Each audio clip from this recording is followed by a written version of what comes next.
Chapter 1. Michael twisted in his bed, the threadbare blankets he'd used all his life tangled around his legs. A girl was screaming bloody murder outside. People used that saying all the time, bloody murder, despite never having heard anyone being murdered before. Reb called it an analogy. When Michael asked what that was, Reb said they were things people used when they didn't know what they were talking about. Nobody in town had ever heard someone scream bloody murder before, at least not really. But they kept on saying it like they had. "That baby's yelling its head off, screaming bloody murder in the cereal aisle." Reb said that if they wanted to hear a baby scream bloody murder, all they had to do was ask. Michael craned his neck and cast a glance toward his bedroom window. The glass was dirty from years of sideways dirt and rain. The glow of the porch light below his room shined like a flashlight through a cloud of dust. Those girls usually went quiet fast. They'd yell so hard they ended up making themselves hoarse.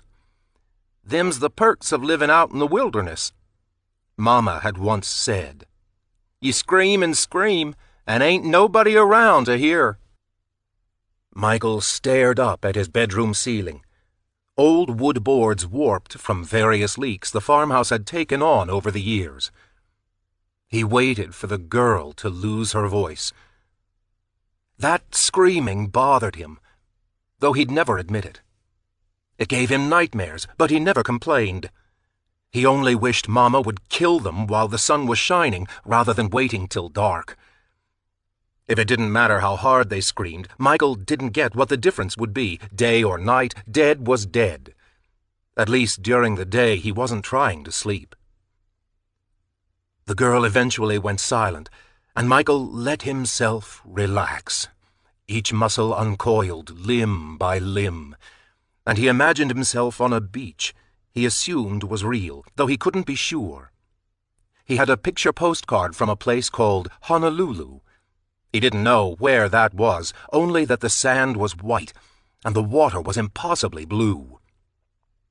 In that postcard, people lounged beneath colorful umbrellas while a cotton candy pink hotel stood in the background.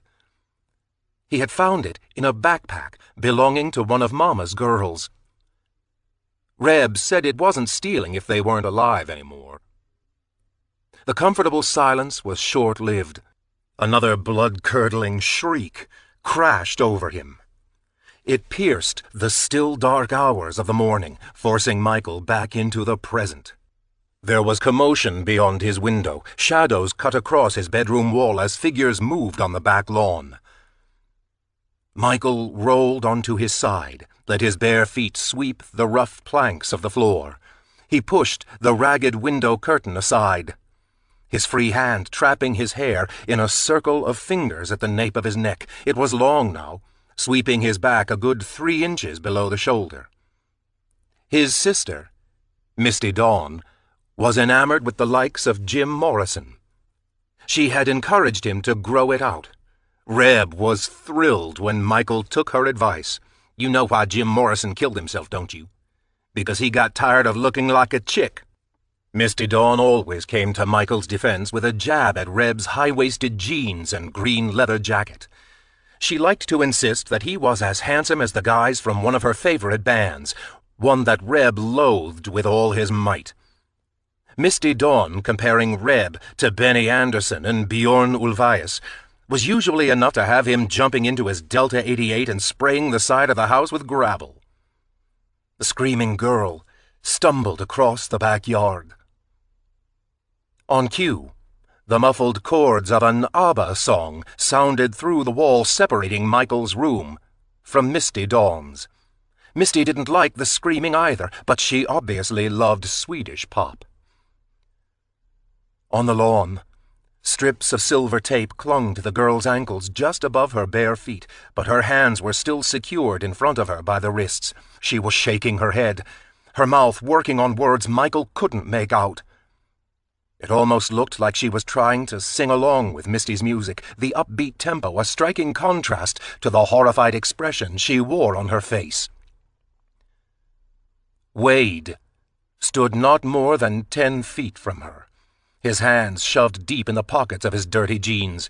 He tipped his chin up toward the second-story windows, his attention drawn by Misty's music. Wade and Michael locked eyes through the grimy glass. They held each other's attention for 2 bass beats before Wade looked back to the girl who was begging for her life. Wade had been an army man, a Vietnam volunteer in the early 60s, years before college kids marched into D.C. wielding crudely painted protest signs. He wore his standard brooding expression, as though the girl's screams were transporting him back to the rice paddies, to a hail of gunfire and the thwap, thwap, thwap of helicopter blades. Rebel was down in the yard as well. He circled the girl like a hungry wolf, poking at her with a long tree branch the way a mean-spirited kid would tease an insect. Reb's name was actually Ray, but Michael never called him that.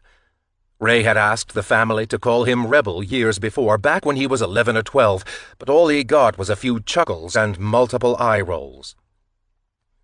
Michael had been the only one to comply with Reb's request, partly because he wanted to make his brother happy, and also because Michael was scared of what would be done to him if he ignored the demand.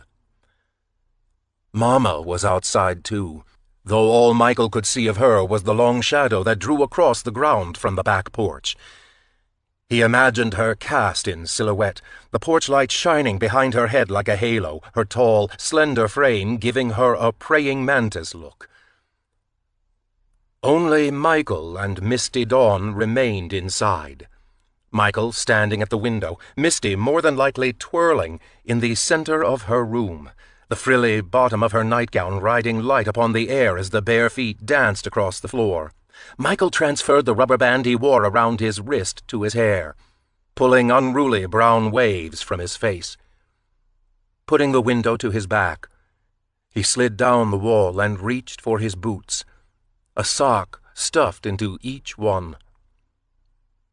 It wouldn't be long now. Maybe a few more minutes of screaming before the yelling would become nothing but a wet, choking sound. After that, it would be Michael's turn. Time to go to work. The creak of floorboards pulled his attention to the door. The music grew louder as it gently swung inward, and Misty wavered just beyond the threshold. Her hair was a soft tangle of strawberry blonde, the exact same hue as Reb's and Mama's. It was the same color Wade's had been, too, before it had faded to a muted shadow of its former self. Misty was 21, 2 years older than Michael, but her meekness lent her a strange sort of youth. Standing there in her pale pink nightgown, her cheeks ruddy with a post-dancing flush, she now looked 15 or 16 at best.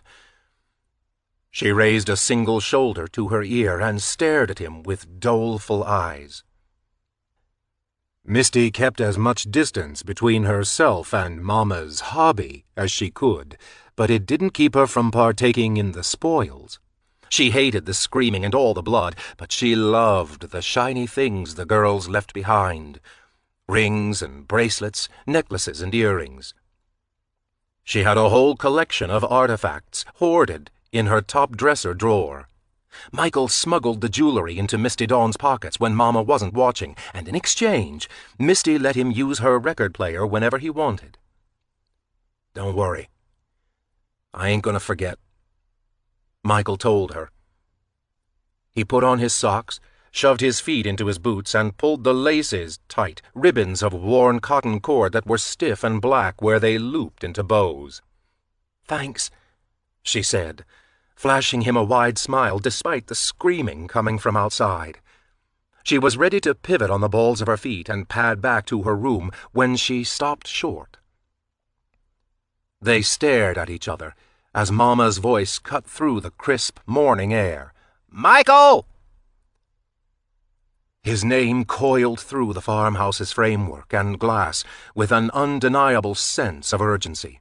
It tainted the upbeat melody that had filled the upstairs hallway. Mama wasn't one for emoting, but this time she punctuated her call with what sounded like panic. Michael bolted up from the floor, stood to his full 6'2" height, and shoved the drapery aside. Mama, who Reb called Claudine, had descended the porch stairs. She was looking up at Michael's window, searching for his face, waiting for it to appear.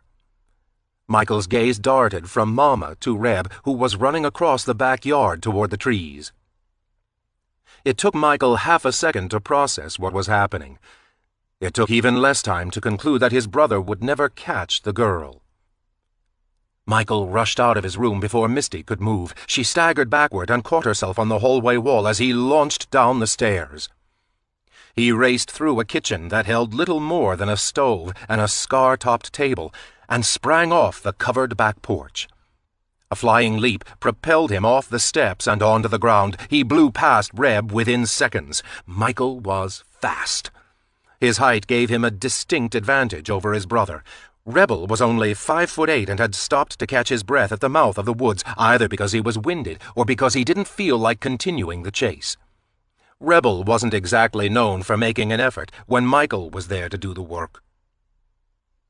The girl was a decent runner. Michael caught a glimpse of her dirty white t-shirt as she weaved through the trees. She held her bound arms out in front of her, her bare feet stomping a forest floor blanketed in last year's leaves. She veered left.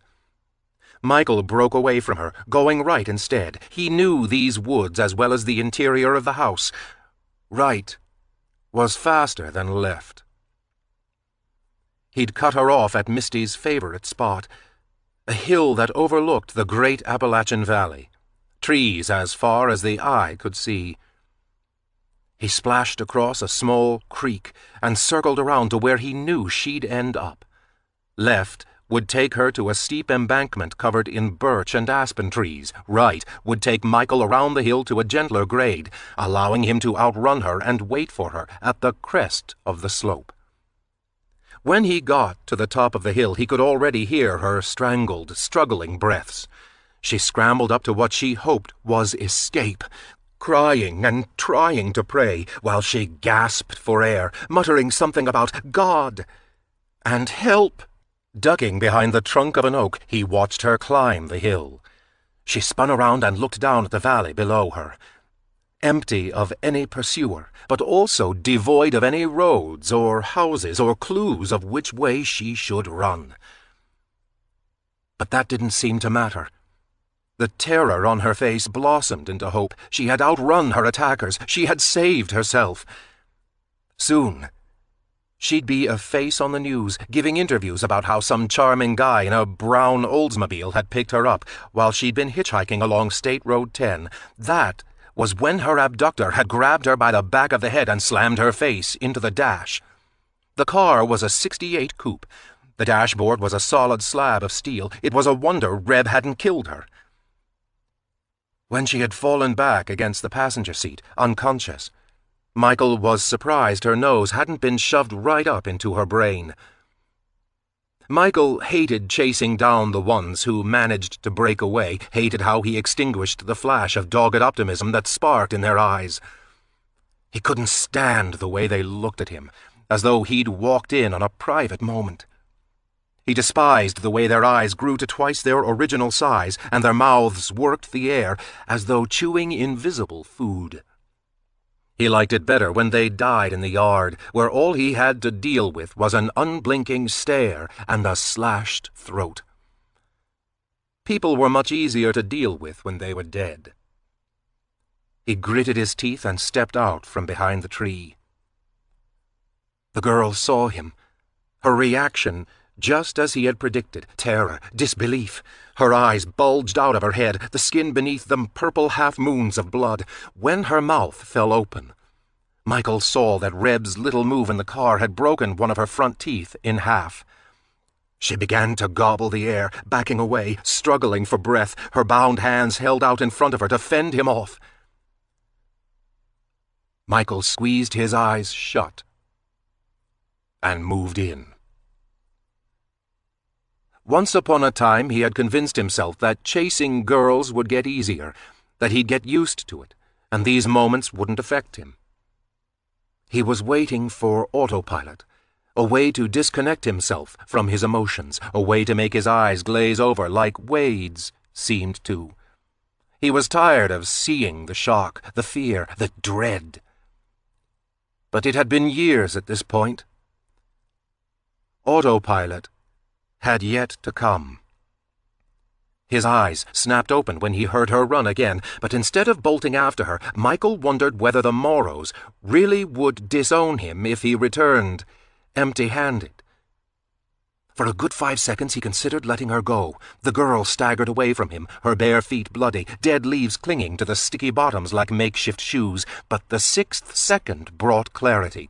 If he let her escape, he was sealing his own fate.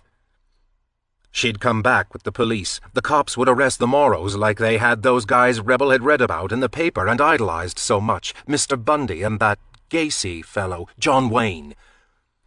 He fell into a sprint. She screamed. He caught her by the right shoulder and spun her around in mid-run, her legs folding beneath her. She hit the ground hard, crying out in pain. But she didn't give up. She kicked her legs to propel herself away from him, performing an armless crab walk across the forest floor. Michael reached down to catch her by the wrists, but she coiled up and shoved her feet hard against his chest. He stumbled, surprised by the force of her kick. He reached for her again, but she pulled the same move, leaving him stunned as she shrieked for help that both of them knew wouldn't come. "Get away from me!" she wailed. "Get away, you fucking freak!" She rolled onto her side and scrambled to her feet. But she was in agony. As soon as she stood, Michael noticed her right arm hanging limp at her side, looking broken.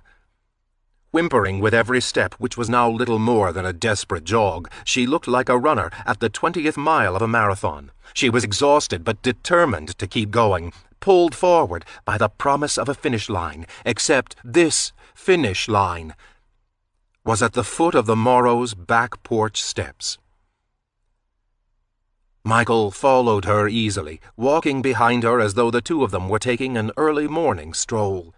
She shot a glance at him over her shoulder, looked away, and began to sob.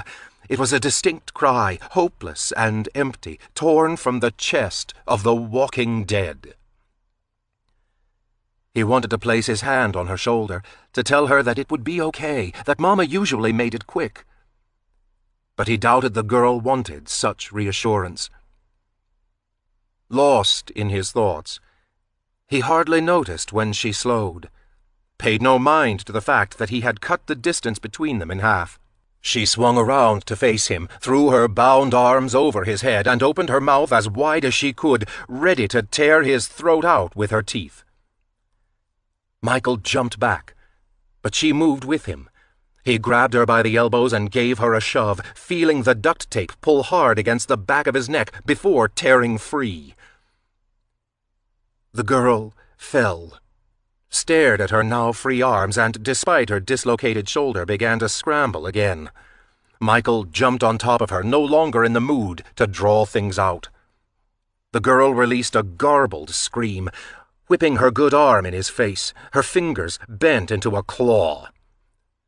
She slashed his cheek with her nails, kicked her legs beneath him as hard as she could. Michael managed to pin down the girl's arms and render her helpless, fascinated by how much fight she still had. There was no way to get her back to the house like this, not with her thrashing around the way she was.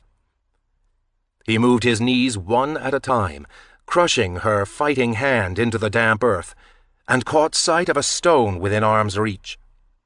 He grabbed for it, sunk his fingers into the ground, and unearthed a 3-pound monster, grubs and worms squirming in the pale indigo light of the morning.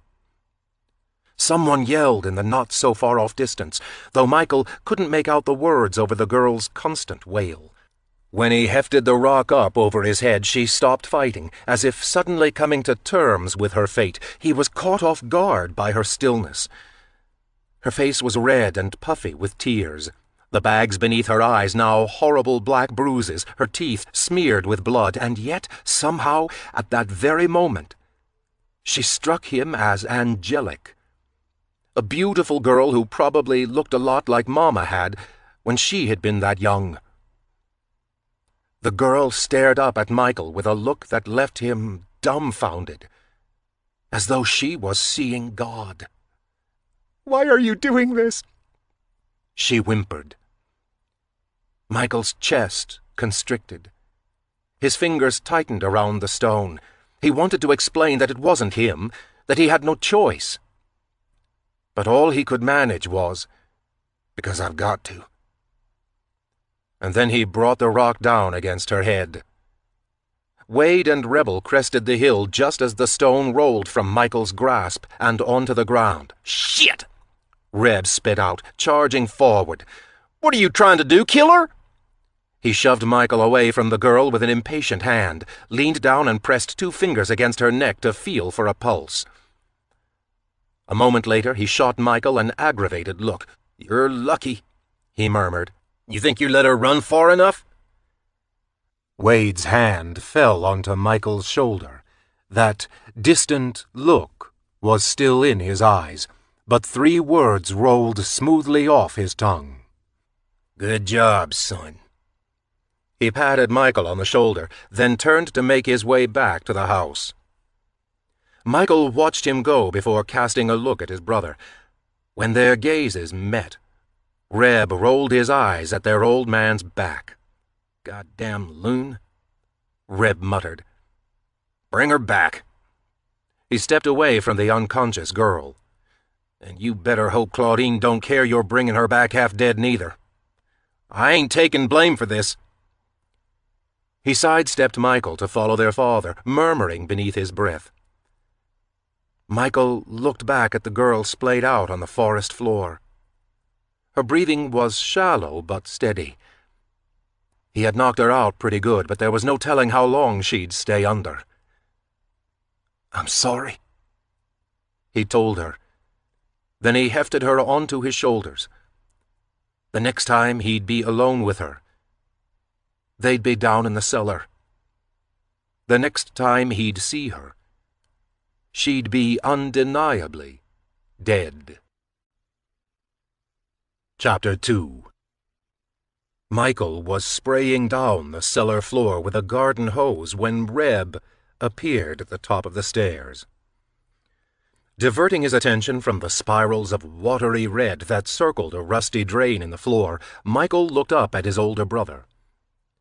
The narrow stairwell that flanked the sagging wooden steps shadowed Reb's hard, angular features. Michael had never said so before, but Reb looked a lot like a bird, the kind that used their hooked beaks to pick apart roadkill, a vulture, especially when he glared, and that was something Reb did a lot. Rebel crossed his arms over his chest.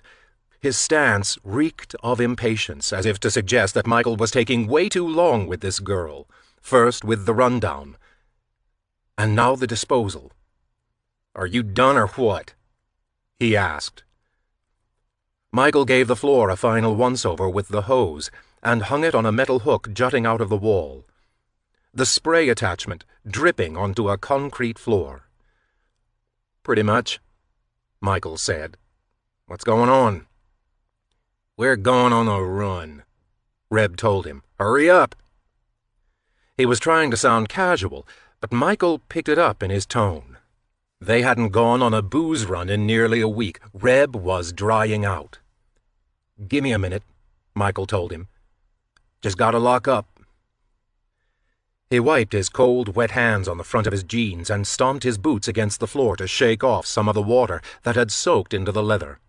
Reb ducked out of the storm cellar without offering any help, something he didn't do for anyone. Sometimes Michael got the feeling that Rebel only spent time with him because he was fast enough to outrun any gas station clerk in West Virginia, because when it came to true friendship, Michael had caught his brother rolling his eyes 100,000 times, as though Michael was the stupidest, most annoying person in the whole entire world. Misty called it sibling rivalry, and while Michael didn't know exactly what that was, he sure didn't like how it felt. Climbing the creaky wooden staircase, Michael surfaced from underground. He needed to change out of his wet clothes. Crunching leaves beneath his boots, he let the propped-open storm doors fall shut with a crash, then slid the deadbolt into place. He hooked a padlock through a metal loop to secure the room below, then turned to go inside. The hose water had made his hands so cold that his fingers ached. But the blast of a car horn stopped him short before he could make it inside. Rebel hung out of the window of the Delta. His left arm swept across the ugly metallic brown paint, while his right clung to the steering wheel. Reb had spotted the car at a junkyard near Lewisburg the year before. He and Michael had stolen it right off the lot, towed it out of there with Wade's old pickup truck. A bloodhound barked at them to stop, but the old boy never did make a move to protect his master's property. That dog was smart.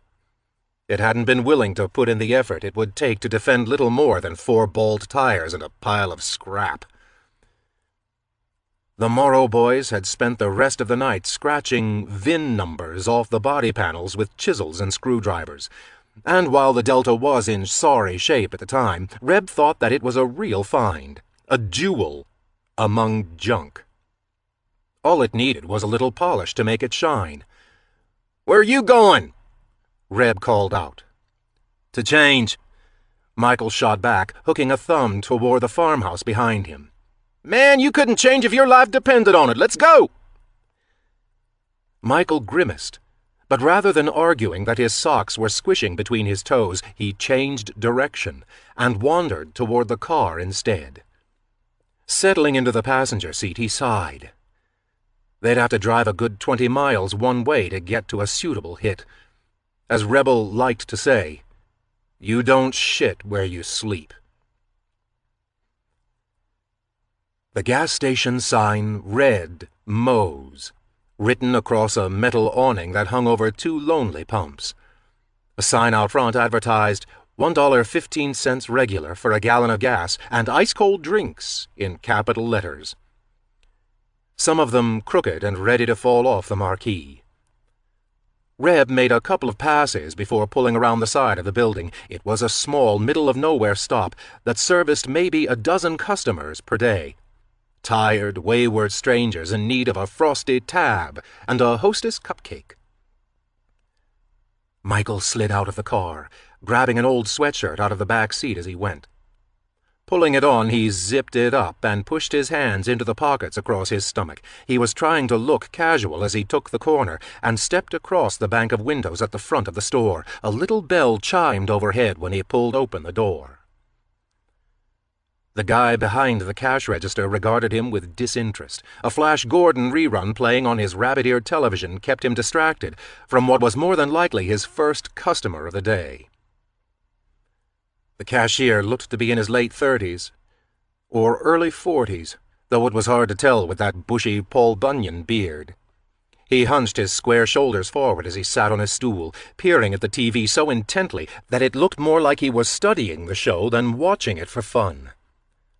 Michael avoided eye contact as he wandered down the center aisle. Chips and pretzels were to his right, cans of motor oil and replacement fan belts to his left. He veered right when he reached the wall cooler at the back of the store. The hard liquor was on an end cap across from the Pabst and Schlitz. There wasn't much to choose from, but Reb didn't care what it was as long as it got him drunk. In shit-kicker stores like this one, it didn't pay to be picky. Michael cast a wary look back at the cashier, his right hand catching a bottle of Jim Beam by its neck. He turned his back to the register and made like he was considering which beer to buy, while he slid the bottle beneath his baggy sweatshirt. Michael was rail thin. At 6'2", he weighed less than 175 pounds. The bottle and the sweatshirt trick usually paid off because it left him ample room to work with. A bigger guy would have looked like he had grown a block-shaped stomach tumor since entering the place. But on Michael it looked like nothing more than a lot of fabric on a long-haired yokel in a backwoods store. He started to make his way to the front, his heart pounding in his throat, despite the fact that he'd done the exact same thing dozens of times before. An old guy had once pulled a gun on him. When Michael made a break for it, he found the double barrel of a shotgun pointed right at his chest. He still didn't understand how he made it out of there alive. The guy could have shot him in the back as Michael ran across the parking lot with Reb's liberated bottle of scotch clamped in his fist, but the old guy had spared him. Maybe because he'd caught a glimpse of his reluctance, or maybe because he didn't want to deal with a dead body that day. Parked just a few yards from the front plate glass windows, Reb had seen everything. As soon as Michael had leapt into the car, Reb slammed his foot on the gas and they flew down the highway. They had both sat in stunned silence for a good half-mile before Reb burst into a fit of maniacal laughter. Michael hadn't been able to help himself. He joined in too, despite having nearly lost his life over a bottle of Johnny Walker Red. The cashier looked up from Flash Gordon and straightened his shoulders, readying himself for a ring-up, but Michael's hands were empty. Michael slowed his steps, tried for a smile. "Sorry," he said. "You ain't got what I need." "Oh, no." The cashier tipped his head to the side, his gaze only wavering when the chocolate-brown Olds slowly rolled past one of the gas pumps. Reb's head turned a full 90 degrees to see what was happening inside. That's when a flash of realization crossed the cashier's face. Michael should have made his break right then, but something made him hesitate. They locked eyes. Michael tried his damnedest to look innocent as the cashier's gaze wandered along the faded cotton of his sweatshirt. "Bit warm for that, you think?" he asked. "Depends on where you're from," Michael countered. A sweatshirt in the dead of a West Virginian summer wasn't a big deal when you lived in hell. The cashier tipped his head to the right as if confused by Michael's response. That split second of befuddlement gave Michael the chance he was waiting for. He lunged toward the door, but the cashier was quicker than he looked. He launched himself off his stool and bolted around the counter as Michael neared the exit. The cashier was fast, but his stocky build left him clumsy. He clipped a display of plastic travel mugs. A dozen of them went clattering to the floor, and then pulled a Wile E. Coyote, his legs pumping like a cartoon beneath him as he stumbled, trying not to break his own neck. Michael used the man's momentary loss of footing to his advantage. He darted out of the building, the bottle of whiskey now in full view. Reb had rolled the Olds to the far end of the lot and parked alongside the road that would take them away from the scene of the crime. Michael scrambled for the car, his arms pumping hard, the sweatshirt feeling like it was made out of lead.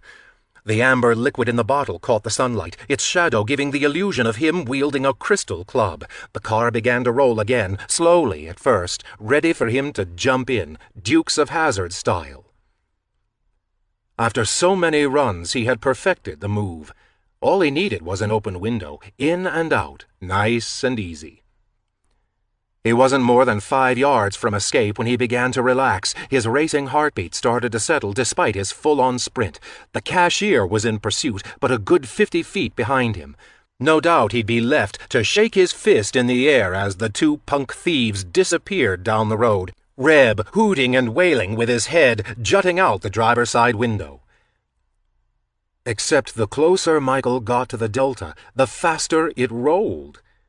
What was supposed to be an easy 5-mile-per-hour head start was suddenly double that, then triple.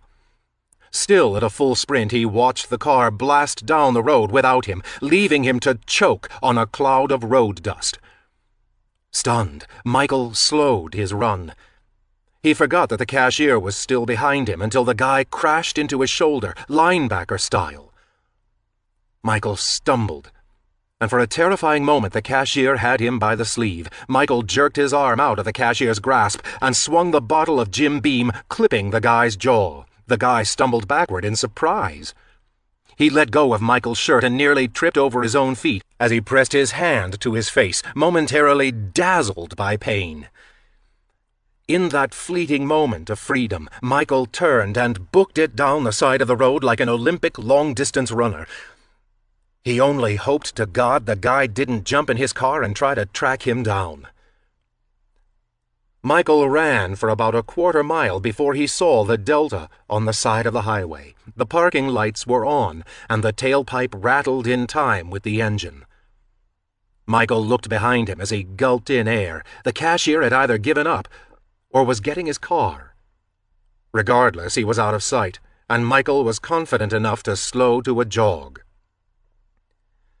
The closer he got to the Oldsmobile, the angrier he was. He could see Rebel through the rear window, sitting behind the wheel as casual as ever, puffing on a lucky strike. Michael clenched his jaw as he stepped around the car, peeled his sweatshirt off, and opened the passenger door. He retook his seat. But before he could gather up the courage to lay into his brother for the shit he just pulled, Reb smirked at his indignant expression. "Sorry," he said, breathing out a chest full of smoke. "I guess my foot just slipped." Reb reached over and grabbed the bottle by its neck, yanking it out of Michael's grasp. "But good job," he told him, his eyes going dark. "Son." Michael looked away, staring out the window into the trees that flanked the quiet highway. He resisted temptation, didn't dare give Rebel the satisfaction of standing up for himself. It would only give him more ammunition. They'd get home and he'd spout off about how Michael had spoken out of turn, how he was forgetting his place. Michael wouldn't be able to sleep for days, terrified of his bedroom door swinging open in the middle of the night, afraid that Rebel would fill the doorway with his silhouette, demanding that Michael get up so they could take a little field trip into the woods. "Oh, what?" Reb asked sharply. "Suddenly you can't take a goddamn joke?" Michael refused to respond, waiting for the car to start rolling. He was on the verge of protesting their stillness, ready to insist that the guy back at the gas station could pull onto the highway and roll up next to them within a minute or two. Maybe then he'd cock a sawed-off shotgun and blow them both away with a single trigger pull. But Michael didn't say that either. He was too distracted by his own imagination, black thoughts flooding in. It would have been nice to see a spark of true emotion upon his brother's face, for once. It would have been novel to see a spark of terror light up his eyes, the same kind of terror he so often forced Michael to see on the faces of all those nameless girls. Maybe it wouldn't be so bad, getting his head blown off, as long as Rebel would be just as dead as him. "Whatever," Reb mumbled, shifting the car into drive and slamming his foot against the gas. The Delta fishtailed onto the asphalt. "Not like Daddy wouldn't bail your ass out if you did get caught." Michael bit the inside of his bottom lip to keep quiet. The idea of Wade springing him out of jail gave him a jolt of satisfaction. He knew that if it were Rebel, Wade would let him stew in the pen for at least a day or two. Michael hoped he was Wade's favorite, if only to get back at Reb for being so damn unappreciative. Rebel caught Michael by the arm just after pulling the emergency brake into place. Michael's door was already open. He was desperate for some space, but Reb's fingers clamped hard around his wrist and his eyes narrowed into that vulture glare. "I feel like I shouldn't have to remind you," he said. "But I will since you're so fucking retarded. You talk, and you're dead." Michael twisted his arm out of his brother's grasp, but he remained inside the car, his eyes fixed on his hands. Whether he was Wade's favorite or not, Michael belonged to Rebel. Nobody would so much as bat an eyelash at Reb's decision regarding Michael's future, or the lack thereof. Reb snorted, as though miffed by his brother's lack of response, then grabbed his bottle of Jim Beam and shoved his way out of the car. When Michael failed to move, Reb ducked his head back into the vehicle and spit out, "Get out of my ride, dipshit!" Michael slid out of the passenger seat, grabbed his sweatshirt, and walked toward the house. His feet were cold, his socks still damp from the basement cleanup. He fingered a gold loop inside his pocket. He had forgotten all about it until he shoved his hands into his jeans. The girl hadn't had much jewelry, just a single ring around the middle finger of her right hand. Wade and Misty Dawn were sitting at the kitchen table, while Mama seared meat on the stove. They all turned to look at Michael when he stepped into the house. Then they turned back to their respective tasks. Mama's kitchen knives glinted in the musty light. Wade had laid them out in a straight line, arranged from largest to smallest, upon a stained tea towel. Wade drew one of the blades across the surface of the whetstone he held in his left hand. The hiss of metal against rock mingled with the sizzle of frying food. Misty was working on a new macrame project. Currently, she was wild about making plant hangers and wall decorations. She'd knotted together a belt to wear with her various hippie skirts and had recently completed a hobo bag with tassels so long they nearly swept the ground when she walked. Michael approached the table, pulled the ring from his pocket, and covertly dropped it into Misty's lap. Her eyes lit up, but she said nothing. Rather, she moved her macrame over it and continued to work. Rebel stepped inside the house a minute later, the bottle of Jim Beam already missing its cap. He took a swig before advancing further inside, then slid the bottle across the table prior to collapsing into his seat.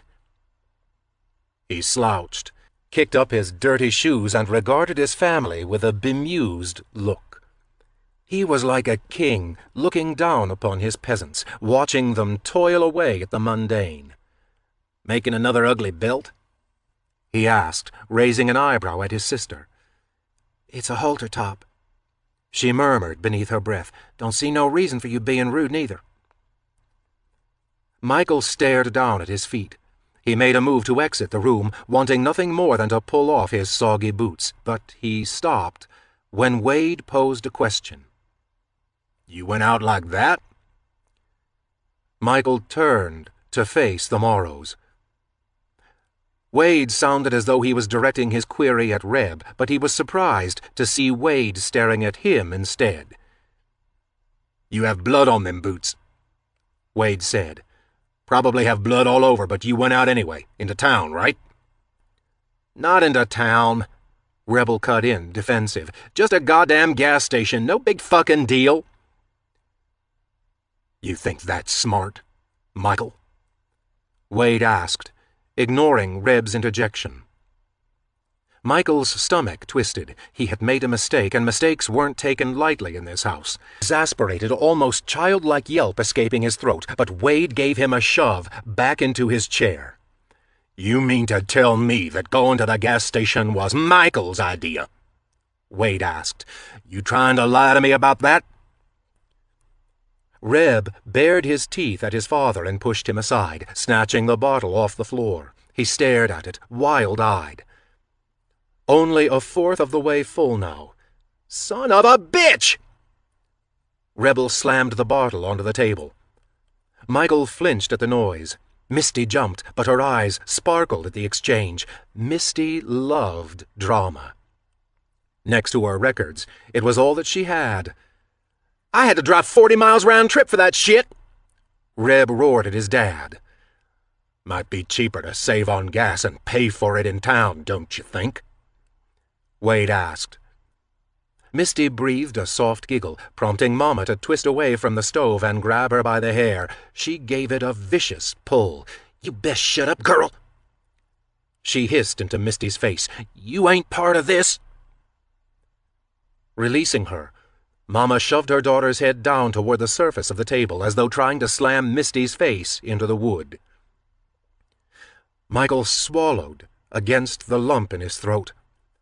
He pressed himself flush against the kitchen's far wall. The last time the Morrows had exchanged words, Misty got it bad. She always got it bad, whether she had anything to do with it or not. Mama directed all her rage at her daughter, and hardly ever at her sons. "You really are stupid, Ray," Wade said. "One day you're gonna cost us big, risking all of us getting caught so you can drink your troubles away." "You're my trouble," Rebel bit back. "You ever think about that, old man?" "Don't be so hard on him, Wade," Mama chimed in. "It's just a rough patch. It'll pass." But Rebel had been going through that rough patch for as long as Michael could remember. It had been easier to steal booze as kids. Nobody expected a 10-year-old to smuggle hard liquor out of the door of their shop. Now the calls were getting closer. the cashier's bolder. Michael knew better than anyone that it was only a matter of time before he wouldn't make it out of one of those stores, and Reb knew it just as well. It wasn't a rough patch.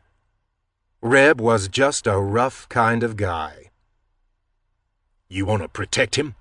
Wait till the police show up because of stolen booze," Wade said. "Wait till they start poking around, and then you can protect him some more. Tell him he's going through a rough phase." Michael blanched at the idea. The meat was gone, but the bones were still there, buried close to the shed. "I don't want any more of these field trips, you hear?" Wade said. "It's not your call," Reb sneered. "Wade, you leave him alone," Mama demanded. "Nothing happened. Nobody's gone and followed them home." "If he gets caught, he gets caught," Reb told his father, nodding at Michael. "I'll just take off. They'll have their man." Michael didn't put his brother's statement together until a second later. The he in this equation was Michael. He blinked, opened his mouth to protest. "I thought we were friends." He wanted to say, "I thought we were in this together." Misty Dawn stiffened in her seat. "You're going to leave Michael behind? Don't you dare!" Mama cut Misty off with another rough yank of her hair, this one so vicious that it pulled the girl right out of her seat. Her macrame spilled onto the floor as she stumbled backward. All the while, Mama shoved her toward the back porch. "What the hell did I say?" Mama screamed. Rebel shot a glance after his mother and sister, then grabbed the near-empty bottle and stomped out of the room like a petulant child. Wade exhaled a defeated sigh and sank back into his seat. He plucked up the knife he had been sharpening minutes before and got back to work. There was a crack of leather against flesh. Misty cried out from somewhere on the porch. Michael's mouth filled with the acrid taste of blood.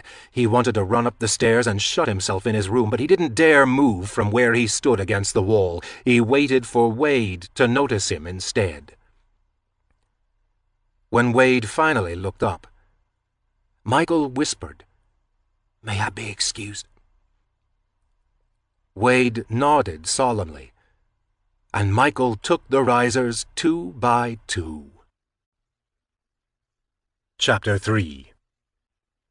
Laura Lynn Morrow looked just like her mother, right down to her gilded strawberry waves. Her hair was the color of wheat during a summer sunset, blazing with hues of honey and gold. She was 10 when she told Ray her secret in the quiet of the backyard. "I don't want to live here forever, Raby," she said. Her nickname for him always made Ray laugh, made him think of rabid dogs foaming at the mouth. Ray cupped one of Laura Lynn's baby rabbits against his chest, rubbing the fur between its ears. "I want to be a teacher," she said. "How you gonna be a teacher, LL?" Ray asked. "You can't be no teacher unless you go to school, real school, not just reading storybooks at the kitchen table the ways we do." Laura Lynn had read Where the Sidewalk Ends to Ray and the others more than a half-dozen times. She wasn't great at reading, none of them were, but she'd practically memorized the poems. They came out smooth and lyrical whenever she'd recite them, turning each page with her pinky finger raised aloft. Laura Lynn's gaze wavered. Her mouth turned downward at the corners, as if genuinely considering her 8-year-old brother's logic. "I guess you're right," she murmured after a moment, gingerly taking the rabbit from Ray's hands. "But don't you think it would be great reading books to a whole group of kids instead of it just being us?" Ray liked it, being just them. He'd like it even better if their 6-year-old sibling, Misty Dawn, wasn't involved. Misty was always butting in with her dumb questions when Laura Lynn read Peter Rabbit and Winnie the Pooh. The idea of there being even more kids and more stupid questions turned his stomach. Too many kids and Laura Lynn's attention would be so diluted. that she'd look right through Ray as though he wasn't there at all. "I thought you wanted to be one of them animal doctors," he reminded her. "I do," she said, "but you gotta go to school for that too, and if I'm going to go to school, I may as well be two things instead of one." Had anyone else made that declaration, he would have rolled his eyes, but Laura Lynn was the smartest person he had ever met. She could do anything, and for the first time, the idea put fear in his heart. He swallowed hard as Laura Lynn kissed the top of the bunny's head and then released it back into its elevated cage. "Do you think I can be a teacher?" she asked, giving her brother a questioning glance. But before Ray had a chance to answer, to tell her that maybe it wasn't the best idea because it meant she'd have to leave him behind, Mama stepped onto the back porch and yelled, "Girl!" Her voice carried across the expanse of the yard, and the light immediately left Laura Lynn's eyes. "You do the dishes like I told you, or are my eyes playing tricks on me?" Laura Lynn shot Ray a wide-eyed look, which Ray returned in kind. Ray had been the one who had wanted to play outside despite Laura Lynn's chores. He was the one who had talked her into feeding the bunnies just for a few minutes before she cleared the breakfast dishes out of the sink. But Laura Lynn was quick to replace her frightened expression with a brave smile. She ruffled Ray's hair and rose from the ground, dusting off the front of her dress. "I'm coming, Mama," she called out. Ray's mouth went dry as he watched her go, his fingers curling around the leg of the rabbit cage. Laura Lynn climbed the back porch steps. She paused to listen to something Mama said, then disappeared inside. Ray tore at the wild grass that grew in tufts around the legs of the cage and fed it to Laura Lynn's rabbits through the chicken wire fence. Once, when he had asked Laura Lynn why she thought Mama got so mad, Laura Lynn shrugged her shoulders and said that she didn't know for sure, but thought that Mama was sad. The answer hadn't made sense to him then, and as he waited for the inevitable crack of Mama's belt, it didn't make sense now. Sadness, as he understood it, brought tears, but rather than tears, Mama dealt blows. The arc of a thick leather strap was silhouetted in the kitchen window. He shut his eyes tight and covered his ears, but he could still hear it snap against skin. Laura Lynn was silent. Tears would roll down her face, but not a sound would ever escape her throat. Ray worried. Sometimes he imagined waking up to find Laura Lynn gone. Her clothes would be cleared out of her dresser. The small suitcase she kept beneath her bed would be missing.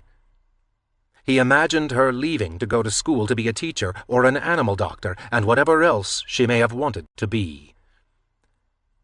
It was then, watching Mama's belt slash through the air, that Ray decided he needed to do something to keep Laura Lynn from running away. If Laura Lynn wanted to be a teacher, Ray would find her a student. That night, Ray snuck out of the house after the family had gone to bed. He pulled the door of Wade's shed open just enough to creep inside. With his fingers wrapped around the handle of an old ball-peen hammer, he moved across the yard to the dog pen out back. Rolf was an old Russian wolfhound. He and Wade had found him along the side of the road years before, soaked to the bone and skinny as a rail. His white coat had been so dirty it was black in places. That giant dog had struck Ray as pathetic. After a few minutes of Ray pleading, Wade pulled a U-turn and they piled Rolf into the back of the truck. Ray's fascination with Rolf was short-lived. After a few days, Rolf proved to be more trouble than he was worth. He barked all night, snacked on rabbit poop, and filled Ray's room full of noxious dog farts whenever the boy was nice enough to let him sleep inside. Rolf was a real pain in the ass, and he was eventually exiled to an outdoor pen where no one paid any attention to him.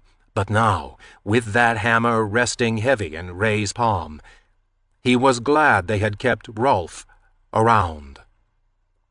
If the Morrows suspected foul play when he tearfully told them Rolf had disappeared, they didn't show it. They had no reason to think that, rather than the old dog running away, Ray and Rolf had gone for a long walk, with Wade's old hammer jutting out of the kid's back pocket. 2 quick swings, and it was over. "We gotta get a replacement," Ray sobbed. "We just gotta." Wade had been reluctant. Nobody had paid a bit of attention to that damn dog until he was gone. Mama was the one to succumb to his pleading. "You go out with your daddy and get another after chores tomorrow," she said. "Ain't nothing could be bigger than that dumb dog anyhow. Stupid animal was starting to eat us out of house and home." Ray spotted him from the truck after it took a sharp curve along a tree-lined road. A kid, maybe 4 or 5 years old. He was rolling a big rock up a slight embankment to the soft shoulder, where he'd set out a line of stones arranged from largest to smallest. He had propped up a little cardboard sign that read, "Rocks for sale," against the largest of the bunch. Ray twisted around the bench seat as the pickup took the corner, and then he settled back, shot his father a look, and spoke. "You gotta turn around," he said. "I just saw what I want." Chapter 4. Michael sat on the floor of his room, his back to the wall, and his ear next to the crack of the bedroom door, listening for Misty Dawn's footsteps on the stairs. When he heard the light padding of her bare feet, he nudged the door open another inch and whispered her name into the hall. "Miss." Misty stopped to look his way, her face swollen with tears. Her hair hung stringy across her cheeks, as if she'd just come from the shower, but the moisture wasn't water. It was sweat and saline, a ruinous mixture of self-pity and resentment. Michael's heart twisted at the sight of her. She looked defeated, frail. Submissiveness was a trait they both shared. It afforded them a kinship that someone like Rebel could never understand. "You okay?" he asked, afraid to speak any louder. Misty gave him a weak nod and shuffled past his door. There was a familiar wobble to her gait as she ducked into her room. Her unbalanced stagger guaranteed fresh wounds on top of cross-hatched scars. Michael peeked into the hall, shot a glance in each direction, and scrambled to his feet. He closed the door behind him as quietly as he could before tiptoeing into his sister's room. Although she looked up at him from her perch on the bed, Misty Dawn didn't say anything for a long while. She just stared at him, roughly wiping at her flushed cheeks with the palms of her hands. Michael pressed his back to the wall and slid down its length to the floor. When it came to Rebel, Misty had a knack for speaking out of turn, but when it was time to speak to Michael, she considered her words carefully. It was as though she had a limited supply. But Michael didn't mind. He liked to think that her hesitation was proof that she cared. The things Misty said to Reb were mostly barbs, while everything she directed toward Michael was laced with emotion. It was meaningful. "Wade's getting tired," she said after a drawn-out silence. "I don't know how much more of Ray he's going to take. Ray's pushing on purpose." She didn't call Rebel by his chosen nickname as an act of defiance, a small protest against her big brother's cruelty. But no matter how paltry the uprising, Misty was more of a renegade than Michael would ever be.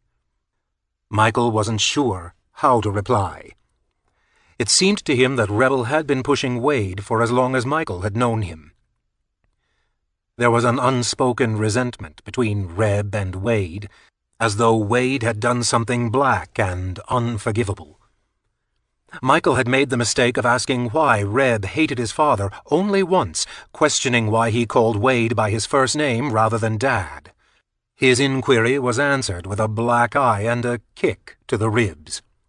Michael hadn't taken the attack personally.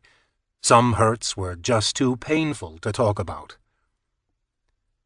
Misty coiled her arms around her knees, hugging them to her chest. "Why do you do it?"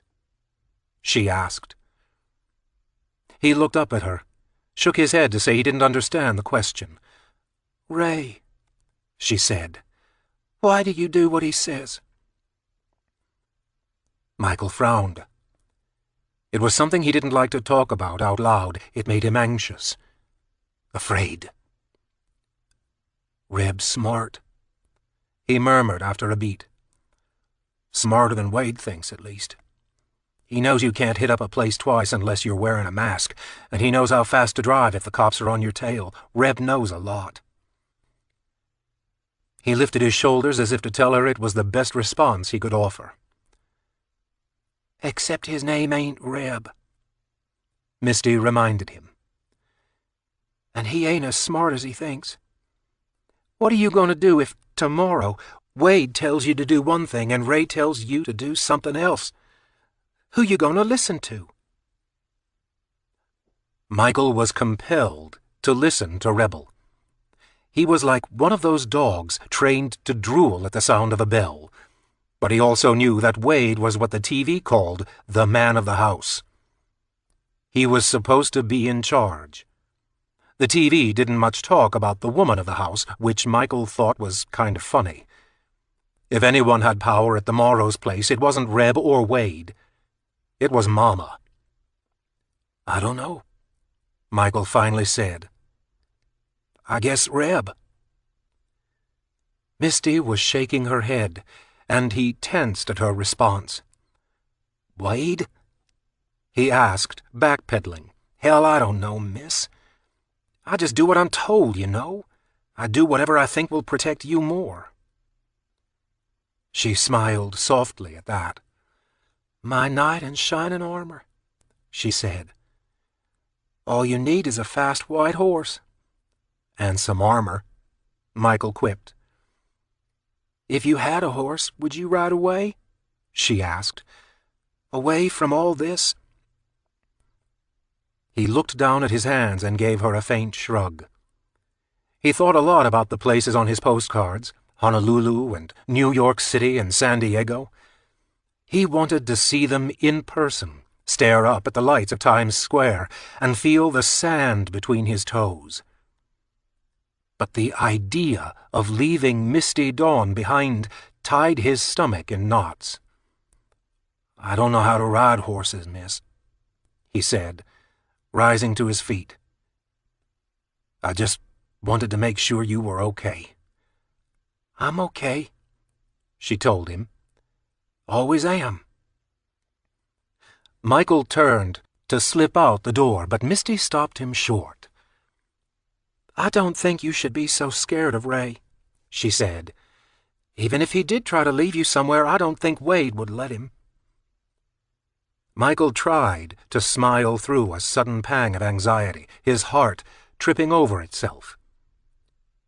"I'll see you later, miss," he murmured beneath his breath. "See you," she echoed back.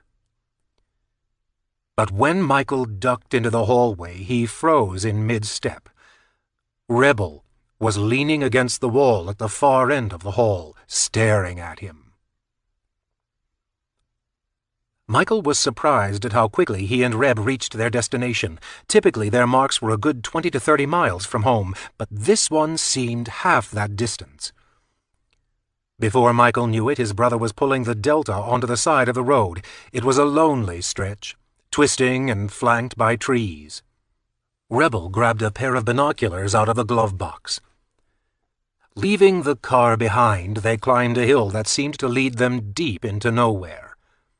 Michael nearly asked if Reb was sure they were heading in the right direction, but Reb looked like he knew where he was going.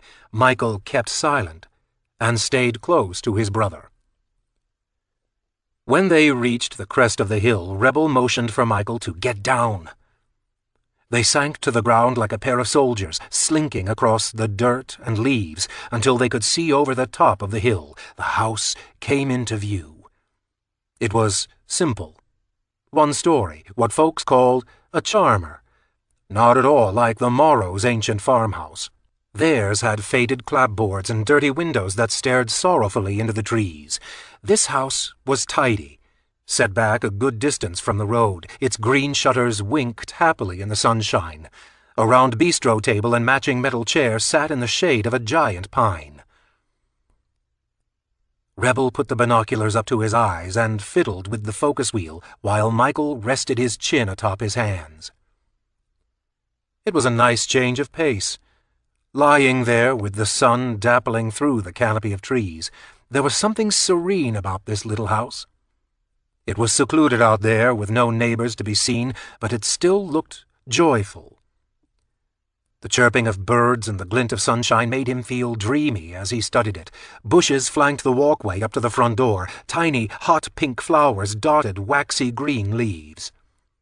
Someone had left an axe embedded into a tree stump near the driveway, its handle jutting upward at an easy angle. A small birdhouse swayed from the branch of a tree just beyond the front door. There was even a ceramic garden gnome perched on the front doorstep.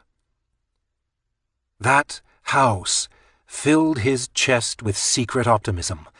Clumsy thoughts of his own future home and the leisure that would come with it filled his head. One day he'd spend lazy afternoons painting his own shutters, that same perfect hue of green, then watch the birds while sipping a cold glass of lemonade. The future would be filled with birdsong and the whisper of an easy breeze. There would be no more screaming, no hard whack of a leather strap. Reb was so quiet beside him that Michael allowed his eyes to drift shut. The sun was warm on his back. The twitter of birds made him feel safe. When Reb nudged him awake, the look on his brother's face suggested that Michael had been out for quite some time. He could fantasize all he wanted, but Rebel was still at his elbow, and Mama was still waiting back at the house. A woman emerged from the cottage. Michael reached for the binoculars and peered through them at her. She was pretty, but definitely not Mama's type. Mama liked her girls young. The woman who was crossing the front yard to the bistro table appeared to be in her early 50s. If she was any younger, time hadn't treated her well. She had tied her hair back in a tight ponytail, but the color looked fake, a reddish gold straight out of the box.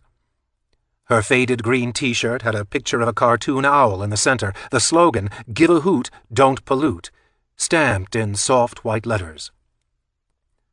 It looked strange on her, too junior, possibly stolen out of a daughter's closet. Her shorts were dumpy and unflattering, as though she had lost weight, but hadn't bought any new clothes to celebrate. Her feet were shoved into a pair of brown leather sandals. Her knees drooped like frowning twins. Michael shook his head, then gave Rebel a sidelong glance. "She's old." "She ain't that old." "Too old for Mama," Michael assured him, squinting at the woman. She had a tattered paperback novel in one hand and a can of Tab in the other. Taking a seat at the table beneath the pine tree, she took a sip, then flipped to where a bookmark jutted out from between the pages of what he assumed was some girly romance. Misty Dawn was crazy for that stuff. She had a whole collection of Harlequin books with racy covers, women with giant breasts clinging to half-naked men. Michael had seen girls with big breasts before, but they hadn't ever struck him as all that attractive. Fear did strange things to a person's face. Rebel snatched the binoculars from Michael's hands. "Like you're the expert," he scoffed. "What do you know about what Claudine wants anyway?" Michael didn't know much about anything, but he knew the type of girls they'd hauled back to the house over the years fit a certain profile. None of them had been as old as the lady they were looking at now. "You sure this is the right house?" The question tumbled from Michael's lips before he could cut himself off. Reb lowered the binoculars and slowly turned his head. Their eyes met momentarily before Michael looked away. "You got any more stupid questions?" Reb asked. "Or you want to shut up?" "Sorry," Michael muttered, ducking his head into his shoulders. Reb continued to watch the woman for a while, as if admiring her just as much as Michael had the house. Eventually his brother said, "She's perfect," beneath his breath, and the longing in his voice gave Michael the creeps. "Perfect for what?" Michael asked, staring down at the dead leaves beneath him. He half expected Rebel to smack him upside the head for talking out of turn, but rather than hitting him, Reb slid back from the crest of the hill, sat up, and dusted himself off. He gave Michael a weird sort of smile and shrugged. Chapter 5. The first day they had him, all Michael did was cry. They didn't even know his name until Laura Lynn took him outside to look at the rabbits and somehow got him to talk. "His name is Merrill," she said, "but Raby, he says he's only 4. "What difference does that make?" Ray asked, his arms crossed defensively over his chest. He had expected Laura Lynn to be over the moon when he presented her with his gift, but all she had done was gape like an open-mouthed catfish. "He's scared," she continued. "We gotta take him back." "Take him back?" Mama had stepped onto the back porch mid-conversation. She eyed her 2 eldest children while Misty Dawn tended to Merrill in the yard. "There ain't no taking him back," she announced. "This ain't a dog." Her hard gaze stopped on Ray's 8-year-old face. "You stole him. Now you got him for the rest of your life." Ray and Laura Lynn went silent as Mama whipped a rug against the banister of the back porch. Merrill started crying again, and Misty tried to calm him down. When Mama went back inside, Laura Lynn turned to her brother and hissed out a whisper. "We gotta take him back, Ray, no matter what she says." Ray narrowed his eyes. He had gone to the trouble of getting Laura Lynn what she wanted, and now she was throwing it back in his face. "You heard what Mama said. We can't," Ray told her. "If you don't want him, I'll keep him for myself." "Keep him for what? He's already got a family." "That's right. He got us." He turned away from Laura Lynn, marched across the yard, snatched the kid up by the arm, and turned his new little brother toward the house. "Your name ain't Merrill anymore," he told the kid. "Your name is Michael. We're your family now, so quit your bawling." The newly christened Michael kept right on crying, kept asking for his mom and dad, kept begging Ray to take him home. He went on for so long and so hard that Ray felt as though his ears were about ready to bleed. No matter how much Ray tried to engage him, Michael turned away, faced the wall, and wept.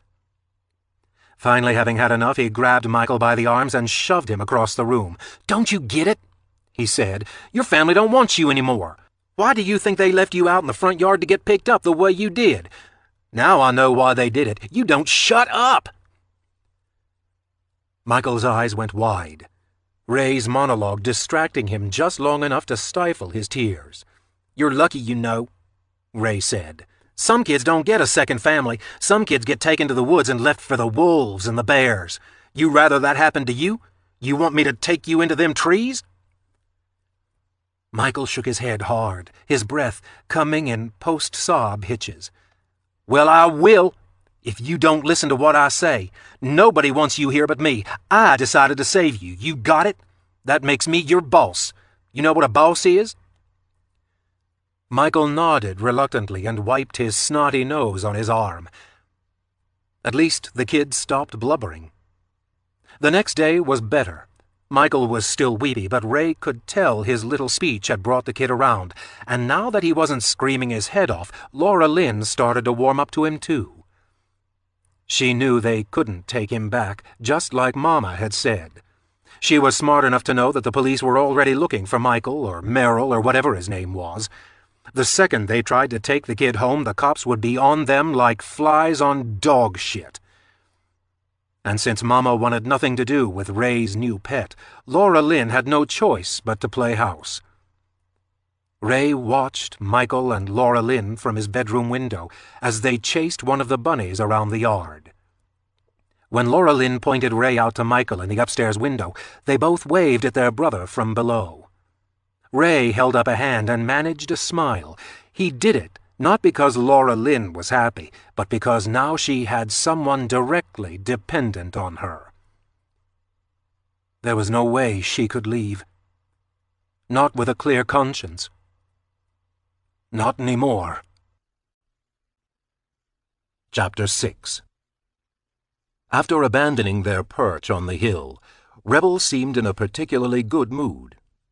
Rather than heading straight home, he guided the Delta into the town of Dahlia proper and eased it into a parking lot.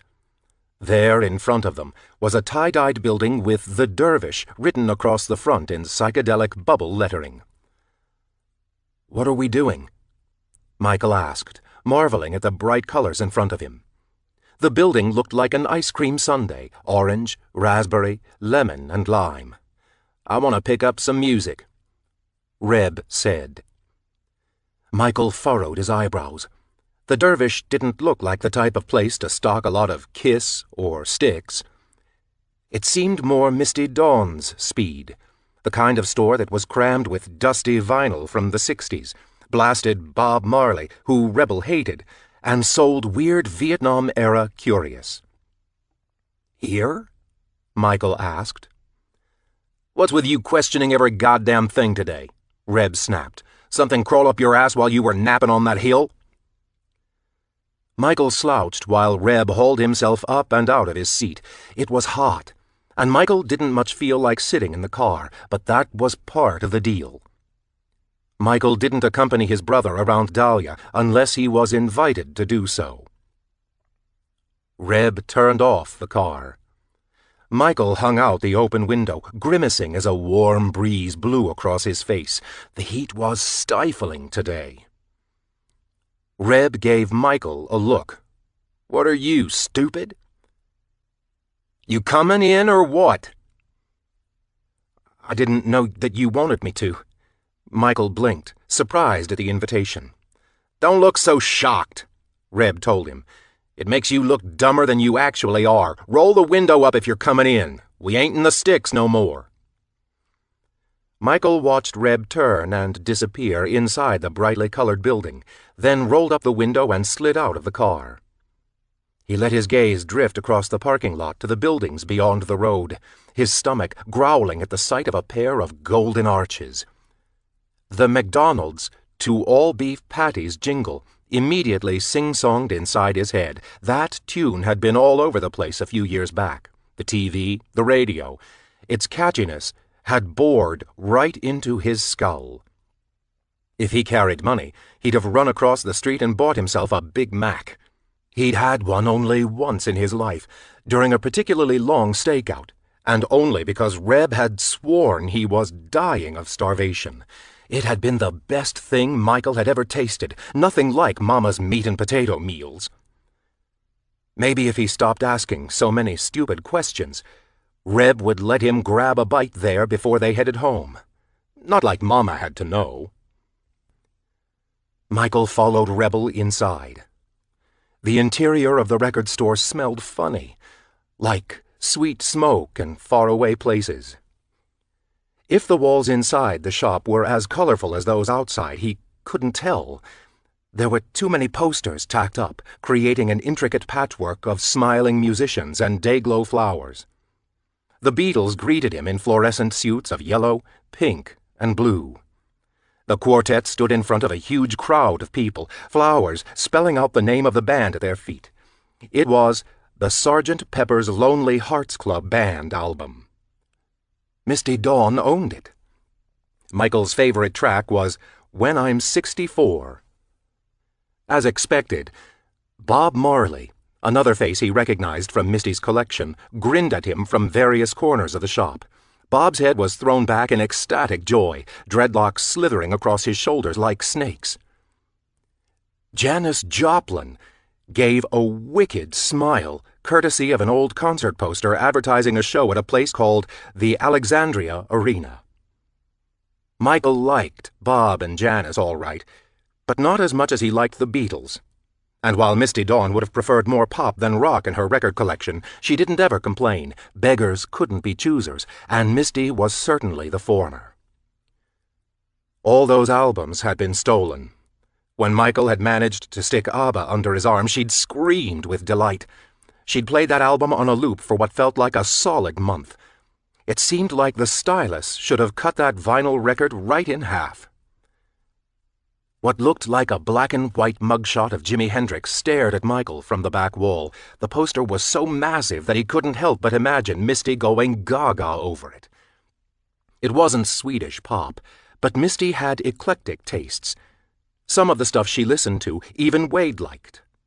Sometimes Wade would go up to her room and listen to bluesy rock on her record player. Creedence Clearwater Revival would twang through the wall that separated Michael's and Misty's rooms. Michael would close his eyes and try to imagine himself in the stories Wade loved to tell. The jungle, crawling through swamps, a rifle in one hand and a Lucky Strike tucked between his lips, Charlie just around the corner, death only a few steps behind. And then there was Misty's other stuff, the Bee Gees and Peaches and Herb, Bonnie Tyler and Rod Stewart. That was the stuff Rebel would yell for her to turn off because it was giving him a headache. That was the music Wade muttered about being behind all the trouble with those fags in D.C. Michael looked across the expanse of wooden crates on top of what looked like homemade tables. The crates were packed full of record sleeves. Handwritten signs separated the tables into decades. Decades were portioned out by letters of the alphabet, and the most popular artists got their own tabs. Rebel stood close to the front window, on the left side of the store, the sun shining on his back. He was leaning against the front counter, grinning at a strawberry blonde who was laughing too freely for the two of them to have only just met. Then again, Reb had a way with girls. Rebel turned his head and regarded Michael with a nod. He was smiling, but as soon as their eyes met, his expression went hard. "Don't screw this up," it said. And for a moment, Michael didn't get what that could have meant. But then he saw the way Reb was looking at the girl. She was twisting a lock of hair around one of her fingers, snapping her gum between giggles. He supposed not screwing up meant not robbing the place. He was tempted to steal a whole armload of records and make Misty Dawn's day, but that wouldn't go over too well with the employees. Michael looked away and stepped up to the nearest crate, flipping through record sleeves while the girl chuckled at something Reb had said. He kept his head down and his eyes diverted as he slowly moved from the front of the store toward the back. He was trying to place the song that buzzed through a speaker mounted in the top corner of the room, thinking about how Misty would have known it after the first few bars. It seemed like she knew every song on the radio, lyrics, title, artist, everything. Every time they caught Name That Tune on TV, she'd have a higher score than any of the contestants. The song playing overhead was loud and rollicking, with a fast beat and horn accompaniment. It was bouncy and buoyant, despite its rough edge, as exotic as the smoke that curled up his nostrils and filled his lungs. Michael cast a glance at the speaker, waiting for it to reveal its secret as he listened, only to hear the slap of record sleeves against linoleum a few feet behind him. Sure that he'd nudged something in passing, he twisted around to see what damage he had done, but instead of finding an overturned crate at his heels, thank God, because Reb would have been pissed. A girl was crouching there, collecting a few spilled records into her arms. She looked up at him, her cropped black hair making her skin shine like freshly poured milk. Their eyes met, and Michael's heart tripped over its own beat. She looked like Snow White from Laura Lynn's old book of fairy tales, except 100 times more beautiful and wearing all black, looking about as modern as the music sounded. A smile crossed her lips, and she looked down at the floor, sweeping up the last record before rising. "Sorry," she said. "You need help finding anything?" Michael watched her lips move, mesmerized by the way she formed her words. He smelled spearmint. She turned to file a couple of records into the crate at his elbow. Her profile was astounding. The length of her neck, the way her earlobes seemed to flow into the angle of her jawline. She shot him another glance, raising an eyebrow at his lack of response. When he looked away a little too quickly, she chuckled to herself and lifted her shoulders into a shrug. "Okay, then," she said, just beyond his shoulder. "If you change your mind, I'm easy to find. It's rockabilly, by the way. Brand new." She pointed to the speaker. "Stray Cats." Stepping around him, she left a waft of mint in her wake. Leaning forward more than necessary, Michael allowed his hair to form a curtain around his face. There was something about her that twisted his stomach into knots. Nervous excitement. A scary, forbidden longing.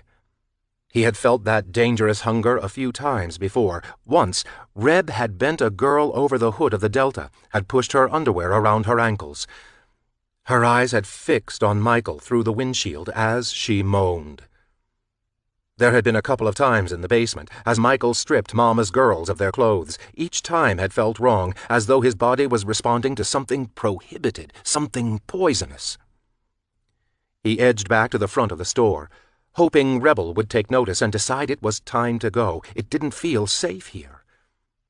He felt vulnerable, as though at any minute he could fall into something he'd never be able to pull himself out of. Despite the horrors back home, at least there he had routine. Lingering beside the exit, Michael leaned against the shop window next to the door. He waited for the strawberry blonde behind the counter to stop her chatter so Reb could take notice. As if on cue, Rebel looked back, rolled his eyes, and shoved away from the register with an easy shrug of the shoulders. "See you later," he told the girl, then pivoted on the soles of his boots and made for the door. Pulling it open, he grabbed Michael by the shoulder and shoved him outside. Michael waited for Rebel to unlock the Delta's door, then slid back into the car and hunched his shoulders as he stared at his knees. Reb was clearly pissed, buzzing like an electric wire. He didn't say anything while pulling out of the parking lot, but he didn't have to. Michael knew he was spitting sparks, ready to ignite just as soon as they were on the road. "What's wrong with you?" he demanded, once they put the Dervish and, to Michael's disappointment, McDonald's in the rearview mirror. "That girl was trying to talk to you, and you acted like a retard sprung fresh from Weston State." "Just asked if I needed help," Michael murmured. "I didn't." Reb laughed. A cold one, the kind Michael hated. "Yeah, right," he said. "You don't need help. Man, you need more help than anyone I've ever met. I wonder about you, Mike." "Wonder about what?" "Whether you're human or not," he said.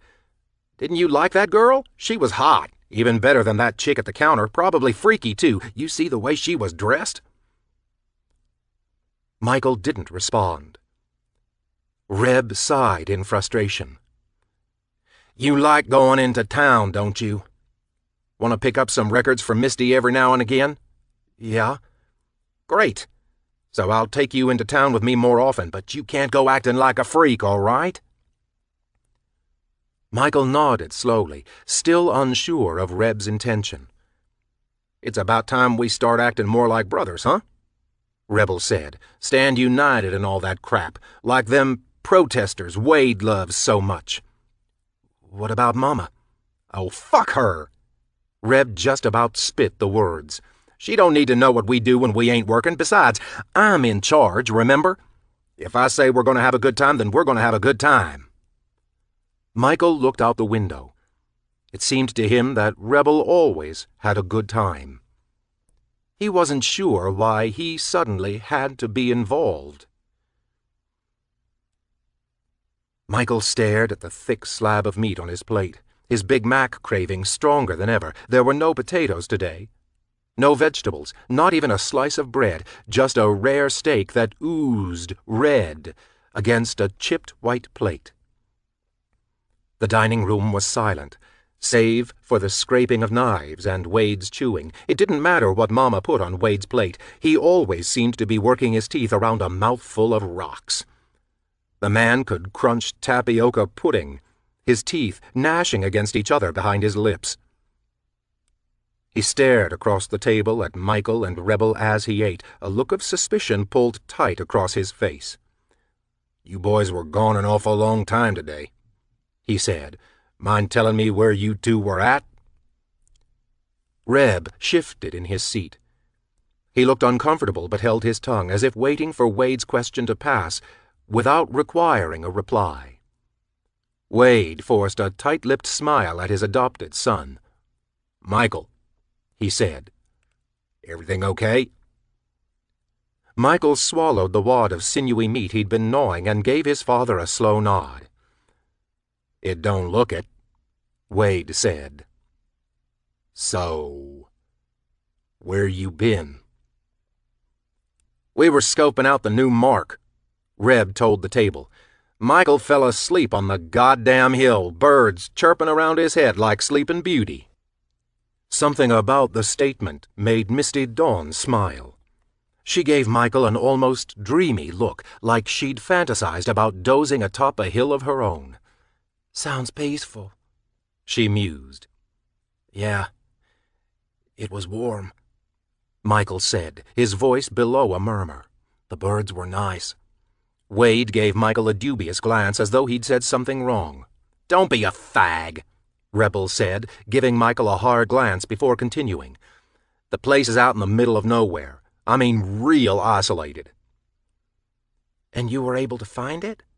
Misty asked, something dangerous sparking behind the green of her eyes. "Why the hell wouldn't I be able to find it?" "I don't know." She raised her shoulders in an idle shrug. "Lots of things can happen between here and there, especially when you're good and drunk." Michael winced at her boldness.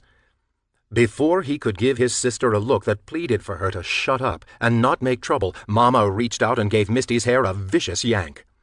Misty yelped. "Hey, fuck you, Misty!" Reb shot back.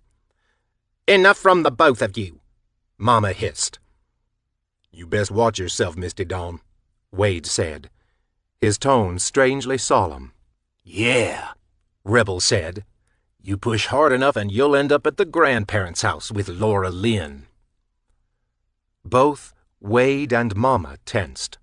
Michael could feel Reb itching to jump out of his seat, to launch himself onto the table and start kicking glasses into the walls, but he didn't understand why. Mama stared at Reb like he'd just told the family he had called the police and turned them all in, having tired of his part in everything. The little color that had been in her thin, sallow face had faded. She stared at her son with wide, disbelieving eyes, the gold and brown tones in her floral print dress making her skin look sickly and yellow. They all sat in uncomfortable silence for a long while. Michael listened to the cacophony of everyone's breathing while Mama and Reb stared across the table at each other like a pair of vicious dogs. The quiet was finally broken when Mama shoved her chair away from the table. The legs screamed against the hardwood floor. She slammed her hands onto the tabletop. Everyone's utensils jumped and clanged against their plates. Her nostrils flared, and the sinew in her neck stuck out like ropes. Michael had to look away when her lips turned up in a snarl. "I don't never want to hear that name said in this house again," she growled, her eyes fixed on her oldest boy. "You understand me?" When Rebel didn't reply, her tone pitched toward a scream. "You understand?"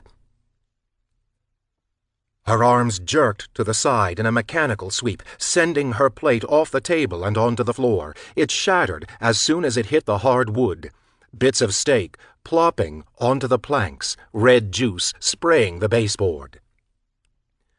She stepped behind Misty, who was now cowering in her seat, and grabbed her by the ears. "I'll deal with you later." She spoke into Misty's hair. then shot a final piercing glance at Reb before stomping out of the room. Michael caught the startled shine in Misty's eyes, but she said nothing, and she didn't allow herself to cry. After a tense moment, Misty gathered herself up and began clearing the table as though nothing of consequence had occurred. Wade left his seat without another word, and Michael half expected Rebel to follow suit, but Reb sat wooden in his chair, like he'd been electrocuted. He gripped the seat on both sides, his head bowed, a man desperately trying not to lose control. "Reb?" Michael chewed his bottom lip. His brother's posture was scaring him more than Mama's outburst had. Those same ropes that Mama had now stuck out against Reb's neck. Michael imagined him grinding his teeth down to powder inside his mouth. He dared to reach out, something he wouldn't have usually done, but Rebel's words from earlier were still fresh in his mind. Brothers were supposed to stand united. It was time they started acting like a family, sticking together no matter what. But as soon as Michael grazed Reb's elbow, Reb windmilled both arms outward in a burst of energy. His chair went skittering backward as he stood. "Don't touch me!" he yelled. Michael's eyes went wide.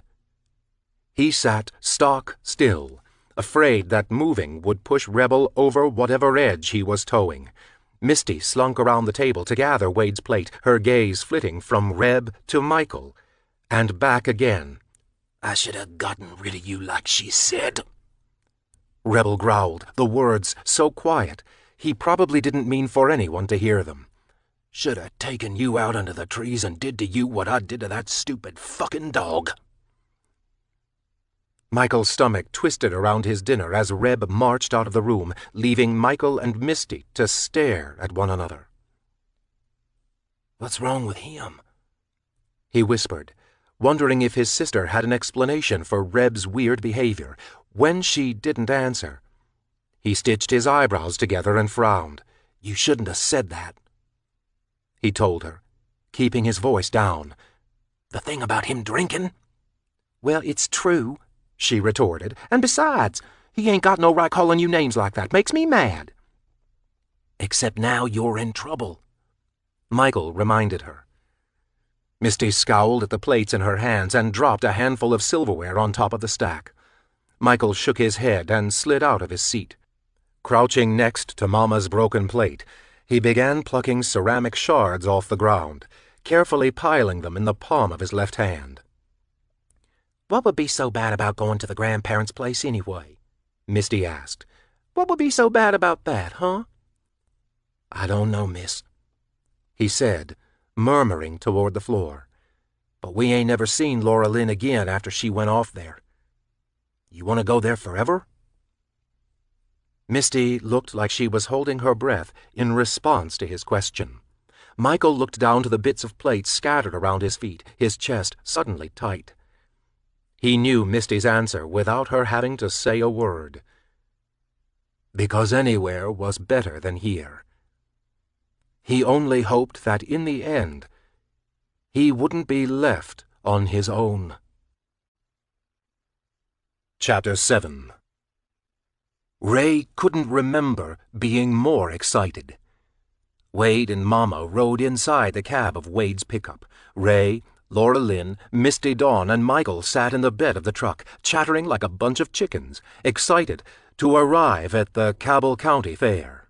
Michael had been with them for nearly 2 years. He'd become part of the family and hardly ever asked about his other parents anymore. To Ray's chagrin, Mama had stuck him in Ray's room, and for the most part, Michael drove Ray crazy with his endless questions and babyish ways. But today was going to be a good day.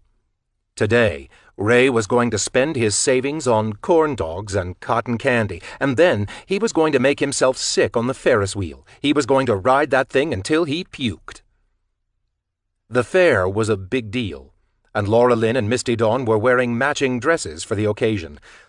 A set they had outgrown, but that Mama had still squeezed them into because there was no money for fancy things like Sunday best. Mama's own mother, Grandma Jean, had given the girls their dresses during a rare visit a few years back.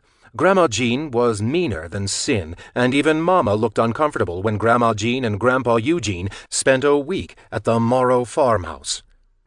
Ray had laughed when Misty and Laura Lynn had come downstairs in their matching get-ups. They had pulled their hair up in pigtails and stood at the foot of the stairs, Laura Lynn stoic as ever, Misty clawing like a helpless chimp at the fabric that bit into her armpits. "You all look like you got tangled in them window curtains," Ray had cackled, pointing to the ugly drapes that flanked the window of the front room. When Grandma Jean whacked him in the mouth with an open palm, he stared at her in a wide-eyed daze. Later that afternoon, Ray had spotted Laura Lynn sitting on Grandpa Eugene's lap on the back porch. The skirt of her new dress was piled up on top of her thighs.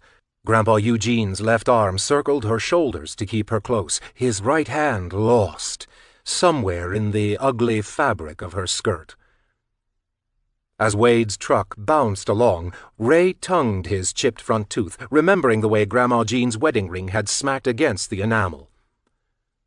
Laura Lynn smoothed the skirt of her too-small dress over the tops of her legs. Her hair shone in the sunlight like a pink and gold sunrise. She looked prettier than Ray had ever seen her. "Now you know there's going to be lots of people," Laura Lynn told them as the truck turned down a rural road. "Lots of chances to get lost. Ray, since you're the second oldest, you're taking care of Misty." "Oh, man!" Ray cried, but Laura Lynn ignored him. "Michael, you're still just a baby, so you stay with me." "I ain't no baby," Michael protested, but again, Laura Lynn wasn't swayed.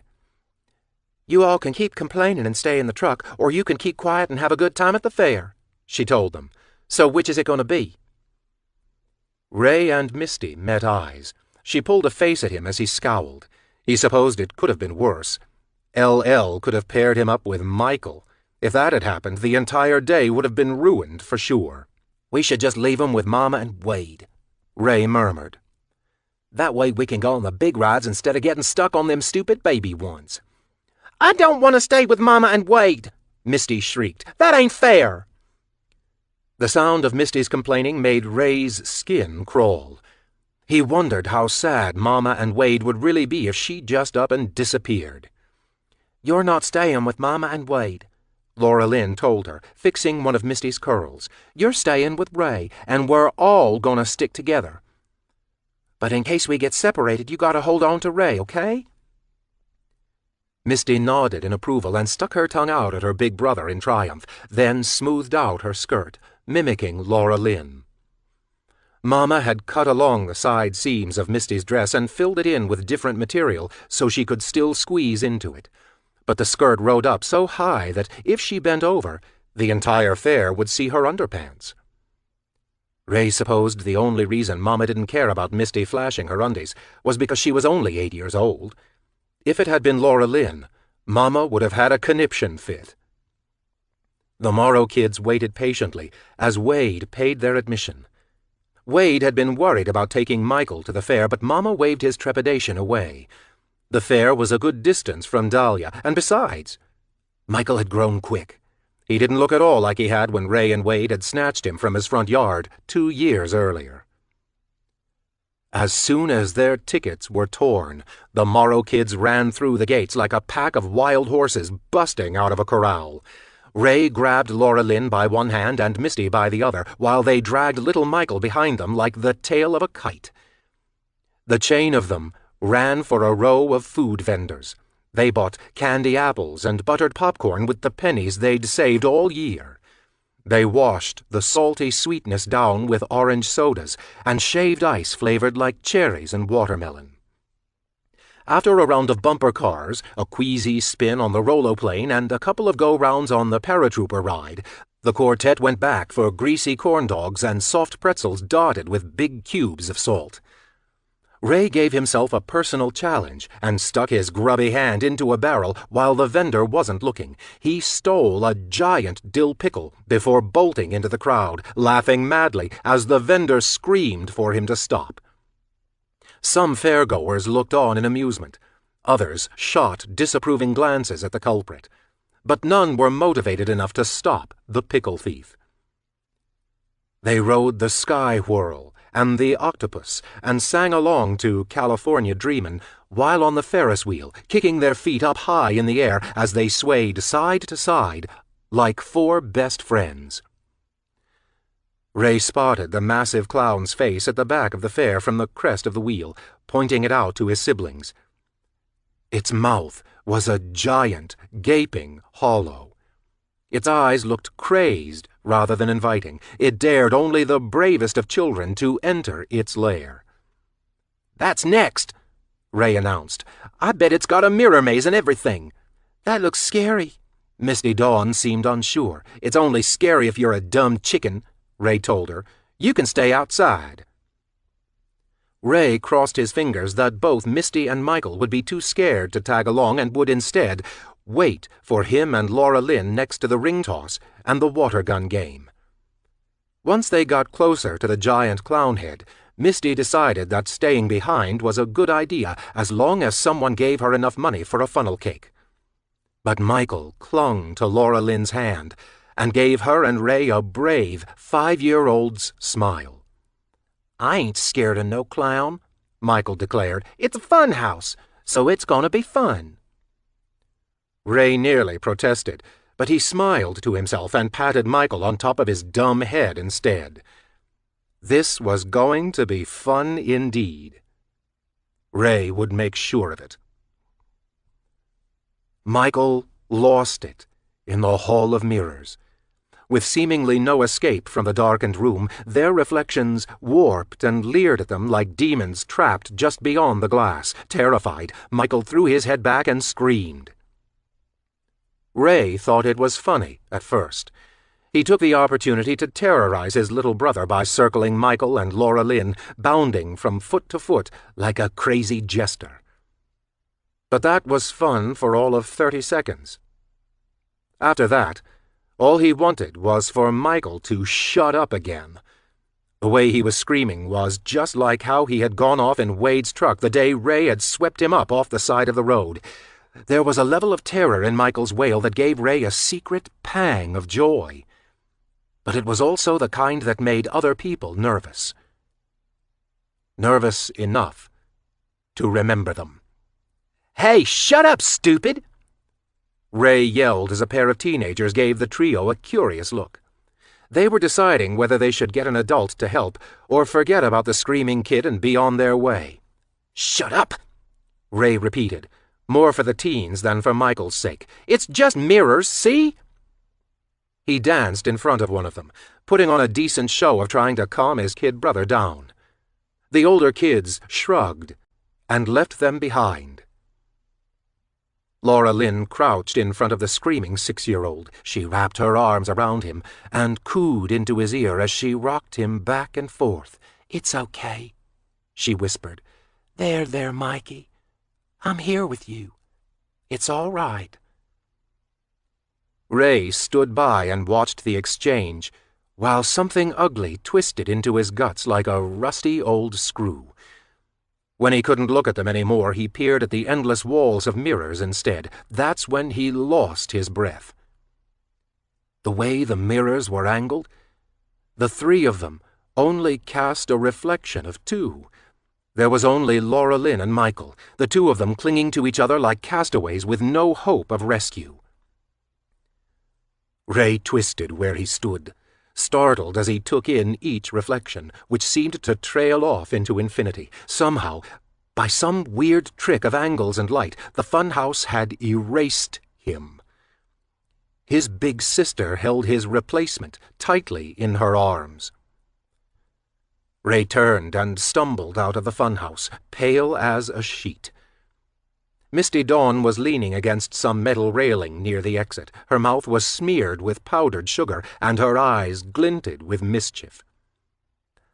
"I thought it was only scary if you were a dumb chicken." A smile of wicked satisfaction pulled at the corner of her mouth. "Guess you're a dumb chicken, huh?" She giggled, then folded a wad of funnel cake into her cheek. A moment later, she nearly choked on the pastry.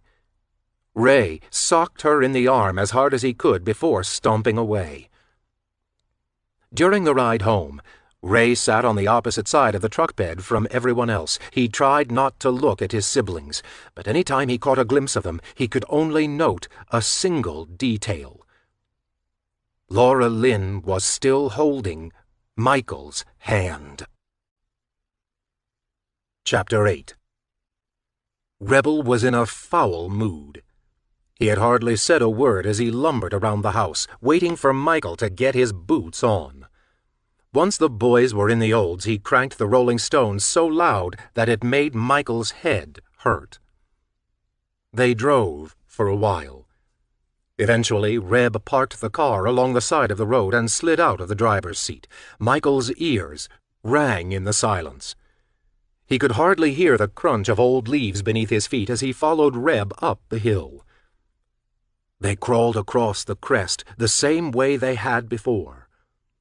Michael folded his arms and rested his chin on top of his hands while Reb studied the green-shuttered house through his binoculars. Michael didn't like this part of the job. Scoping out marks involved a lot of waiting, sometimes in the blazing heat of the car, but he did like it here. Maybe it was the songbirds. There were tons of them in West Virginia, but it seemed that there was a greater concentration in this particular corner of the mountains. He closed his eyes and considered the possibility. Maybe there was magic in this spot. The thing that drew the birds to this location was probably what made him feel so at ease as well. But just as he began to drift, Reb's impatience jolted him awake. "Let's go." His words were gruff, testy. Michael blinked his eyes open. He shot his brother a questioning glance, then turned his attention back to the little house below them with a curious look. He expected to see the woman sliding out the front door with her romance novel and a cold can of soda. But the yard was empty. The house looked abandoned, and with the garage closed, there was no telling whether she was home or someplace else. "You saw her?" Michael asked. That was the #1 rule when hunting sedentary marks. Reb and Michael had to get a visual, establish the routine. It was their job to know when the mark came and went. How long they stayed out. How long they slept. Who they knew and who would care if that person suddenly vanished off the face of the earth. Drifters were easier. That's why their prime targets were wayward girls hitching rides along empty highways. They didn't have to establish a damn thing when it came to transients. Even if those girls did have family, it didn't matter. Hitchhiking came with risks, and someone shoving them into the trunk of a car was one of them. "I don't see her," Michael murmured, reaching for the binoculars. "Where is she?" "I don't care," Reb said. "I'm tired of waiting. We're leaving." "We're giving her up?" Michael's fingers slid along the strap of the binoculars, tugging it lightly so that Rebel would let him see, but Reb wasn't in the mood. He jerked the binoculars away from Michael's hand and sat up in plain view, throwing caution to the wind. "Did I say we're giving her up? No, I didn't." "But we're leaving?" It didn't make sense. Michael knew Reb was still sore about the whole thing with Mama from the night before, but abandoning their post would put them behind schedule, and being behind schedule put Misty Dawn at risk. Rebel stood, dusted off the seat of his jeans, and began to stalk down the hill toward the car. Michael stared at him from where he lay on his belly, somehow convinced that Reb wasn't serious even though he was walking away. A mild form of panic set in when his brother put 20 paces between them. Michael skittered down the slope so he was out of view of the house, sat up, and stopped him with an almost pleading remark. "But we can't." Reb twisted to look over his shoulder. "Stay out here then," he said. "I'll come back for you in a couple of days." The suggestion was enough to make Michael scramble to his feet, his pulse banging against the interior of his skull. "We've got to clear this," he said. "Either that or find someone else." Ray didn't look back this time. He raised his voice while tromping away. "Don't you worry. It's clear." Michael rushed after him, sure that Reb really would leave him out there if he didn't follow. It scared him that what they were about to do would put them both in a bad situation. "How can it be clear?" he asked, catching up. "We've only been out here one time before this, Reb. We don't know nothing about her." Rebel narrowed his eyes. He bowed his head, kicking last winter's leaves with the tips of his scuffed-up boots. His sharp, angular features looked harsher than usual. "You've only been out here once," Reb said, then cut himself off with a snort. "Don't be such a pussy." "But we're going to get in trouble." Rebel came to a stop. "How are we going to get in trouble?" he asked. "You going to tell?" He gave Michael a stern shove. Michael stumbled backward, nearly toppling over when a pine branch rolled beneath his foot. "You rat me out, you rat us both out. Claudine will beat the living crap out of you first, and then I'll take my turn, because nobody likes a snitch." "I'm not going to tell," Michael insisted. "I just don't want to—" "Don't want to what?" "Do what I tell you." Rebel grabbed Michael by the arm, suddenly twisting it behind his back. A flash of pain bit into Michael's shoulder. "Reb, don't!" he pleaded. But Rebel refused to let go. "You've been a real pain in my ass these past few days, you know that?" He pushed Michael forward, forcing him to march like a prisoner of war. "But Rayub," he mock-whined, "we're gonna get in trouble. When are we gonna get some more maxi pads?" "How about we make a new rule for the retard? How about we say the retard ain't allowed to ask any more stupid questions? How's that grab you?" "Please, Reb." Michael stumbled forward. "You're gonna break my arm." Rebel gave him another shove, letting him go. Brothers united. Remember? Michael rubbed his shoulder, frowning as the Olds came into view through the trees. "I remember," Michael murmured. He was worrying for nothing. Rebel had the brains. Hell, Rebel was smart enough to clear the marks on 2 visits, and Michael didn't have the slightest idea how he did it. That's how smart his brother was. Sliding into the passenger seat, Michael pulled his seatbelt into place and kept his eyes down. Reb sat, motionless, on the driver's side, the plastic 8-ball that was attached to his keys hanging down from his hand. He mumbled something beneath his breath, too quiet for Michael to catch, and then shoved the keys into the ignition and left the hill behind. Seeing the dervish blaze bright and colorful in the summer sun made Michael sick. He felt like he'd swallowed a family of squirming eels, all of them, collectively trying to gnaw their way out of his belly with tiny needle teeth. Those sweet, sherbet colors sent a quiver of nausea up his throat.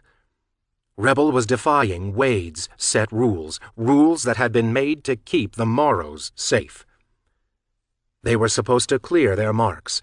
They weren't supposed to visit the same place twice in a short amount of time, and they certainly weren't supposed to be getting friendly with the locals, whether those persons of interest had strawberry blonde hair or not. The Morrow boys were to be ghosts, leaving behind nothing of themselves or those they took from the world. Michael opened his mouth to protest, but he couldn't find the words. Every argument that tumbled through his head made him feel guilty, because he and Reb were supposed to stand united, brothers in arms. But despite all logic, despite every reason as to why going back to the dervish was the worst idea in the history of bad ideas, Michael managed to convince himself that Rebel would never put the Morrows in danger. Reb knew what he was doing, because Reb was the smart one. If Michael didn't trust in his brother and best friend, it would serve him well to pray for a little more faith. He hoped that Rebel wouldn't read into his silence, but when he finally looked over to his brother, Reb's expression was severe. His mouth was pulled into a tight line, and his eyebrows had stitched together. The ridge of his brow threw his weird, gray-green eyes into shadow. It was the look of a killer, the kind of expression murderers wore just before wrapping their hands around a victim's throat. And yet, as soon as their eyes met, Rebel's face changed from harsh to oddly amicable. For half a second, Michael was caught off guard by that strange expression. It was almost plastic, as though his brother had pulled a mask over his face, hiding his true feelings behind a distant grin. Rebel leaned back in the driver's seat and casually turned so that he was fully facing Michael rather than looking out the windshield. He stretched a hand toward the stereo and turned the music down, cleared his throat, gave Michael what looked to be an embarrassed smile. "So that girl in there," he said, nodding toward the dervish. "Her name is Lucy. And I know what you're going to say before you even say it. You're going to tell me how we ain't supposed to be doing this kind of thing because it's dangerous, because Wade put all them stories about being followed and found out and whatever else inside your head." Michael shifted in his seat, caught the inside of his cheek between his molars, and frowned as his brother spoke. "But I'm telling you that Wade is full of shit about that stuff. It ain't half as dangerous out here as he makes it out to be. The old man thinks every fucking place is Nam. He just wants to keep us under his thumb, you get me?" "Why?" Michael asked. Reb scoffed. "Why? Hell, maybe because he don't got no one else to control but us, huh? Maybe because he's married to an old battle axe that tells him when to eat, shit, and sleep. No army man can really be comfortable with that, you know." Michael slouched in his seat, lifted his hand to his mouth, and chewed on a nail. "You get what I'm trying to say? The old man is using fear to keep us in check. It's what them fancy folk call manipulating. Except that I'm tired of it, Mikey. I'm tired of someone else telling me how to live my life. I don't care how many people he killed out there in the swamps. That don't mean he's better than me. I'm 23 years old. I'm ready for a steady girl, but I can't have one if I follow Wade's rules, can I? No. And you can't have one neither. Not now or never." Michael nodded and looked down to his hands. He understood where his brother was going with this, although he was really trying to sell it hard. "It's fine," Michael finally said. "I ain't gonna tell." Rebel's face lit up, and suddenly his sharp, bird-like features melted into something good-looking. He looked like the handsome guys in the magazines or the ones that did cigarette commercials on TV. It was strange how fast Reb moved through emotions. Not more than a half an hour ago he had been pissed off and brooding. Now he was wearing the biggest smile Michael had seen in all his life.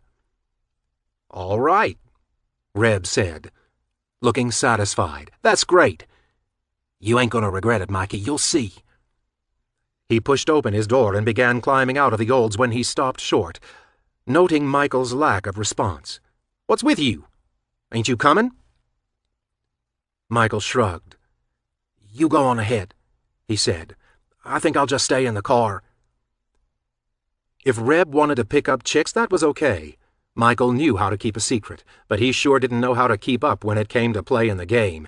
The idea of standing in that record store made him queasy. Snow White was in there, and with Rebel preoccupied with Lucy, she'd have nothing better to do than strike up a conversation. Michael didn't know how to talk to girls. That weird, uncomfortable yearning would come back. It would swallow him, and she'd see it in his face. She'd see what Michael really was. "What do you mean you'll stay in the car? That's crazy." Reb was shooting for light-hearted, but Michael could hear the aggravation leaching into his tone.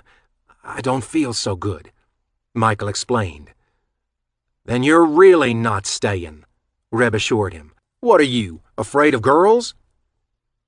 The more Michael thought about it, the less it made sense. Even if Rebel and Lucy hit it off, what did he expect would happen?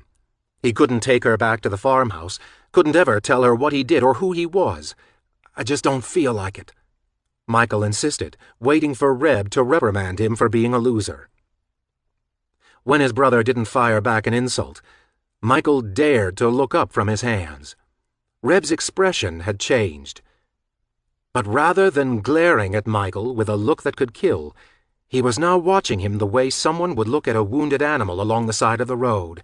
How sad, it read. How totally pathetic. "Fine. Suit yourself." Reb finally relented. "But I'm going to be a while. So if you cook in here—" He shrugged, sliding out of the car. "Just think about what I said about Wade, huh? We work hard, Mike. We work hard for him and Claudine, and we don't never get nothing in the way of thanks. Don't we deserve a good time?" Then he slammed the door and trudged across the parking lot. Michael watched him disappear into the store. Michael stepped inside the Dervish a few minutes later, but not because he wanted to. It was because he knew his brother well, and one girl may not have been enough. The idea of Rebel bending Snow White over the hood of the Delta compounded the nausea he already felt. If he didn't show an interest, Reb would take that to mean Snow White was fair game. Michael didn't know the first thing about what he was doing, but something about the idea of his older brother having Lucy and Snow was too much to bear. The little bell jingled when he pushed open the door, that exotic scent hitting him square in the chest. He took a deep breath and stepped inside. Reb was standing at the front counter, leaning against it with one hip cocked. He shot a look over his shoulder at Michael, and when their eyes met, Michael could read Reb's expression with ease. "Don't waste this opportunity," it said. "Don't let Wade boss you around no more." Rebel grinned at Lucy. Her hair cascaded down her back in soft, easy waves. She tucked her ear against a raised shoulder and gave Reb a bashful smile as he reached out to draw his fingers down the delicate line of her jaw. Lucy's gaze darted from Michael to the back of the store, then returned to Reb again. She caught him by the hand and stepped out from behind the register, pulling him along. Michael followed them with his eyes, a pretty girl leading a grinning jackal to what Michael guessed was a storage room. They slid beyond the door and shut it behind them with a quiet click. Michael blinked at the seemingly abandoned store. He twisted around to look at the posters on the walls, the ones closest to the front windows discolored by the sun. He recognized the music coming through the speakers as Van Halen. Reb played them in the Delta every now and again. David Lee Roth "Ooh Baby Babied" his way into the open room, accompanied by the constant groan of an air conditioner battling the West Virginia heat. He nearly jumped at the sound of the tiny bell above the door and glanced back at the Dervish's new patron. A woman, wearing a floor-length skirt in loud oranges and greens, stepped inside. Her stick-straight hair was so long it hid her entire back. Henna tattoos spiraled down her bare arms and decorated her hands in intricate paisley patterns. She gave Michael a lazy smile and murmured, "Hey, man," while drifting down an aisle of crates. Pulling records from the stacks with little to no thought, she created a pile of vinyl that would make Misty Dawn quiver with jealousy. Michael watched her from behind his hair for a while.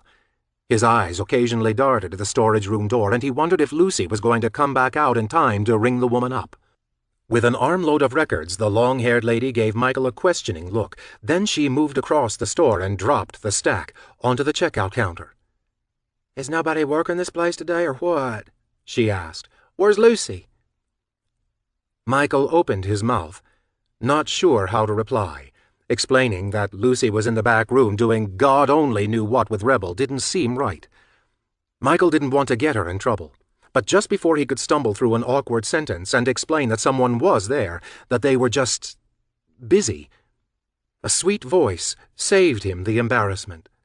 "Lucy's at lunch." Snow White appeared seemingly out of nowhere. Michael imagined her hiding behind a stack of crates, appearing in a puff of glittery smoke like Glinda the Good Witch. "Hi, Barb," Snow White said, giving the woman a wide smile. "Seems a bit early for lunch," Barb said, glancing over her shoulder at Michael. Snow White began to sort through the records on the counter. "Maybe you should hire Robert Plant to help you run the place." Barb hooked a thumb over her shoulder. "Yeah, maybe I should," Snow said with a half-smile. She cast a glance in Michael's direction before punching a series of buttons on the register. The attention made him feel self-conscious. He stepped away from the bank of windows and moved down one of the aisles, his back to the girls. Wade had taught him to avoid conversation. People were unpredictable. They asked a lot of questions, and sometimes finding appropriate answers was hard. Reb had agreed on that point, up until now. And that left Michael in a vulnerable position. He could talk to Snow White and risk her asking about things he couldn't talk about, or he could ignore her completely and have his brother engage her instead. "Or maybe Lucy ran off because you're playing this stuff," Barb said, pointing to one of the speakers. "A store full of music, and you pick this?" "We try not to discriminate." He couldn't see her, but Michael could hear the amusement in Snow's voice. "Yeah, well, maybe it would suit you to be a bit more choosy. Discrimination is one thing, but free love isn't unconditional, man." Snow chuckled. "Is that new ink?" she asked. "Yeah, got it done when I drove up to Charleston. Picked up some new sound equipment for the station, though I gotta say we're probably switching to cassettes soon." "Oh, what, tapes?" "Hey, they're starting to sound better these days. Get your boss to stock 'em, huh? Anyway, say hi to Lucy for me when she gets back," Barb said. Michael listened to the crinkle of a paper bag. "And put on another record for me, please." "Will do," Snow sing-songed. "See you later, Barb." "Back in a few weeks. Later days, babe." Michael chewed his bottom lip as Barb walked his way. She slowed her steps as if to get a better look at him, then shot a glance over her shoulder, flashing a grin back at Snow. "He's decent," she announced. "A possible fox." The chime of the bell marked her exit. Michael looked down at the records in front of him. One of the tabs was marked Fleetwood. Misty Dawn loved that Stevie Nicks chick. "That's Barb Callahan." Goosebumps. Snow White had, for a second time, pulled a magic trick. Instead of being behind the register, she was now at Michael's right elbow. "You know?" she said, responding to Michael's silence. "Barb Callahan from J104. Michael shook his head. His heart thudded so hard it felt as though it was ready to push its way straight out of his chest. "Don't you listen to the radio?" She gave him a smile. "Not really." That was a lie. The name Barb Callahan sounded familiar. So did the station's call sign. More than likely it was one of Misty Dawn's regular spots on the dial, but Michael was way too nervous to say any of that. His throat felt dry. His words sounded gravelly. He could smell that spearmint scent coming off Snow White in waves. She canted her head to the side, her cropped black hair exposing a long slope of neck. Grinning toward a crate of records, she filed one away into its rightful spot and shrugged. "Yeah, me neither," she said, her words colored with easy amusement. "But I tell Barb I do. Too much hippy-dippy crap for my taste. I'm pretty sure she still plays Simon and Garfunkel, which is just—" She pulled a face like she'd tasted something bad. "But if I told Barb that, I'd never get her to leave."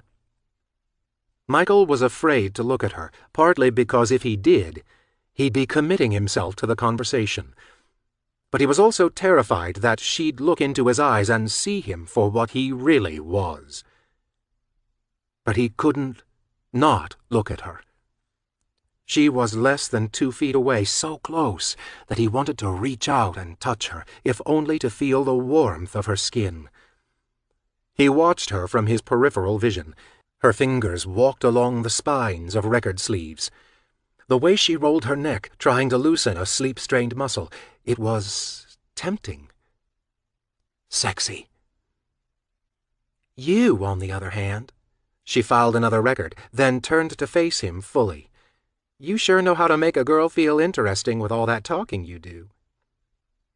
Michael forced an unsure smile and pushed himself to meet her head-on. When he finally managed it, he truly saw her for the first time. And what he saw made his heart ache. She wasn't pretty like Lucy.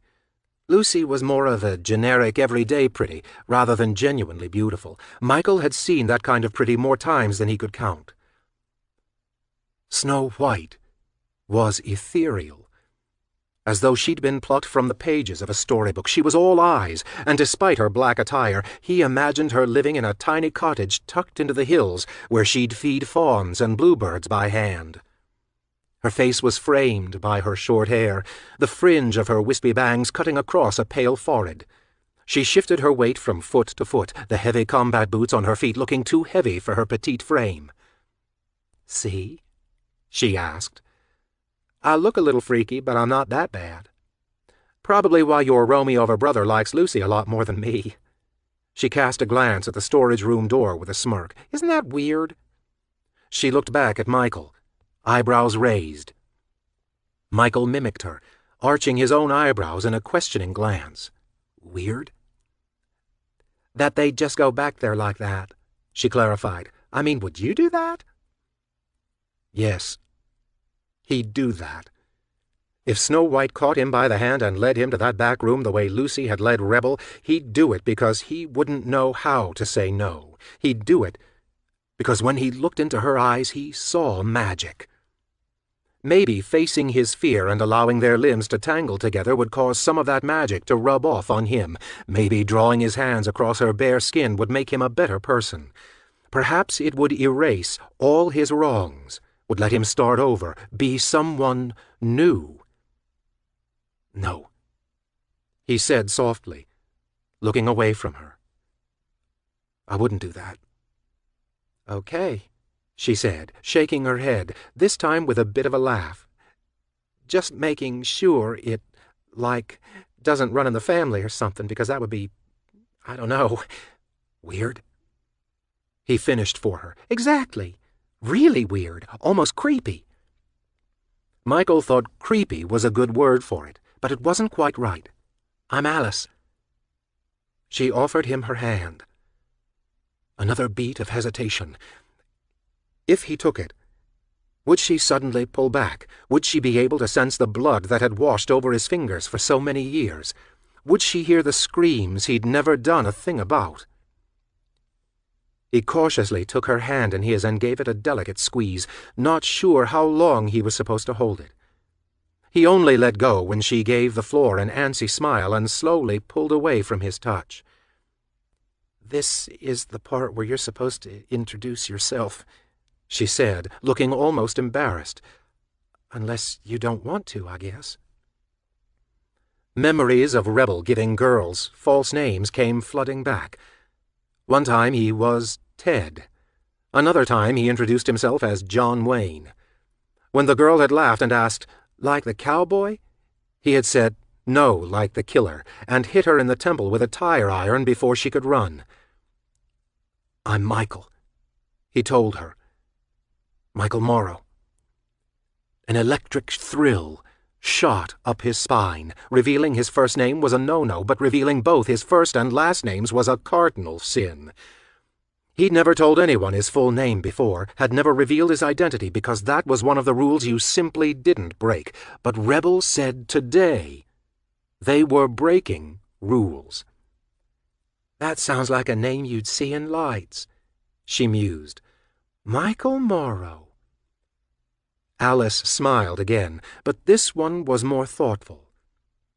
Her gaze drifted across his face, paused on his mouth for a beat before she turned away with a blush.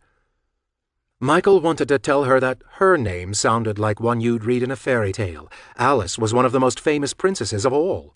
Laura Lynn never did own the Alice book, but she'd told them the story as best she could, and from her telling, Michael knew that Alice wasn't the kind of princess to sit around waiting for Prince Charming. She was a girl of action, one that fought a monster that Laura Lynn had called the Jibber-Jabber, a giant beast that she somehow defeated because she was pure of heart. "Are you in a band or something?" Alice asked. "Me?" He shook his head, caught off guard, as though the mere idea of it was impossible. "You never know," she said. "Lots of famous musicians come from the sticks. Dahlia, West Virginia could be next." He wasn't sure what to say to that, only that there was no chance of him being the next big thing. If Michael's name ever appeared in lights, it would be alongside Rebels on the nightly news. "I haven't seen you around before." She grabbed the small stack of unfiled records off of one of the crates and moved to the opposite side. The sweet scent of spearmint surrounded her like an aura. "Other than seeing you yesterday, I mean. You are from Dahlia, aren't you?" "The outskirts," he told her. "So, the boonies of the boonies," Alice chuckled. "Sounds fun. Kind of like Deliverance." Michael didn't know what Deliverance was. He guessed some kind of a movie, but he didn't ask. He didn't want to sound as stupid as he felt, so he tucked his chin against his chest and acted interested in the artwork on a Foreigner record sleeve. Michael watched the muscles of Alice's forearms flex as her fingers worked the records into place. 2 small numbers were tattooed on the inside of her left biceps. 10:15. She caught him looking and glanced down at it, as if having forgotten it was there. "It's a song," she said. "You like The Cure?" "I don't know." The memory of the 10-6 printed on the Mad Hatter's giant green top hat was distracting. He'd seen it in one of Laura Lynn's picture books.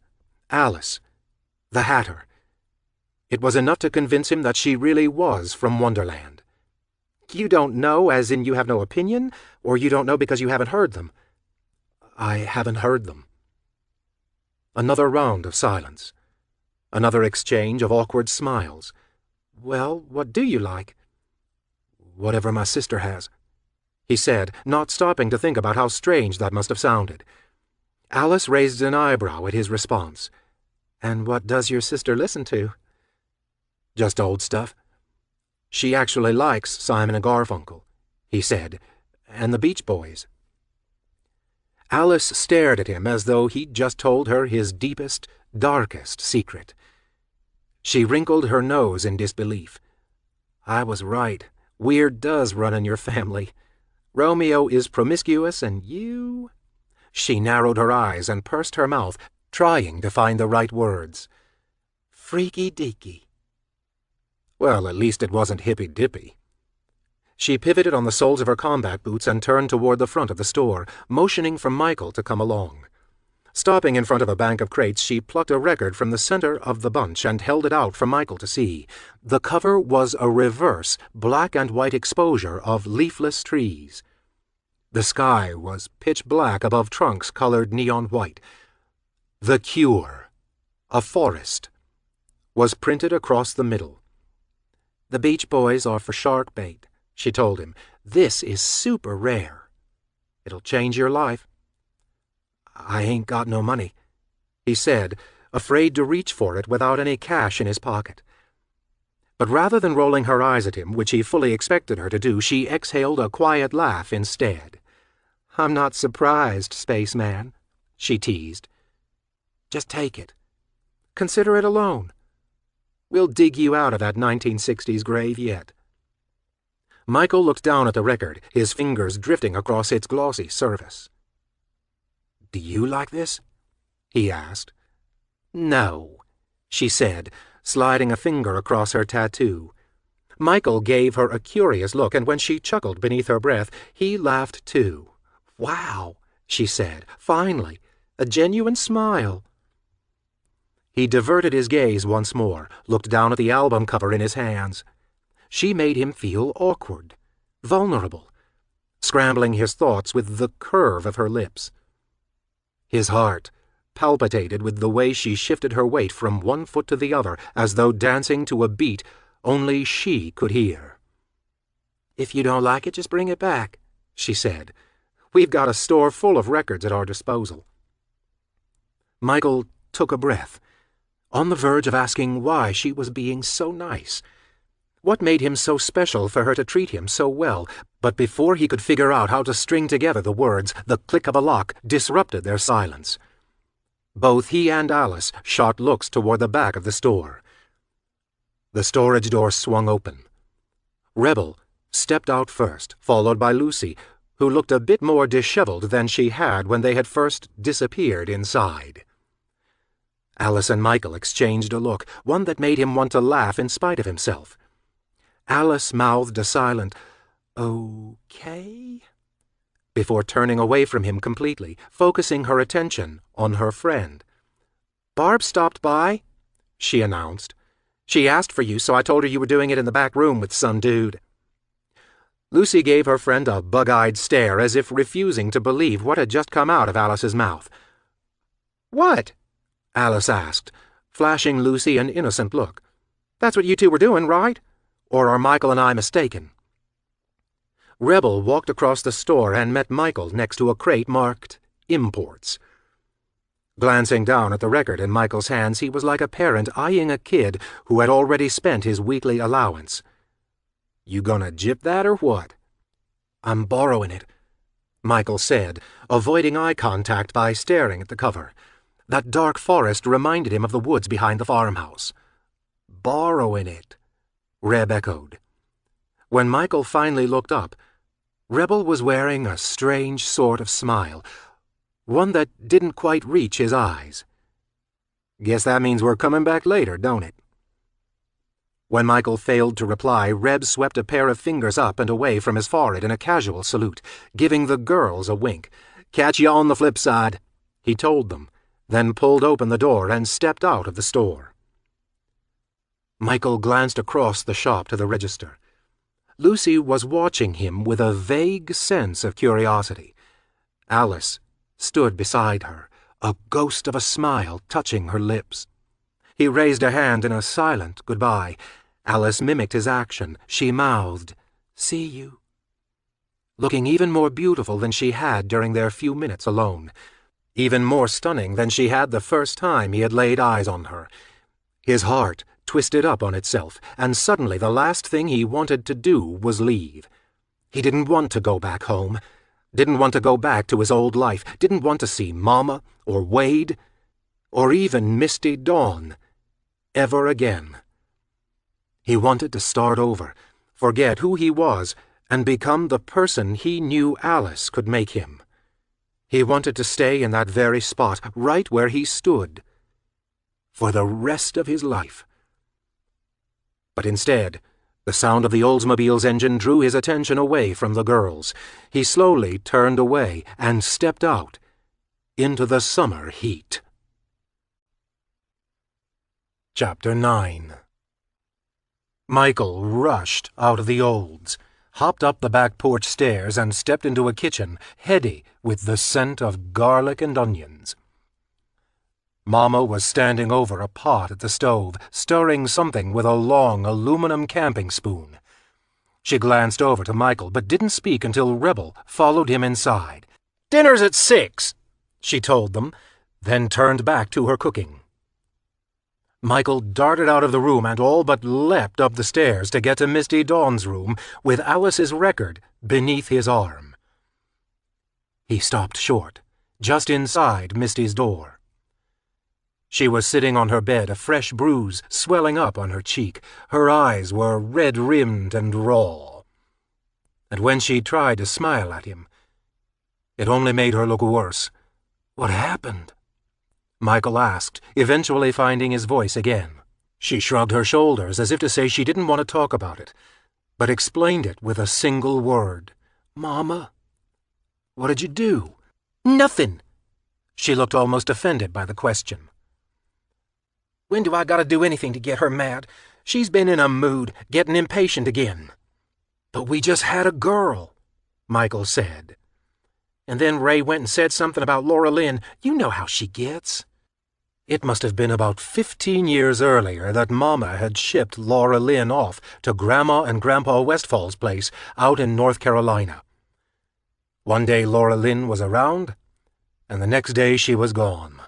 Poof, like magic, a disappearing act that only went one way. The grandparents had always scared him.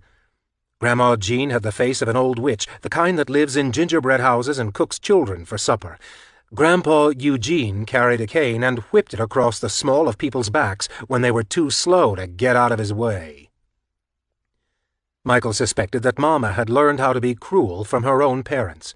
Maybe their meanness had been so severe that it had rubbed off on Claudine like a contagious disease. "What's this?" Misty Dawn leaned forward and snatched the record from beneath Michael's arm. She peered at the cover, then gave her brother a curious glance. "Where'd you get it?" In town. You had money? I'm just borrowing it, Michael said. The girl that works at the store said it's a loan. Misty's expression flickered from inquisitive to suspicious. A girl? Her mouth quirked down at the corners. What kind of girl? Just a girl who works there. He tried to sound indifferent, as though Alice couldn't have caught his interest if she had pulled her shirt over her head and shimmied back and forth.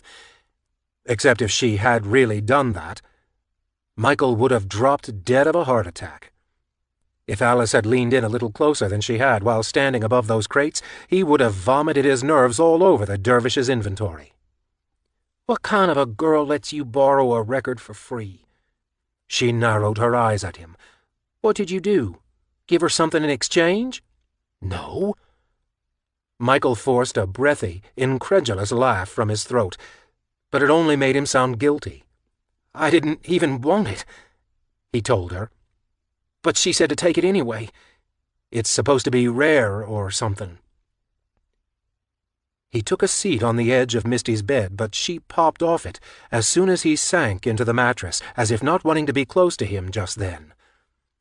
She approached the old RCA portable record player sitting on top of her dresser instead, then carefully removed the vinyl that had been left there. Sliding the new record that Michael had brought out of its sleeve, she dropped it onto the turntable, hit a button to start it spinning, and lowered the needle into place. They listened to the track in silence, Misty standing motionless in the corner of her room as if mesmerized by the spinning disc. Michael was fascinated by the weird, almost watery-sounding guitar and the strange, brooding vocals. The lyrics struck him as both haunting and alluring, as though the singer wasn't only singing to him, but about him. By the time the song was over, Michael was in love. Before he could ask Misty to replay it, she lifted the needle from the record and placed it back at the outer edge. Michael closed his eyes, allowing the moodiness of the music to sweep him away. By the time the second verse hit, Misty had her arms over her head, her hips swaying to the dark, sexy rhythm. She turned to him as she danced, giving him a look he had seen before, a look that always managed to set his teeth on edge. But Michael was too engrossed in the song himself. With his head lolling back and forth, his thoughts were 10 miles away. He was back inside that brightly colored store, pretending Misty was Alice, dancing to this very song. It was an image that shifted his storybook perception of her to something far more human. Sitting there with his head bobbing to the beat, he longed to inhale spearmint. He wanted to smell sweet, exotic smoke. What he got was the stale scent of cigarettes instead. Misty had danced her way across the room to stand in front of her brother, swaying her hips as she ran her hands along the length of her sides. She placed a hand on his chest and straddled his legs, then lowered herself onto his lap as he swallowed his nerves. "Misty," he croaked, desperate to get away without pushing her aside. He didn't want to hurt her feelings. She didn't need another wound to nurse. "Come on," Misty whispered. Leaning in just enough, she let her lips drag across his temple. "How do you expect to handle the record store girl if you've never been with a girl before?" Michael squirmed. He dug his fingers into the blanket beneath him and clenched his teeth, wanting nothing more than to bolt upright and run out the door. When her lips grazed the lobe of his ear, he squeezed his eyes shut as tight as he could. He willed himself to imagine Alice in her place, but the scent of nicotine kept him from disconnecting. Had Misty been chewing spearmint gum, Michael would have lost himself completely. A kiss from a girl like that? He could only imagine it. And what he did imagine lingered on the fringes of heaven. Misty's hands slithered across his torso. She gyrated on top of him, her mouth trailing away from his ear, beginning a slow descent toward his mouth.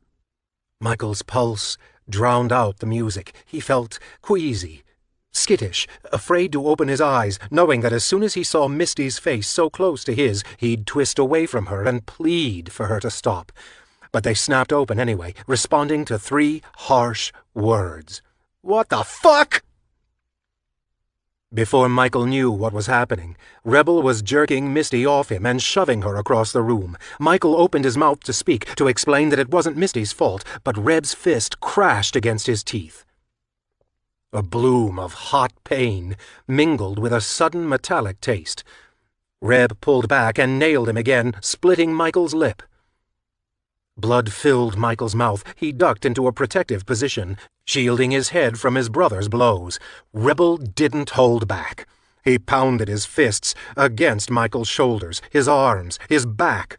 He aimed for Michael's kidneys before stumbling backward, haggard with rage.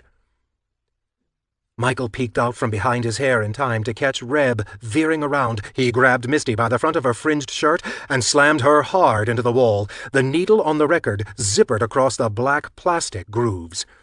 "You filthy fucking whore!" he hissed into her face. "You're disgusting!" He gave her a parting shove and stomped out of the room. Michael watched Misty straighten her halter and pull back her shoulders in a prideful sort of way. He admired her for being able to shake it off, but he wasn't as composed. Gathering himself up off of Misty's bed, he kept his head down as he slumped to the door. He couldn't look at her, couldn't even bring himself to apologize for the trouble he'd gotten her into. He simply slipped out of her room and back into his. He curled up on his bed, his head still encased in his arms, the sorrowful lyrics of that song spiraling through his brain. Michael joined the Morrows at the dinner table for their usual 6 p.m. ritual. He slid into his seat and bowed his head as if in silent prayer. Wade's eyes jumped from Michael's split lip to Misty Dawn's bruised face. With a furrowing of eyebrows, he finally spoke. "I missed something?" Mama shifted in her chair and dropped a fresh-baked roll onto her plate, then offered the table an indifferent shrug. Every now and again Michael pictured her the way she must have been as a girl, distant, distracted, stuck inside her own head. "The girl needed to be shown her place," she said, serving herself a heaping spoonful of mashed potatoes. "And Michael?" Wade's attention shifted to the youngest member of their brood. Michael kept his head down as he pulled at the strings of his frayed jeans. Rebel cleared his throat and leaned back in his chair. "These two like pretending they're best friends," Reb explained. "I figured they'd want to match." Michael looked up and caught Rebel grinning. Mama was too. Neither one was looking at the other, but both of them were leering like a pair of electric eels. Chapter 10.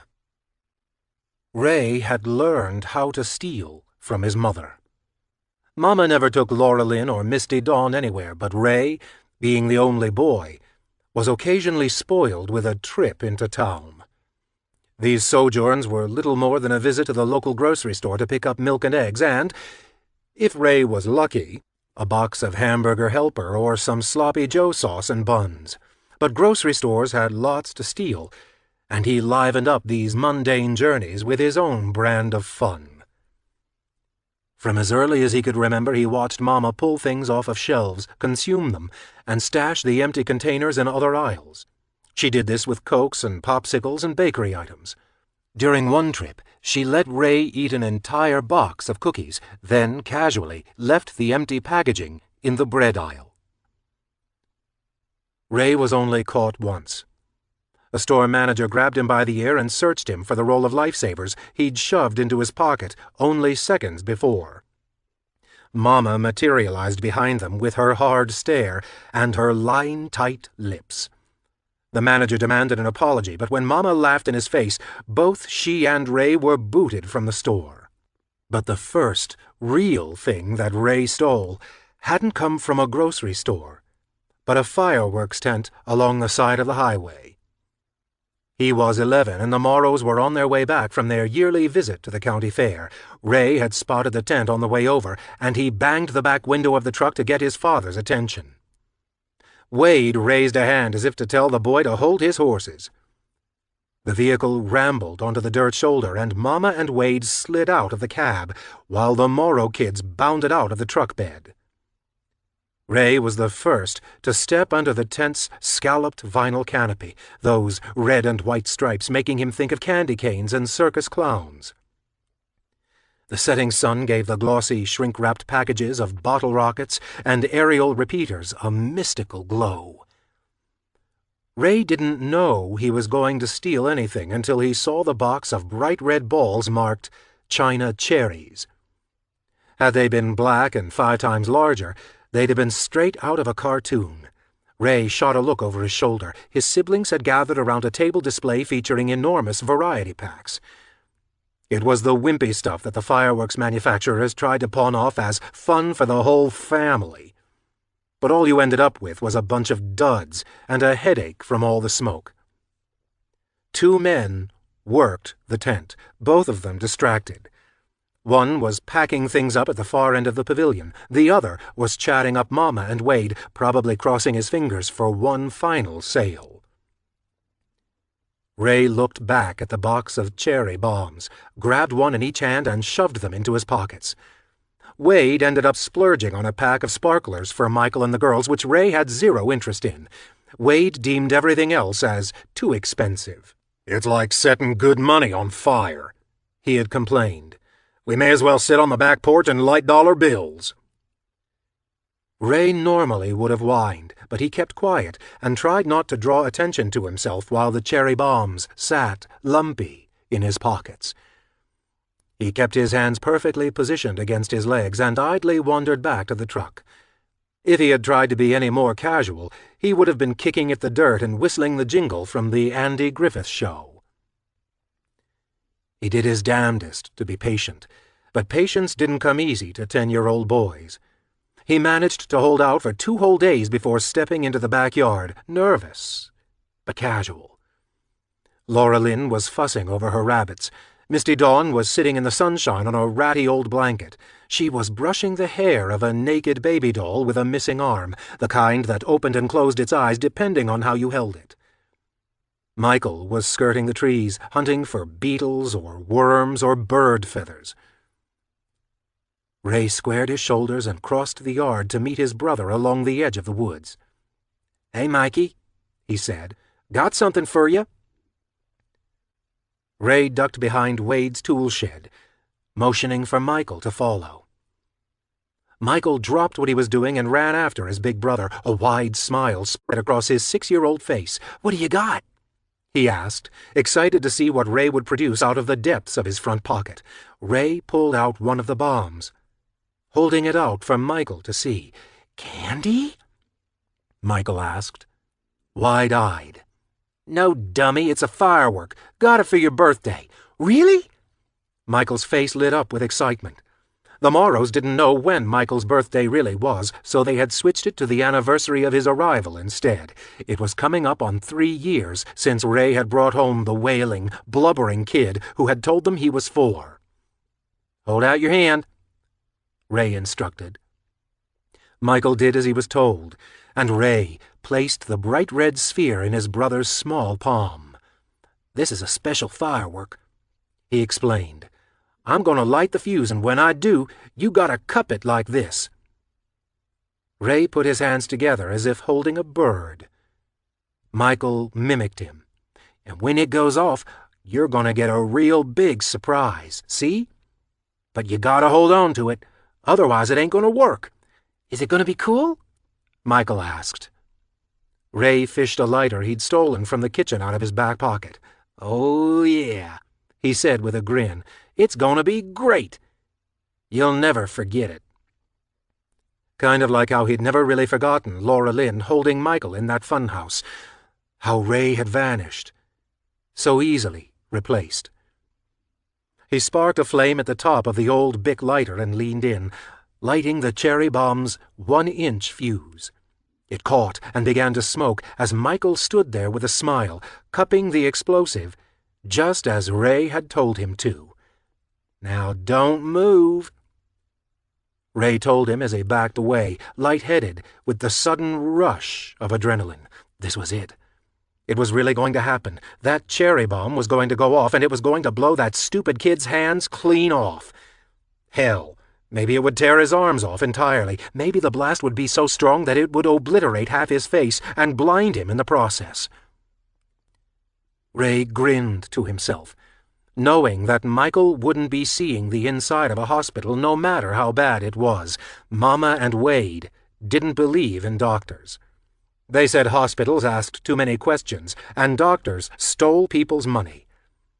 When Ray had fallen out of a tree and broken his arm at Michael's age, Wade had slapped a couple of scraps of wood together and made a hillbilly splint. Breaking his arm had hurt, but it hadn't been all bad. The pain had won Ray his first taste of whiskey. For the 2 months he wore that wooden arm around, he could take swigs of booze any time he wanted, no questions asked. But Michael would need more than liquor for this.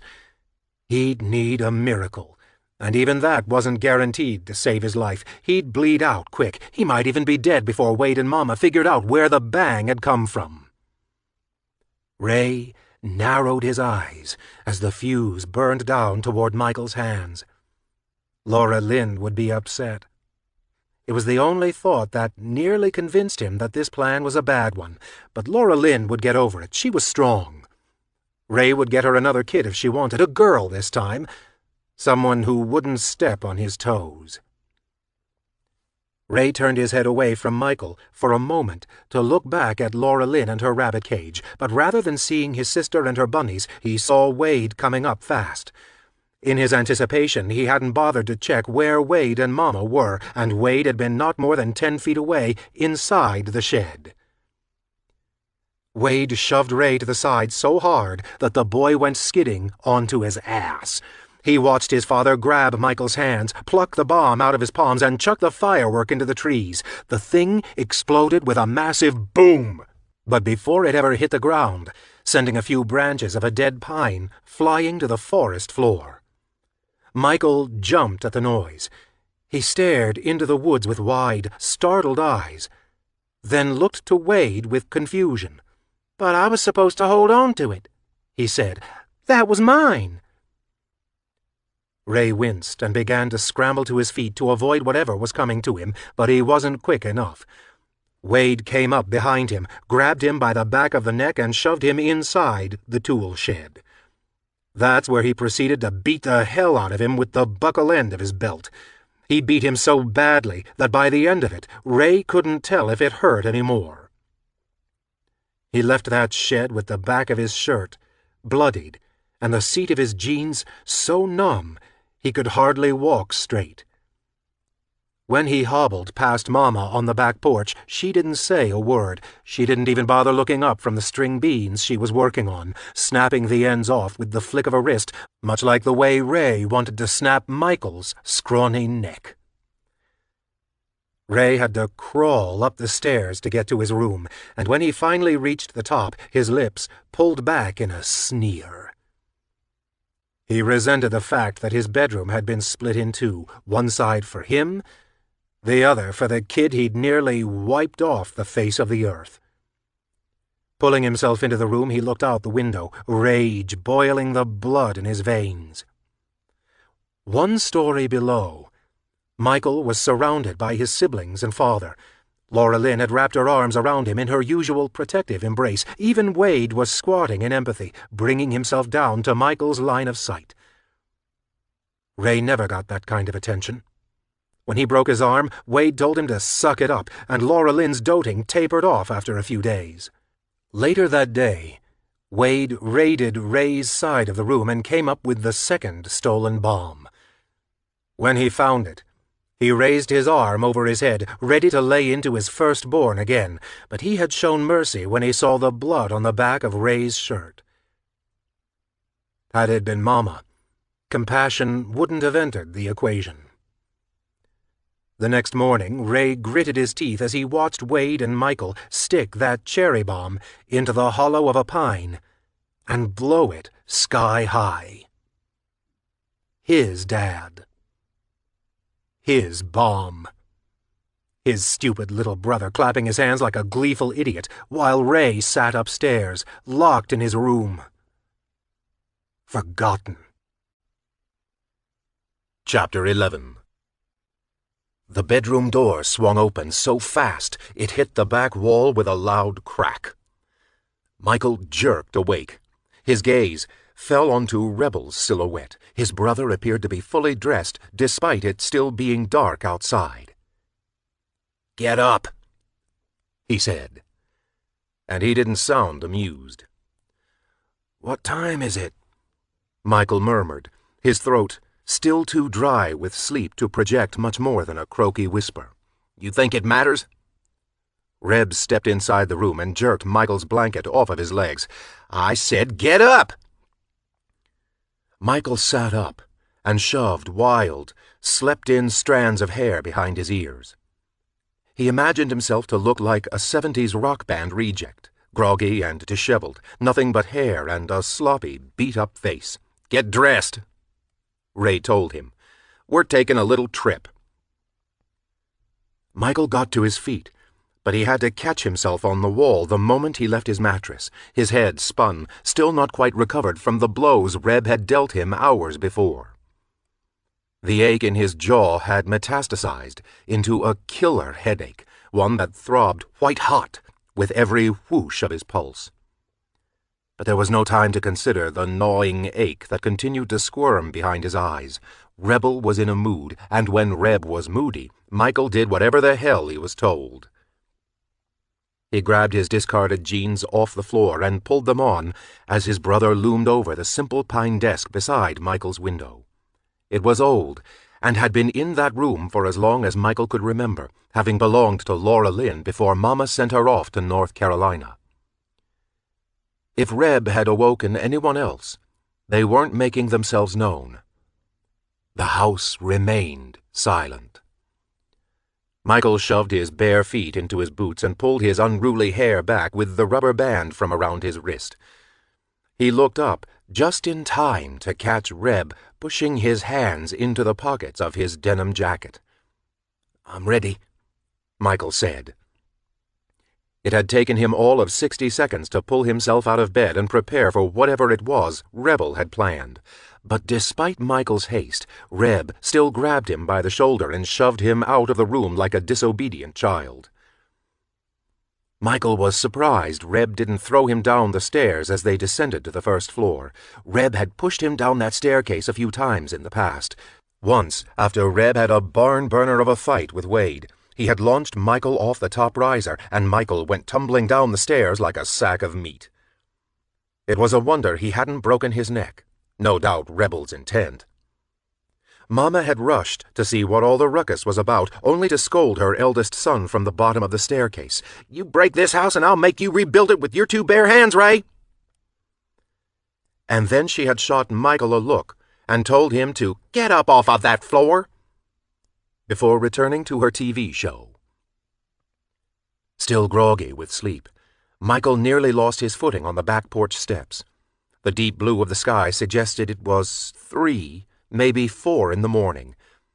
Despite the heat of those blazing summer days, it still felt crisp at that hour. The air was always better when the world was sleeping. It made it easier to breathe. Rebel pushed Michael toward the delta and peeled away from the dozing farmhouse in a blast of loose gravel and dirt. Michael stared at the house in the side view mirror as the Oldsmobile bounced down the rutted dirt road 2 miles shy of the highway. The house looked haunted in the darkness, pale moonlight reflecting off its front windows. The cold white glint of light gave the weather-worn clapboards an almost iridescent silver sheen. The farmhouse had belonged to Wade's mom and dad once. Grandparents Michael had never met because they were long dead by the time he came around. Sometimes it made him wonder about his adoptive father and how it had been for Wade as a boy. He wondered what room Wade had, and whether he had been happy or sad. But Michael never had the nerve to ask and always settled on sadness. He couldn't imagine anyone being happy in that house. Any time he heard laughter inside, it seemed as though the rooms sucked up the sound and squelched it beneath a veil of discolored wallpaper. If that house were alive, it would feed on happiness and breathe out nothing but screaming and hate. Just before the house disappeared from view, Misty Dawn's light clicked on.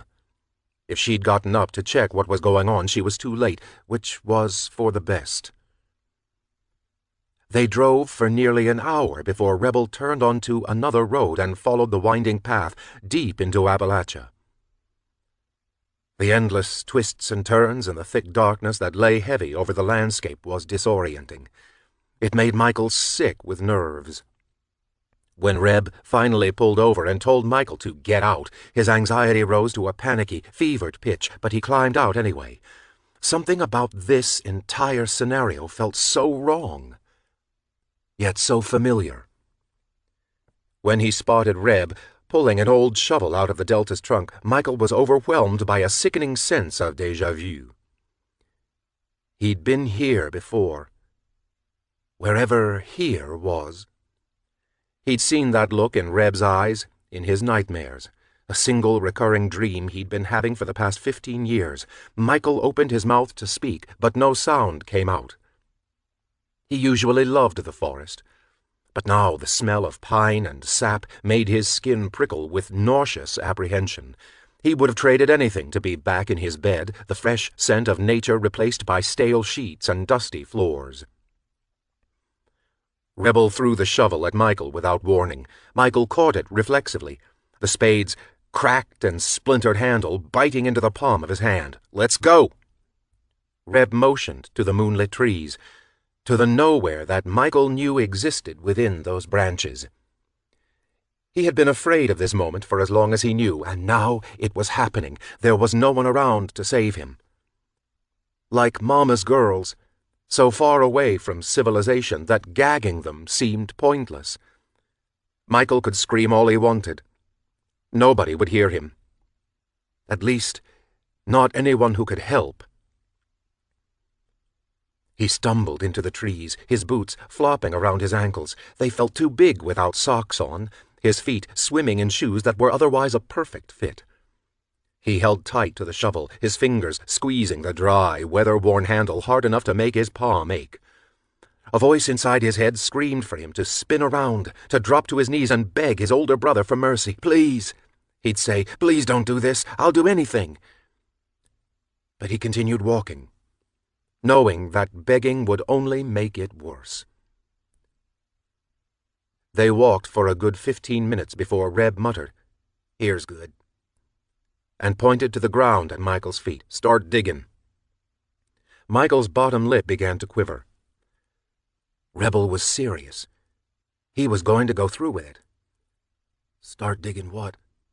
Michael whispered, unable to help himself. But he was already digging despite the question that slipped past his lips. "What do you think?" Michael didn't want to think, didn't want to know. This was just like in his dreams where he always ended up dead. He sank the spade into the soft earth and choked back a sob. Reb could have at least let him say goodbye to Misty. He might have allowed Michael that small indulgence. He dug, while Reb watched from a few yards away. His brother had taken a seat on a large fallen branch and was holding his chin in one hand as if considering his next move. Again, Michael was seized by an urge to plead, because if Reb killed him, Misty Dawn would be alone. If Reb got drunk and Mama got tired of waiting, Misty would be in her crosshairs. Wade would be the only one left to protect her, and Michael wasn't so sure that Wade cared enough to make the effort. "That's good enough," Reb said, as if speaking up to cut off Michael's train of thought. Michael looked down at the hole at his feet. It was easier to see now. The sun was starting to come up. The sky was a sickly sort of purple, like a blood blister just starting to heal. The hole wasn't big enough for Michael's body, not nearly deep enough to bury the dead. Rebel rose from where he sat and closed the distance between them, grabbed the shovel from Michael's grasp and glared, "On your knees!" Michael's heart sped up. thudding so fast and so hard that when he sank to the ground, he had to lean forward and press his palms to the earth to keep himself from passing out. He shut his eyes, waiting for the world to stop spinning. When he opened them, he stared at a few of his most prized possessions, dropped into the hole he'd just dug. A small plastic toy stared up at him from its grave. It was a tiny pink pig Misty had won out of a coin-operated machine when they were kids, the kind of cheap stuff that came in clear plastic eggs. He stared at the picture postcard of Times Square printed on beat-up cardstock. Someone had made the back out to a guy named Travis. "Wish you were here. Love, Brenda." Honolulu was there too, the back of it blank, its corners soft and worn from being thumbed for so many years. A Garfield comic Michael had cut out of a newspaper obstructed Hawaii's beachside view. They were all things he had squirreled away, the things that made him feel a little more human. But among them was one item that didn't belong, something he was sure Reb had tossed into the mix on purpose. It was a business card from the Dervish, the store's name scripted in colorful, bubbly Woodstock lettering. Michael's mouth went dry at the sight of it. Reb had included it for no reason other than to remind Michael of Alice, the girl he'd never get to know, because he was about to be dead. Rebel crouched in front of the hole, reached across it, and caught Michael by his chin. He squeezed hard. Michael's freshly split lip cracked with a sizzle of pain and began to bleed again. "Does Misty turn you on?" he asked, his words spoken through clamped teeth. "You want to sleep with your sister?" Michael winced as the sting of his swollen lip blossomed, the pain leaching into his gums and teeth. "You see this stuff?" Reb released him and scooped up the items he'd tossed into the excavation in the ground. "Who does it belong to?" Michael was afraid to answer, but Reb insisted, shoving the memorabilia into his face. "Who does this shit belong to, Michael?" His voice rose an octave. His patience was dwindling. "Me," Michael croaked. "That's right," Rebel said, crumpling Times Square in his fist. "And how does this feel?"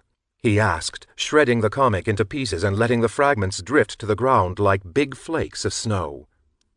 "Bad," Michael whispered, staring down at his destroyed possessions. "It feels bad for someone to mess with your shit, huh? It feels bad for them to do what they want with it, like it belongs to them instead of you, don't it?" "Yeah." The word was nearly inaudible. "Don't it?" Ray yelled.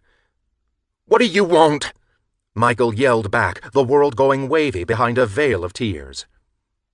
Reb rose to his feet as Michael swept up a few pieces of the comic, wondering if he could tape it back together. He probably could, if he found all the bits. "Bury it," Reb said flatly. Michael looked up, his breath hitching in his throat. "You heard me. Bury that shit. See how it really feels to lose something you care about." Michael swallowed. He crawled a short distance to the small mound of dirt and pressed his palms against it. He hesitated, not wanting to do it, afraid that burying his things would make him different, that it would disconnect him from his secret hopes and dreams, leaving nothing but this life, the farmhouse, the Oldsmobile, the screaming girls. "But Reb," he whispered, ready to beg, not caring if it made his brother angry or not. Rebel didn't give him the chance to plead. He shoved his knee between Michael's shoulder blades and grabbed him by the hair. He craned Michael's neck back so he was staring up at the wisteria-colored sky, up into Reb's snarling face. "Misty Dawn is my sister," he hissed.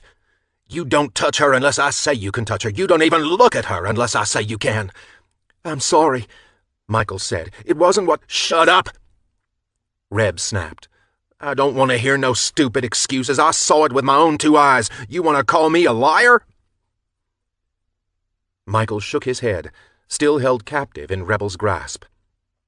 "If Wade tells you to do something, you ignore it. If Mama tells you to do something, you don't do a fucking thing until you come to me and clear it. And if Misty Dawn tells you to do something, you tell her to get bent. You've gone and forgot rule number 1. I haven't. Then what is it? You're the boss, and you don't goddamn question me. I don't question you, Michael quietly repeated. And if you do, what happens? We go into the woods, Michael whispered. And do what? Reb yanked on Michael's hair, craning his neck back at a painful angle. Leave me there. Leave you there for what, asshole? To die. Michael squeezed his eyes shut against the words, only to fall forward when Reb shoved him, releasing his hair. I'm sick and tired of your shit, Michael. This is your last chance. Next time you piss me off, we're taking this same drive, taking this same walk, but instead of digging a tiny hole, you're going to dig your own grave, and then I'll kill you. Shit.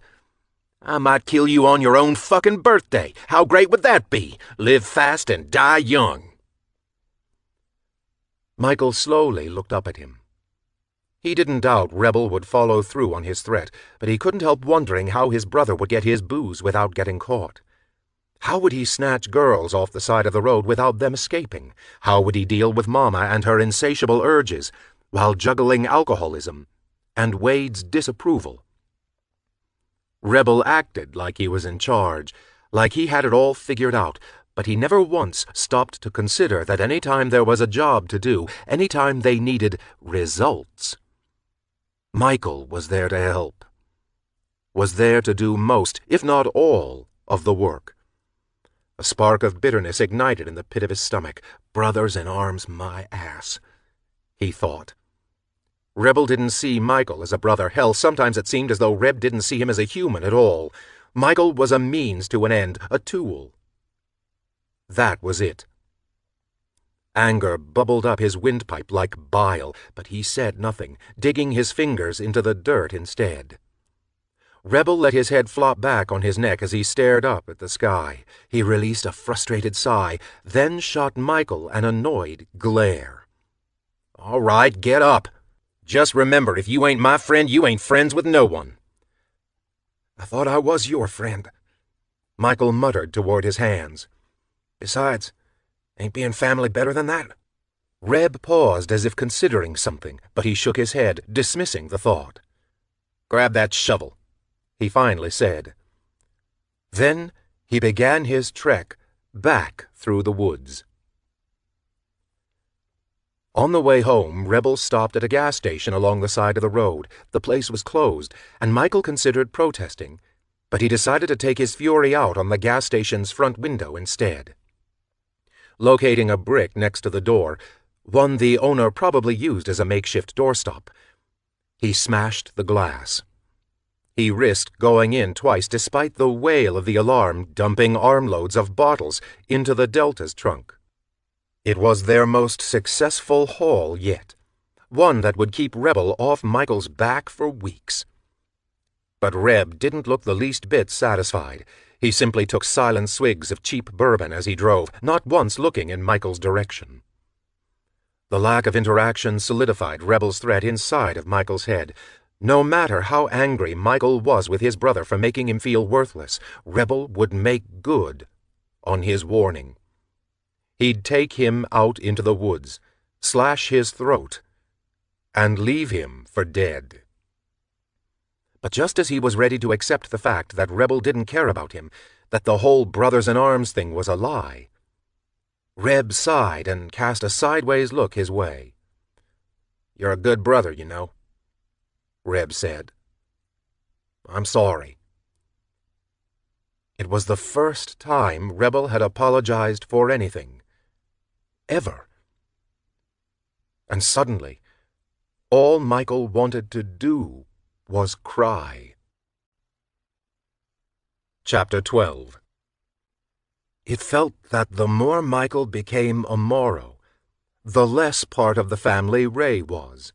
It was as though there was only room enough for one boy, and when Ray had dragged Michael into the mix, he diluted his own importance within the group, and now, after the cherry bomb incident, Ray felt on the verge of exile. For Michael's 7th birthday, Michael was assigned a job that solidified his place in the Morrow household. Wade gave him a kid's rifle, one of Ray's old Christmas presents, and gave Michael the task of going into the woods and foraging for food. Ray had never actually used that gun. He was too impatient for hunting, but it still stung. It was his gun, one of the best gifts he'd ever gotten from his pop, and Wade hadn't even asked if Ray minded whether Michael used it or not. Use it or lose it, Wade liked to say. Punishment for the cherry bomb affair, no doubt. Ray had never liked his dad much, but now he was really starting to hate him. After Wade issued Michael Ray's old rifle, Michael would get up early every morning while Ray rolled around in a tangle of sheets. Mid-morning, he'd bring back chipmunks and squirrels, foxes and raccoons. Mama had nearly laughed herself into a fit the day he brought back a skunk. Rather than eating the stinky animal, Wade taught the boy how to skin it and make a hat out of the hide. Michael ran around wearing that stupid thing all winter long, a skunk tail dangling down the back of his neck. He'd shampooed it a half-dozen times, but it still smelled like shit. As far as Michael's new hunting job was concerned, Ray held out for as long as he could, but eventually his curiosity took hold. He wanted to see his little brother in action, hardly able to believe a 7-year-old could bag so many forest animals on his own. He followed Michael into the woods, the rifle slapping the back of Michael's legs as it bobbed behind him on a strap. Ray kept his distance as he watched the kids stalk through the trees, searching for something to kill. Nearly a mile from home, Michael fired off a shot at a family of gobbling turkeys, and Ray couldn't help but be struck by the fact that this was the boy Wade had wanted. Ray had never fit the profile of a good son. And now that Wade had Michael, Ray had been reduced to a shadow of what could have been, but never was.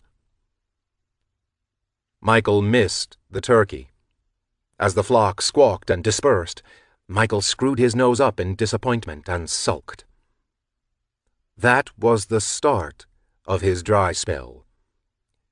It was as though Ray's presence had cursed the young hunter to return home empty-handed day after day, resulting in Michael going to bed earlier so he could get up sooner. By the 5th unsuccessful day, Michael turned in before the sunset, pulling his blanket over his head to block out the light. It amused Ray how affected Michael was by failure. He found solace in the idea that, despite being in Wade's favor, Michael may have been a disappointment, after all. On the 6th morning of Michael's dry spell, Ray woke to the sound of his adopted brother stumbling around, getting dressed in the dark.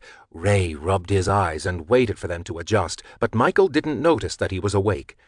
He simply pulled on his pants, stuffed his feet into a pair of pipsqueak-sized shoes, pulled a tattered Salvation Army sweater over his head, grabbed his gun, and slid out the door as silently as he could.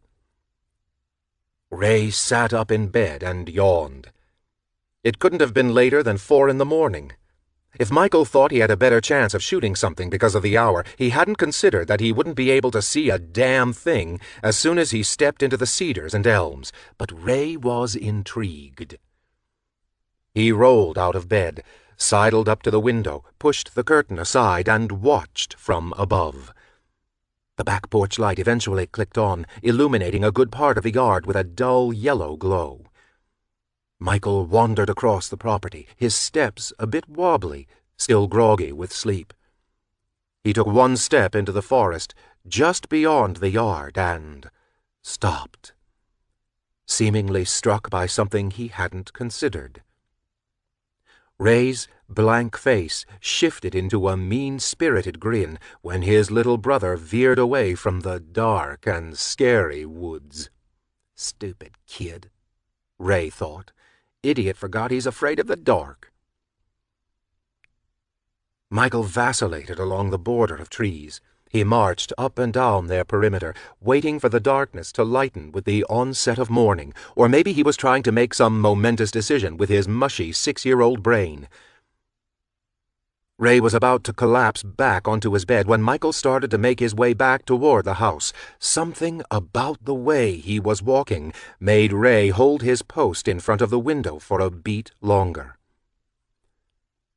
The way Michael had angled his chin down against his chest sent weird, long shadows across his face. Despite his age, he looked crazed, like something out of a movie, like those freaky, glowing-eyed kids from Village of the Damned. Michael was making a beeline for Laura Lynn's rabbit cage. When Ray realized what was happening, he shook his head in the dark. He don't have the guts. He thought he wouldn't. She'll know. But Michael was really going to do it.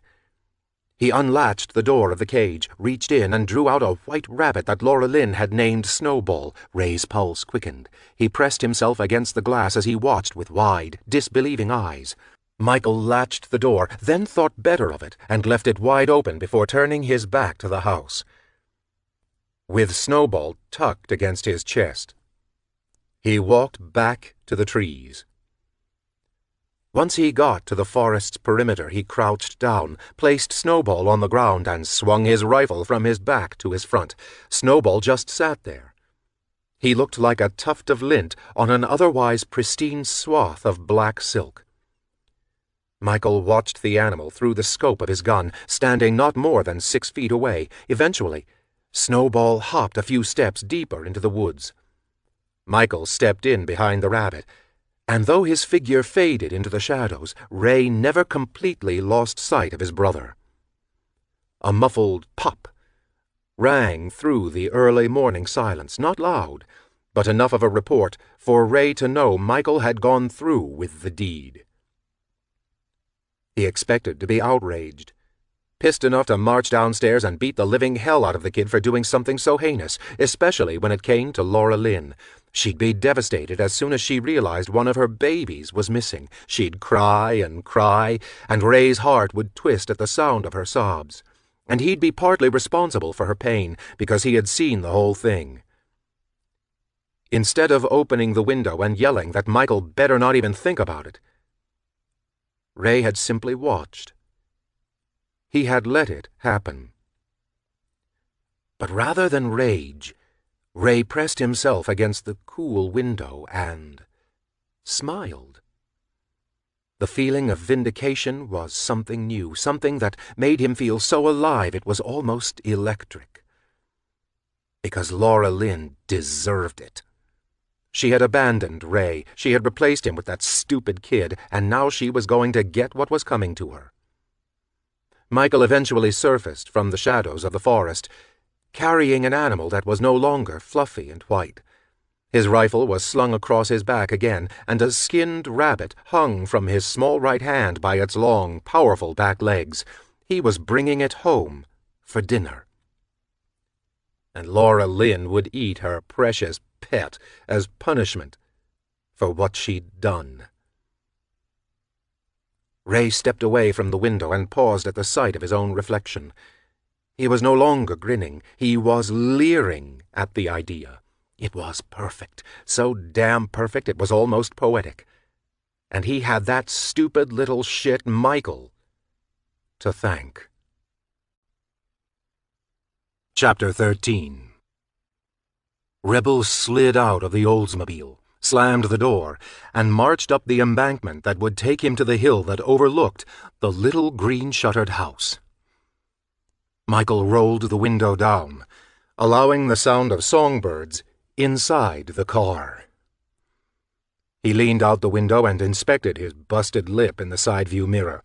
It had healed enough over the last few days that the swelling and the purple color were nearly gone.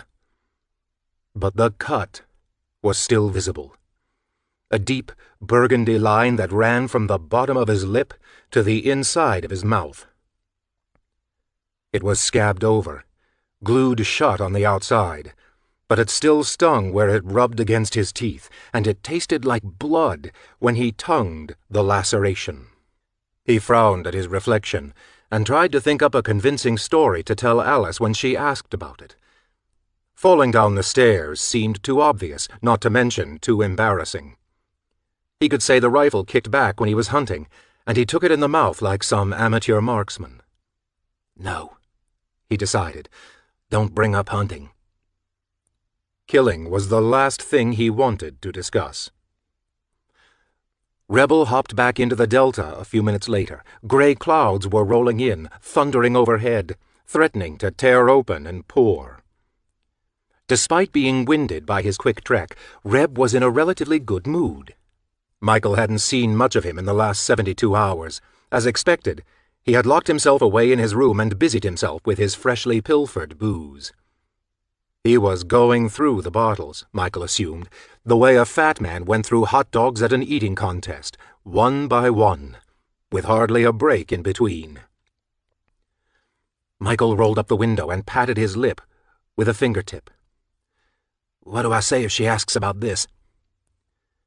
Reb gave Michael a look as he guided the Oldsmobile down the winding road toward Dahlia, then stared out the windshield in silence as he mulled it over. Tell her you fell down the stairs. But that sounds fake, don't it? Tell her you got into a fight with your boyfriend. Reb cracked a grin at his own joke. Shit, I don't know. Just tell her I popped you in the mouth for being smart. You think she's gonna care? Michael hoped she would, but he didn't say as much. You ain't gonna be weird again, are you? Reb gave Michael a once-over. You'll freak her out if you're weird, you know. Freak a girl out good enough and she might never want to see you again. The idea of their outing being a date sent an electric thrill through Michael's limbs, but it also turned his stomach inside out. It's gonna ruin the whole point, Reb continued. I don't even want to see this flick, but chicks dig these kind of movies. They like being scared. It gets them excited. And excited is good. I'm not going to be weird, Michael said, but he sounded less than convincing. He'd never been to an actual movie theater before, and he was genuinely excited to see a new release, but the idea of doing it all with Alice at his elbow turned him into a nervous wreck. What if he said something wrong? What if she asked too many questions that he couldn't answer, wouldn't answer? She'd get suspicious.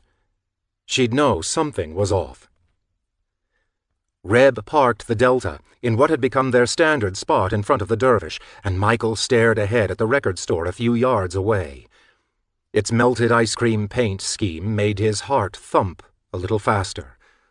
It looked oddly bright in the setting sun, but those joyful, sugary colors now only made his stomach churn.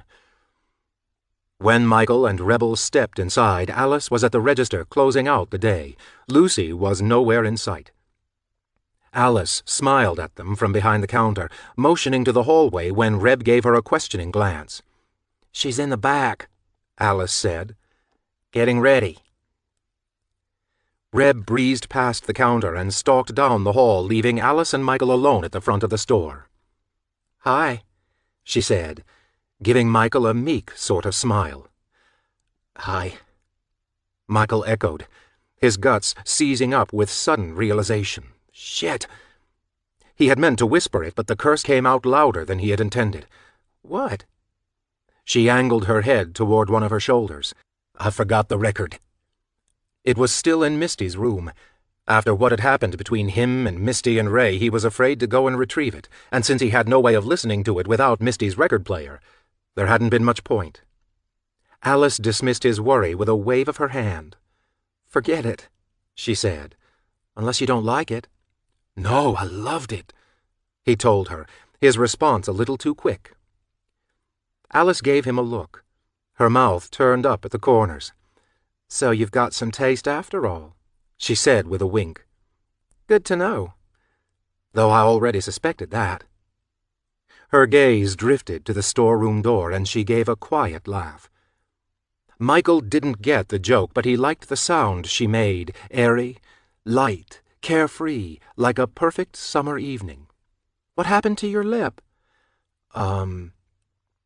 He touched the cut, looked down to his feet, then up again. "Me and Reb got into it a few days back." "Reb?" "Ray," Michael corrected himself. "What's Reb stand for?" He cleared his throat quietly, then muttered, Rebel, beneath his breath. Alice cracked a wide smile as if attempting to hold back a laugh. She shifted her weight, her forearms sliding across the countertop. "Come over here," she said, nodding for him to get away from the front door and close the distance between them. He hesitated, but did as she requested. "Got into it about what?" she asked. The bridge of her nose wrinkled in what he assumed was innocent curiosity. Just something to talk about, that's all. She wasn't trying to corner him, just keeping the conversation afloat. Just stuff. Stuff. She didn't look satisfied with the answer. Family stuff. He lifted his shoulders up as if to say it really wasn't that big a deal. Alice pinched her eyebrows together as she sorted through receipts, her smile fading while she jotted down numbers in a green-sheeted ledger. "Does that happen often?" She tipped her chin down in a way that brought her to eye level with his still swollen lip. "Does he have a temper or something? Should I be worried about Lucy hanging out with him the way she does?" "You should be more than worried," Michael thought. "You should never want to see either one of us again." "No," he told her. "He's okay." "So you're saying you provoked him?" Before Michael could answer, she cut him off. "You don't seem like the type." Michael's gaze drifted across the counter. He was suddenly uncomfortable with the conversation. He was eager to find something else to talk about, wondering what was taking Rebel so long. His eyes stopped on a spiral-bound notebook, but the pages were blank rather than ruled. 3 equally sized squares were drawn lengthwise across the page. The beginnings of a sketch decorated the inside of the first, so faint it was nothing but a ghostly trace of graphite. "What's that?" he asked, forcing himself out of his shell enough to steer the discussion in a safer direction. Alice pulled the notebook toward the center of the counter and flipped the page. The previous sheet of paper decorated with a carefully drawn comic, like the Garfield one Reb had ripped up and made him bury. The panels were pictures of a girl who looked just like Alice, short hair, almond-shaped eyes, dark clothes.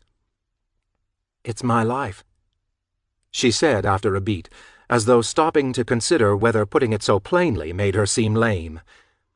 "Or at least I hope it will be." In the panels, the girl was sitting at a counter that looked just like the one Michael was standing at now. The girl slouched behind it, her chin in her hand, a look of bored desperation across her face. The panels were identical to one another save for a single detail. The second square had a thought bubble, filled with nothing but 3 dots in a row. The third had the same thought bubble, but words replaced the dots. "I should really quit my job." Michael looked up from the drawing to Alice, then back to the animated girl on the page. "You don't like it here? Would you like it here?" she asked, a moody scoff crossing her lips. The truth of it was, Michael would love working at the Dervish. It was new and exciting and mysterious, and there were thousands of album covers to admire and just as many records to play. It smelled like a distant land, like caterpillar pipe smoke must have smelled, as Laura Lynn had described. Those stories, told from memory, enchanted all of them back then, even Reb, and the glossy patchwork of posters that covered every inch of the shop walls made Michael feel like he was in some magical den, a place like Wonderland, where everyone was happy and nobody got hurt. "It don't seem so bad," he confessed. "I guess it isn't that awful." Alice seemed to be trying to convince herself. She paused, shook her head, looked up at him, searching for answers. "I need to get the hell out of West Virginia." She broke eye contact, looked down to her hands. "I just feel like I'm suffocating. Do you ever feel like you don't belong somewhere, like you're out of place?" Her question left him breathless. It was as though she had reached inside his head and pulled out his thoughts, as though they had appeared in a thought bubble like the one in her comic, and she had plucked them out of the air and stuck them in her mouth, talking them back to him as her own ideas. "But don't you got family?" he asked. The question was automatic, the importance of family beaten into his DNA. I've got my mom, but we aren't close. She's always had this thing. Depression, you know. I can't really remember a time when she was actually happy. Not even on holidays. Especially not on those. And especially not after my dad died. She likes to wallow in it, I guess. You know what they say, some people get addicted to feeling bad because whenever they feel good, they feel guilty. I'm pretty sure that's her deal. What happened to your dad? He was a miner. Died about 5 years back, in the Scotia mine disaster out in Kentucky. There was an explosion. Over 20 men died, and he was one of them. After a while, my mom just got hard to look at, so I moved in with Lucy. Alice nodded down the hall. Lucy's and Reb's voices were muffled in the distance. I felt bad about it for a while. Visited 3 times a week to make up for it, but it didn't really seem like she cared. We'd just sit around the living room and watch TV without saying anything, so I stopped visiting. We live less than 10 miles apart, and we talk maybe once or twice a month. Last time I was at the house was on Christmas. And I know she's trying. I mean, I can tell something's different, you know. This past year it seems like she's really tried to fix herself up, but I don't know. She shrugged, laughed a little, shook her head and slid a pair of fingers across her mouth, as if surprised by how much she had just revealed. Michael liked hearing her talk. It was nice to know that despite the storybook picture inside his head, Alice didn't dance with the bluebirds after all. It was comforting to know that she was a real person, that she had her own problems, that maybe she had her own secrets. Not on the level of Michael's, but secrets nevertheless. "What about you?" Alice asked. "If you got into it with Ray, or Rebel, or whatever, does that mean you two live together?" Michael gave her a faint nod. "With Mama and Wade and Misty Dawn." "Is Misty Dawn your sister?" Another nod. "And Wade?" "That's my dad." "Then why do you call him Wade instead of Dad?" she asked.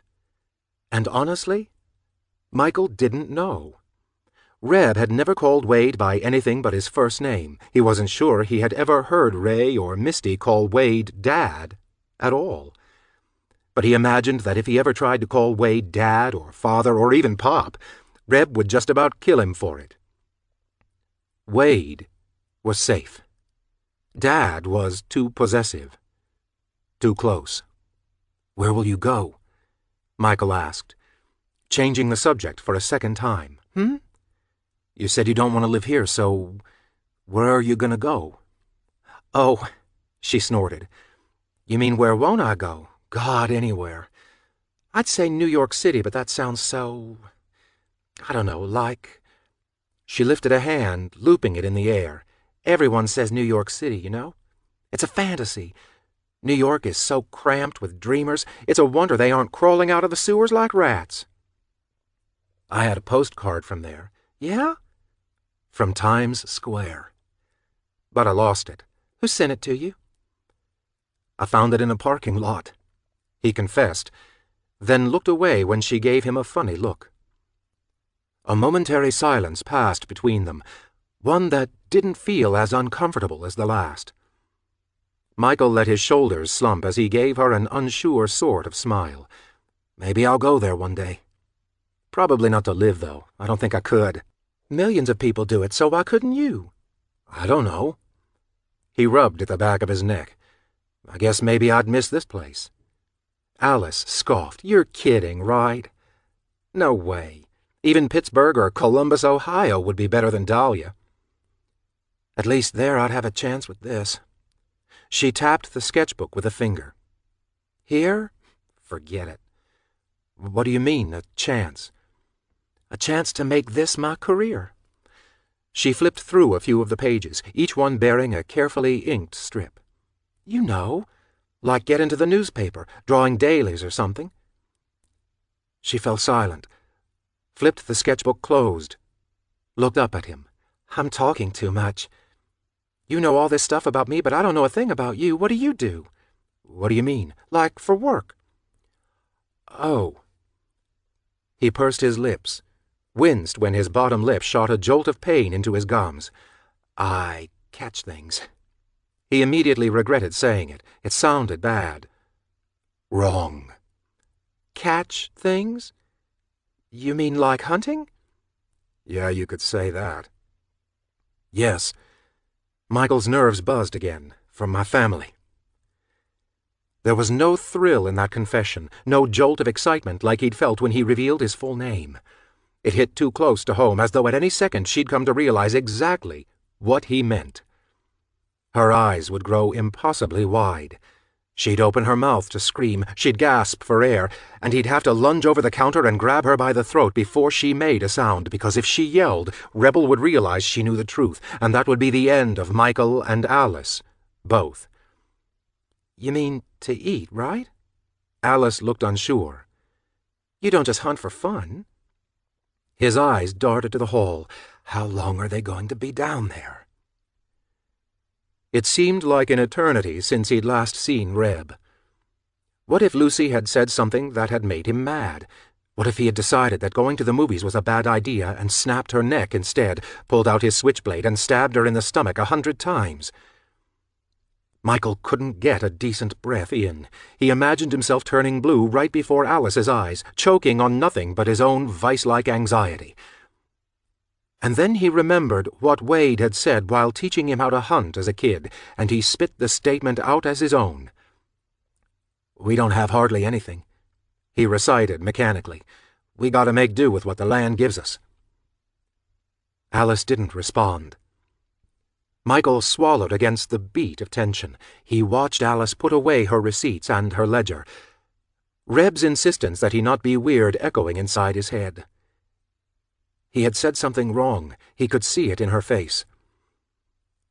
He nearly breathed an audible sigh of relief at the sound of Rebel and Lucy coming down the hall, and for a moment Michael was sure Alice looked relieved too. Maybe she had seen something in his face. A momentary flicker of hesitation, a brief pause that told the whole story.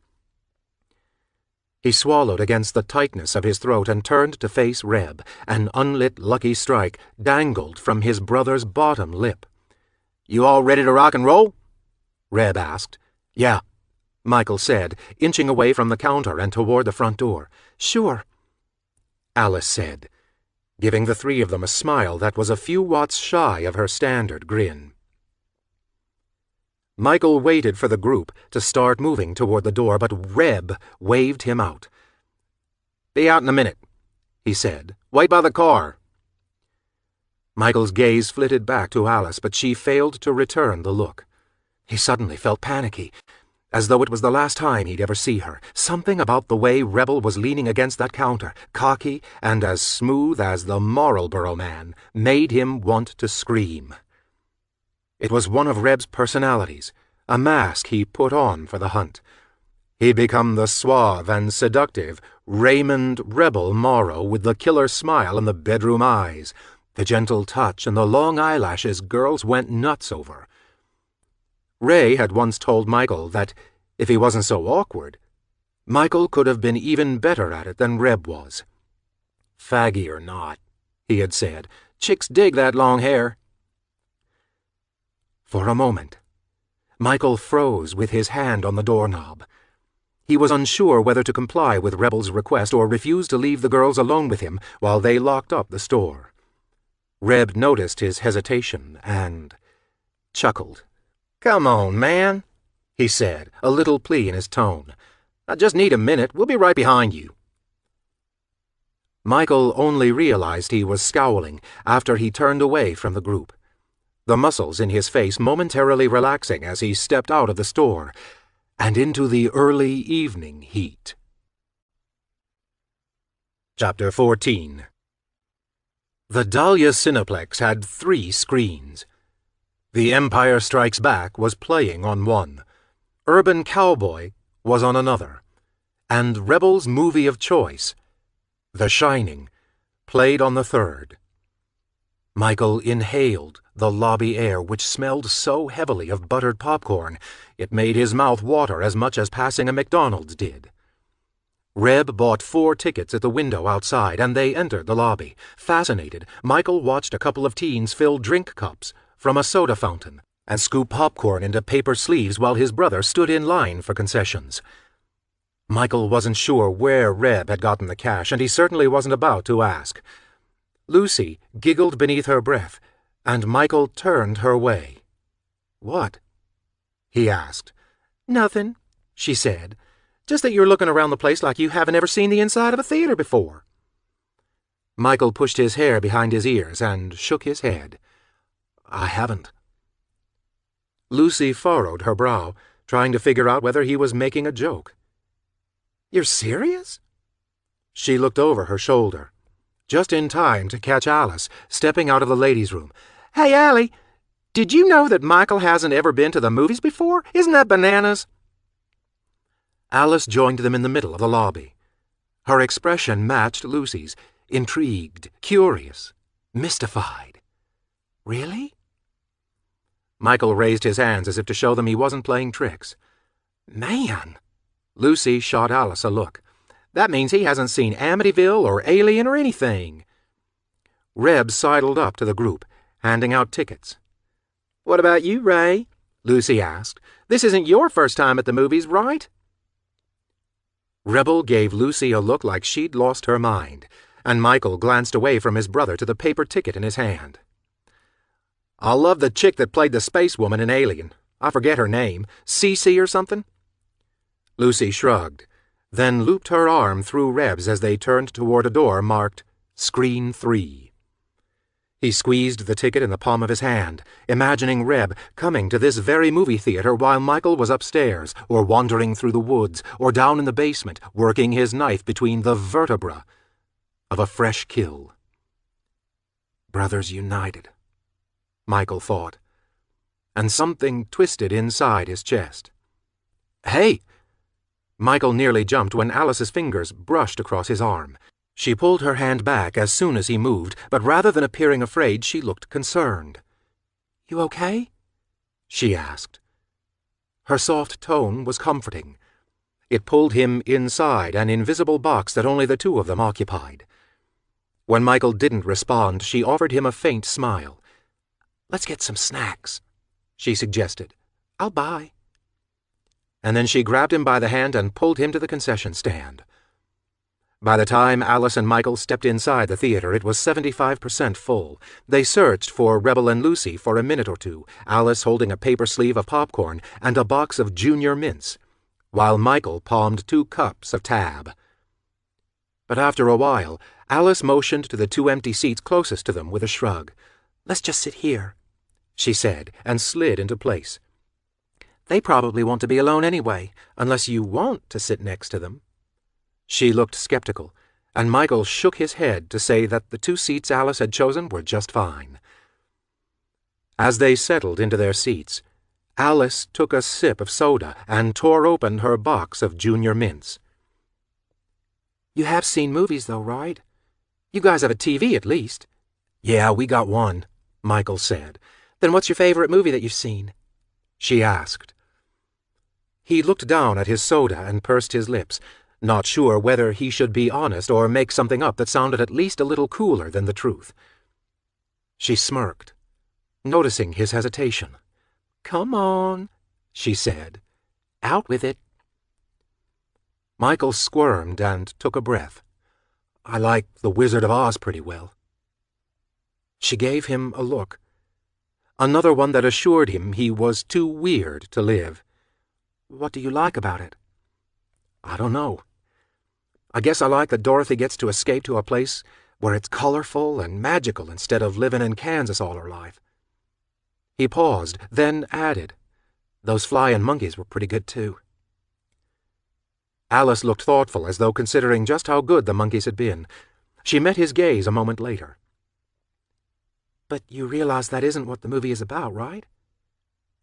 "What do you mean?" "Dorothy thinks Oz is amazing until she realizes it's full of danger and sadness and evil. In the end, she's happy to go back to her old life and live on the farm." He couldn't help from frowning at that.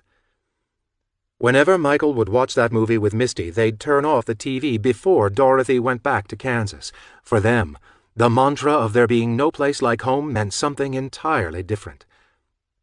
"Oh, no. I didn't ruin it for you, did I?" Alice matched his frown with one of her own. "I mean, it's just my interpretation. It doesn't mean you have to watch it like that. It could mean whatever you want it to, I guess." Michael wondered if there was some truth to Oz. Perhaps longing for his own escape seemed full of wonder because it was nothing more than a pipe dream. Maybe if he ended up going out in the world, all he'd want to do was crawl back to Mama and Wade. Alice opened her mouth to say something else as Michael held fast to his silence, but the lowering house lights cut her off. He sat through the majority of The Shining, with his eyes wide and his mouth slightly open. The movie itself, paired with the scope of that massive screen, transported him to the Overlook Hotel. For nearly an hour he sat, motionless, having forgotten all about his tab and the beautiful girl on his right. She nudged him, holding out a half-empty sleeve of popcorn, her own gaze fixed forward. When he turned to look at her, the way the lights danced off her face, the way he could see the movie reflected in her eyes, overwhelmed him with the sudden urge to kiss her. His heartbeat drifted down his chest and settled low in his stomach, throbbing like an electric pulse. His face flushed at the memory of one particular girl, not nearly as pretty as Alice, but the prettiest one he had seen up until then. She had smelled of oranges and pine, and had given 14-year-old Michael an ache at the very base of his guts. It had been an urge that he soothed by standing in the farthest, darkest corner of the basement, snuffing it out with anxious abandon, his eyes fixed on her dead and naked frame. Alice noticed him staring. She pulled her attention away from a wild-eyed Jack Nicholson and gave Michael a faint smile. Leaning in, she whispered into his ear, "Are you having a good time?" Michael nodded, and her smile brightened a notch. "Me too," she murmured, catching her bottom lip in her teeth. And then she slid her hand into his. The credits rolled and people began to shuffle out of the theater. Some were grinning and chatting. Others looked dazed, like they'd just sat through a 3-hour lobotomy that would leave them forever changed. Michael couldn't believe it was over, which was part of the reason he hesitated getting out of his seat. He wanted the projectionist to play the movie again so he could figure out exactly what he had watched. Part of him loved the fact that Wendy and Danny had escaped Jack's wrath, but the other half of him, the darker half, couldn't help but think their escape was nothing but wishful thinking. "Bullshit, right?" Rebel asked with a laugh, suddenly standing next to Michael and Alice's seats with Lucy hanging off his arm. "There ain't no way those two would get out of there alive, no way. That Wendy was too stupid." Michael looked over to Alice. She shrugged, but she was grinning. He grabbed his nearly empty cup of soda and took a watered-down swig. "So, what did you think?" Lucy asked, her gaze fixed on Michael. "First time at the movies." "I want to see it again," he said. Lucy and Reb laughed at his response and exited with the rest of the crowd, leaving Michael and Alice alone again. When Michael glanced over to her, Alice nodded at him. "I know what you mean," she said. "I want to see it again, too." Lucy and Reb debated about it the entire way back to the Dervish.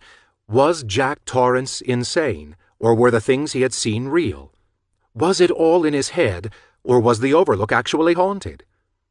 Michael and Alice sat quietly in the back seat, listening to them banter back and forth. 2 blocks from the record store, Alice scooted more toward the middle of the seat, letting her thigh press against Michael's leg. Rebel flipped down the driver's seat and left the door open for Michael and Alice to crawl out, then followed Lucy across the parking lot to her car. When Michael made a move to step out of the Delta, Alice gently caught him by the wrist to stop him.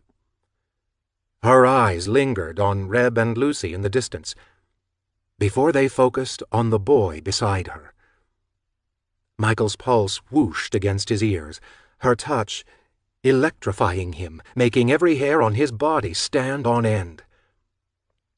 "I had fun," she said softly. He looked down at the seat, his hair curtaining the sides of his face. She leaned in, her hands rising to pull his hair back, her fingertips sweeping across each cheek with a butterfly's touch. "I like that you're shy. It makes you special." Her lips grazed the corner of his mouth, her warm spearmint scent drifting across his skin. His fingers curled against the upholstery of the back seat before daring to graze a denim-covered knee, and for a flash of a moment he pictured her dead on the basement floor, stripped and cold-skinned, her eyes wide open, her lips a grayish blue. He pulled back, simultaneously revolted and undeniably turned on. He yearned to touch her, but the idea of doing it while she was breathing scared him. It was different when there was potential for humiliation, rejection, disgust. Alice nodded faintly when he pulled away, as if to say she understood. "See you soon, I hope." "Yeah." She hesitated as if contemplating something, then slipped out of the Oldsmobile without another word. When Rebel finally slid into his seat, he smelled like Lucy's perfume. Michael had switched back to the passenger side. He had watched his brother kissing and groping through the windshield while Alice waited in Lucy's Honda hatchback. He couldn't shake the fact that he had pictured Alice dead, a murder victim laid out on the basement floor. "What's wrong?" Reb asked. "You say something stupid?" "I don't think so," Michael murmured. "Then what?" Michael shook his head, not daring to explain. Reb rolled his eyes and slid the key into the ignition. "Yeah, bet you said something dumb. But whatever, she likes you." Something fluttered inside Michael's chest. Hope, elation, an eagerness to come back and see her again, even though they had yet to leave the parking lot. Reb gave Michael a skeptical glance. "You like her?" "Yes." The word was almost breathless. Reb pulled the Delta onto the road, smiling to himself. "Good," he said beneath his breath. "Glad to hear it, brother. Glad indeed." Chapter 15. Michael spent nearly all of the following day sitting at his desk, scribbling pictures into the margins of old newspapers. He used whatever blank space he could find to draw panels like the ones he had seen in Alice's sketchbook, while music cut through the silence of the upstairs rooms. Neil Diamond's Cherry Cherry filtered through the wall on what seemed like endless repeat. His sketches weren't much more than crude line drawings, like primitive art scratched onto a cave wall. Because Alice had drawn her own life at the Dervish, Michael decided to follow her lead and draw things about himself as well. They were things he'd never be able to show her, but putting them on paper made him feel closer to her. He sketched himself sitting in the Delta with Rebel behind the wheel. He drew them both lying on their stomachs, on top of a hill, spying on the next mark. There was the farmhouse and misty dawn dancing in the backyard, Mama with an angry face, looming in the background, watching her from the shadows. By the time he had switched from sketching the subtle horrors of his own life to the tall buildings of New York City, Reb barged into his room. The smells of that evening's dinner drifted in behind him. Michael jerked his head up from its unnaturally bowed position and winced at a sudden bite of pain. He'd been huddled like that for so long his poor posture had given birth to a wicked crick in his neck. "What have you been doing in here?" Reb asked, stepping behind Michael and snatching the sheet of newspaper off his desk. "Haven't seen you all day." Michael made a swipe for the paper, but Reb twisted away, peering at the doodles in the margins. He gave Michael a weird smile. "Don't Alice draw stuff like this? You fallen madly in love, little brother." Michael didn't respond. He simply extended an arm for Reb to return what was his. "Must be nice knowing someone's taking an interest in you, huh? Must feel good to get some attention, instead of being ignored all the time." Rebel's tone was strained, and Michael could smell the alcohol wafting off of him, a sharp, fermented stench. Reb acted strange when he'd been drinking, seesawing between self-pity and aggression. Sometimes he'd ramble on about how nobody appreciated him. Once, during a particularly rough night, Reb stood on top of his chair in the middle of dinner and announced that he was nothing but a slave, used and abused, never paid, undervalued. Wade had laughed. Misty had rolled her eyes. Mama had told him to get his dirty goddamn boots off her chair, as though she hadn't heard a word he'd said, but Michael had felt bad for him. Even if the declaration held no merit, the fact that Reb had said it meant he felt it. Michael didn't know much, but he knew feeling that way couldn't have been good. "You're drunk," Michael murmured, catching the paper by its corner, but Reb yanked it away again.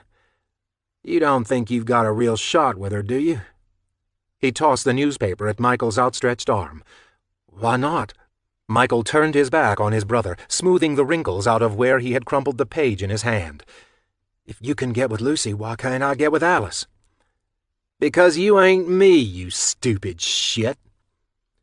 Reb smacked the back of Michael's head with an open palm.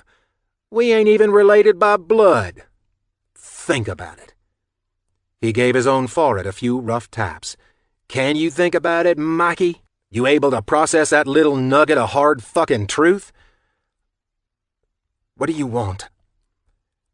There was only one reason Rebel came into Michael's room, and that was to tell him to get ready to hit the road. Sometimes their trips would be quick. They'd get lucky and find a girl wandering the side of the highway, hitching in the dark, a thumb pointing upward whenever a pair of headlights shined along the horizon. On those nights they were back home before the sun came up, but hitchhikers weren't that easy to find.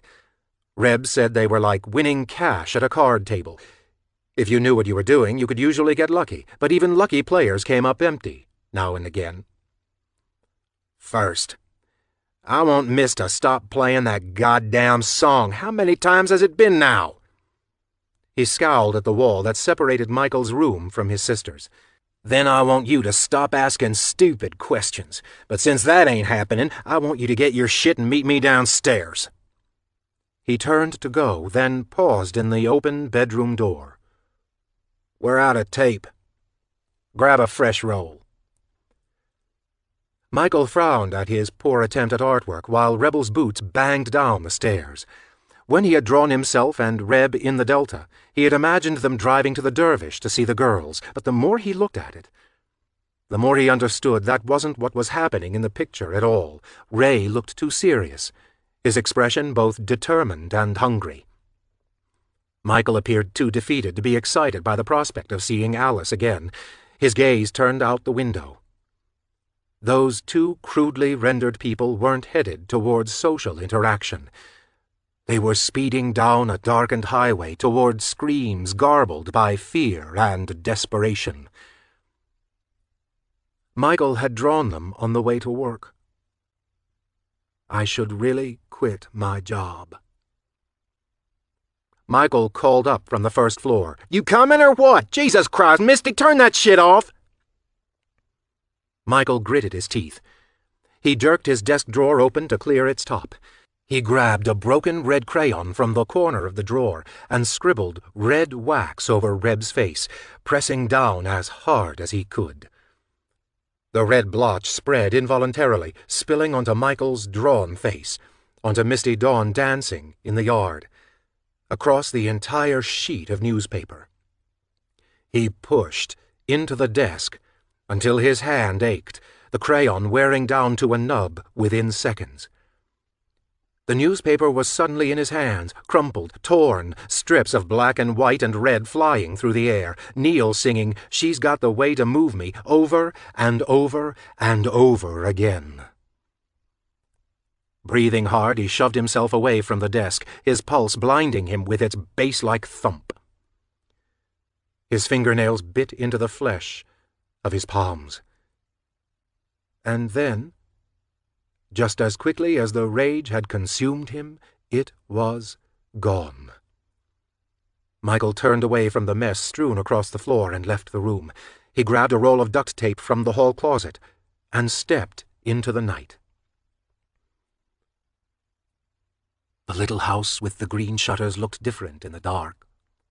Michael couldn't decide whether it was because he hadn't seen it at night or because of the angle. He'd only ever peered at it from the hill that was now behind him, not from the crushed gravel of the driveway that rolled out toward the garage. A few lights shone through curtained windows, and the flicker of a TV screen flashed against the interior walls in shades of blue. He'd wrapped girls up in tape dozens of times, but he'd never been brazen enough to pull someone out of their home. Something about abducting a woman out of her living room felt like far worse a crime than shoving a hitcher into the car trunk. Home was supposed to be safe. There was no place like it. I'm going in. Reb buttoned up his jean jacket as if doing so would somehow conceal his identity. You watch the clock. Give me 10 minutes. Then come in through the back. How do you know it's gonna be open? Michael asked. Got a hunch. But what if she ain't alone? Michael's gaze flitted to the front window. This whole thing still felt premature, sloppy. If Rebel walked in and found the woman lounging on her couch with a man at her side, Reb would either end up seriously hurt, or the man would end up dead.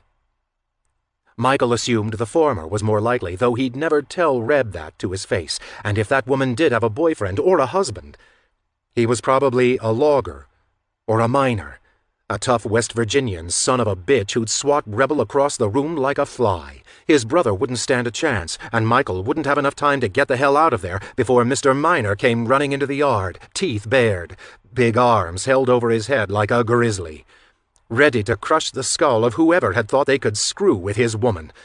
She's alone, Reb murmured beneath his breath. Despite the fact that Michael had only seen this house twice before tonight, Ray was somehow positive. The mark was clear. It was safe. You don't want me to just go in with you? It seemed like a better option. They could tape her up in the living room. If it was just Reb, she'd go racing around all over the place. Sure, the house was in the middle of nowhere, but keeping her quiet was a good idea. You never knew when a car was going to pass by, or when some night owl was going to take Fido out for an evening stroll. Rebel narrowed his eyes, and Michael shrank away from the glare. I told you. 10 minutes. He stepped out of the car, leaving the door wide open behind him. Michael fumbled with the dome light. He turned it off as Reb stalked along the wild grass and ducked around the side of the house, probably looking for open windows or an unlocked door. There wasn't much to fear in places like this. That's why people moved out to the country. It seemed safe and peaceful and perfect, until you caught a lunatic crawling through your bedroom window. Michael glanced at the analog clock recessed into the Delta's dash, its phosphorescent hands glowing weakly in the dark. Then he opened his door, looped his hand through the fresh roll of duct tape, and slid out of the car. He crossed the front yard to the small bistro table beneath a tree and took a seat in its metal-backed chair, waiting for some sign of struggle, a scream or the breaking of glass. The inevitable noise of someone watching their life flash before their eyes. When it remained silent, Michael got up and walked the dozen yards it took to get to the darkened road. He knew he shouldn't have gone so far from the Delta. Reb had told him to be ready, but he had 7 more minutes to wait. Stepping onto a small boulder along the side of the road, he balanced there, wondering if Rebel was into old ladies. Maybe his brother was discovering his own tastes, rather than letting Mama dictate them with her M.O. Reb wanted to break the rules, and this one seemed as good as any to break. There was a bang from inside the house. Michael turned to look at the cottage from the edge of the road. He hopped off the rock he was balancing on and hurried back to the Oldsmobile. There was no screaming, just the sound of things being thrown. He imagined Rebel dodging table lamps and crystal ashtrays, wondered what he'd do if the woman actually got the better of him and came bursting out the front door. What if Reb didn't come bolting from the house after her, because he was unconscious on the living room floor? What if it was because she had stuck a kitchen knife through his neck? Would Michael let her get away? His pulse quickened at the possibility of the woman slashing Reb to ribbons, of his brother dying on a cheap Formica floor. "I'll let you get away," he whispered. "Just kill him. That's all you gotta do." He blinked at his own words. Did he really mean that? If Rebel really did die, what the hell would Michael do then? He'd drive the Olds back to the house, grab Misty, and leave Mama and Wade in dreamland. They'd drive into town and find Alice, and the three of them would take off to New York City. Even Pittsburgh or Columbus, Ohio would be better. He chewed on his still tender lip, wondering if any of that was possible. Would he be able to get out of Dahlia and start a new life if there was no one there to stop him? At the 8-minute mark, Michael pushed away from the Delta and followed Reb's path around the side of the house. Reb had left the back sliding glass door open a crack, and Michael quietly pushed it over before slipping inside.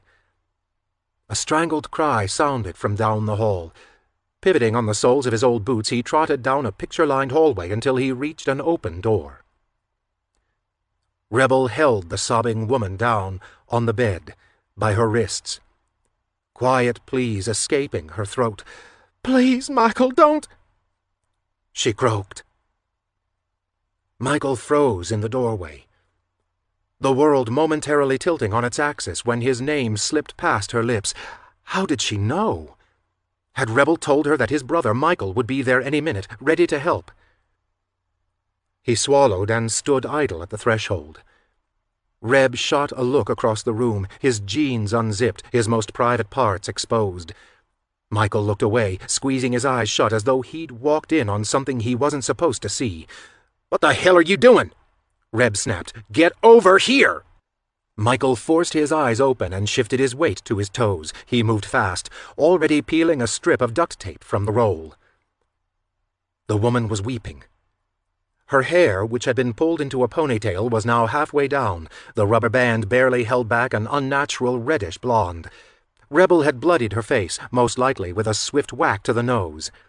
The blood dribbled across her mouth and chin, staining her powder blue tank top.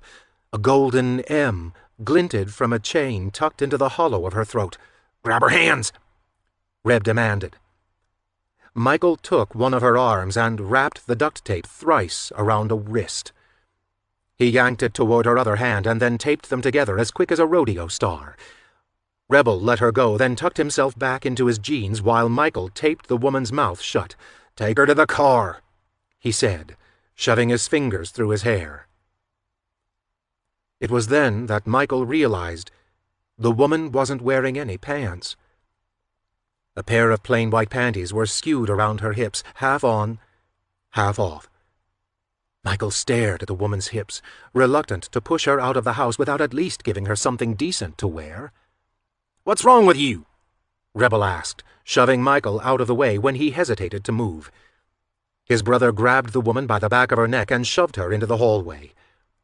Michael blinked and followed Rebel out the front door and to the car. The woman was now fighting like hell, thrashing and bucking in Reb's arms. Halfway across the yard they stopped, and Michael tied her legs together at the knees with a thick binding of tape. He then moved down to her calves, and finally her ankles, repeating the process. Rebel dragged her the rest of the way to the Oldsmobile. He popped the trunk and dumped her inside before marching around to the driver's side door with a dissatisfied grunt. Michael was left with the woman staring up at him, her eyes pleading, begging him to reconsider, beseeching him to be her savior. When she tried to scream around the tape stuck across her mouth, he slammed the trunk closed. He expected Rebel to yell at him as soon as he fell back into his seat, but his brother said nothing. He simply threw the Delta into reverse, peeled out of the driveway, and fishtailed it onto the road. But halfway home, Rebel broke his silence with a laugh. It was a severe, heartless titter that made Michael's skin crawl, a sound that he'd never heard escape Reb's throat before. Michael wrapped his arms around himself and stared out the window, watching the headlights slash across the trees. He wondered where Reb had gone, because Reb was gone. Not here. Lost somewhere along that winding, rural West Virginia road. When they finally turned onto the road that would take them back to the farmhouse, Michael dared whisper a question into the Oldsmobile's cab. "How'd she know my name, Reb?" Rebel didn't answer. He just laughed again. Chapter 16. The morning Ray had watched Michael unlatch the rabbit cage and pull Snowball from behind the fencing, he lay in bed, waiting for Laura Lynn's wail. She was usually the first of them up, but the fact that Ray was waiting with bated breath turned the minutes into hours. By the time Laura Lynn screamed, Ray had actually started to drift back to sleep. As soon as he heard her, his eyes darted open. Michael, who had snuck back into bed after he'd done the deed, didn't move when their sister cried out.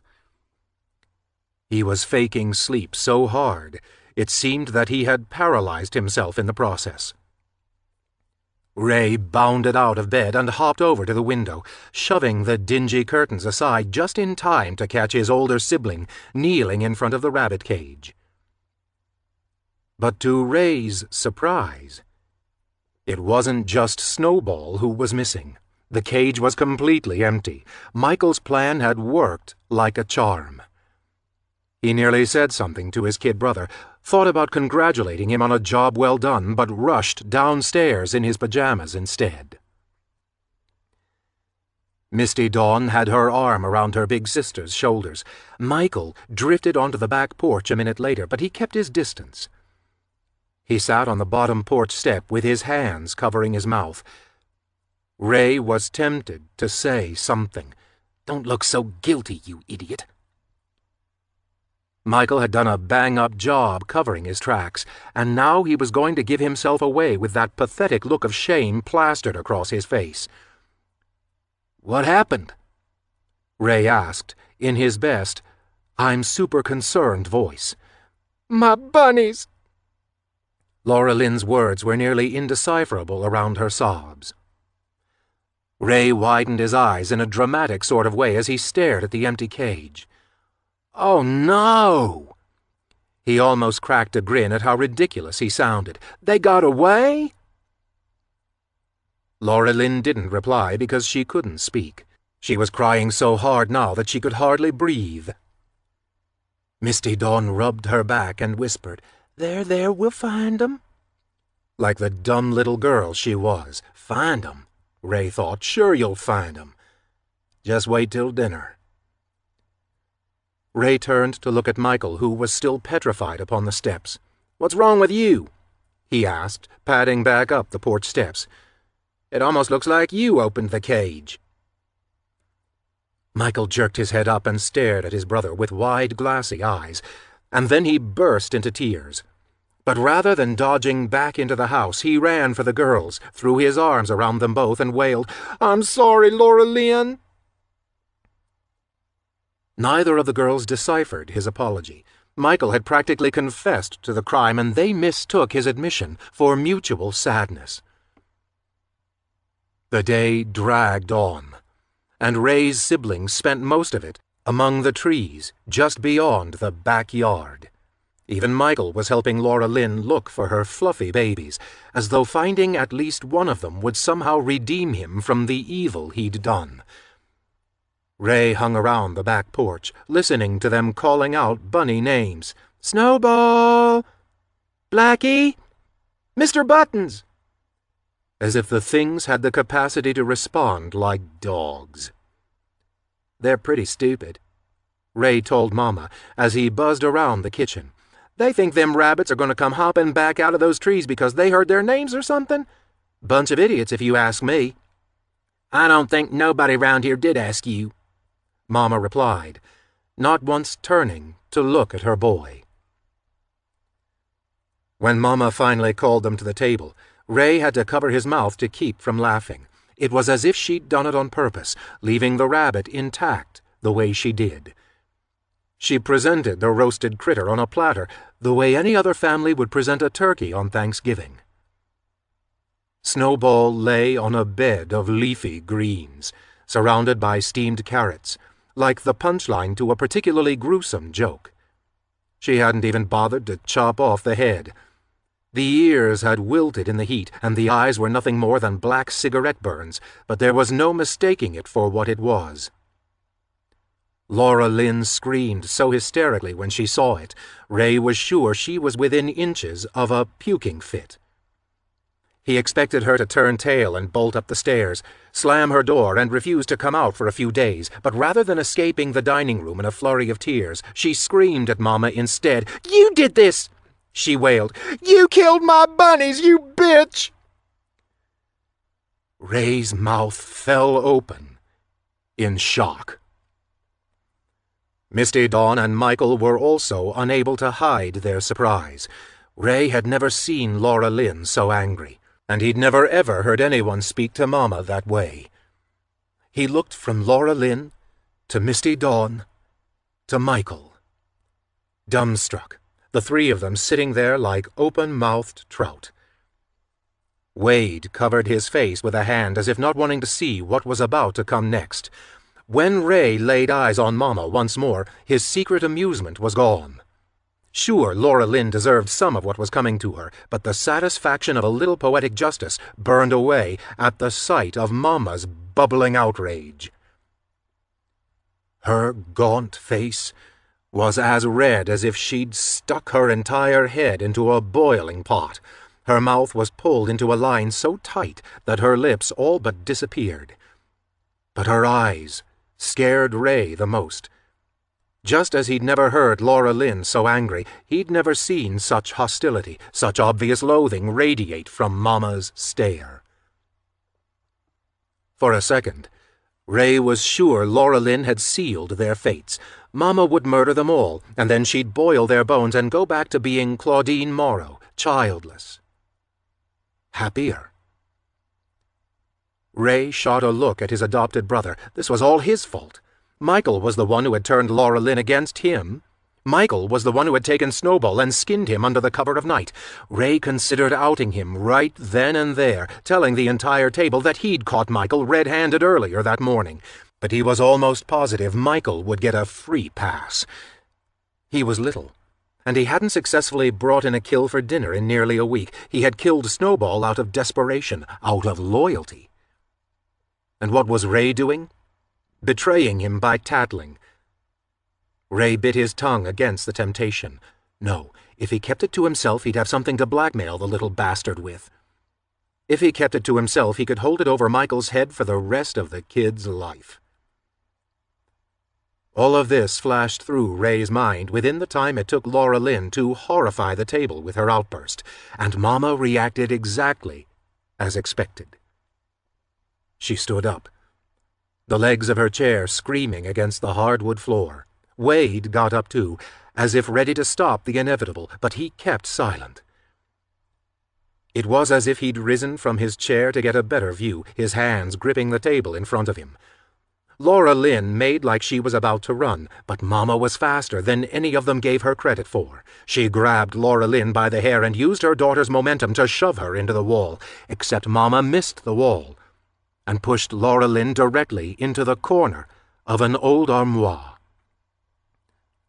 Laura Lynn stumbled backward, choking out a winded breath before falling onto her rear. Her hands flew to her face like frantic birds and came back bloodied. Ray couldn't tell where it was all coming from, her nose or her mouth, but there was a lot of blood, so much that his fascination turned into panic. He jumped up from his seat, ready to run to his big sister's aid, but Mama gave him a look so threatening that he froze in his tracks. When his gaze darted back to Laura Lynn, 2 teeth were swimming in a pool of crimson against the white of her palm. "Okay, everybody upstairs," Wade said, rushing Misty and Michael out of the dining room. Ray hesitated, then shoved past Wade to help Laura Lynn up. Everybody included LL, but Mama caught him by the shoulder and gave him a stern glance, assuring him that he was mistaken. Laura Lynn wasn't going anywhere. Everybody but her," she said, that terrifying look twisting her face into someone Ray hardly recognized. "Mama, please," he whispered, surprised by the warble of his own voice. "Get out of my sight!" She seethed through her teeth, sinking her fingers into the meat of his neck and giving him a ruthless shove out of the room. When Wade ushered Ray upstairs, Michael was sitting on his bed, looking as aghast as Ray felt. Ray didn't comfort his brother. When he heard Laura Lynn shrieking downstairs, he slapped his hands over his ears and faced the wall. Ray couldn't sleep. He kept replaying Laura Lynn's fall in his head, kept seeing the way her hands fluttered around her face like trapped moths, remembering the small bits of pink-stained bone lying in her hand like rotten, oozing fruit. And then there was Michael. His steady breathing slowly driving Ray insane. He was sleeping like nothing had happened, like he didn't have a care in the world. When this was all his fault, Ray imagined leaping across the room and pounding his fists against Michael's scrawny 7-year-old body until the cries and pleas for mercy faded into nothing. Ray wanted to beat him until he heard bones snap, until blood soaked the bedsheets, until he could no longer recognize the face he'd come to know over the past year, a face that he'd seen once on the news and on a missing child poster at the grocery store. But never again. When Ray had told Michael that his parents no longer wanted him, it had been an easy lie. But now he had to wonder if maybe he had been right. Michael was a blight on the Morrows, so it only made sense that the little shit had been a nuisance to his original family, too. Ray shoved his sheets aside and stepped up to the window. He stared down at the empty rabbit pen and wondered if it would stay that way, or if Wade would feel sorry for Laura Lynn and get her replacement bunnies, despite Mama being against the whole thing. He watched a long shadow shift across the yard. Someone was standing on the porch, the light to their back. When Wade finally came into view, he was carrying something in his arms. Laura Lynn's bare feet bobbed up and down with each step, her skirt fluttering in the light nighttime breeze. Her long hair hung down in easy waves, streaked with something that almost looked like oil in the gloom. Wade stepped in front of the rabbit cage for a moment, as if in consideration, and then stepped around it and moved toward the trees, the same way Michael had done just that morning. Ray refused to understand what he was seeing. He couldn't process the possibility, the reasons for why Laura Lynn had kept screaming for a good 15 minutes, when every other time Mama had attacked her she had remained silent. He didn't want to entertain the idea that maybe Mama... that she had... that... His eyes went wide when he saw Wade come out of the trees, empty-handed.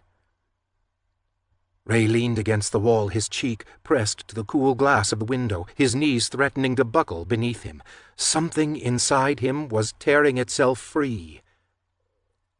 And it hurt. His eyes began to water, his hands trembled. Something was inching its way up his esophagus, a sob that he was determined to swallow whole. Wade's shadow trailed behind him across the yard as he walked back to the house. It reached for the oaks and maples, as if afraid to separate itself from the girl whom he had left in the dark. A second shadowy figure met Wade's, and Wade stopped to regard it at the foot of the porch steps. When he turned back to the trees, his hands were hidden inside a pair of old work gloves. The handle of an old shovel stood out in the weak yellow light. He was moving slowly, as if reluctant, but he never stopped. And he never looked back. Ray pressed his palm to the window pane. He stared at his own reflection, just as he had before the sun came up, but his expression couldn't have been more different from what it had been that morning. What was once dark amusement was replaced by a set of wide saucer eyes, that sinister smile now an O of shock. A refusal to believe. A silent scream. The ray in the window looked monstrous with grief, and then he disappeared. Mama turned off the porch light, and Ray vanished, swallowed by the darkness of the room. The Morrows sat silently as they ate breakfast around the kitchen table.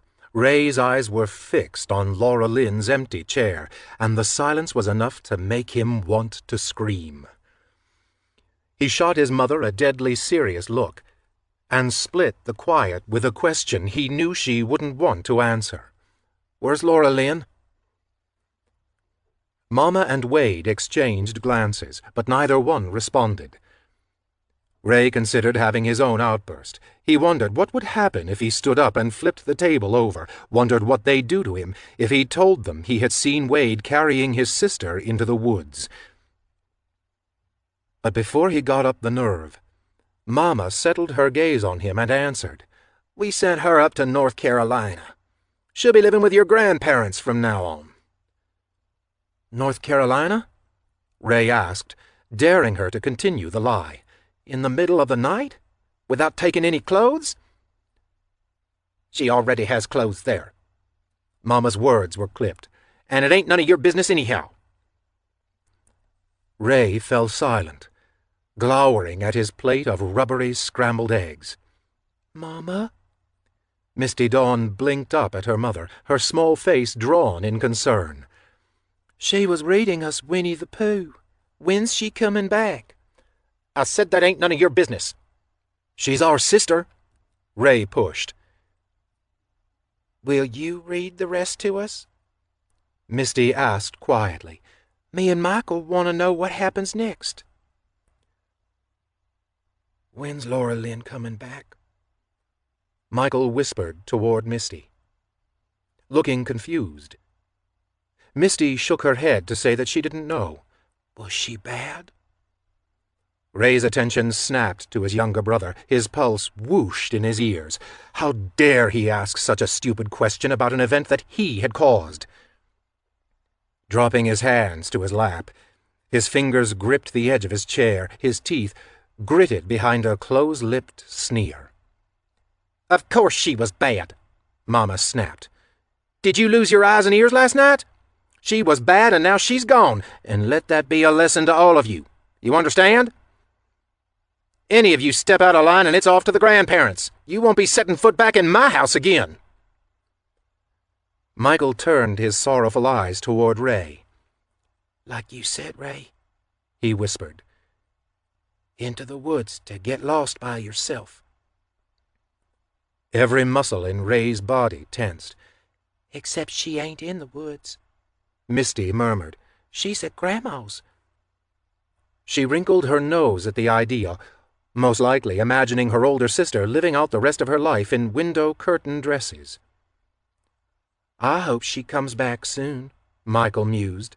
"We've got to finish Pooh." "Oh, you're both idiots!" Ray spit at his siblings. "Don't you get it? She ain't coming back."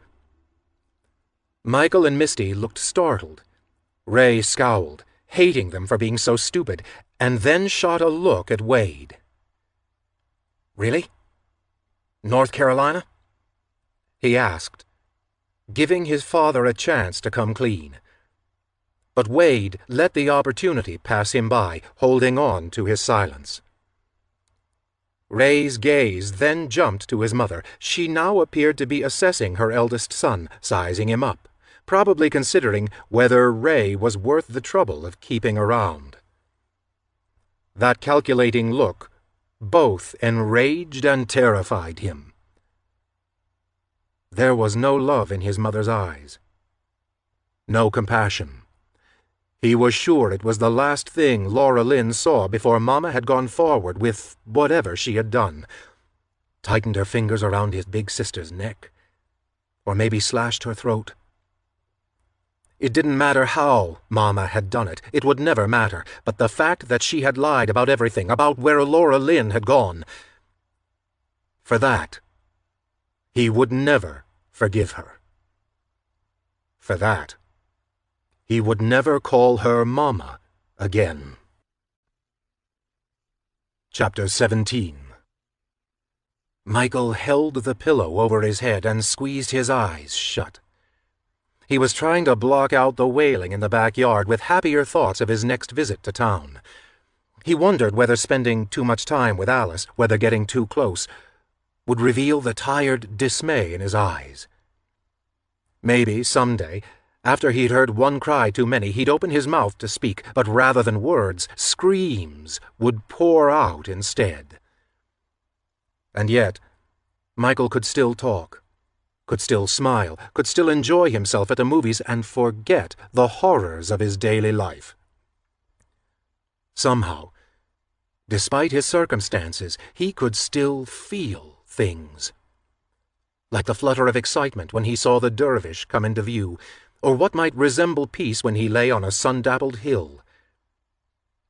It should have been a comforting thought, the fact that he'd somehow managed to remain human despite the things he had seen and done. But it wasn't. If Alice only knew, his ability to disconnect would make him look like that much more of a monster, cold, heartless, a demon personified. Outside, the pitch of the woman's screaming changed. Michael could read those shrieks like a mother deciphering an infant's cry. The woman had started out desperate, but that had soon slipped into defeated terror. The cries that were coming now weren't as much for salvation as they were for death. She was getting tired, probably woozy from the blood loss. The woman finally went quiet, and Michael pushed his pillow aside. He lay, motionless, on his mattress, and listened to the silence hum in his ears as he waited for Mama to call his name. The crickets had chirped for a full minute before his curiosity got the best of him, and he rose from his bed to glance out the window. Outside, the woman's body wasn't more than a few steps from the back porch. Her face was turned skyward, her eyes wide open, as though she'd been waiting for Michael to appear. Her arms were outstretched on either side, and her legs were bent at the knees. She looked as though she was running away, even in death.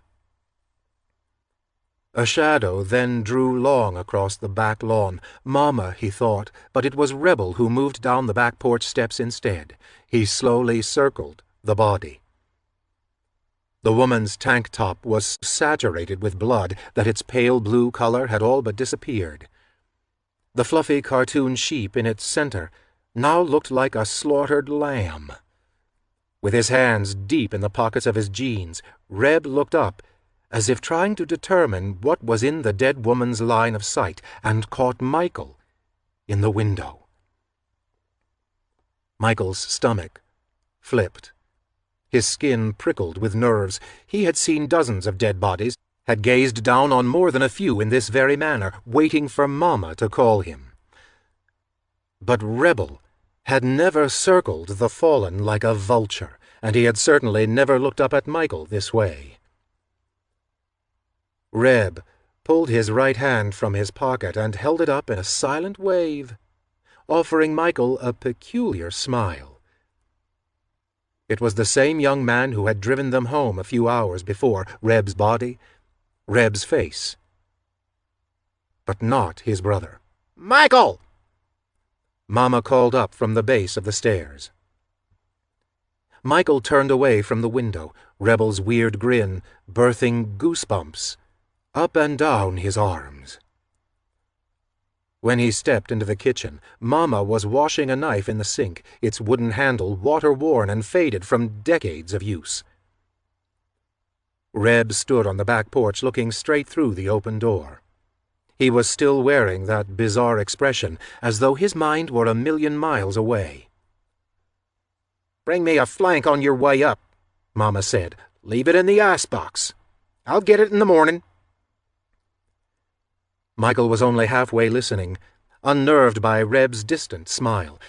Mama turned away from the sink with an impatient frown. "You hear what I said?" "Yeah, Mama, I heard." Michael turned away from his brother and stepped up to the sink next to his mother. Mama never did offer much comfort, but at that particular moment, Michael wanted to be near someone, anyone. And other than Rebel, she was the only one around. "What's Reb waiting for?" he asked under his breath. Mama lifted her chin and glanced out the kitchen window, as if noticing Reb for the first time. She shrugged, indifferent, and went back to washing the knife, scrubbing the blade with an old rag. "Ray's being Ray," she said. "Just ignore him and go about your business." Michael stepped onto the back porch, avoiding eye contact with his brother. "Have fun," Reb said, as Michael passed. He wasn't sure why, but those two small words sent a chill down his spine, worse than any dead body ever had. Michael threw open the storm door that led to the cellar and began his descent down the wooden staircase. He carefully placed his feet on each step as he went, pulling the woman along behind him by her ankles. The staircase was old and rickety and narrow, and there wasn't a handrail. Her head thudded against each step as she slid into the bowels of the Morrow farmhouse. Michael only noticed her sliding to the outer edge of the staircase when her body was torn from his grasp. Inertia pulled her over the side of the steps and to the concrete floor 10 feet below. She landed on her neck, a distinct snap, cracking through the quiet. Michael winced and stalked down the rest of the way. It would have been a lot easier to shove bodies down into the basement like that, but he didn't like doing it. Something about the way they fell, their dead weight pulling them down like stones, their limbs spread out like life-size rag dolls. He hated seeing them that way. He was to blame for their final denigration, an act that he was required to perform. Any dignity he could offer them in the meantime, he did. It felt better to treat them well until there was none of them left. He crouched beside the woman with a frown. "Sorry," he whispered, then straightened out her arms and legs and pulled her to the center of the room. A moment later he climbed back up the steps to shut the both of them inside. Taking a seat on one of the middle risers, he stared down at Mama's. Or did this one belong to Reb? Latest victim. The golden M around her neck, glinting in the harsh, fluorescent light. Nothing about her made sense, but Michael found some comfort in his own confusion. If he didn't understand it, it meant he was different, that he still had a chance. His body went through the motions, but his mind remained separate, never really connecting the dots. Rebel had explained it to him once when they had dragged the first girl home, something about Mama, about Grandpa Eugene doing bad things and Grandma Jean looking away. Somehow, Reb was able to justify his actions. Michael supposed that, to a point, he did as well. The Morrows had swept down from heaven like angels and plucked him out of harm's way, swaddled him and taken him into their home when nobody else had wanted him. In a world where he owed them everything, he often reminded himself that this, the basement, the bodies, the blood, was his bounden duty. He had been saved. He stripped the body first, cutting away the blood-soaked tank top with a pair of kitchen shears. He counted 18 stab wounds, most of them centered around the stomach, a few near the shoulder, one in the neck. Mama liked knives. When she wasn't stabbing, she sliced jugulars instead. Once, she'd cut a girl's throat so deep that when Michael dragged her down into the basement, her head had nearly come clean off as it bounced down the steps. He cut away the woman's underwear and stared at the triangular patch of velvet between her legs. That's when he started to feel that familiar twist. It was a rolling ache at the base of his guts, the same feeling that had overwhelmed him when Reb had bent that nameless girl over the hood of his car. That arousal made him hate himself even more than he already did. Something Rebel had said echoed in his mind. "You're human, ain't you?" It was wrong to feel it, he knew that. But he was human. Only a genuine monster would never feel anything at all. Michael shot a look up to the storm door. He was alone, would be for hours. His hand trembled as he placed it on the woman's breast, gently kneading it with his fingers. He leaned over her body and let his eyes flutter shut, holding his breath as his lips brushed across hers. He tried to imagine Alice, naked, alive but lying perfectly still, breathing in and out. But the memory of Reb's leering grin tainted the moment. This was the same woman who bucked and fought against his brother just beyond her front door. He pulled back, imagining Reb sneaking up on her, throwing her to the floor, forcing himself on her, except that the woman's dead eyes and gray lips were replaced by Alice's face. Her expression, shifting from a smile to inexplicable horror, desperately trying to fight Rebel off, pressed into a mattress, her gaze turned toward an open door, Michael standing there, staring, a roll of duct tape circling his right wrist. "Please, Michael, don't!" The ache between his legs was gone, replaced by a rush of queasiness that threatened to fold him in half. He leaned back on his heels, furiously wiping his mouth on his forearm, the taste of the woman still lingering there. The wave of sickness took a moment to pass. When it did, his gaze settled on the gold necklace around her throat. M for Misty. Unclasping it, he slid it into his pocket, then tipped his chin skyward. A meat hook winked at him from overhead. It wasn't much different from field dressing a deer. With the body hanging by bound ankles, he sliced open the neck and waited for the blood to slither down the drain. The rest he did on autopilot, making an incision just below the breastbone and up to the pelvis, spilling out the cooling guts and preserving the stuff Mama liked in half-gallon plastic bags and old containers she'd saved up. He cut along the Achilles heel and drew what looked like stocking seams along the back of the legs with the tip of his knife. The seams continued across the body, making the woman look more like a sewing project than a human being. Sliding his fingers beneath one of the seams, he loosened skin from muscle before giving it a firm, downward tug. Rebel had asked Michael to save a girl's skin only once. He had tried to fashion a leather jacket out of the hide, but had failed miserably. So he made the remains into an ugly little leather doll he had given to Misty Dawn instead. When Misty discovered it was made out of a person, she shrieked and threw it out her bedroom window. For all anyone knew, it was still out there, somewhere, rotting among the wild grass and weeds. Dismembering the body was the final step. It used to take Michael a better part of 6 hours, but now he could do it in less than 3. He knew exactly how to twist arms and turn legs to pop them out of their sockets. He knew just where to stick the knife blade to separate tendon from bone. It was quick, precise, clean. He wrapped each butchered body part in paper and stacked them in the Standalone freezer that hummed in the corner of the basement.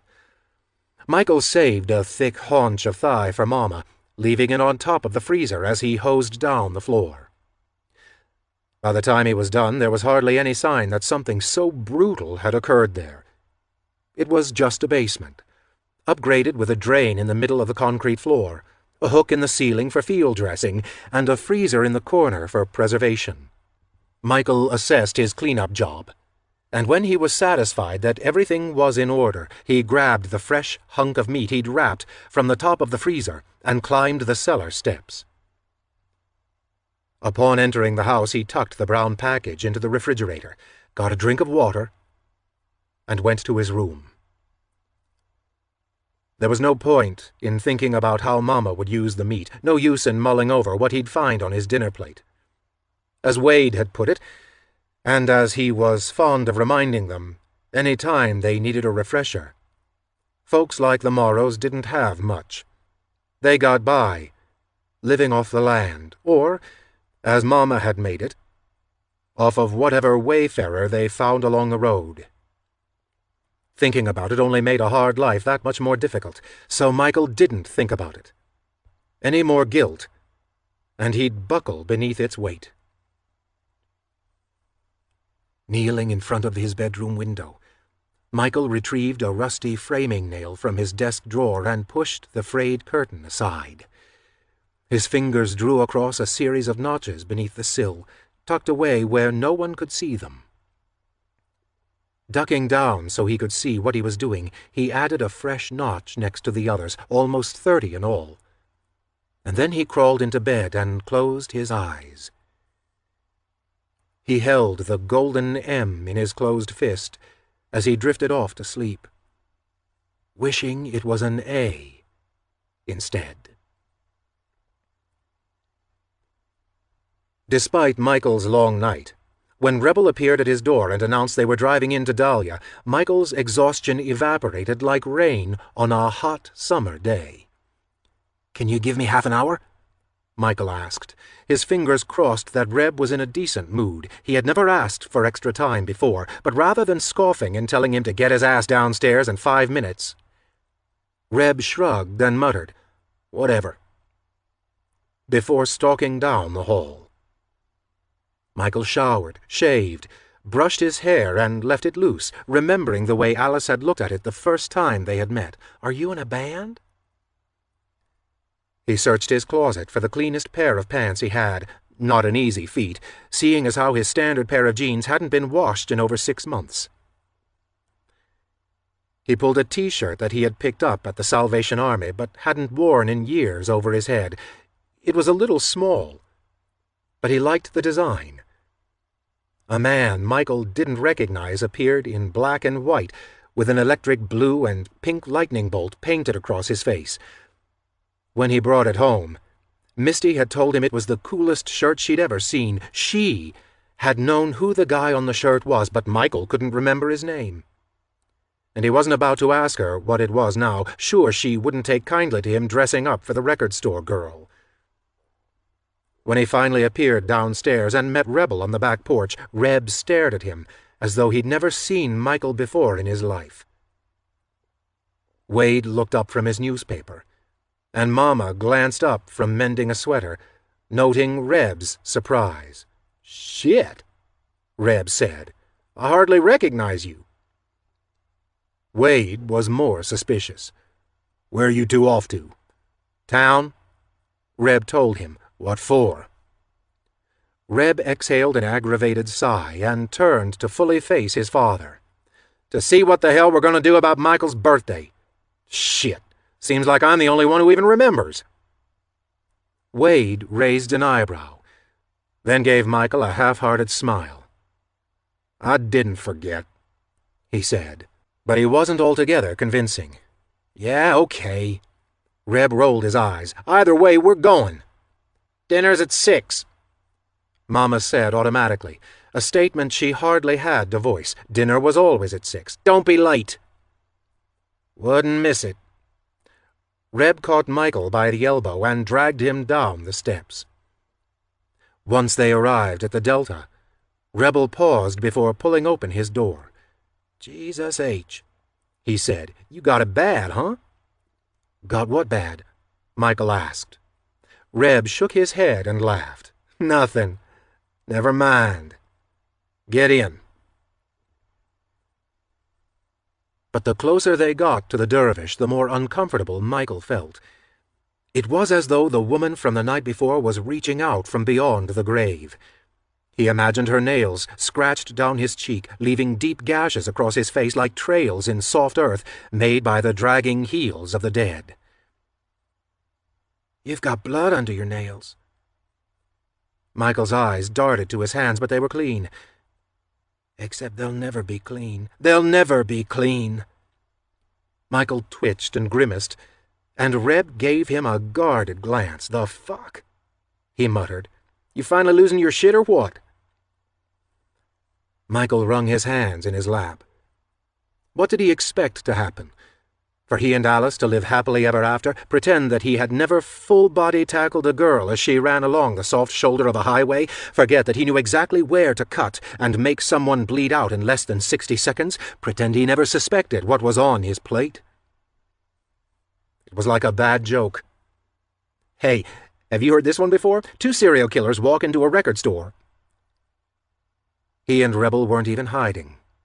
Hell, Reb drove a metallic brown yacht and dressed like an Appalachian John Travolta, and nobody batted an eye.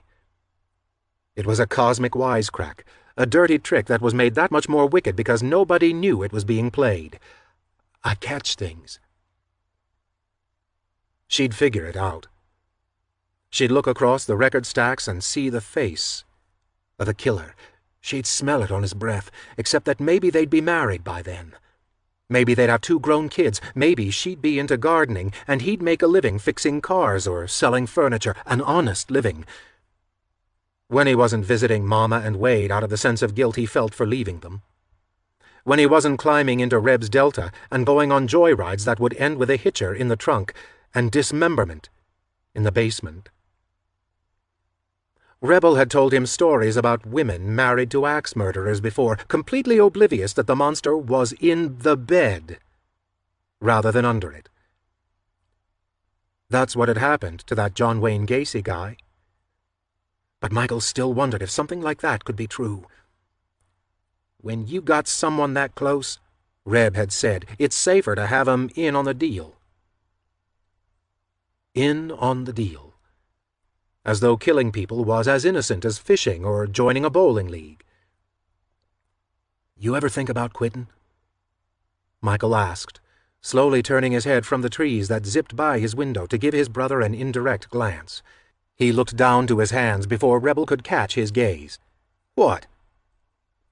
All this, Michael said, motioning to the interior of the car as if its steel dashboard and 8-track player could somehow clarify his question. What are you talking about? Rebel asked, but the tone of his voice suggested he knew exactly what Michael was saying. It nearly screamed. I knew this was coming. Like a parent faced with delivering the sex talk. Reb was suddenly the brother who had to explain why being an accessory to murder was nothing to worry about, just a fact of life, a growing pain. When Rebel pulled the Oldsmobile onto the highway shoulder just outside of town, Michael swallowed against the wad of nerves that had clambered up his throat. Reb gave him a stern look. You being serious? Michael pulled his shoulders to his ears as if dismissing his own question. I guess not. He peered at the frayed denim of his jeans. I just wonder if maybe you ever thought about leaving home. Why would you wonder about something stupid like that? Because Alice said she thinks about it. She said she wants to go to Pittsburgh or Columbus or someplace, maybe even New York City. Reb scoffed. Yeah, New York my ass. You know how many losers dream about New York City? So many that the dreamers crawl out of the sewers. She ain't going nowhere, Mike. From the way Reb said it, so matter-of-factly, Michael actually believed it. People like us don't leave. We don't go nowhere. She's gonna die in this shithole just like you and me, and no, I don't think about leaving. You want to know why? Michael nodded faintly, but he was afraid of the reasons. Because blood is thicker than water. And maybe you're too dumb to get what that means, but I know what it means. Michael cut in. It means family comes first. Reb leaned back in his seat, looking impressed. Huh. This coming from a kid whose parents dumped him on the side of the road. That's pretty good. There was a beat of silence. Michael shifted his weight uncomfortably. Rebel leaned against the steering wheel. Besides, ain't nobody keeping you here, are they? I don't know about you, but I don't see any handcuffs around your wrists. No shackles around your feet. You want to blow out of here? Blow out of here. Ain't nobody gonna beg you not to go. Michael looked up, trying to judge whether Reb was being earnest or not. Could it have possibly been that easy? Could he just stuff his knapsack full of clothes and leave the Morrows behind? Except maybe for Misty, Reb said, cutting into Michael's thoughts. She'd probably care. If you bail, you'd be ditching me, and if you ditch me, Claudine ain't gonna be getting a steady stream of girls, so... you know... His words trailed off as Michael slouched in his seat. He didn't need to hear the rest. Your mind's getting muddy. You ain't thinking straight. She's got you all screwed up. Good thing I've got a way to fix your problem, though. What do you mean? Michael looked up, curious, and Reb smirked at his eagerness. You show her you mean business. Show her you ain't just some passing John, right? Show her that she belongs to you and she ain't going nowhere unless you say so. Michael frowned. That plan sounded complicated. Besides, who was Michael to say Alice belonged to him? What if she didn't like him as much as he liked her? That made a difference, right? There wasn't some switch you could flip in someone's mind and make them your own. Rebel reached out and patted Michael's knee in a chummy sort of way. I just want my little brother to be happy, he said. Believe me, Mikey, you follow my lead and you can have her forever. Chapter 18. It was strange how quickly Michael's feelings toward the tie-dyed record shop could change. The last time he and Rebel had pulled into the Dervishes' parking lot, his palms had been sweaty with nervous excitement. But this time he was reluctant. He wasn't sure whether he could follow Reb's advice, wasn't sure if he even liked the idea of owning anyone, especially Alice. But he certainly didn't want to lose her either. Those 3 hours he'd spent with her in a darkened movie theater, the way she had scooted closer to him in the back seat of Reb's car, it had been the best night of his life. He wanted to relive it over and over. And he couldn't do that if Alice packed up her stuff and left Dahlia behind. Maybe if he went with her. But they were practically strangers. There was no way she would ask him to go with her, but if she stayed here... Here. Reb arched his back to lift his butt off the seat, fished his wallet out of his back pocket, and handed Michael a $10 bill. Michael peered at the money, then gave his brother a quizzical glance. What's this for? Show her a good time, Reb advised. Except Michael had no idea what a good time was. Not when it came to a girl like Alice. How? Hell, I don't know, Reb muttered, pushing the car door open. Figure something out. Michael watched Rebel stalk across the parking lot. He took a breath and shoved open the passenger door, his thoughts momentarily derailed by the temperature. It was getting hotter by the day, the trees wavy and distorted like some psychedelic trip. The air felt thick, hard to breathe, and while Michael would have been content standing out in the parking lot for hours contemplating his next move, the heat forced him forward. The little bell above his head jingled, the cool air of the place hit him head-on, and like déjà vu, Alice looked up from the counter and smiled. A couple of customers milled around, flipping through records, their heads bobbing to the music pumping through the speakers. It was stuff Michael actually recognized this time. He'd heard it on one of Misty's stations. She always laughed at the lyrics, something about boogieing with a suitcase and doing the milkshake. Rebel and Lucy were near the back of the store. She was giggling, and he was leaning against the wall with his ankles crossed, looking slick. Michael sucked in a breath and stepped across the front of the building. His eyes swept the place, snagging on the golden arches through the window. An oasis, just across the street. He caught Alice's eyes wandering the front of his shirt, but Michael was too distracted by his thoughts to give her a chance to react. If he didn't act fast, Lucy and Reb would disappear into the storeroom, and Alice would be stuck working the front. He watched her mouth quirk up into an amused grin, lips parted, words balanced on the tip of her tongue, but he cut her off. You want to get something to eat? She looked surprised. as though it was the last thing she had expected him to ask. Shooting a look toward the back of the store and the customers that were there, she gave Michael a playful glance. "You buying?" "Sure," he said, his fingers crumpling the 10 in his pocket. If anything, she'd accept the invitation just to get out from behind that counter. After all, she hated her job, right? "Hey, Luce," Alice called toward her friend. "You're in charge." "Where are you going?" Lucy asked. "I'm going on my lunch break. Michael's taking me to a 5-star restaurant." Lucy and Reb exchanged looks before Lucy replied with an easy, "Cool." Reb gave Michael a subtle nod, then turned back to the girl beside him, leaning into Lucy like a vampire, ready to bite. Michael held open the door for Alice, then followed her inside the McDonald's. His mouth watered at the scent of grilled meat. 2 all-beef patties, special sauce, lettuce, cheese, and salty fries. Alice chuckled as they stood in line, both of them staring up at the menu board. "Okay, now this is classy," she joked. "Did you call ahead for a reservation?" Michael didn't reply. He only smiled down at the scuffed-up tips of his boots.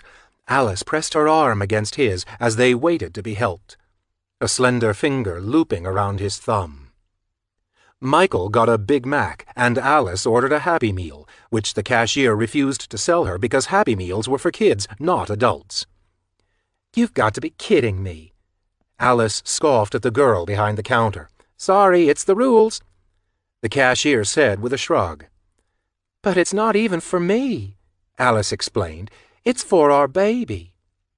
She wrapped herself around Michael's arms and flashed the girl a smile. "Right, Mikey?" Michael's mouth went dry, but he wasn't about to let anything stand between him and his Big Mac. "Yeah," he confirmed. "We gotta feed our kid." "It only eats hamburgers," Alice said. "It?" the cashier asked, peering at them both through narrowed eyes. Alice grimaced at her slip-up, but recovered fast. "Look, I'm pregnant, all right? Just sell us the dang Happy Meal and we'll be on our way." 5 minutes later, Alice and Michael sat at a table, Michael relishing his Big Mac, while Alice ate her hamburger and fries and wore her prize, a pair of canary yellow McDonald Land sunglasses, Ronald McDonald's creepy clown face, staring out from above her nose. Michael couldn't look at her without cracking up. A few older patrons gave them curious glances as they passed by with trays of food. The looks didn't seem to bother her. She refused to take the sunglasses off, her cheek full of fries, the tip of her combat boot kicking at the edge of Michael's chair. "We really should go see that movie again," she said. "I keep thinking about it, and I'm pretty sure I missed parts, like important stuff, you know?" Michael nodded, taking a bite of his hamburger. Squares of chopped lettuce fell onto the wrapper between his elbows. It was even better than he remembered. Maybe because, this time, Reb wasn't there to ruin the taste. "Sometimes things only make sense in retrospect," she mused. "You don't know what you're looking at until you know what happens next, and then you have to go back to the beginning to see the signs. They call it foreshadowing. Comic book writers use it all the time." She was smart, possibly smarter than Reb. Michael loved that. He loved the fact that she wasn't afraid to act silly or look dumb, or to tell him about her dead dad and her depressed mom, as though they'd been friends their entire lives. He wished he could be just as open, spill everything about himself and get it off his chest. He wanted to tell her about his family, about Misty Dawn and how she liked to dance to old hokey records and cheesy pop music, about Rebel and how Michael was afraid of him, but they were still best friends. He wanted to tell her about his first time down in the basement at the age of 10, how Wade had locked him in there with a dead girl and wouldn't let Michael out until he field-dressed her the way he would have any other kill. But he knew he couldn't tell her any of those things, and it made it hard to look her in the eye, Alice was perfect. And he was nothing but secrets, dark ones, darker than the basement after all the lights went out. "Michael?" When her fingers brushed his forearm, he almost jerked away. He expected to see the fear he knew was coming, the look in her eyes that assured him that she had figured it all out. Alice knew what he was, because she'd read his mind, his poisonous thoughts. But she wore a look he hardly recognized at all. Concern. "Are you okay?" she asked, pulling the funny glasses from her face. "You ain't really pregnant, are you?" he asked. It was the first thing that came to mind. Alice burst into laughter. "No, stupid!" She leaned back in her seat and grinned. It was the most beautiful smile Michael had ever seen. "Anything else you want to ask me?" She batted her eyelashes, though he wasn't sure what she was getting at. So he asked her the question that he'd been wanting to ask for days. "Are you really going to leave Dahlia?" He knew it was intrusive, but he couldn't help himself. He needed to know. For the first time in his life, he felt like he was connecting with someone. It was the kind of link that he hadn't experienced before, but the possibility of losing her continued to loom in the back of his mind. He had to know whether she was leaving, so he could make her stay. Her smile faded a notch. "I don't know. I mean—" She hesitated. "I guess I should be flattered you're asking." Michael stared down at the plastic tray full of empty, ketchup-smeared wrappers. His stomach twisted around his burger, and he was suddenly sorry for having eaten so much so fast. "Should I be flattered?" she asked, reaching out to touch his arm for a second time, to pull him back from the wasteland of his own thoughts. "Maybe I can come with you," he told her. But that was not supposed to be the deal. If Rebel had been there to overhear him, he would have pummeled Michael in front of the entire restaurant. Michael cast a quick glance her way just to see if she was still wearing the same expression, a delving, inquisitive smile. She wasn't. She shook her head at him, not in response to his suggestion, but in some sort of acknowledgement, like she finally understood. He waited for the terror, the disgust, but her eyes lit up instead, sparkling with something he couldn't explain. Mischief? Fascination? "Michael Morrow, you're the strangest boy I've ever met." She leaned back in her seat, her head cocked to the side. Her eyes wandered across the front of his t-shirt, and her mouth twisted upward at a single corner. "Do you even know who that is?" She nodded at the portrait across his chest. Michael looked down and felt stupid for wearing the second-hand shirt. If anyone knew who the guy was, it was Alice. He should have known, should have seen it coming, and maybe subconsciously he had, but the realization of it made him feel foolish now. "No." Alice's easy smile bloomed into another grin. "It's actually appropriate," she said. "David Bowie. He wrote a song called Space Oddity, about a spaceman, you know. Maybe he was writing about you." "Why do you say that?" "'Cause I already told you. You're the strangest boy I've ever met. It's like you're from a different planet." She shifted her weight in her seat, her gaze fixed on David Bowie's face.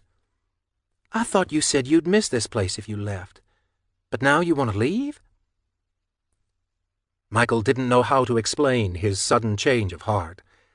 When he had uttered it days before, he'd believed it. But that had been before the woman. Before Rebel's faraway smile, before he had leaned down and kissed the dead, in the hopes of having it feel like real life. He remembered the way Reb had made him toss his most favorite things into a hole in the ground, the way he had made him bury them, as if to remind Michael that, without Reb's permission, he wasn't allowed to love or dream or be anything. It was rule number 1. "I guess I just want to see what else is out there," he said softly.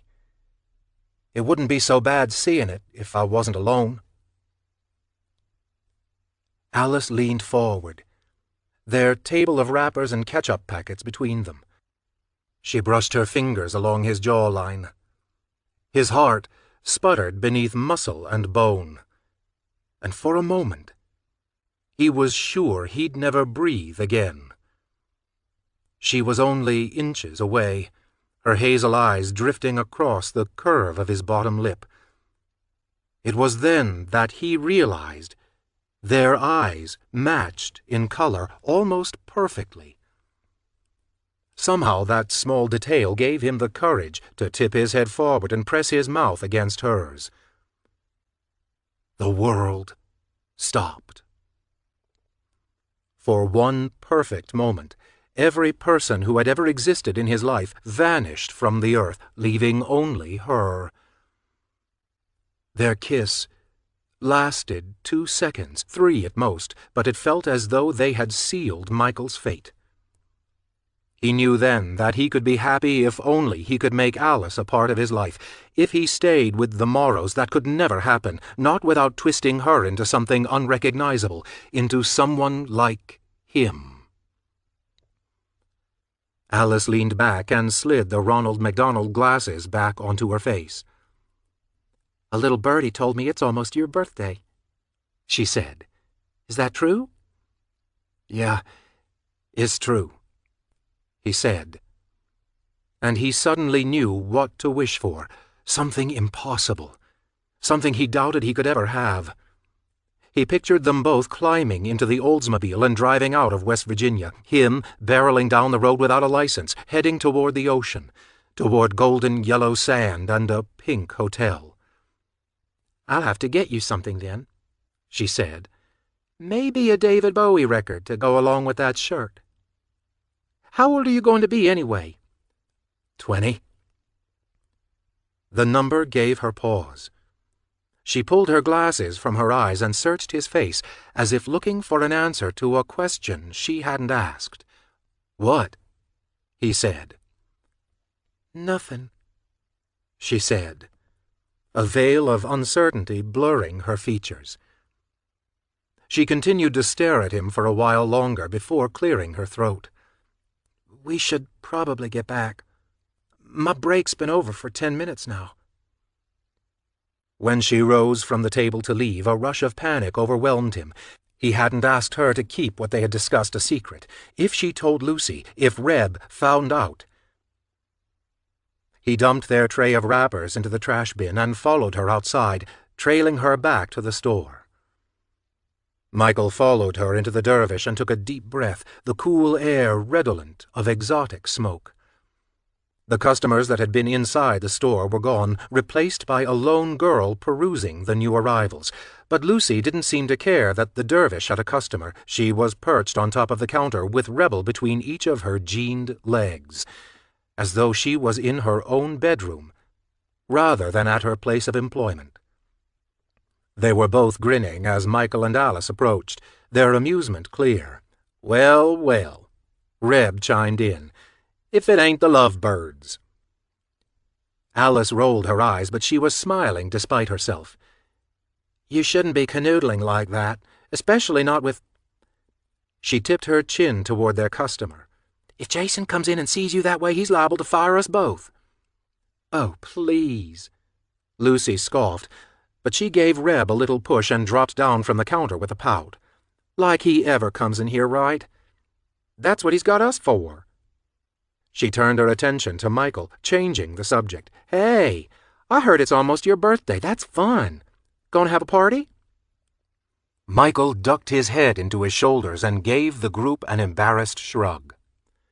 "Well, we call it his birthday," Reb clarified, "except that we ain't actually sure it is."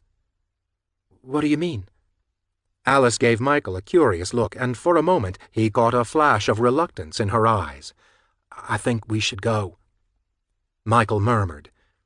He wanted to tell Alice about himself in his own way, at his own pace. He didn't need Rebel laying out the details as though they were his to give, except that, according to Reb, they were his to give. His brother had given Michael a taste of freedom, and now he was going to sour it with a grim reminder. Freedom was nothing but an illusion.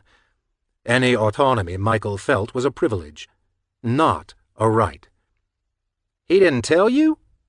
Reb feigned surprise. "Michael was adopted." Alice blinked at the news. Lucy shifted her weight from one foot to the other, her arms crossed protectively over her chest. Michael frowned at the floor. He didn't want to talk about it, not like this, not in front of Reb and Lucy. He suddenly felt like he was perched on a tightrope, Reb threatening to push him off balance, threatening to clue Alice into the fact that this tattered curtain of normalcy was nothing but a ruse, that the spaceman was from a planet of hard-hearted brutality. "I'm gonna wait in the car," Michael said beneath his breath. He could hardly hear the conversation over the thud of his heart. One wrong word, one weird look, and Reb could ruin everything. Rebel remained inside the dervish for an unnerving amount of time. Michael paced around the Oldsmobile as the sun beat onto his shoulders, imagining the worst possible things. Reb telling the girls about the woman from the night before, describing the way Michael had dragged her down into the basement. He was sure he had been alone, but what if Reb had seen Michael touch the dead woman's breast? What if he'd seen Michael press his mouth to her dead, blue lips? What if, somehow, he knew Michael had been wishing it had been Alice? When Reb finally came out of the record store, he was smiling with a sort of self-satisfaction. Something about it pushed Michael to the edge of his patience. He couldn't help himself. His willpower to keep silent withered, and the words came tumbling out. "Why did you do that?" he demanded, staring across the plane of the Oldsmobile's brown roof at his brother. "You say you want me to be happy, and then you turn around and butt in. Hey!" Reb gave him a stern look. "Don't forget who you're talking to, shithead." "Oh, I remember who I'm talking to, Reb. I'm talking to the guy who tells me to do one thing and then tries to screw it up." "How am I screwing it up?" Reb asked, suddenly casual about the whole argument, as if it was of no consequence at all. "I just said you were adopted. Like you weren't going to tell her anyway." "Except I wasn't." "How's that? You just weren't going to talk about yourself at all?" "About the family?" Michael shook his head, incredulous. "Why would I talk about the family? Why would I, Reb? That don't make any sense." "You want to be with her?" Reb asked, nodding toward the dervish. Michael failed to respond, and Reb narrowed his gaze at his brother's silence. "I asked you a fucking question," he snapped. "You best answer before I get pissed." "Yes." Michael spit out. "You like her, then? That's good. I'm happy for you, brother. But you remember what I told you a while back, when we were talking about wives and killers, and how they live with the lies?" Michael clamped his teeth together, glaring down at the roof. "You want her? You gotta bring her into the fold."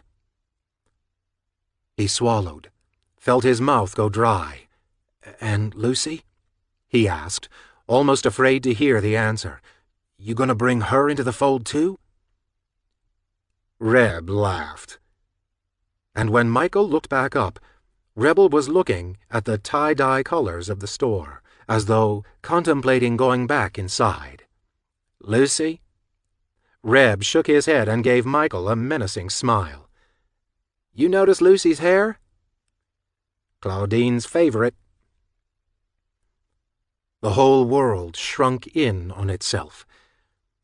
Michael shot a frantic look back at the store. He wanted to rush back in, scream for both Lucy and Alice to get the hell out of there, to run to wherever they could, as long as they didn't tell Reb where they were going. Reb slid into the car. The engine roared to life. Michael watched Alice step in front of the plate-glass window, her figure faint and milky behind the glare of the sun, but he could see her well enough to watch her raise a hand in a silent goodbye, as if it were forever, instead of just for now. The heat hit him hard. He felt like he was going to be sick. "Get in the car!" Reb barked from the driver's seat. I was just kidding, you idiot. Take a fucking joke. Michael ducked down to look through the open window. Rebel sighed dramatically and slumped in his seat. I swear, he said, holding up his hands. I like Lucy. I shouldn't, but I like her. For a second, Reb actually looked uncomfortable, a look that nudged Michael away from panic and toward belief. You swear? Michael asked. He knew he sounded pathetic, but he didn't care. This was bigger than the both of them, bigger than Mama and her urges, or keeping Misty safe.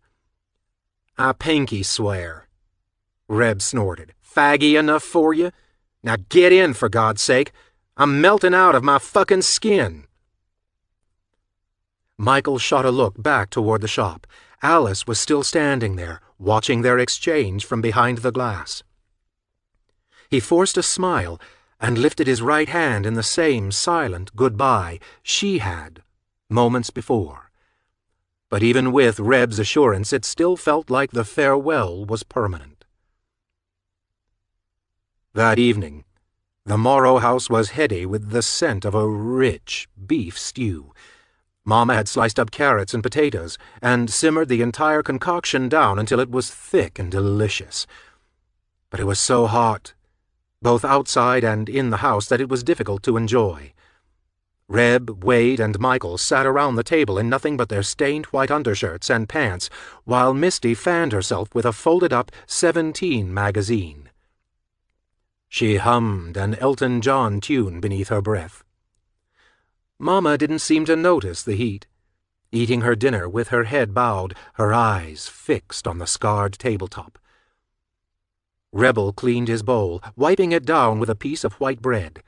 When he rose from his seat, Michael followed him across the kitchen with his eyes. Reb's joke about Lucy was still sitting heavy in his chest. Michael wanted to believe Reb didn't mean her any harm, but the longer he thought about it, the more uncomfortable he felt. The fact that the dervish had become a regular spot for them was problematic, because before the dervish, regular spots had always been jobs. "This is good stew," Reb said, complimenting the chef. "Real tasty. We should have this more often." He came around the table and grabbed Michael's empty bowl. When Michael made like he was about to rise, Reb shook his head. "Take a load off," he said. He slid one bowl onto the kitchen counter while taking the other to the large pot on the stove. He dipped the ladle into the stew and spooned out a fresh helping, then pivoted on the soles of his shoes and returned to the table, sliding a second serving in front of Michael with a smile. "I'm going out," Reb announced. Michael stared down at the steaming bowl before him, nausea tightening around his neck like a noose. "Going out where?" Wade asked. "It's a secret." Reb fished the car keys from his front pocket, the 8-ball keychain catching Michael's eye. There was something there, along with the keys. A square of paper that Reb was quick to tuck back into his pocket. "You need me to come?" Michael asked, standing from his seat. But Reb placed a hand on his shoulder and pushed him back down. "Eat up. Relax. Listen to records with Misty." Michael gave Misty a questioning look. She shrugged and continued to fan herself, sweat glistening on her forehead. "I told you," he said. "It's a secret. You can't come." Rebel stepped out onto the back porch without another word. "Maybe it's for your birthday," Misty said after a moment. Michael stared down at his bowl and willed himself to stay in his seat. He listened to the Delta's engine roar outside, thought about long walks and shovels, and wolves. And then he took another bite of stew, and not because he was hungry, but because it was the only thing to do. Chapter 19. Only days after Laura Lynn's disappearance, 7-year-old Michael wobbled into his and Ray's shared bedroom, dragging a weather-worn Pearl Lager cardboard box behind him. Ray watched his little brother in silence as Michael piled what little possessions he had into the crate, stripped his bed of its dirty sheets, and hugged his pillow to his chest before stalking down the hall. Tailing him out of curiosity, Ray found Wade and Misty in Laura Lynn's old room. Misty had her own box and was filling it with items from Laura Lynn's closet. Dolls and books and clothes. Ray couldn't help but sneer at the fact that the boy responsible for his sister's death would now be sleeping on her mattress and drawing pictures at her old desk. Laura Lynn was being erased, and neither Misty nor Michael seemed to care. Ray tried to comfort himself with the fact that at least now, with Michael down the hall, he'd finally have some privacy. But loneliness came on fast. Before long, Ray started sneaking downstairs in the middle of the night to steal Wade's bottles. He figured if whiskey numbed the pain of a broken arm, it could probably dull the ache of a broken heart. He was right. And 2 years later, Wade presented Ray with a case of cheap gin for his 13th birthday. He had tied a shoddy bow around the box and muttered, "Now you can stop stealing my stuff," as he pushed it toward his son with the toe of his boot. By 14, Ray had changed his name to Rebel, though nobody except Michael cared. Reb and his parents would square off every other day. Sometimes he'd think about outing them to Michael and Misty. He'd tell his siblings about what he had seen that night years ago, explain that they couldn't go visit Laura Lynn, not because Claudine hated her own parents, but because Laura Lynn had never set foot in North Carolina at all. But Reb continued to hold his tongue, because when it came down to it, it hadn't been Claudine or Wade who had sealed Laura Lynn's fate. It had been Michael. And Reb wanted vengeance. Rebel began to stalk the woods with Michael during his hunts. It gave him the opportunity to push his now 10-year-old brother around without Wade glaring from across the yard or Misty protecting him with her pleas and sheltering hugs.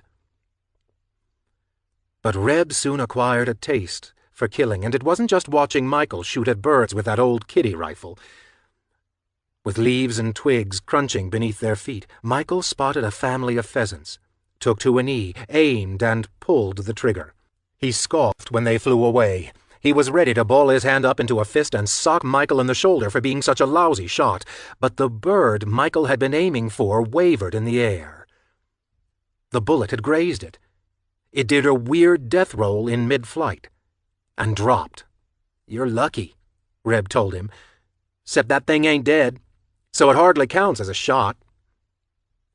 Both boys rushed toward the spot where the bird had fallen. Rebel was right. The bird lay wounded on a bed of autumn leaves, its wings frantically flapping about its body as it struggled at their feet. Michael took a few backward steps and looked at it through his rifle scope, but Reb grabbed the barrel of the gun and shoved it away. "What you doin'?" Michael asked. He was still too young to read into the predatory glint that flashed in Rebel's pale green eyes. "I'm gonna help it," Reb explained, his words empty of emotion. He squatted in front of the pheasant, picked it up by its wings, and yanked in opposite directions. Michael yelped and stumbled backward when one of the wings came free of its body. The gray-spotted bird didn't make a sound. It only thrashed against the ground as blood spouted from where the wing had once been. The other beat wildly, as if, by some miracle, the struggle would allow the bird to somehow fly away. Rebel snorted out a laugh as it flopped around, spraying his sneakers and jeans red. He laughed even harder when he saw the horrified look on Michael's face. That night, Reb feasted on roasted pheasant, while his little brother stared at his plate, green in the face. Reb's bloodlust solidified something unspoken between him and Claudine. He still hated her guts, but he liked the sudden attention, and he loved the fact that Michael's hunting trips were almost completely phased out after Reb had proven he was a far more ruthless hunter. "I like it when they squirm," he told Claudine one evening. "I like hurting 'em." Claudine looked up from her knitting and stared at her son for a long moment, as if considering his words. And then she smiled. The next afternoon, Wade and Rebel parked along the highway in Wade's beat-up pickup truck. An hour later, a girl walking the soft shoulder came into view. Wade leaned into the steering wheel and pointed her out through the cracked windshield. "She lives down the road," Wade explained. "What we call an Appalachian ghost." "What's that?" Reb asked. "Means she ain't really alive anymore," Wade told him. "She's doped up. Doesn't even know where she is half the time, a good-for-nothing junkie. Nobody's gonna miss that when it's gone." Reb licked his lips and nervously waited for her to come closer. "That's the trick you gotta remember," Wade said. "Nobody can know 'em, and if somebody does, nobody can care." When she was less than a few yards away, Wade stuck his head out the window of the truck and smiled. "Need a ride?" She didn't think twice, didn't even answer or check who was offering.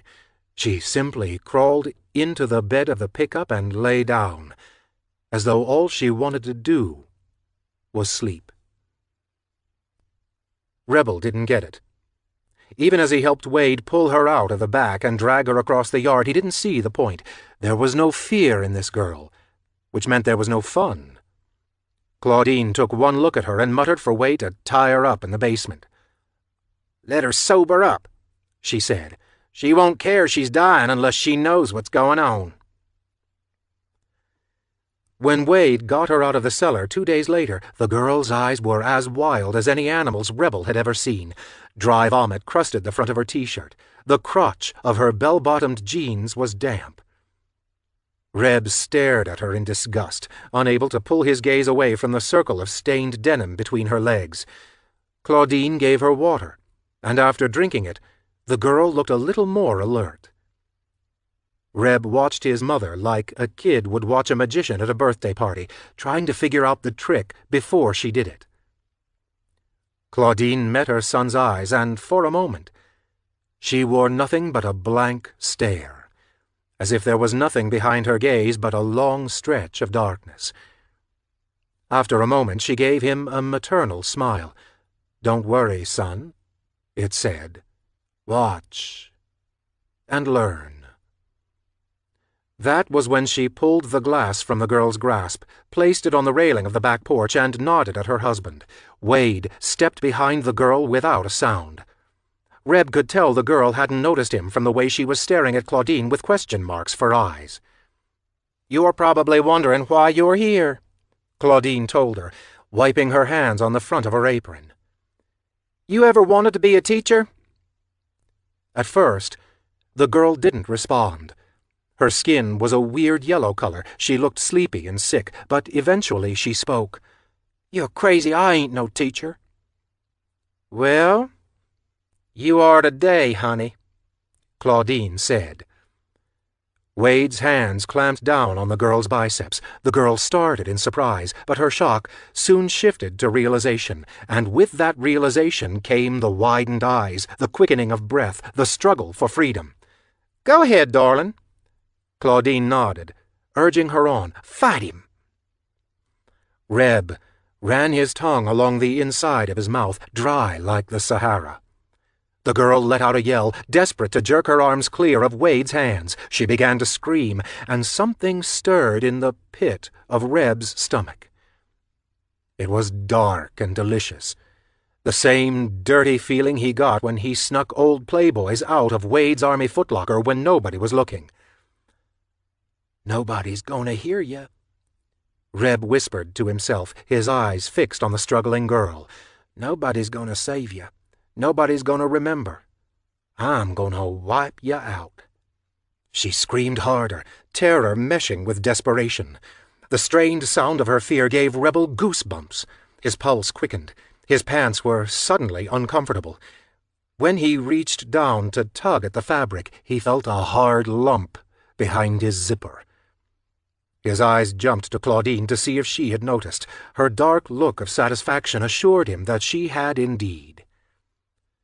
Claudine drew a roll of silver duct tape from the pocket of her apron and held it out to her son. "Go play," she told him.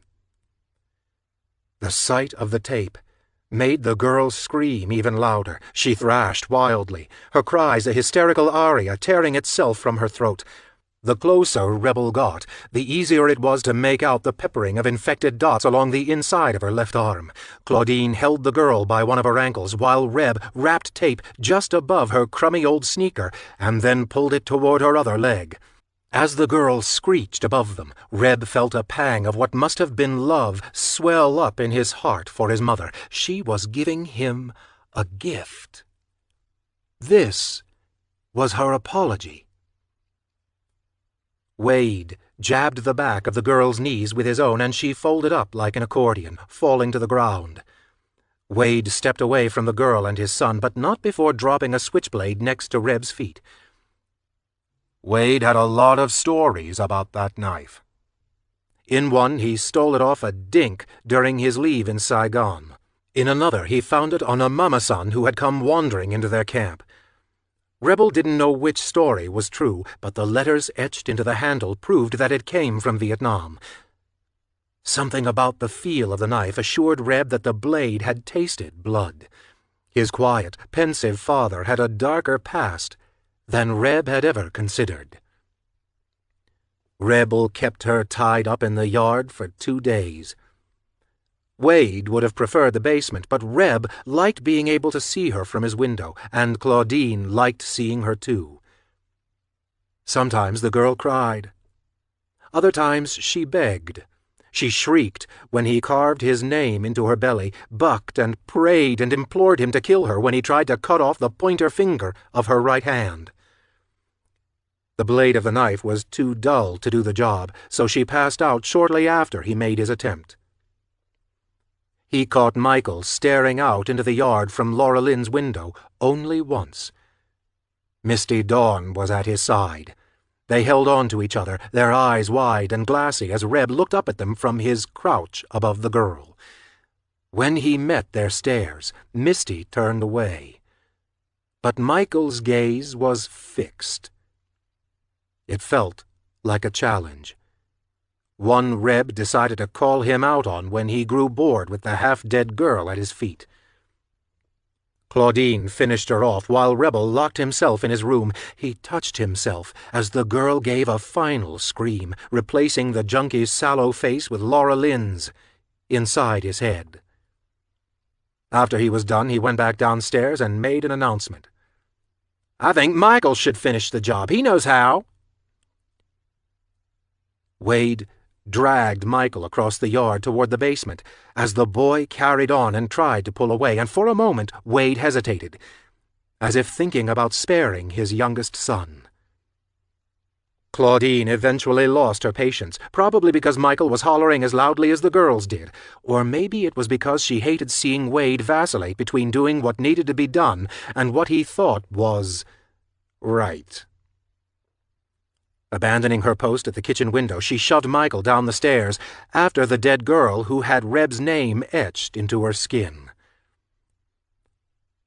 Rebel sat outside the locked cellar door for hours, grinning to himself. He stabbed at the dirt with Wade's old knife, listening to Michael pleading to be let out in short, gasping wails, knowing that nobody would let him out until he did what he had to do, thinking about how, if it was up to him, he wouldn't ever let Michael out at all. Chapter 20.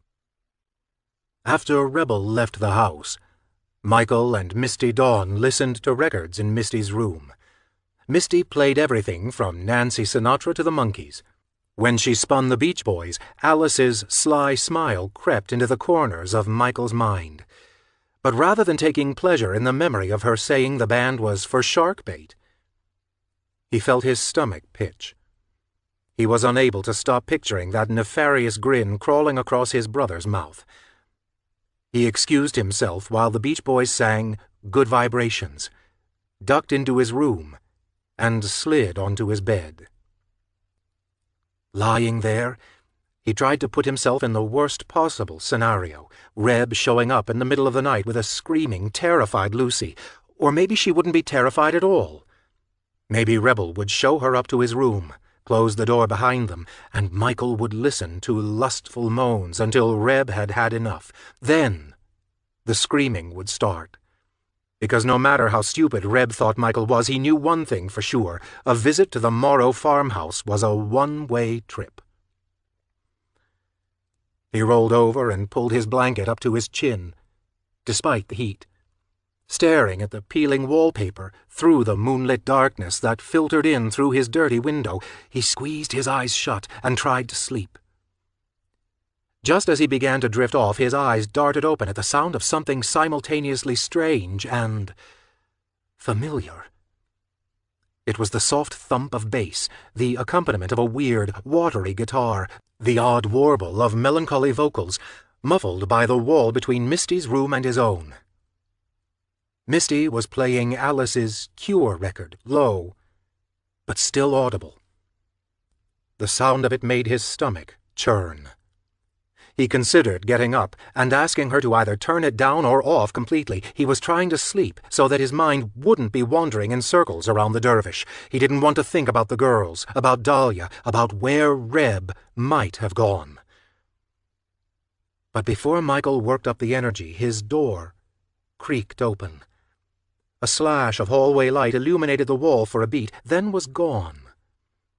He glanced over his shoulder, and for the briefest of moments he swore he was seeing a ghost.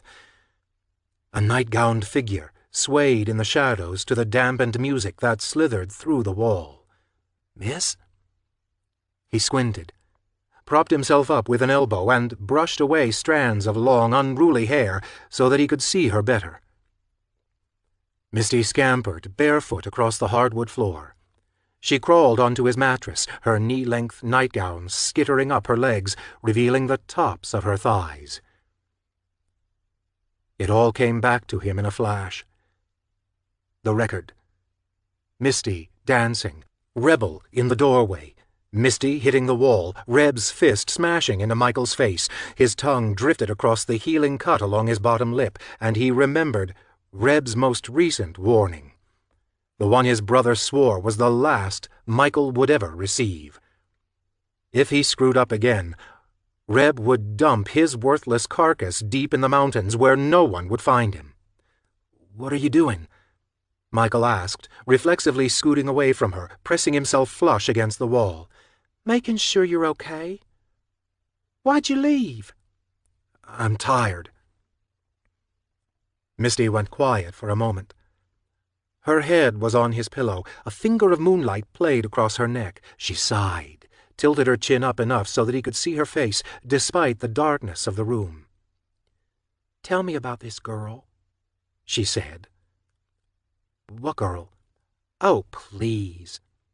She waved a hand over her head, dismissing his feigned confusion. "Ray told me all about her." Her nightgown pulled up at the bottom hem by an inch. Michael's eyes darted to her legs. They were almost ethereal in the moon's glow, so pale they could have belonged to Alice. Snow White personified. "You went to the movies, took her out to eat and everything." Her bottom lip formed a childlike pout. "Reb's going to be back any minute," Michael croaked. "He ain't going to be back for hours," Misty said, still frowning. "And besides, I thought we were friends." "We are friends," he insisted. "But you can't be in here. You know what'll happen." She rolled onto her side to face him, so close that he could feel her breath lingering across his lips. She placed a palm against his chest while he remained glued to the wall, willing the house to make him disappear. "You protect me, don't you? Because you love me." He swallowed. "Tell me," she urged. "Because you love me." "Because I love you," Michael repeated, tensing when Misty's bare leg drifted atop his own. "So how come you don't treat me that way?" she asked. "There's something wrong with me? I ain't as good as she is? I ain't as pretty? How come she gets to go to the movies and I don't? I ain't never been to the movies before. Ray never offers." "It was my first time." His throat was dry, his words brittle. "I didn't know we were going until we were going." "But when you knew you were going, you could have told him to come back and pick me up. But you didn't because you didn't want me there. You wanted to be alone with that girl. What's her name, anyway?" He hesitated. Something about saying Alice's name aloud inside that house felt wrong, as though a piece of her would be trapped inside those walls forever if he did. "You ain't going to tell me?" "I don't want to talk about her," he said. "I just want to go to sleep." Misty rolled away from him. He waited for her to get up, to leave his room before someone discovered her, but she spoke up to the ceiling instead. "I ain't really your sister, you know." She turned over to look at him again. "Not by blood, anyway. And that's all that matters. If you wanted to try things—" She paused, considering her words. "Just to see if she'd like 'em. It wouldn't be no sin." She gave his hand a forward tug, placing it on her breast. Michael yanked it away as though she were made of fire. Hurt flashed in her eyes. She narrowed them, spinning pain into anger. "You and Ray run off every other day, going with girls so pretty I'd just about vanish next to 'em, and I'm left here by myself. You say you'll never let Mama hurt me, but you're so busy running around with Ray that you wouldn't be able to stop something bad from happening, even if you wanted to, because I'm always here and you ain't. You already forgot me. I'm nothing to you." He stared down at the crumpled sheets between them, guilt weighing down his heart. She was right. He hardly wondered what was going on back home when he was with Alice. Mama could lose her temper and lock Misty in the basement, or worse. All while Michael was busy fighting the butterflies in his stomach, his heart swelling every time Alice touched his hand. "You sorry about it?" she asked. Michael nodded, not looking at her. Before he knew what was happening, Misty Dawn's mouth was against his. He drew in a sharp intake of air, instinctively pushed her away, and skittered off the bed. Misty sat up stick straight as Michael darted across the room, needing to put distance between them. She stared at him through the darkness, her green eyes wide and wounded. Michael knew she was lonely. She had it worse than him. Misty was allowed to go into town only a few times a year, and that was under strict surveillance. For some reason or another, Mama was convinced that the moment she let Misty off her leash, she'd pull up her skirt and invite any passing guy to give her the love she was so desperate to feel. Michael had never believed Misty would act that way. But now, standing with his back against the wall, he wondered if Mama had been right all along. Maybe all that romance stuff Misty was so fond of reading had gone to her head, had twisted her up somehow. "I know you two are breaking the rules." The acknowledgement made him tense. A flash of heat burned his cheeks, making the already hot room spike by a few 100 degrees. "But I ain't said nothing because I love you. I want you to be happy. But what about me?" She pressed a hand to her chest, imploring him for an answer. "Sometimes I think you like Ray better. You two have secrets, adventures, and what do I got?" Staring down at the mattress, she shoved a few tangled strands of her hair behind her ears. "I just want it to be like it used to be. You remember?" Michael remembered.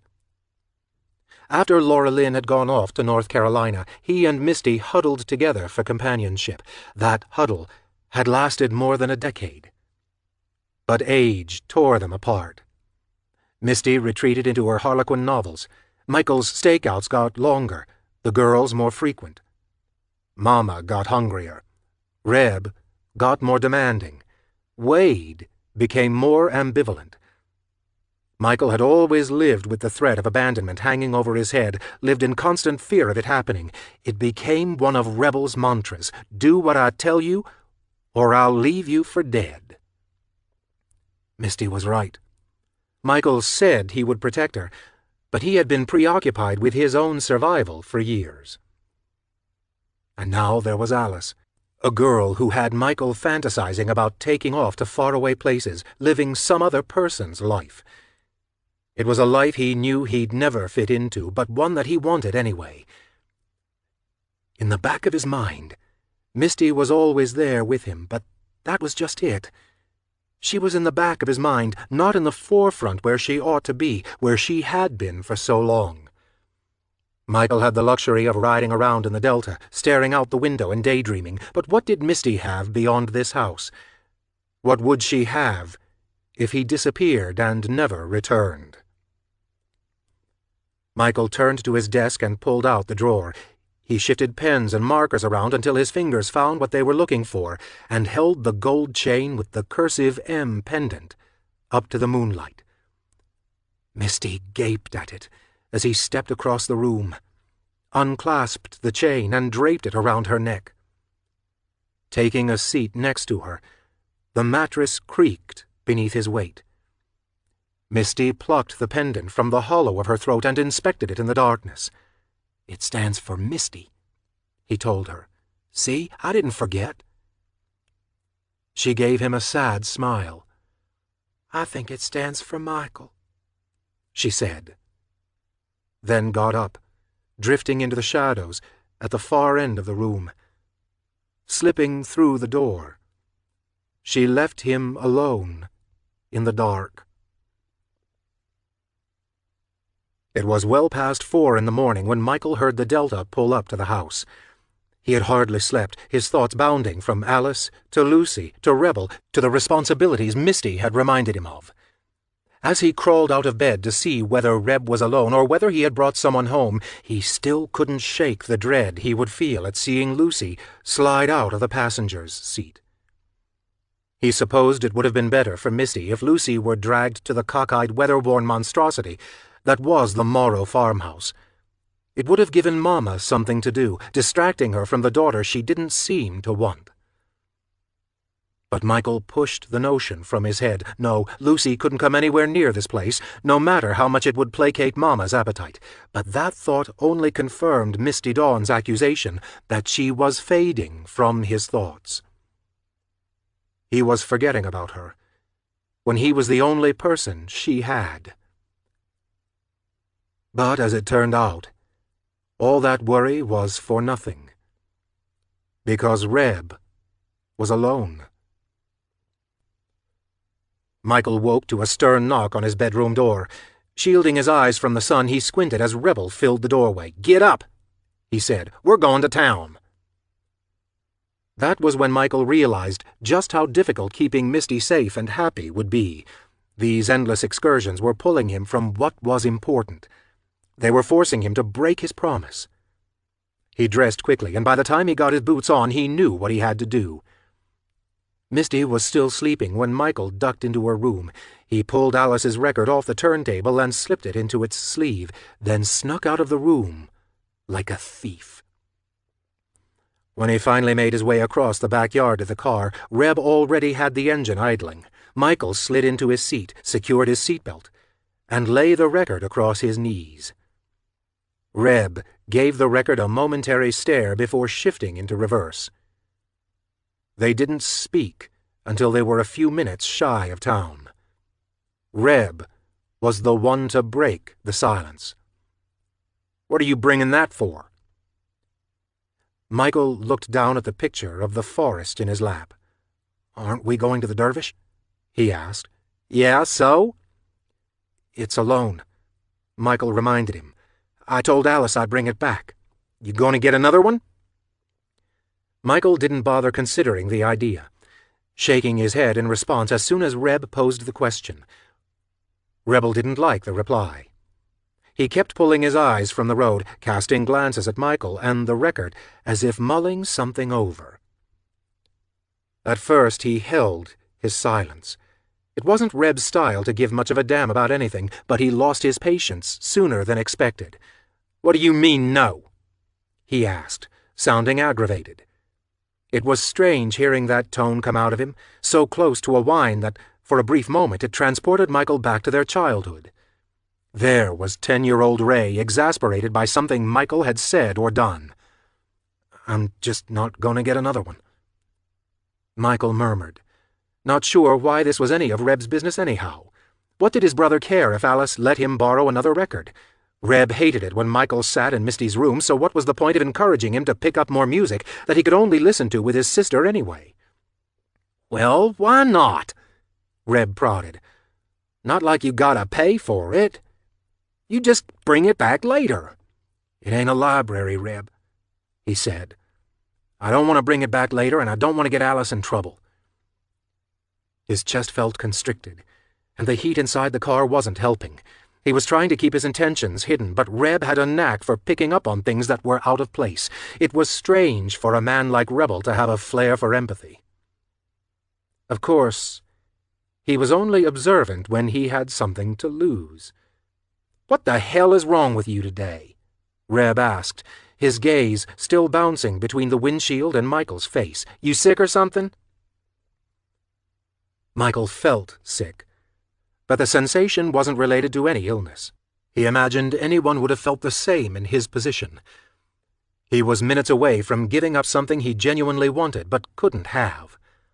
"I'm okay," he said, hoping it would be enough to make Reb drop it. "Bunch of bullshit," Reb grumbled. "You look like hell and you're acting weird." Michael shut his eyes and took a deep, nerve-soothing breath.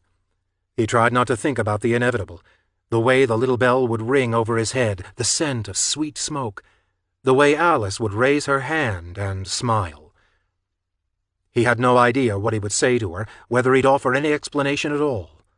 Maybe he'd just slide the record across the counter and walk out. Maybe he'd hand it to her and say, "I changed my mind. I hate it after all." He opened his eyes when the Delta slowed, rocks popping beneath the tires. Reb guided the car off the highway and onto the shoulder. He shoved the gear shift into park and stared intently at the steering wheel. After a while, he shot a look at his passenger and posed a question. "Why don't you stop playing games and tell me what's going on before I bust your head in?" Michael swallowed, his nerves roiling up his windpipe like a swarm of wasps. Alice he could handle. She'd smile and say, "Hey," and he'd just turn away and leave. But Rebel was a whole other matter. Rebel always got what he wanted, and even though Michael couldn't figure out why he was so hell-bent on Michael and Alice being together, he knew enough to see the storm coming. "I don't want to go to the Dervish anymore," he said. The words felt disembodied, as though they hadn't come from him at all. He felt the hairs on his arms, his neck, even the ones on top of his head, stand on end, a cat in a corner, back arched, fur electrified. He hoped Reb wouldn't push this time, afraid that if he did, Michael would finally lose his composure and lash out. This was about Misty Dawn. Things had to change. Michael had promised her she wouldn't be so alone anymore. He was determined to keep his word this time. "What the hell are you talking about?" Reb asked. "What happened?" "Nothing." Michael stared down at the record in his lap, then looked out the window, tired of those spooky, neon-white trees on the cover. "I guess I'm just—" He searched for a word that would be at least halfway convincing. Bored. Bored! It was the wrong word. Reb pushed himself against the driver's seat and emitted an exasperated laugh. "This was always your idea," Michael reminded him. "I don't know why you care." "Either way, I'm done. I'd rather stay home." They sat in a silence so heavy that Michael was sure they'd both suffocate if they sat there long enough. It didn't matter that the windows were rolled down. He wiped a hand across his face. The cicadas buzzed in the trees along the sides of the highway, growing louder by the second. It took all his effort not to clasp his hands over his ears and scream for them to shut the hell up. "You'd rather stay home," Reb said flatly, still trying to digest it. "You found a girl you like, a girl who likes you back, and you're done." He shrugged like it was nothing. "Just like that. I guess we just gotta chalk it up to you being pathetic. That's why you're turning your back on the only girl out there who gives a shit about you, right?" Michael gritted his teeth. "The only chick who gives half a damn about you, and you're going to turn around and tell her to screw off 'cause you're better than her." Reb's eyes darted to the record again. "Hey, Alice," Reb said, raising his voice as if calling out to the dervish miles away. "Michael fucking Morrow is better than you. You ain't got shit on this hillbilly. He's got big plans. He's gonna see the world." Suddenly, words were tumbling out of Michael's mouth. "Misty gives a shit about me." It was reflexive, an involuntary spasm that had come in the form of a sentence rather than the jerk of a knee or the twitch of a muscle. Michael watched Rebel's expression shift from belligerent to deadly with understanding, and he immediately regretted saying anything. Misty. Their sister's name slithered through Reb's teeth. "She the one who packed your bags and took you on this guilt trip? Made you feel bad 'cause she's cooped up in the house and—" Reb gasped dramatically, pressed a hand to his chest, and batted his eyelashes. "Oh no, she's lonely." "What else did she say? Or maybe I should ask, what else did she do?" "Nothing." Michael shook his head, insisting. "Like what she did when I had to pull her off of you? That sort of nothing? Like what she did when I had to shove her across the room and smash your stupid face in?" Reb leered at him. "You know that's why Claudine hates her, don't you? She's sick, Michael. That girl's a whore." "She didn't do nothing, Reb. You're just loving on Alice one day and want nothing to do with her the next." Reb nodded, satisfied with his conclusion. "Oh, I get it. Now I get it. You're just trying to protect your sister. That's real sweet." Michael nearly recoiled when Rebel patted him on the arm. "Real sweet. You're watching out for the family and all. But like I said, Misty, she's sick. And when you're sick, you need some medicine. Who better to give you medicine than your own sweet mama?" The air left Michael's lungs. He opened his mouth to speak, to scream, to beg Reb not to do this, but all that came out was, "I need to talk to Alice." Reb gave him a sad sort of smile and shifted into drive. "Yeah, you do," he agreed, "and you will. But not today. We gotta get back home. Something just came up. Something I gotta take care of right about now." Chapter 21. Michael leapt out of the Delta before it came to a stop, ran across the backyard, and took the stairs 3 at a time. Misty Dawn's bedroom door swung wide and slammed against the inside wall. It vibrated in its frame, the doorknob knocking a crescent-shaped hole in the old wallpaper. A few paperbacks toppled over with the impact, spilling to the floor from the 2x4 Wade had nailed to the wall as a makeshift shelf. Misty yelped when Michael grabbed her by the arm and pulled her out of bed. She'd still been asleep, despite the hour, and her hair was wild and matted. "Get up!" he said. But he hardly looked at her as she found her footing. He was too busy shooting glances over his shoulder, sure that Rebel wasn't far behind. "We gotta get out of here," he said.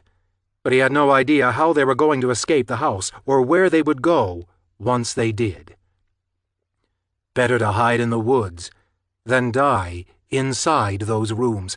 "Michael, what—" Misty's words trailed off when a bang sounded from downstairs, like someone upending a table.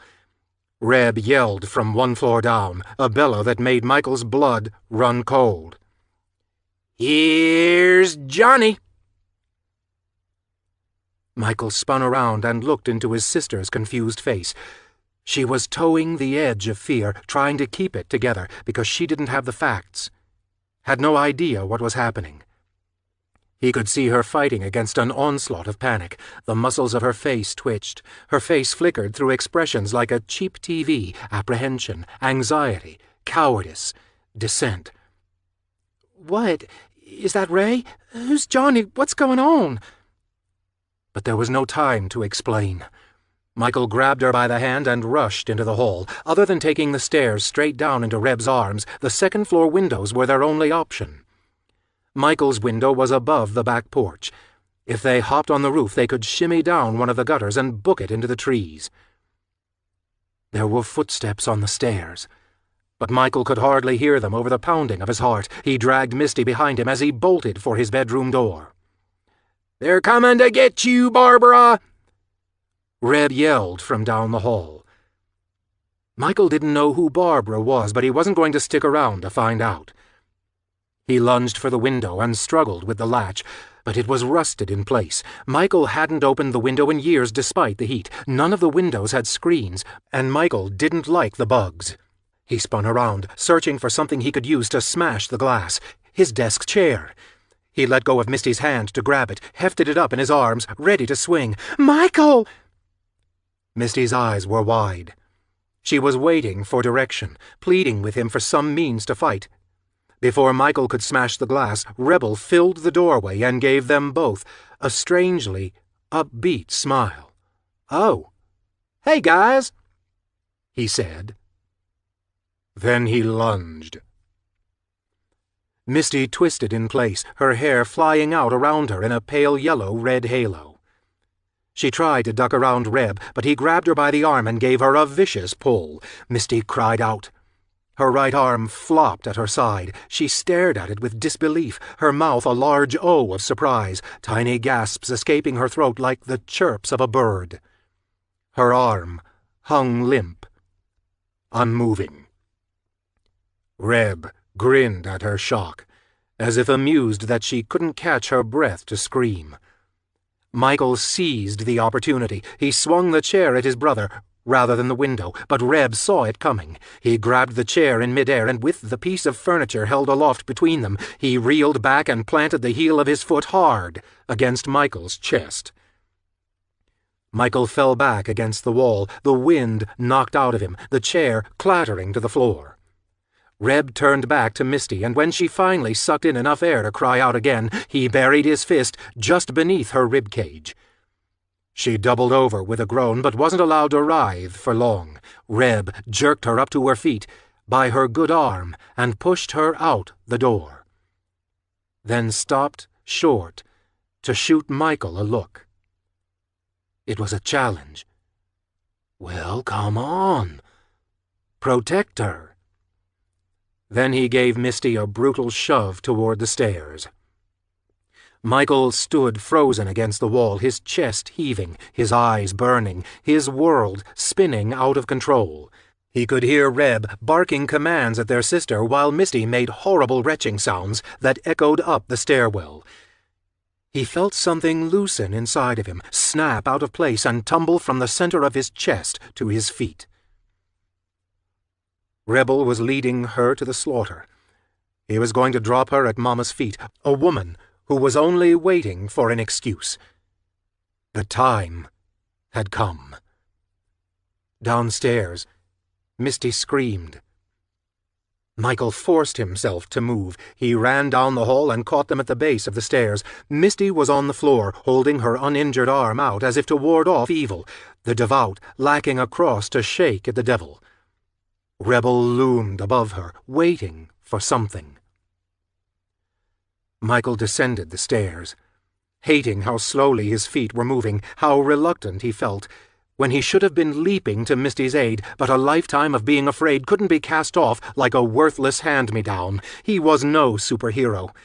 His fear was too ingrained, as much a part of him as a fingerprint. When he finally came to a stop on the third riser from the floor, he saw what Reb was waiting for. Mama crossed the room with a dirty dish towel in her hands, the faint scent of raw onions trailing her like an aura. Her face twisted up in a strange brand of scorn. "What's this?" she asked, giving Reb an expectant look. "It's a whore," he told her, "just like you always said." Mama's gaze drifted from Rebel to where Michael stood on the stairs, lingered there for a moment, then moved to the weeping girl at her feet. Wade appeared at the opposite end of the foyer, the dining room to his back. He kept his distance, looking more annoyed by the unfolding events than worried. For whatever reason, Michael caught himself wondering whether this was what Vietnam had been like. Reb, a soldier, standing over a sniveling woman, others waiting to see what was going to happen, whether the soldier would have mercy on her or pull out his weapon and silence her cries. Nobody truly caring either way. "Misty Dawn is gone," Reb announced. "This ain't my sister. She's diseased, contagious. Michael might already be sick." Michael blinked. He looked to Misty for explanation, but she had her forehead pressed to the floor. A pool of saliva had collected beneath her nose and mouth. She continued to cry into it like a leper waiting for death. "She tried to seduce Michael a few days ago, but I caught her." Mama's gaze snapped up from Misty Dawn to Michael. "I warned her," Reb explained, "but she tried it again last night when I was gone, and she'll only keep trying until she gets away with it." "How do you know?" Mama asked flatly. "Because he told me." Reb motioned to his brother. Michael's mouth fell open. "What? No!" He shook his head in denial. Reb was lying. If Michael had said anything, he had insisted that Misty hadn't done anything at all. Yes, she had come into his room, but it was only because she was hurt and lonely and desperate for affection. Anyone else would have done the same thing. Misty turned her head enough to look up the stairs at him, and despite her desperation and haze of pain, Michael spotted a look of betrayal in her eyes. "How could you?" He shook his head again. "You told?" "I swear, I didn't say nothing," he promised, his gaze fixed on his sister's anguished face.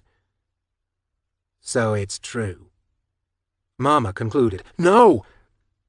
Michael rushed down the remaining stairs and crouched beside Misty. She turned her face away from him, glaring down at the floorboards, making him hate himself for being so stupid. Rebel was right, always right. Michael was an idiot. He always messed things up. "Well, which is it?"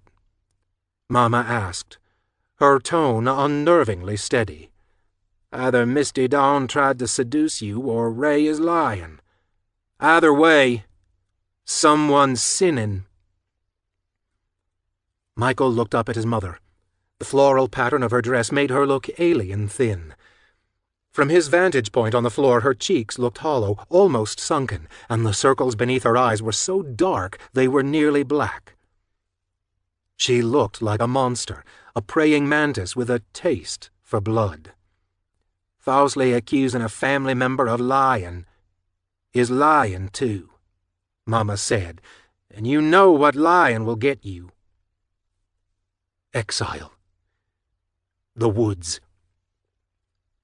Michael's gaze darted to his father, searching for help. Wade stood motionless for a long while, as though considering the situation. But he eventually bowed his head in a solemn way, as if to say that Mama was right. Lying was unforgivable. Rebel was turning Misty in out of loyalty to the family. He was betraying one for the good of all. A sob wrenched out of Michael's throat. He folded himself over Misty's crumpled frame, his cheek pressed against her ear, and whispered, "I'll go to the woods for you, Misty. If you want it, I'll go." Misty found a second wind. She pushed him away and sat up, her face slathered with tears and spit. Her hair was plastered across her cheeks and forehead in wet, matted strips. She looked at her mother, narrowed her eyes, and hissed. "It's true. Misty Dawn is gone. I've come for Michael. I'm a no-good filthy whore. Now kill me, you stupid bitch!" Michael stared at her, terror choking on its own heartbeat. Reb teetered between what looked like surprise and glee. Mama's face twisted into a mask of furious disgust, so all-encompassing that Michael half expected fire to burst from her eyes, her mouth, her fingertips. He waited for Mama to reach down, grab Misty by the hair, and yank so hard that Misty's head tore from her body, as though it had been precariously balanced atop her shoulders all her life. And maybe it had been. Mama sneered.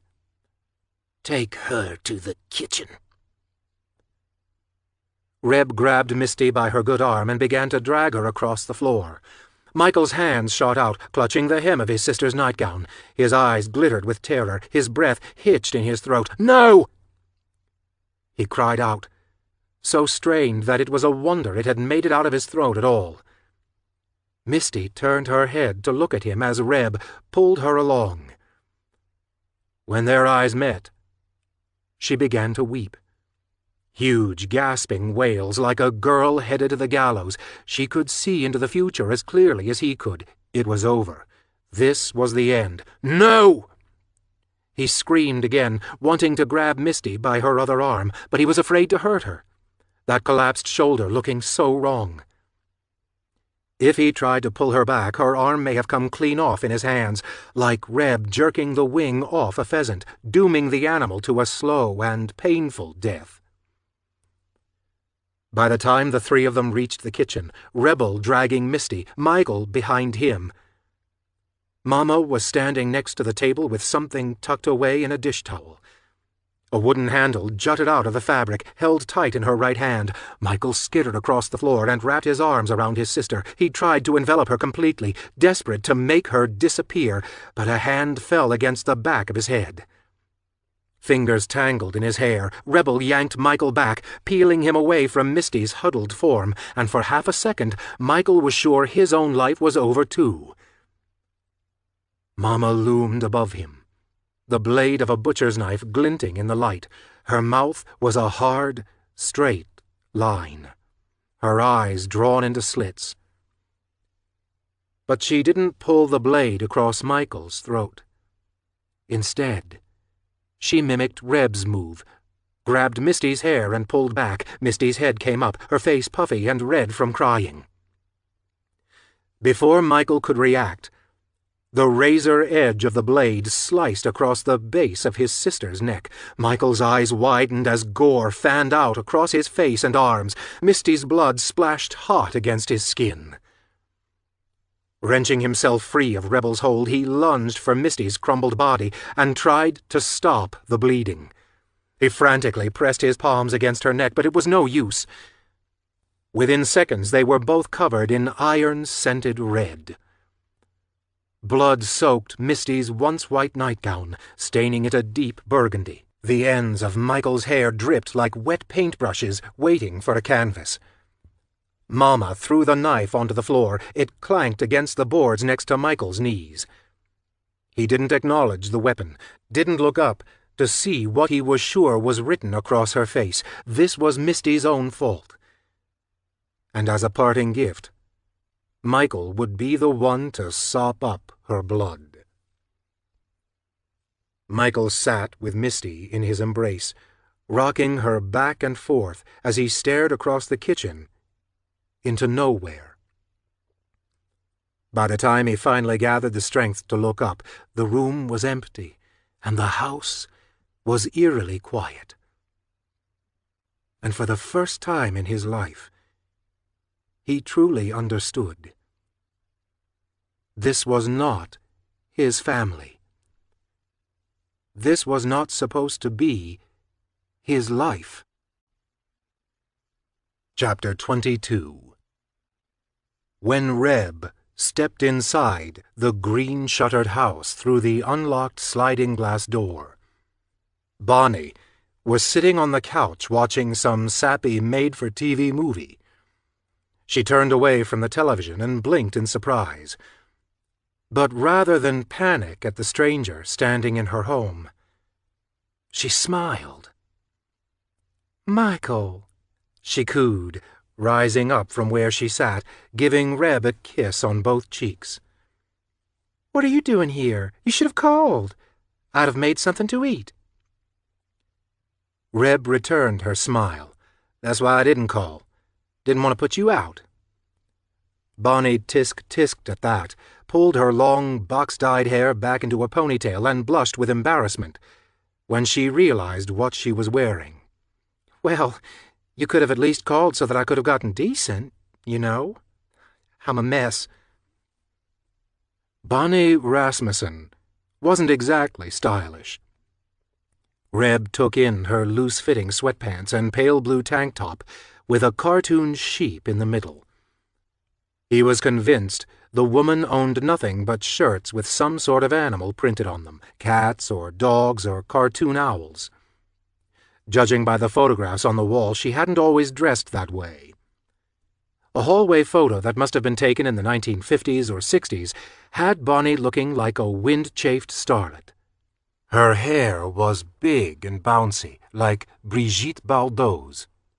A wide-legged jumpsuit had been cinched at the waist with a thick, woven belt. Time had not been kind to Bonnie.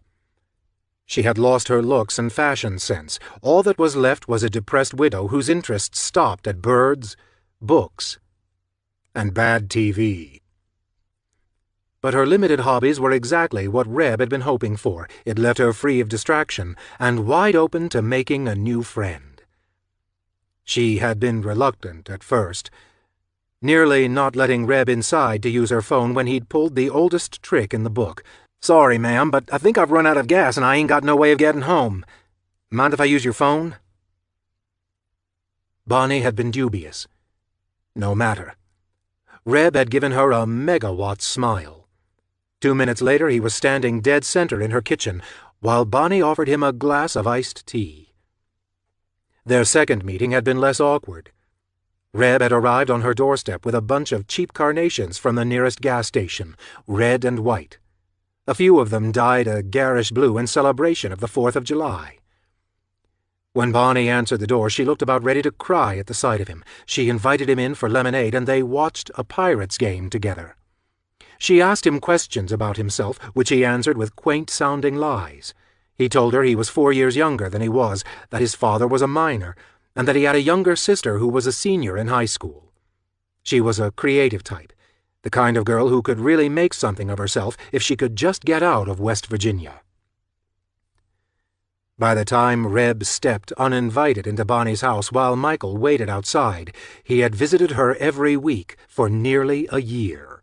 He had bought her a greeting card for her birthday, had given her chocolates on Valentine's Day, had sat with her at the kitchen table and gorged himself on mashed potatoes and turkey a few days before Thanksgiving. At Christmas, he had presented her with a small heart locket he'd torn from a screaming girl's neck. He could tell Bonnie looked forward to their visits by the way her face lit up, knew that he'd thoroughly wormed his way into her heart when, rather than scolding him for not knocking, she smiled when he appeared, unannounced. "Let me at least put on something decent," Bonnie insisted. She tugged down on her blue tank top as though trying to hide the ugliness of her sweats. "I have a cheesecake in the fridge. Just picked it up at the store this afternoon. I even got a can of whipped cream, just the way you like." "You shouldn't have," Reb told her, but she waved her hand at him, dismissing his niceties, and sidestepped him on her way to the master bedroom. Reb took the opportunity to sidle up to the main window, hook a finger around the curtains, and peek out at the delta in the driveway. Michael's shadow shifted somewhere in the front yard. It was too far to be discernible, but he was definitely there, counting down the minutes before following Reb inside. He cleared his throat, pulled his attention from the Tab commercial playing on TV, the beautiful drink for beautiful people, and moved through the living room to the darkened hallway. Bonnie had closed the door to the master bedroom behind her. Reb opened it without a knock. Standing in nothing but her underwear and her cartoon sheep tank top, Bonnie gasped when the door swung open. She yanked the shiny satin bedspread toward herself in an attempt to cover up. "What are you doing?" she squealed. "Michael, get out!" He smiled. And while he couldn't see himself, he hoped he looked like a wolf, the big bad boy who had spent a year planning on blowing Bonnie's house down. "Don't be shy," he told her, stepping further into the room. Bonnie gaped at him, still clutching the duvet despite it hardly covering her at all. He paused at a chest of drawers and drew his hand across its top in an almost coy sort of way, like a little boy about to make an attempt at his first kiss. "You know, over our last year together, I've grown pretty, He shrugged, gave her a bashful look. "Fond of you." Bonnie blinked at him. The weird mix of fascination and confusion she wore made him want to snap her neck. Something about it made her look so stupid. Something about it reminded him of Michael. "Come on," he murmured. "Don't look so surprised. I mean, we've spent a lot of time with each other." "But never with the intent of... Bonnie stammered. "My God, Michael, I thought you knew." "Knew what?" he asked, inching closer. "That you ain't interested?" He raised an eyebrow at her, challenging her to admit it. "That you and me were just... friends?" He lifted his hands, made air quotes around the word to emphasize his point. "Come on, Bonnie. You're breaking my heart." I had no idea." She shook her head. "If I had known, I would have made it clear. I would have told you. You." Reb stopped at the foot of the bed, not more than 5 feet from where Bonnie stood. "I would have called the whole thing off." She spit out the words. "Now I think you should leave." "You think I should leave?" he echoed, frowning at the carpet.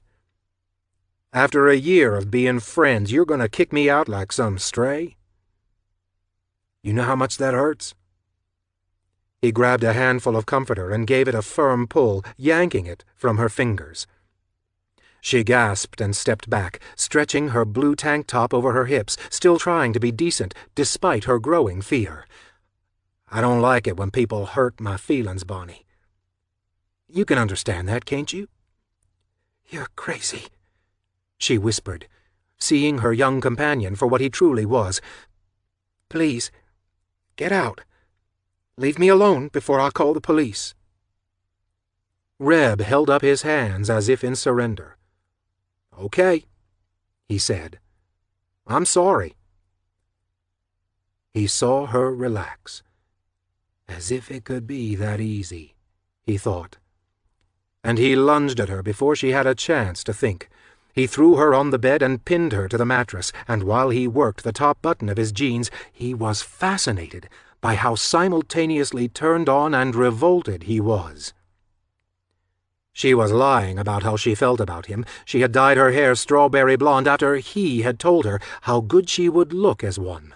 She had invited him over time and again, cooking for him, sitting a little too close to him on the couch, her hand occasionally brushing his. Cheesecake. Oh, and that can of whipped cream he liked so damn much. If Bonnie had been anyone else, Reb would have dragged her outside and tossed her in the trunk without laying a finger on her, but Bonnie wasn't anyone else. She was his project. A year-long effort. His magnum opus of patience and planning. He pushed her panties aside and hissed into her ear, "You have no idea how long I've been waiting for this. You're my masterpiece, Bonnie." He nearly laughed when she uttered his fake given name into the bedroom, just as Michael filled the doorframe. Nearly laughed at how damn perfect it all was. Chapter 23. When Michael finished scrubbing the blood from between the grooves in the kitchen floor, it was dark outside. His knees were raw, his head was throbbing, and he could hardly see past his own weariness. But Misty was still waiting, wrapped in a blanket on the back porch, the blanket he'd slept with since he was a boy. He walked around the side of the house and stared at the storm doors that led down to the basement. It was what Mama expected. But this time it wasn't what she'd get.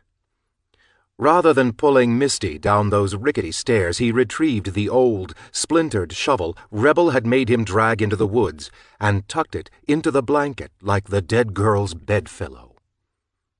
And then he carried his sister, bare feet bobbing, into the trees, the porch light shining at his back.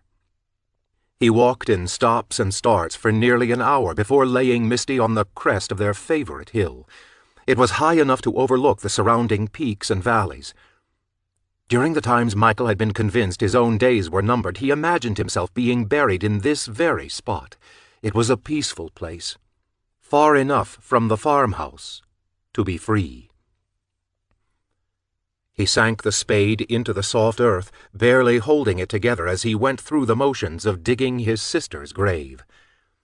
It was only when he realized just how perfect the spot was that he broke down, sobbing against the pain in his shoulders and back, in his hands, and in his heart.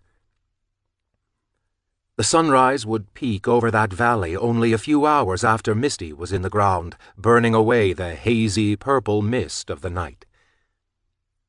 It would be what she'd see every morning, until the end of time.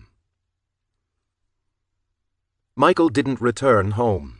Instead, he spread the blood-soaked blanket over a bed of leaves, lay down, and pulled the corners over his legs and torso like a poor man's sleeping bag.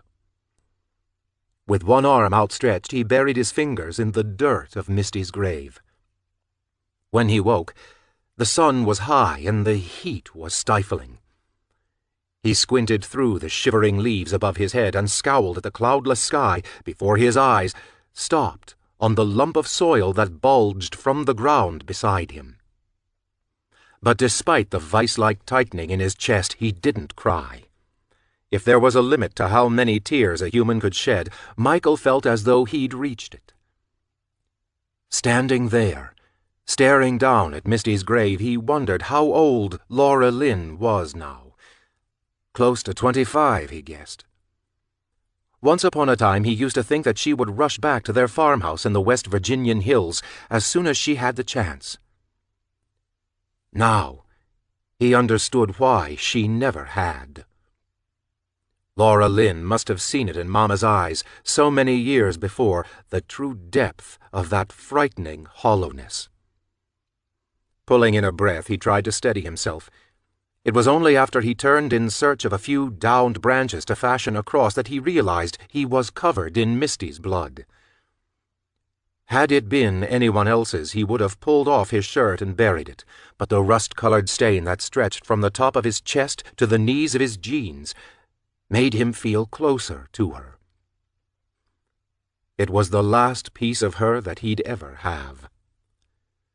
He plucked a couple of average-sized branches from the ground and stripped them of their bark, exposing clean white wood beneath. Lashing the cross together with those same strips, he pushed the poor man's cross into the soil at the head of the grave. He'd make a more permanent marker in the basement later, one that wouldn't break apart in the wind or get washed away in the rain, but for now, this would do. Michael started to make his way down the hill back to the farmhouse that stood lonely and secluded in the distance, and as he dragged his feet along the ground he was struck by the fact that he didn't feel the hate or anger he knew should have been there. All he felt was guilt, because he had failed at the only job he truly had. Nobody had assigned it to him, but it was one he had taken on himself. He had spent years satiating Mama's thirst, had gone through his entire life doing what Reb told him, all to be a good brother and son, to avoid abandonment in the woods, to keep Misty safe. Except Misty had never really been safe. Not until now. When the farmhouse finally came into view, Michael could see Wade and Mama sitting on the back porch. Neither one of them spoke as he shuffled through the backyard and up the steps. It was as though they were unaware of where he'd been and what he'd been doing. As though they were blind to the blood that covered him from his head to his knees. They simply let him duck inside the house, go upstairs, and close his bedroom door behind him. The day wore on into night, Michael drowning the memory of the previous day's events in a dreamless sleep. His hands clung to the stiff fabric of his blood-soaked shirt as he tossed around on his squalid mattress. 3 words rolled through his head in a loop. Misty is gone. When Michael woke, Rebel was leaning against the jamb of the bedroom door, cleaning his nails with his switchblade. Seeing Michael stir, Reb looked up from his hands and smirked. "You look like an axe-murderer, brother," he said. "Like a goddamn horror movie. Them elevators bleeding into the hotel lobby. Why don't you get yourself cleaned up?" Michael looked down at himself. Dried blood crusted his arms, some of which had come off in patchy, dandruff-like flakes. It blotted his mattress like burgundy snow. His hair was clumped together at the ends, the dried tips so hard that they were needle-sharp. "Hurry up," Reb said. "I don't want to wait around all day." Michael blinked up at him, understanding what Rebel was saying, yet not wanting to process the words. Reb intended to drag Michael into town. Despite what had happened, Reb was still going to force him into the Delta. Michael was going to be made to ride alongside his brother all the way to the Dervish, as though nothing had happened. "You gotta be kidding." He heard the words leave his mouth, but they felt detached, as though they were coming from another Michael just behind him, a more rebellious doppelganger that hadn't existed before now. Ray cocked an eyebrow, then went back to his manicure. "Do I look like I'm kidding?" Michael shook his head, not in reply to Reb's question, but in response to the whole situation. It was as though Rebel hadn't been the slightest bit affected by Misty's death. Of course not. A rush of anger spiked Michael's blood. What did Reb expect was going to happen? That they were going to run off to the Dervish so he could screw Lucy, so that Michael could pretend everything was all right? "Don't you even care?" His fingers shook as they took hold of the lumpy mattress beneath him. Reb glanced up from his nails and gave an easy shrug. "Sure I do," he said, "because who's going to finish reading Winnie the Pooh?" Michael stared at his last remaining sibling, not understanding. He was ready to tell Rebel where to put his stupid plans and his weird riddles, when a single thought stopped him short. Alice. If Michael played along, he could at least warn her. Then Alice would have a fighting chance. But if Michael blew up and told Rebel to go fuck himself, Rebel would get aggressive. In Reb's eyes, Alice was Michael's girl, and what better way to get even than to hurt her? Michael couldn't let that happen. He wouldn't. Michael got to his feet, but he didn't have the strength to feign ambivalence. "You're a goddamn psycho," he said, brushing past him on the way to the bathroom. "You and me both, brother," Reb murmured beneath his breath. Surprisingly, that was all he said. The car ride into town felt like the longest Michael had ever taken. He sat in the Olds with his hands in his lap, his T-shirt sopping up the water that dripped from his wet hair. He didn't speak or look out the window. He only stared at the now clean skin of his hands and arms, replaying the way Misty's blood had fanned out across the kitchen floor. "She wasn't your sister anymore," Reb explained. "It wasn't her. She was like possessed, you know, like that movie about that kid where her head spun around and she floated up to the ceiling and all." He paused, as if contemplating the ridiculousness of his own statement, before continuing on. "You didn't see that flick, did you? Good movie, real cool. Anyway, look at the bright side. Now there ain't nobody to make you feel guilty about getting with another girl." Michael glared down at his hands and held his tongue. It was safer that way. Not responding meant not running the risk of saying something wrong which would send Reb over the edge. "And you didn't bring the record," Reb noticed. Michael had left it in Rebel's car after their last ride, but Reb had brought it upstairs to him to make sure Alice was still on Michael's mind. "Either you've changed your mind about breaking it off, or it's something else," he said. Out of the corner of his eye, Michael saw Reb peering at the road. Reb looked more thoughtful than Michael remembered seeing him before. Finally, Rebel looked back at his brother, and Michael consciously avoided his gaze. "Nah," Reb said. "It's something else. You're distracted, boo-hooing about Misty. You just forgot it at home." "Then maybe we should go back and get it." Michael suggested, unable to help himself. Ray considered it, then shook his head with a look of indifference. "It don't matter," he said. "Why?" "For you. Nothing matters." Reb explained. "You gotta have free will or some guts for shit to matter, and you don't got neither. I'm the one who decides what matters and what don't. And Alice? She matters. She matters a lot." Michael pulled into himself, not wanting to talk any more. Free will. He supposed he had it, but Reb was right. You had to have guts to use it. Despite his anger, there was still that underlying fear of being alone in the woods, of not knowing whether to go right or left, of listening to the birds settling in for the night and the whisper of crickets rising up around him, a constant chirp so loud and repetitive it could drive a man crazy if he wasn't already mad.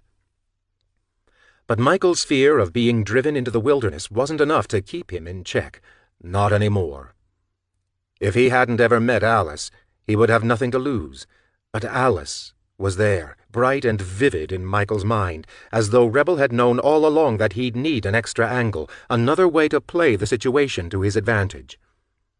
Michael pressed his palms together as if in prayer, squeezing them between his knees. "You got something to say?" Reb asked.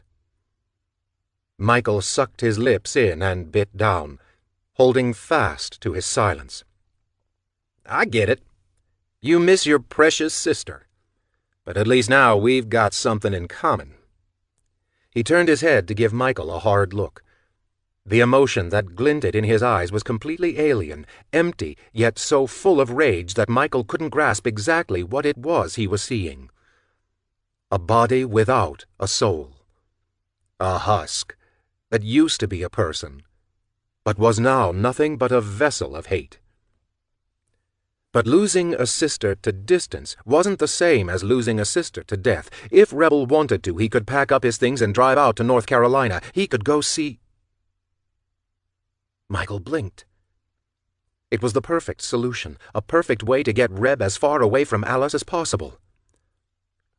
"Let's go see Laura Lynn," he said, giving his brother a hopeful look.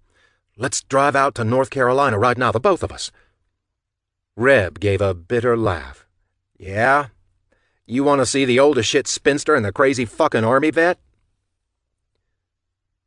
Michael frowned at Reb's response. For once, he had hoped to see a spark of something other than anger in his sibling's eyes, but the mention of Laura Lynn only made Rebel look all the more resentful. "You know that old fucker used to rape Claudine when she was a kid, right? Remember when they came to visit and brought Laura Lynn and Misty them ugly dresses, the time Grandma Jean smacked me in the mouth and chipped my front tooth with her ugly old ring?" Michael nodded. "I saw the old bastard sitting out on the porch with LL. Had his hand up her skirt, and it wasn't coming back down any time soon either. Shit like that's generational, born into the family like them diseases they talk about on TV, like cancer." Reb was quiet for a moment, then took a breath before muttering a few more words to himself. Probably better the way it happened for her. Michael didn't understand what Rebel meant by that last part, but he was too distracted by the insightfulness to question it. He finally looked out the window, wondering if it could be true. He knew Mama had lived through her own personal hell as a girl, but that? Was that why she was so angry, so hungry for blood? The similarities between the girls and Misty had struck him more than a few times. Pale skin, strawberry blonde hair. If they appeared to be like Misty, maybe that's what Mama had looked like when she was younger too.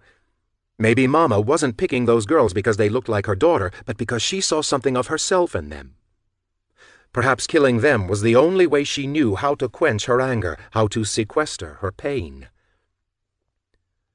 Rebel eased the Delta into the Dervish parking lot and pulled the brake. Michael's eyes snapped to the sherbet-colored record store ahead of them. His stomach pitched at the sight of it, and for a second he was sure he was going to be sick. He thought about rushing inside and pulling Alice into the storeroom. He'd reveal just enough to wind her up, get her good and scared. He'd tell her to get as far away from Dahlia as she could possibly go. It would have been the perfect excuse to finally start her life in a place that was deserving of such a girl. But rather than shoving open his door and bolting across the sizzling pavement, Michael was overwhelmed with conflicting emotions, not knowing whether he should laugh or scream. Because it suddenly all made sense. Mama was the victim, and in his mind that bound him to her just as it had bound him to Misty. The Morrows had taken him in, had fed him and given him a place to live. They had saved him when his real parents had abandoned him. Mama had killed Misty to protect him. Michael's breath caught in his throat. His head spun, and he squeezed his eyes shut. Everything that the Morrows had done had been born of pain, nothing but festering wounds. People trying to set the world right. His conscience wouldn't let him abandon them. His mind wouldn't ever let him disconnect. "Are you coming or what?" Reb asked, but he didn't bother waiting for an answer. Waving his hand at Michael in dismissal, he murmured a whatever and climbed out of the car. Michael was trapped. He could have run after what happened to Misty, before Rebel had told him about Mama, before he could process the fact that her death was for him. But there was Alice to think about. He could have told Alice everything, but it was too risky. If Reb found out, he'd have to kill her to protect the family, because despite the twisted darkness that made them who they were, as far as Reb was concerned, the Morrows stuck together. Everything they did was for each other, which was why they would never let him go. No matter what opportunity arose, there would always be something, either guilt or fear, something to trap him, to keep him in his place. He jumped at the sudden tap on the passenger door. Alice stood in the glaring sun, bent at the waist, looking through the open window. "Hey," she said with a smile. But it faded fast. She had something in her hands, a folded sheet of paper. Sliding a pair of sunglasses down her nose to get a better look at him, she plucked them from her face when she caught sight of his dismay. "What's wrong? Are you okay?" "Yeah. I'm all right, I just—" He shielded his eyes from the sun, hoping it would also hide some of the emotion on his face. "It's been a bad few days." Alice frowned and crouched next to the car, her arms folding across the ledge of the open window. "I'm sorry," she said. "I know how that can be. You want to come in?" She motioned to the dervish behind her.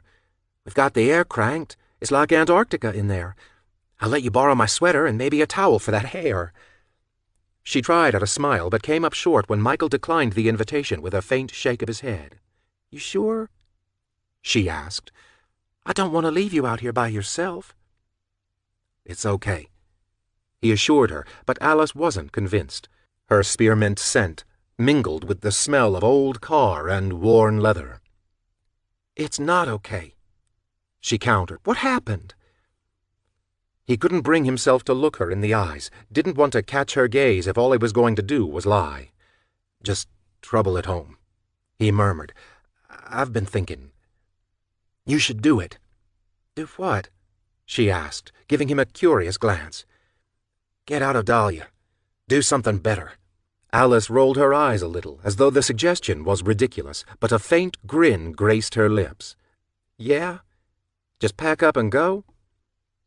Michael nodded. "Just go. I want you to go. You can't stay here, not anymore." "Wish it were that easy," she said, casting a reproachful glance at the store behind her. "What's so hard about it?" Michael asked. "If you can find a job here, you can find one anywhere. A better job. At the newspaper like you want, drawing comics. Not wasting away." "Yeah, but what about Lucy?" Michael shrugged, not getting what Lucy had to do with anything. "We've got an apartment together," Alice explained. "I can't just bail on her. We've got rent to split. Take her with you." She laughed, as though the simplicity of the suggestion struck her as particularly funny. "Just like that, huh? Forget the lease. Forget that we pretty much single-handedly run the dervish. But what about the future?" Michael glowered at the frayed denim stretched tight across his knees. "You're better than this." "And you're going to come with me?" He glanced up at her. When she rested her cheek against her forearm and gazed up at him with those eyes, He felt like he could just explode. He wanted a life with her, wanted to see the world while holding her hand, even if that world only extended as far as Pittsburgh. Something about the way she was looking at him sent a bolt of courage through his heart. Before he knew what he was doing, he leaned in and kissed her. It wasn't like the one they had shared in the McDonald's, shy and nervous and unsure. This was a real kiss. Like in the movies. So real that she slid halfway through the window and coiled her arms around his neck, the tips of his wet hair tracing trails of moisture along her arms. When she pulled away, her eyes were sparkling. She brushed a few strands of his hair behind his ears and let her hands cup his face before unleashing a gorgeous smile. "Spaceman," she whispered. "Take me to the moon." "What's that mean?" He whispered back, feeling so close to tears. He was afraid she'd see them welling up in his eyes, but she burst into a fit of airy laughter instead. "It means I'll think about it," she said. "But until then, the future can wait." Michael's heart sank. He made a move to grab her, to pull her back inside the car and tell her everything. "You have to get out of here," but stopped short when she glanced over her shoulder. Rebel was making his way back to the car. Alice ducked down and handed Michael the paper she had in her hand, a few sheets stapled together at the fold to make a little book. "Birthday present," she said. "Don't read it in front of Rebel, or Ray or Casanova, whatever you want to call him. See you later." She gave him a wink. Michael watched her step away from the Olds. She gave Reb a wave and a cheerful "Hey!" on her way back across the parking lot. Reb slid into his seat and leaned back, watching Alice with a disconcerting amount of interest. When he finally turned his attention to Michael, he smirked. "I saw that," he announced. "Both of us did." He pointed to the shop. "Windows all across the front, see? You can see a whole bunch of things through glass, like your baby brother making out with the girl he said bores him. What's that?" He nodded at the paper in Michael's lap, but he made no move to grab it. "Dunno. Birthday present. I'm not supposed to read it yet." Reb gave him a weird smile. "I got you something, too. You're gonna like it. It'll cheer you right up. I can hardly wait to see your face." Sliding out of the car, Michael bypassed the house and went to visit Misty Dawn instead. Sitting down beside her grave, he faced the valley below and smoothed the pages of his birthday present in his hands.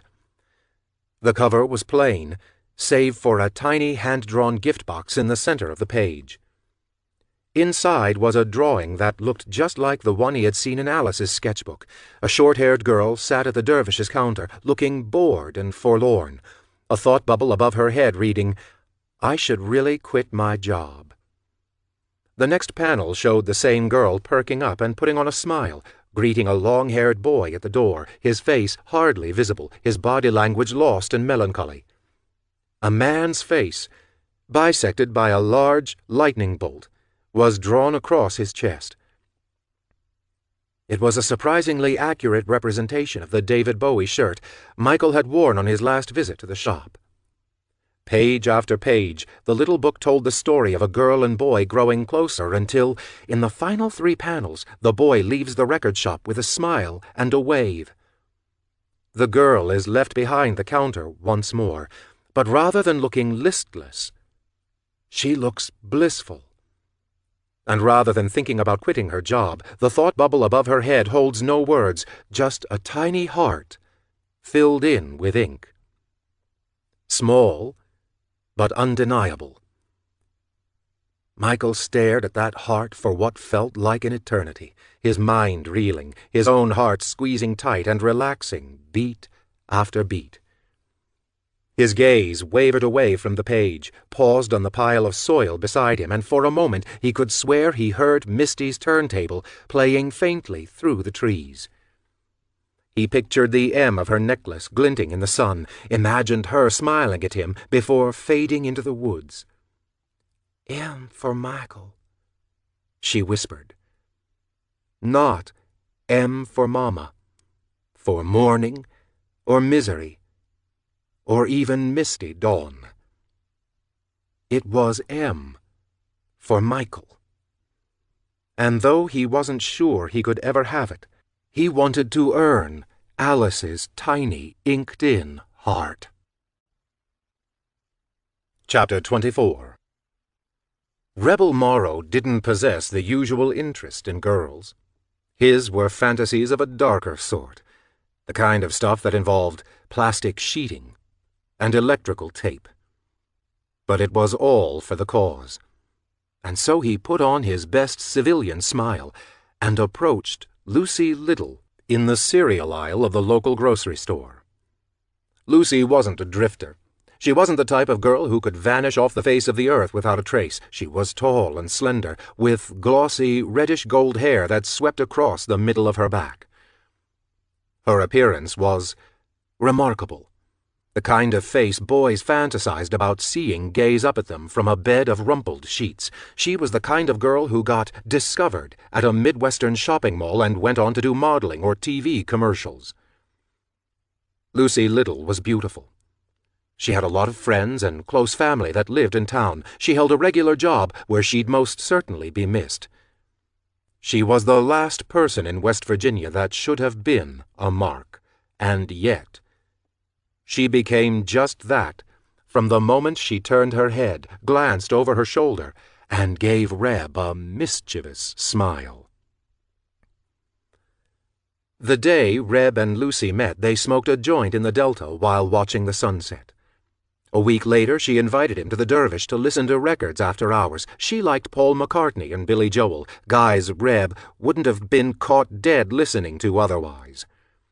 But he bobbed his head and pretended to be enjoying himself. Had it not been for Michael, Reb would have twisted her head off her shoulders as she sang along to You May Be Right. Rebel met Alice for the first time a few days after the listening party. Lucy pulled him into the Dervish during a lunch break, shrugged her shoulders in a bashful sort of way, and introduced him to her best friend as the guy I told you about. Reb could see it in Lucy's eyes. Despite their short time together, he was more than just a guy. He was a boyfriend. That was fine by him. It was just another step toward the ultimate goal. Before long, Rebel claimed his work schedule had changed. He could only spend time with Lucy while she was working at the record store. It was an inconvenience, but doable when both she and Alice were sharing a shift. Standing at the counter while Lucy was in the restroom, Reb rolled his neck and gave Alice a look. "You seeing anyone?" he asked, unabashed by the directness of his inquiry. Alice, however, was caught off guard. She laughed a little and shook her head as if to say, "You're something else." But he didn't take it that way. He read it as a no, because Reb had been watching Alice more closely than he had been watching Lucy. That was the thing about people who didn't know they were in danger. They didn't hide much. "I've got a brother," he told her. "Younger. How old are you, 18? Alice blushed and nodded, busying herself with sorting a handful of new arrivals. "Good guess," she murmured. "You'll like him," he assured her. "He's different." "Different how?" she asked, finally taking the bait. "Quiet. He sure as hell ain't like me, if that's what you're asking." Alice smirked. "It's okay," he said. "I know you ain't crazy about me, watching out for your friend and all. Lucy's lucky to have someone like you." Alice smiled at the records in front of her. "Yeah?" She peeked up at him before looking down again. "I'll bring him around," Reb said. "He could use a friend." That was all it took. The seed had been so easy to plant. He chuckled all the way home.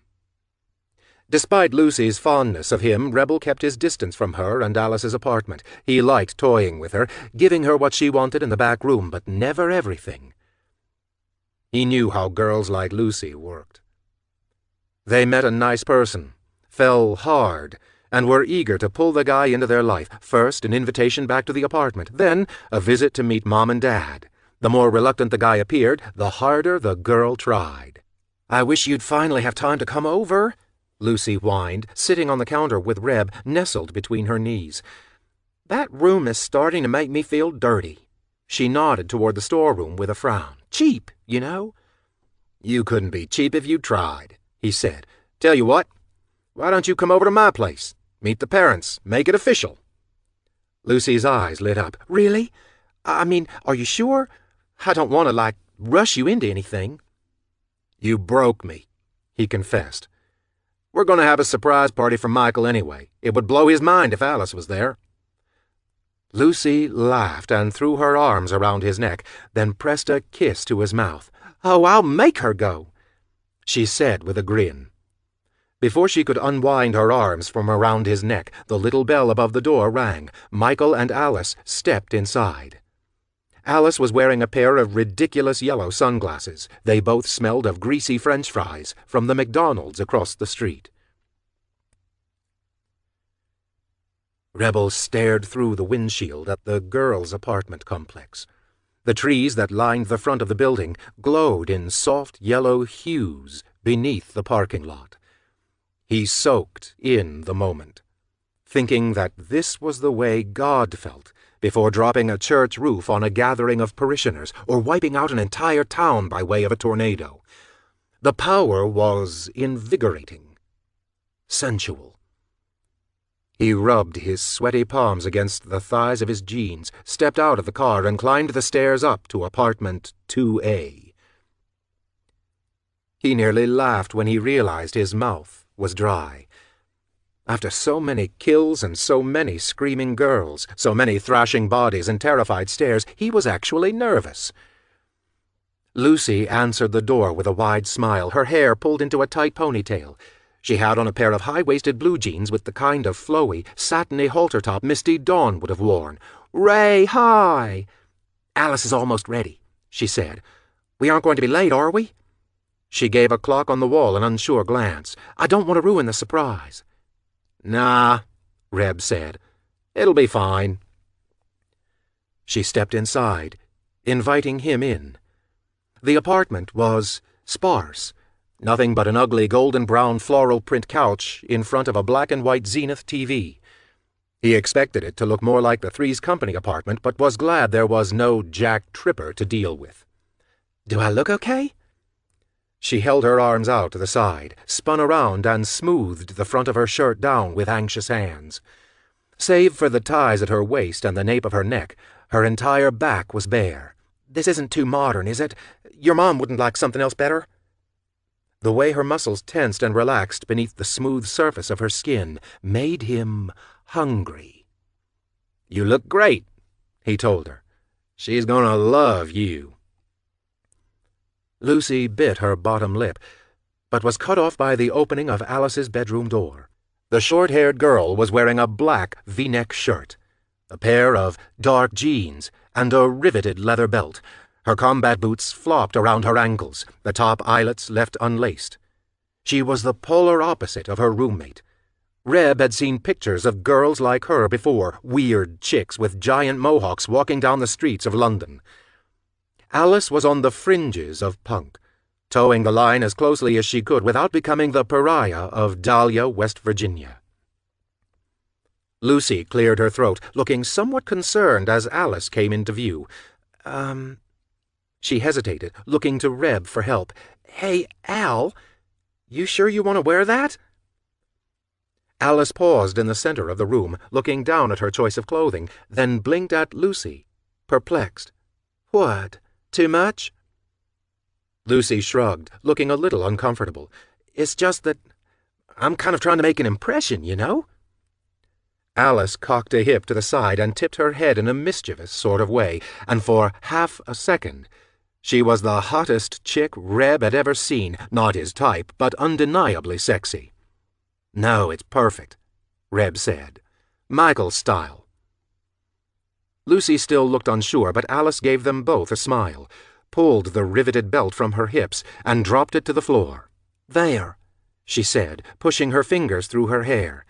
"It takes the edge off. I'm kind of nervous anyway." She laughed a little. "Nervous about what?" Lucy asked. But Alice just shook her head as if to forget she had said anything. Instead, she stepped across the small living room, ducked into the kitchen, and held up a bottle of red wine. "We aren't old enough to officially bring this, but Ray is." Rebel raised an eyebrow in approval. "Good idea," he said. "A party ain't a party without a splash of red." Chapter 25. Still out in the woods with Misty Dawn, Michael considered spending another night there with her, but decided against it. The bugs were eating him alive, that, and it still seemed important for him to go back home. His return felt heavy with something, maybe promise, maybe ruin. He didn't know, but his gut told him he'd find out if only he would follow his instinct. Michael had heard of that before, someone taking a different way home only to discover they'd avoided a terrible accident, a person missing a flight only to learn later that the plane had crashed upon landing. He had never experienced such a magical incident himself, but he believed it was possible. And so, with that instinct souring his stomach, he drew his hand across the crest of Misty's grave and rose to his feet. He took his time getting back, weaving in and out of the trees, plucking handfuls of leaves off of branches as he went. The sky shone pale purple, delicate shades of grapefruit pink streaking the horizon as the sun settled to the west. By the time the lights of the farmhouse sparkled through the few remaining yards of forest, the sky had lost its cotton candy coloring and had settled into a deep, velvety blue. Michael hovered along the perimeter of trees just shy of the backyard. Alice's hand-drawn comic book was folded into his back pocket for safekeeping. The fresh mosquito bites up and down his arms were starting to itch. He squinted at the Delta parked alongside the house, but the view was different. Tonight, Wade was bent over his rusty old pickup parked next to Reb's Oldsmobile. Michael crossed the wild grass of the yard with slow, even steps, pausing next to his father's truck. Wade glanced up from beneath the hood, then swiped at his cheek with a greasy palm. The caged work light, sitting on the engine block, cast strange shadows along the angles of his face. Michael was struck by how old his father suddenly looked. Maybe it was that he hadn't been paying attention, but Wade's hair looked grayer than it did the last time he saw him.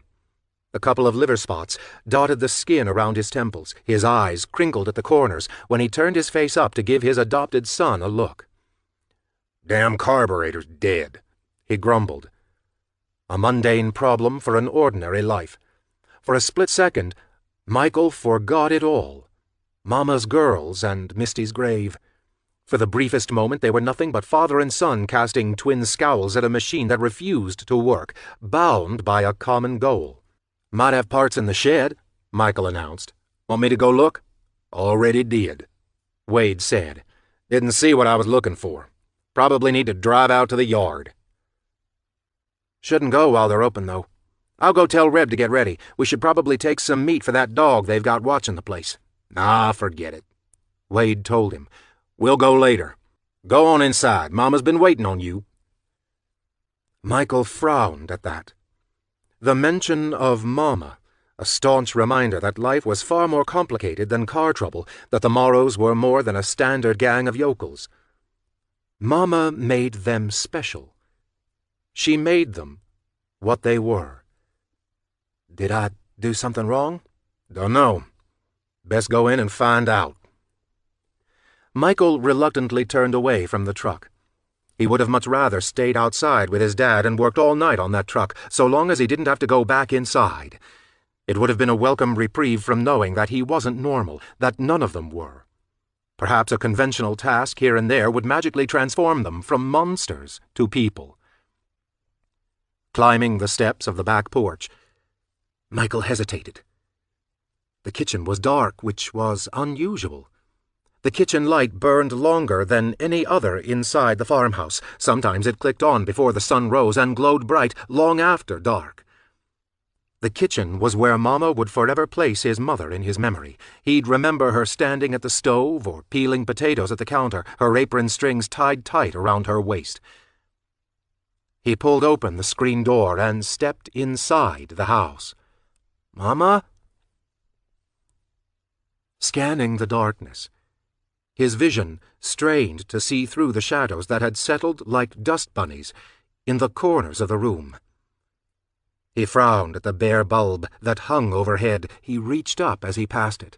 It radiated heat as though someone had flipped it off only moments before. Michael thought he had seen it burning when he had come through the trees, but he couldn't be sure. That was when he spotted a flicker of light coming from just down the hall, a warm, dancing glow like firelight. The soft yellow light made the dingy old wallpaper look solemnly pretty, the kind of haunting appeal that only ancient things possessed. Following the glow, Michael slowly crossed the kitchen and stepped into the hall. He turned the corner and sucked in a breath of surprise. Golden sparklers burned like stars as they jutted out of a birthday cake sitting on the dining room table. Rebel sat in Misty's old seat, that strange smile of his pulled tight across his lips. Mama stood behind him, her fingers wrapped around the top of the wooden-backed chair, and for the briefest of moments, Michael swore he could see Misty Dawn sitting at the far end of the table, where the shadows were darkest. Her ghost was attending the party, not daring to miss his birthday, even in death. "Surprise!" Reb said. He rose from his seat and met Michael at the head of the table, then patted him on the back, as if to wish him well. "We were worried you wouldn't make it. Would have been a waste of perfectly good cake." Michael smiled at the sparkling confection despite himself. It shone like a supernova, and again he swore he saw Misty thrown into relief. He blinked, his smile wavering as he did a double-take. "What? You see something?" Michael stared wild-eyed at Reb's grinning face. The room fell into a sickening spin. His breath came in ragged gasps. "Calm the fuck down, huh? I worked a long time on this. Don't ruin the fun." Wade pushed Alice further into the dining room, and she cried harder when she saw Lucy at the far end of the table. The tears in her eyes flashed like wildfire. Her head whipped around to look at Michael for a second time, and despite the tape that covered her mouth from cheek to cheek, her terror was unmistakable. Reb's fingers dug into Michael's shoulders to keep him in place. "You want to be a Morrow, don't you? Bound by blood and all that shit. Only problem is your blood ain't ours. But Lucy's will do." Mama placed a gingham-checked tea towel onto the table, unfolding it flap by flap to reveal the same knife she had used on Misty Dawn. The blade winked with a warm orange glow. Both Alice and Lucy released a communal moan of fear and disbelief, but there was no doubt as to what the Morrows expected to happen here. Alice tried to jerk out of Wade's grasp again, but she hardly gained an inch. Lucy thrashed against the chair, her face twisted with animalistic fear, but she couldn't move, couldn't so much as make the chair legs rattle against the hardwood floor.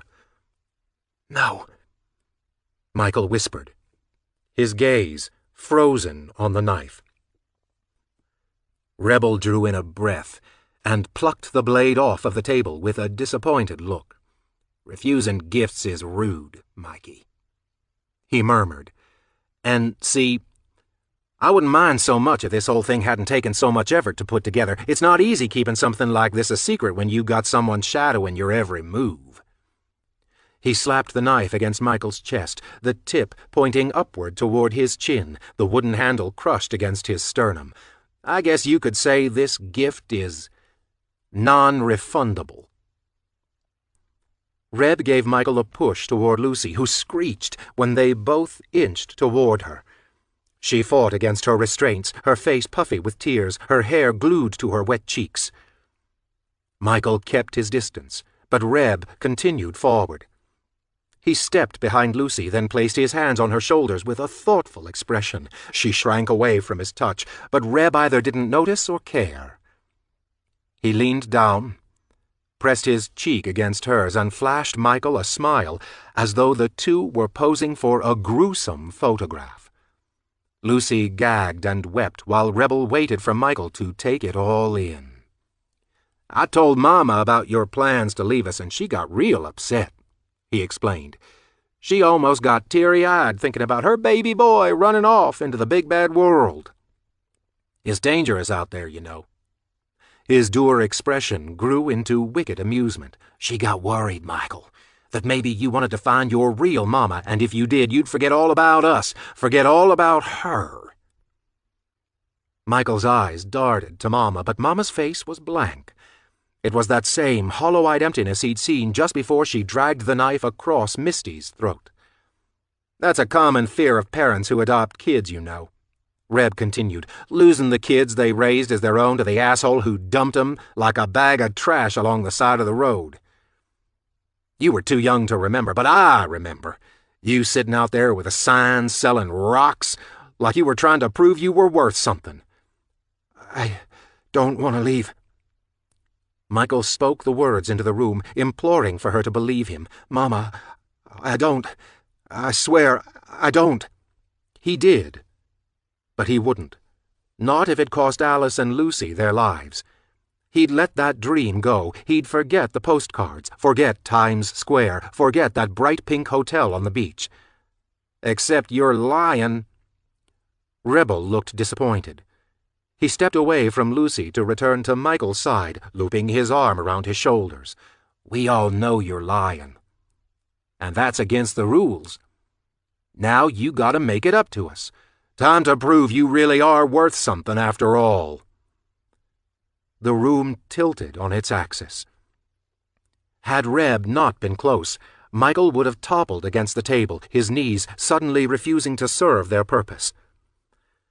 Reb tapped his finger against the blade of the knife that Michael hugged against his chest, then leaned over to speak quietly into his ear.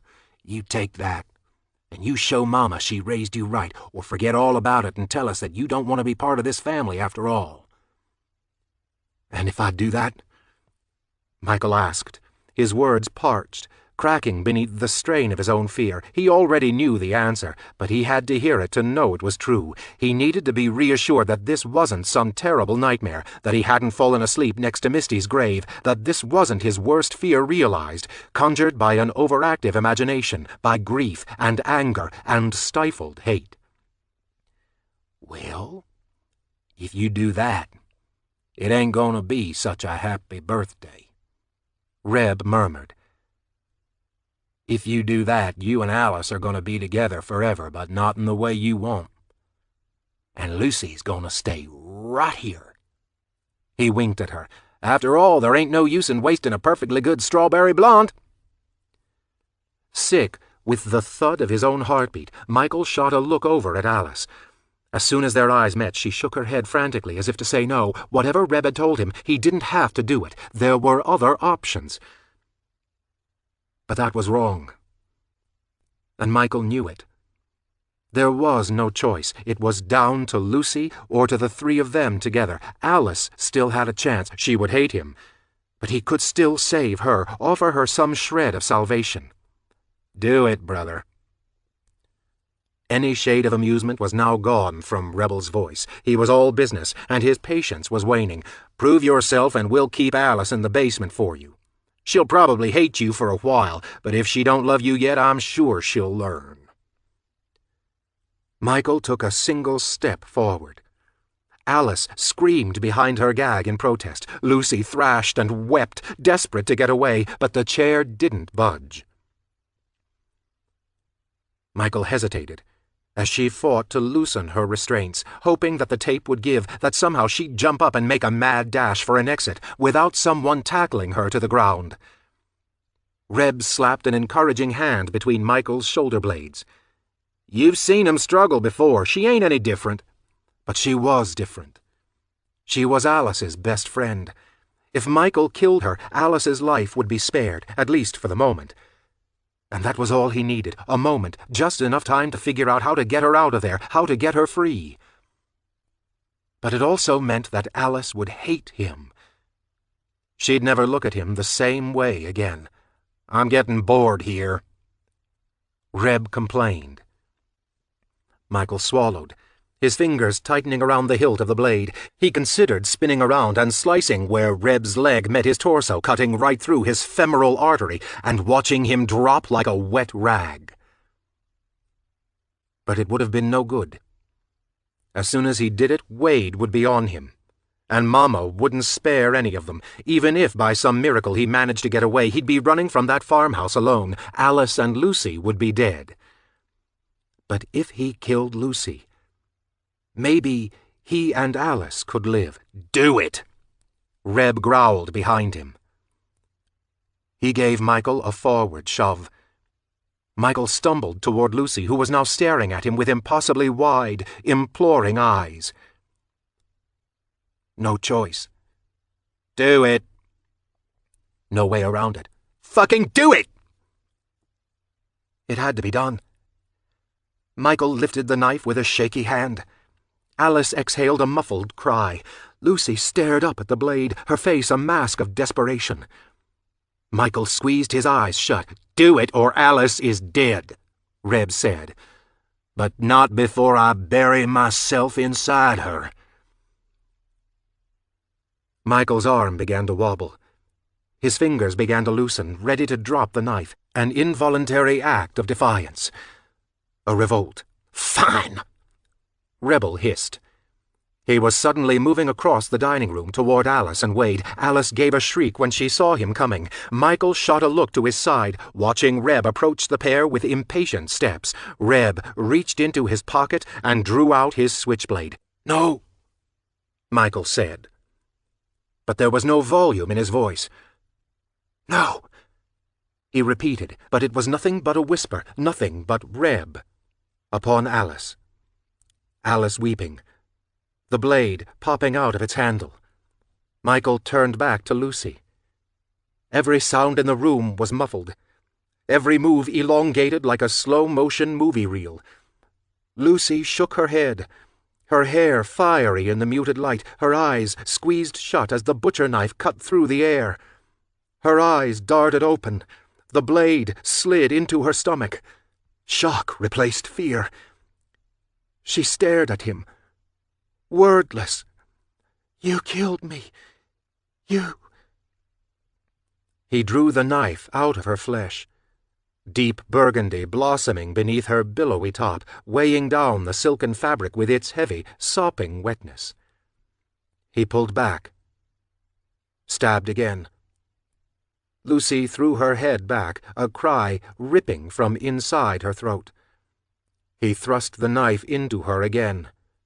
A third time, a fourth, a sixth, and a 10th, until her moans fell silent. He stabbed until he was sure she was dead, until the suffering was through. Only then did the knife fall from his grasp and clang against the floor. Michael stumbled backward.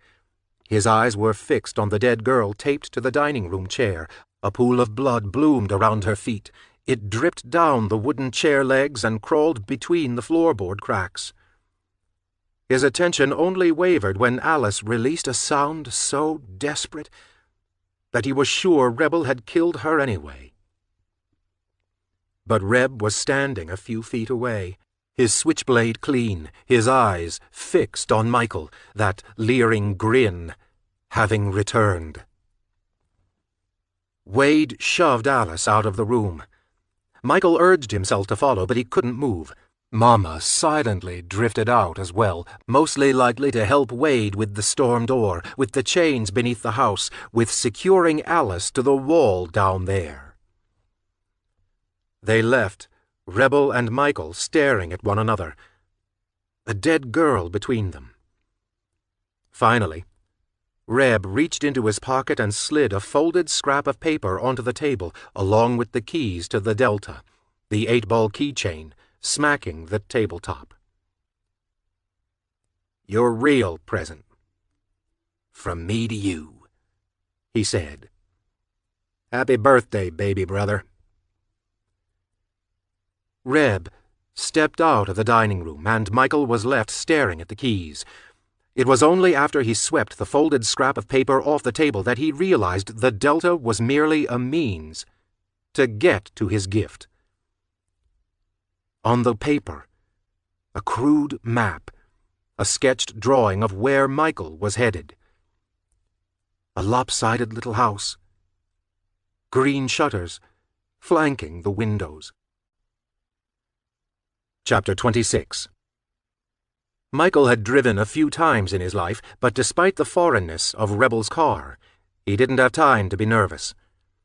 He climbed into the driver's seat, shoved the key into the ignition, and threw the car into reverse.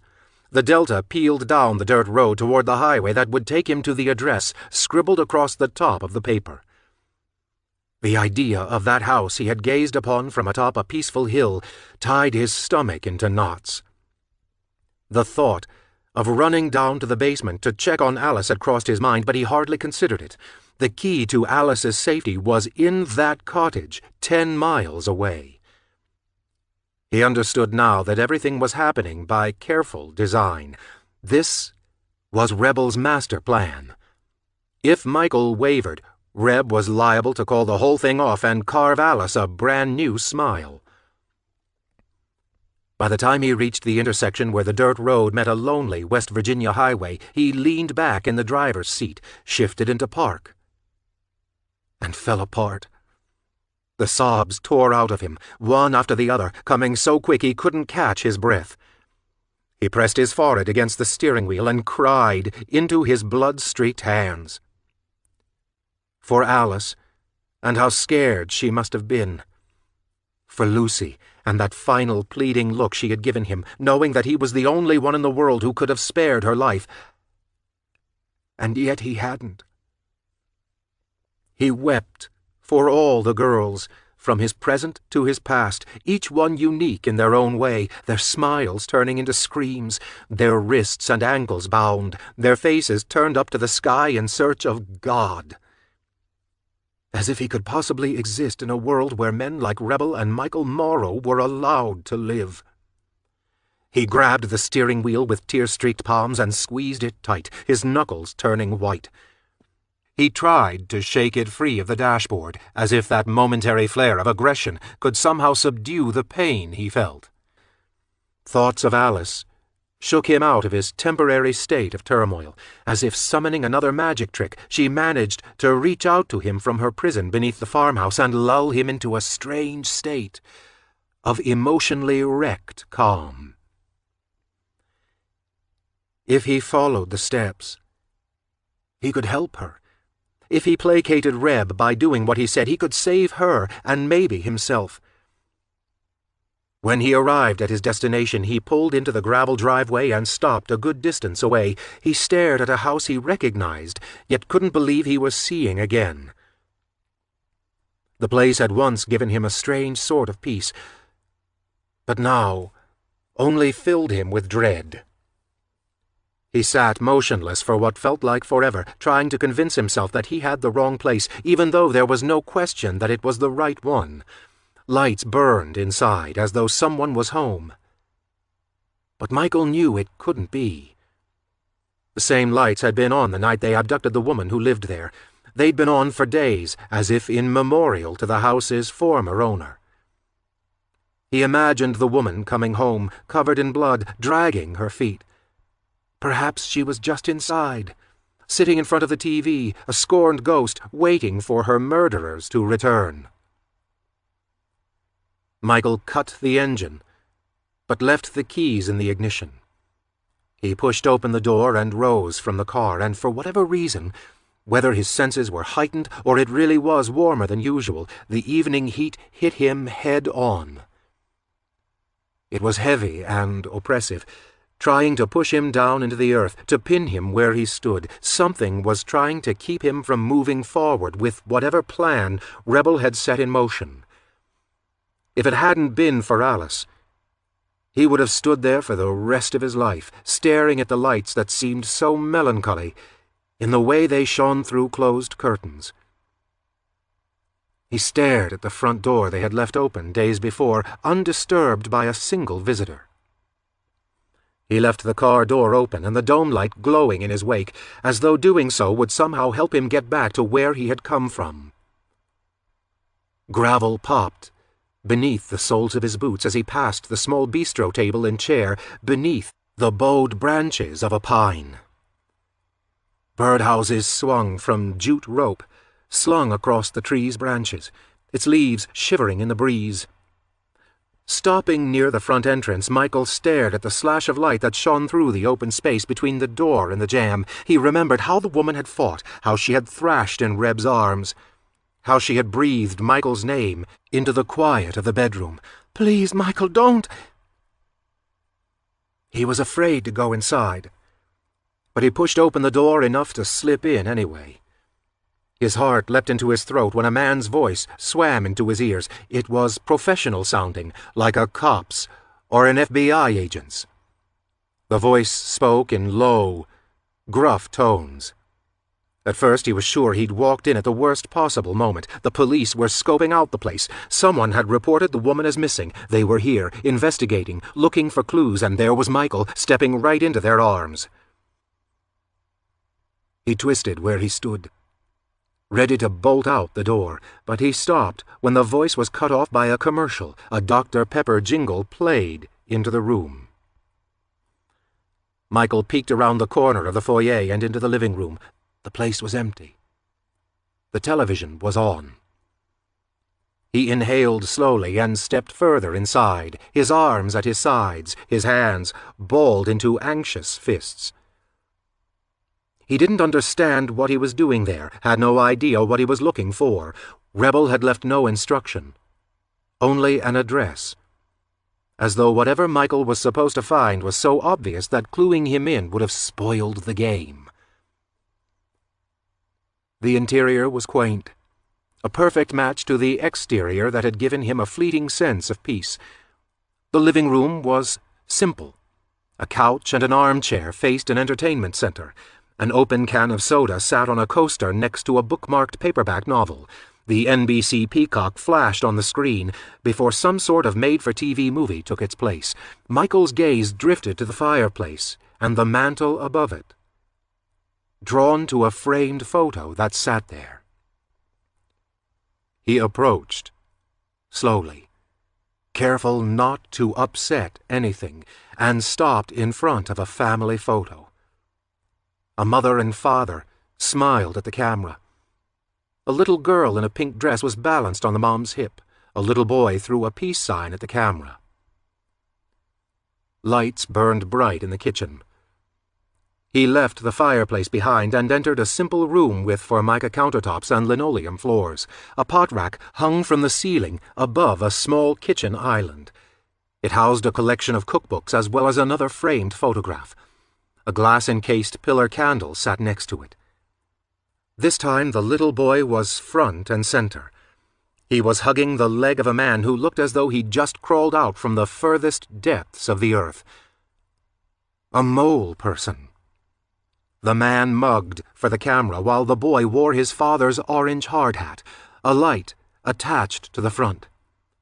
The frame was engraved, "Forever with you." Michael rubbed the back of his neck as he turned away, a slow-growing panic burgeoning at the base of his guts. What if he didn't figure out the puzzle? What if there was no puzzle at all? What if all this had been a trick to get Michael out of the house? What if Rebel never intended to let Alice live? He turned in a circle, struggling to see the clues, to find anything of significance that would lead him to an answer. That was when he saw a stark blot of white against the hallway's wood-paneled wall. A folded sheet of paper was tucked beneath the edge of a picture frame. Stepping into the hallway, Michael hesitated. His fingers hovered mere centimeters from the paper, stalling, knowing that whatever the note revealed would somehow change his life. And then, as if that very thought spurred him on, he snatched it from the wall and unfolded it. Reb's sharp, angular handwriting was scrawled across the page. "Welcome home." The photo it had been tucked beneath was of the same small family, Mom, Dad, and 2 young kids, posing in front of that very same green-shuttered house. Dad had hoisted the little boy onto his shoulder. The boy's arms jutted out like a superhero about to take flight. Mom was laughing as though Dad had just told a particularly funny joke. Dad wore a charming half-smile as the toddler in Mom's arms reached out to her father, wanting to join her brother higher up. Michael looked down the length of the hall. The walls were covered in similar framed photographs, offering to tell the family's story, much like Alice's comic strip panels. The next photo was of the 2 kids, chocolate Easter bunnies clutched in their hands, their smiling faces smeared with melted confection. They were small. The boy maybe 3 or 4, the little girl younger than that. But before the boy could grow into his sneakers, he vanished from the pictures like a ghost. Mom and Dad now smiled for the camera, with only the little girl between them, a Christmas tree blazing behind them. But Mom's smile was distant, and Dad looked like he was faking it. Eventually, as though succumbing to their sorrow, neither parent appeared in the pictures at all. The photos only featured a dark-haired girl, a shot of her on the swings at school, another of her at a birthday party at a pizza place. Each one showed her age in succession until, coming to one where the girl was maybe 10 or 11, Michael could no longer pull his gaze away. There was something terrifyingly familiar about the girl's face, about her smile. The master bedroom was nothing special, a chest of drawers, a few bedside tables, and a bed that was halfway undone. The comforter rested half on and half off the mattress. Michael looked away from the bed, the woman's panicked expression flashing through his head. A photograph of the little boy occupied one of the bedside tables. Another glass-housed pillar candle sat beside it, almost completely burned away. Michael stalked across the hallway to another door. This one closed, and peeked his head inside. The room was dark, illuminated only by moonlight, yet he could see right away that it belonged to a girl, the one in the photos, all grown up. Various band posters covered the walls. A white, black, and red-striped comforter was pulled across the bed, and pillows of varying sizes were propped up against the headboard. A dresser with a large mirror sat against one of the walls. Its top was littered with small trinkets, a stack of 8-track tapes, a few hardcover novels, a jewelry box, another photo. It was this picture that made him lose his breath. His fingers crumpled the note in his hand as the world faded in on itself. Everything but that photo blurred. Alice and Lucy smiled into the camera, their arms around each other's shoulders. Alice's hair was chopped into a pixie cut. She beamed at him through the glass of the picture frame. Michael didn't get it. He couldn't put it together. His mind reeled around the details, refusing to put them in the right order, shielding him from the truth beneath a haze of confusion. But clarity eventually moved in, burning the haze away, leaving Michael gaping at the photograph in front of him. He stumbled out of the room, his gaze now snagging on a picture in the hall. Mom, again. A golden M shining in the hollow of her throat, the woman they had abducted. Screaming in the backyard, struggling for life. Michael dragging her down the basement steps, hanging her upside down, cutting her throat, bleeding her dry. He pressed a hand to the wall, steadying himself, sending a few pictures of a younger Alice to the floor. He tottered down the hall and back into the living room. Stopping to grab hold of the back of the couch, he shot a look at the open front door, noticing the entryway table he had missed upon entering the house. There, upon that long, skinny table, was nothing short of a shrine to the little boy who had disappeared from under this roof. The table was packed full of framed photographs, some of just the boy, others of him and his parents. A carefully arranged candle garden sat upon a metal plate in the center of the display. The largest pillar was stamped with a scripted M in gold relief. A perfect match to the necklace Mom had worn. "M for Michael," Misty whispered into his ear. "We don't talk much," Alice reminded him. "Welcome home," Ray told him. Michael stared at the photograph of the golden M he had buried with Misty Dawn upon that hill. He tore away from the candles and spun around to look at the living room, suddenly hit by a sense of something he didn't understand, a memory he couldn't place, the scent of something sweet, like maple syrup and pine. The vague recollection of that fireplace decked in evergreen and Christmas lights, the television playing Saturday morning cartoons, the earthy smell of soot. When he looked back to the picture, the little boy's face didn't belong to a stranger, but to the person he knew best. He fled the house and into the front yard, his heart hammering, nausea taking over. The heat punched him in the chest. He had to squat in the grass, his fingers digging into the soil. This had been his house. She had been his mother. The woman he had taped up and forced into the trunk of Ray's car had been his mother. "Please, Michael, don't!" A flash of the basement, of latching the delicate gold chain around Misty's neck, of Rebel's leper grin as he refilled Michael's bowl with a second helping of... Oh, God!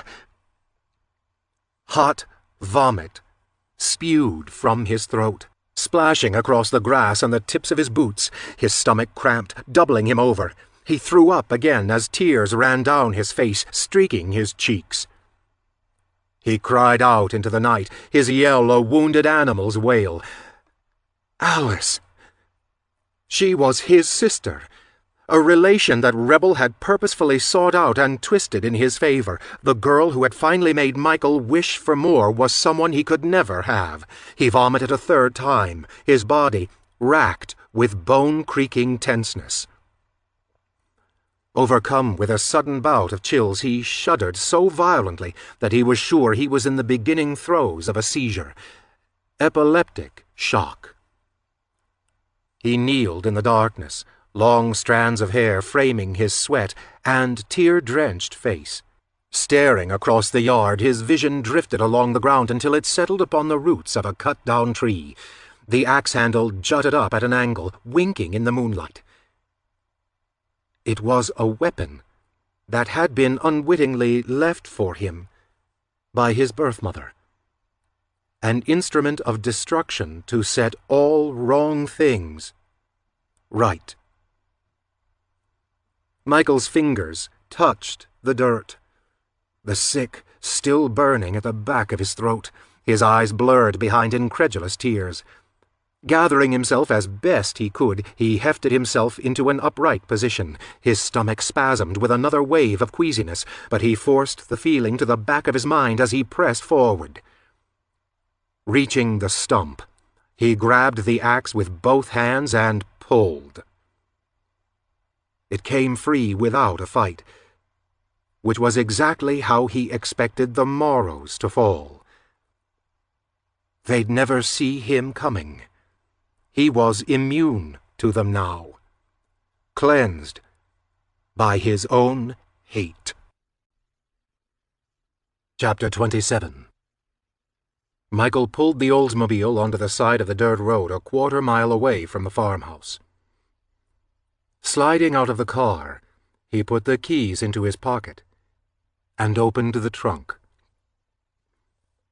He stared down into the small chamber that had housed so many squirming, frantic women, a trunk that smelled of urine and fear. It was empty now, save for two things: a roll of silver duct tape that represented his past, and his mother's axe, which represented an inevitable future. He grabbed the axe, slammed the trunk shut, and began to walk the rutted road that would lead him to his false home, one final time. The farmhouse looked almost silvery in the moonlight. There was something grotesque about it. Every angle was slightly skewed, as though the place belonged in a particularly dark fairy tale. Its odious appearance was fitting, seeing as to how it held Snow White captive in its bowels. Michael increased his grip on the axe handle as he approached. He skimmed the side of the house, past Wade's truck with its still raised hood and its carburetor removed, and climbed the back porch steps with silent feet. The house was dark. No flicker of firelight from the dining room. No sound of a phantom record playing from behind his dead sister's door. The only disturbance was the momentary creaking of stairs as Michael climbed, one step after the other, stalking upward to the second-story hallway. He nudged his bedroom door open and peeked inside. Empty. He proceeded to Misty's room. His heart twisted at the memory of her lounging in its threshold, tying her macrame knots while she played album after album. He'd have done just about anything to hear some ABBA or Neil Diamond right then. Even Simon and Garfunkel would do. He turned the knob and let the door swing open. It, too, stood vacant in the dark. Michael checked the bathroom before stopping in front of the final door at the far end of the hall. Rebel's bedroom. Hefting the axe up to rest on his shoulder, he readied himself to use it, then reached for the doorknob. He didn't understand what had driven his brother to such madness. What terrible evil had Michael committed to turn Reb into such a demon? Despite the fact that they had both grown up in a house of horrors with a monster as a mother, Rebel's attack was personal. Somehow Michael was to blame. His room was empty, just like the others, nothing but an unmade bed and an old night table littered with empties and crumpled cigarette packs. He turned away from the room, half expecting to find Reb standing at the opposite side of the hall, but there was no one. Michael was alone. He narrowed his eyes, steeled his nerves, and stalked down its length before descending the stairs. His next destination would yield results. Downstairs, at the opposite end of the house, Mama and Wade were tucked into bed. He silently unlatched the door and pushed it open with the blade of the axe. The all-encompassing darkness assured him that Wade was standing in the shadows, somewhere on the opposite side of the room, a shotgun pointed squarely at Michael's chest. But his eyes adjusted quickly, the moonlight making the room glow blue. He made out the silhouettes of two people on a sleigh bed as old as the house itself. There, in the dark luster of night, Wade and Claudine Morrow appeared as nothing more than a serenely sleeping couple. Michael wondered if their eyes needed to be opened to be what they were. Was a killer still a killer while asleep? Did Mama see blood and hear the screaming in her dreams? Michael hesitated, a sudden pang of guilt turning the axe heavy in his hands. He was starting to see how he could separate himself from the responsibility of the things he'd done in his life, the fear, the manipulation, the sense of duty that had been beaten into him. Without the Morrows, he would have died in the Appalachian hills, cold and alone, but the newfound ability to disconnect was burdened with a question. If Michael was allowed to slough the wrongs from his shoulders because he was never a Morrow at all, did that mean Mama could blame the abuse she had suffered for turning her into what she had become? Sometimes things only make sense in retrospect. Alice reminded him. Alice. Smart. Beautiful. The only real family he had left. He detached his doubts from his thoughts and his thoughts from his body and moved to the foot of the bed. Wade lay on his back, breathing through an open mouth. Michael raised the axe high. Its heaviness vanished as though he was being helped by an invisible hand. Adjusting his grip on the wooden handle, a baseball player ready to swing, he took a defensive stance, one that promised no chance of him losing his balance should Wade spring out of bed like a jack-in-the-box. The head of the axe pulled his grip back behind his shoulder, and then he swung. A pang of sorrow hit him as the axe flew through the air. It was a momentary jab of self-reproach, reminding him that, of the 3 Morrows that remained, Wade was the lesser of evils. He had always been tender with Michael, teaching him how to hunt. But now, in split-second hindsight, Michael made the connection. The reason why Wade had taught him how to field-dress the animals he caught as a kid. Every kindness, no matter how small, was anchored in blood. Wade was as guilty as the rest of them, by association, by silence, by ambivalence. The axe blade connected with Wade's chest. The crack of fracturing bone sliced through the silence. Wade sat up, his mouth agape, a loud rushing from his throat as air flew from his lungs. Michael gave the axe a firm backward pull to loosen the blade. As soon as the cutting edge was freed from Wade's chest, a geyser of glistening, moonlit blood poured down his stained tank top. His mouth worked like a fish's, silent, opening and closing. Their eyes connected in the pale darkness as Wade waited for the next blow, but Michael stepped away from the bed. Mama had bolted upright, startled by the sound of her husband's chest caving in. "Wade!" She strained to see in the dark for a moment, not noticing Michael, who was making his way to her side of the bed. "Wade!" The emotion in her voice caught him off guard. There was more feeling in it than he'd ever heard before. Her hands flew to Wade's chest and shoulders as her husband fell back onto his pillow with a gurgling sound. Blood bubbled up from between his lips. His eyes stared blankly up at the ceiling. Mama gasped, her blood-smeared hands pressing over her mouth to silence a scream. Michael couldn't help but watch her with baffled interest.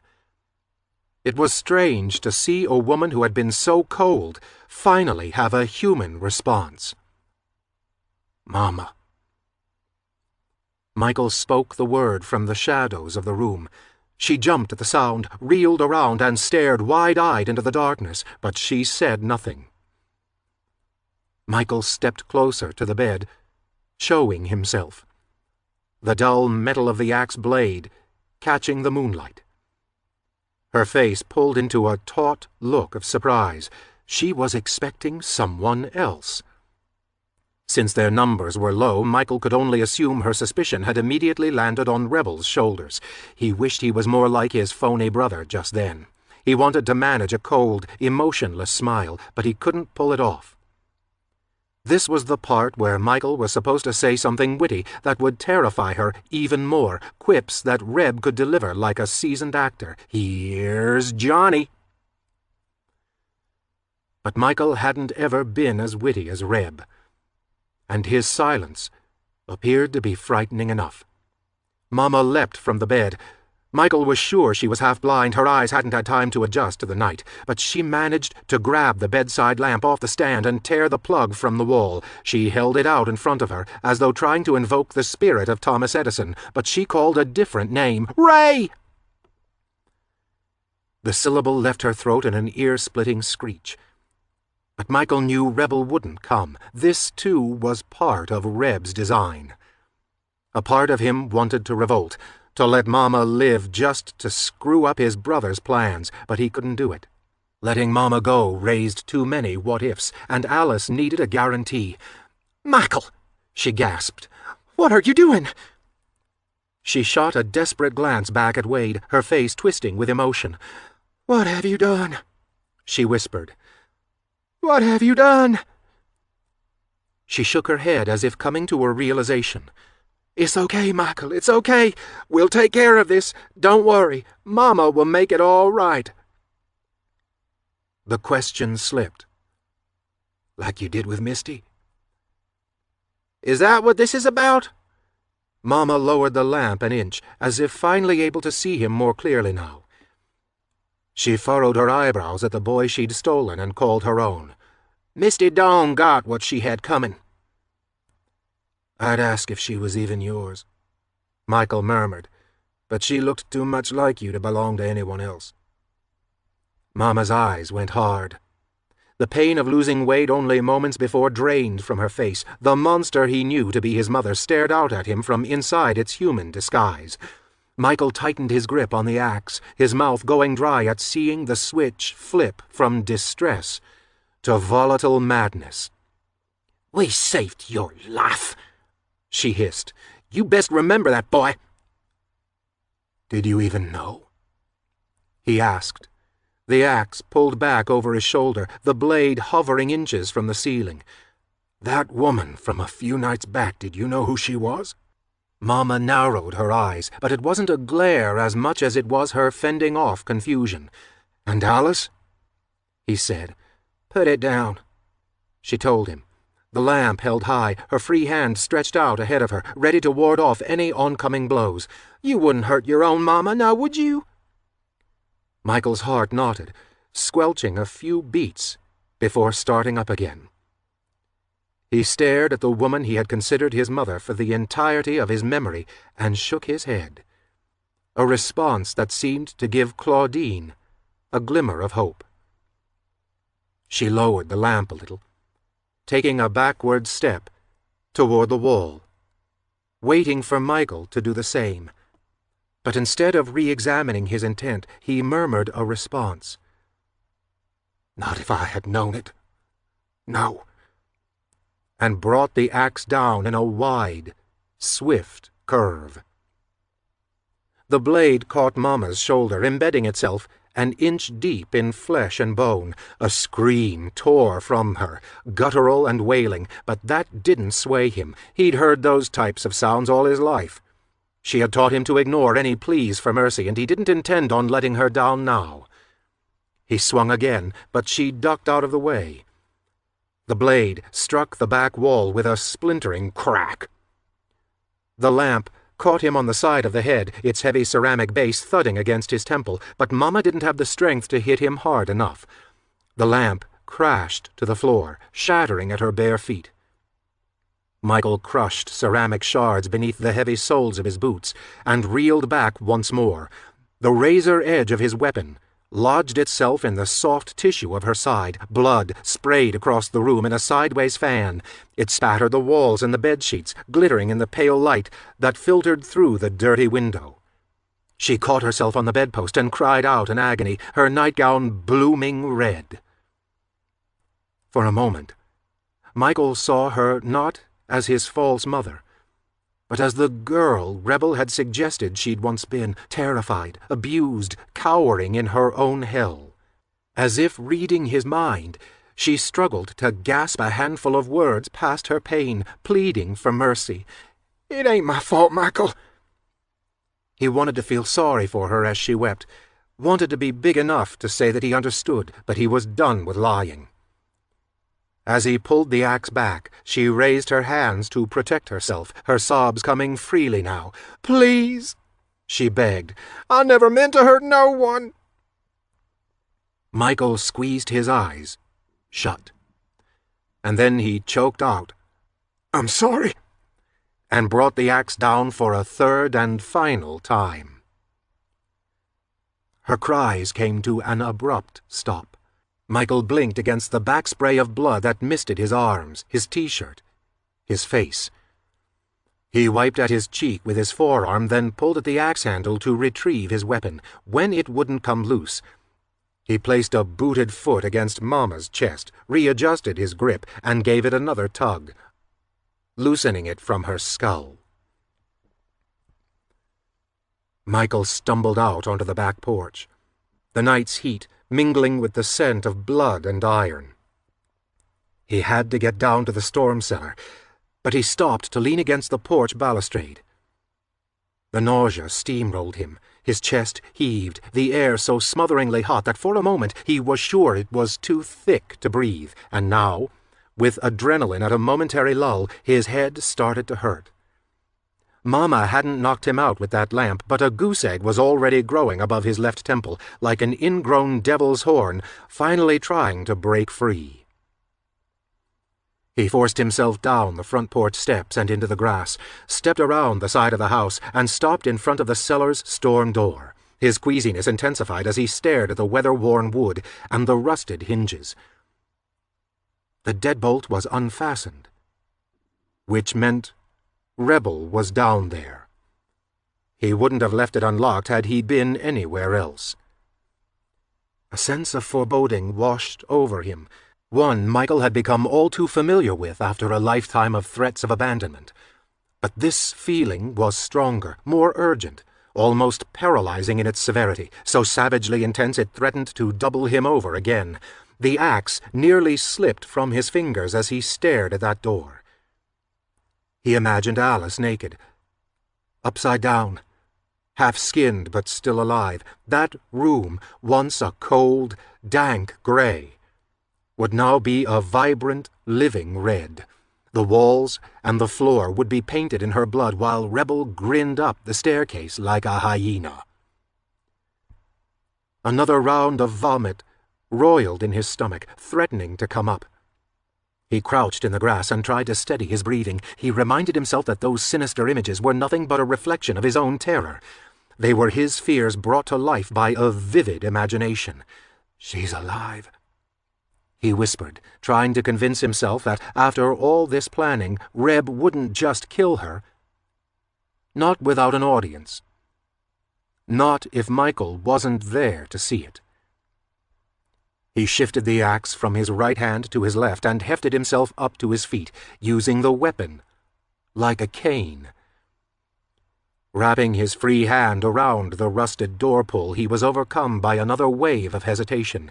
If Alice was still alive, she'd have had time to process what had happened to Lucy. She'd be down there long enough to look around, to see the hooks, the chains, the knives, and put it all together. As soon as she laid eyes on Michael, fear would warp her features. He'd never see her smile again.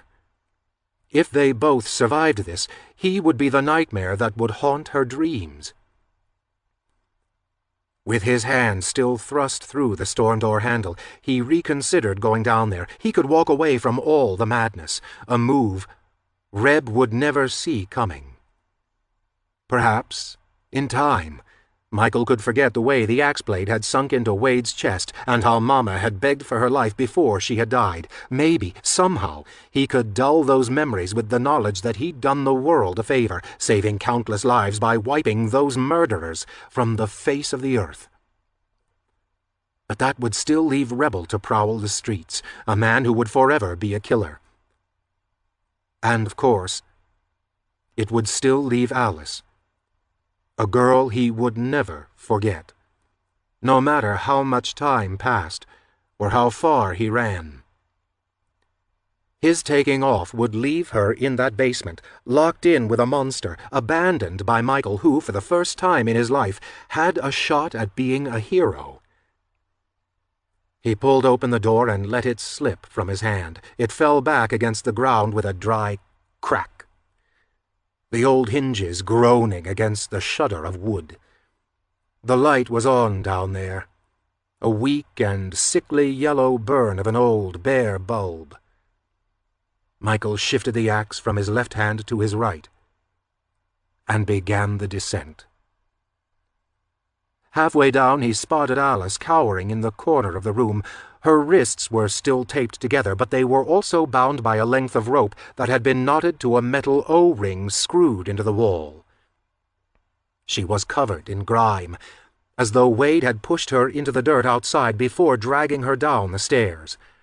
Her jeans were ripped beneath her right knee, a gash winked in the muted light from behind dark denim, but otherwise she looked uninjured, intact.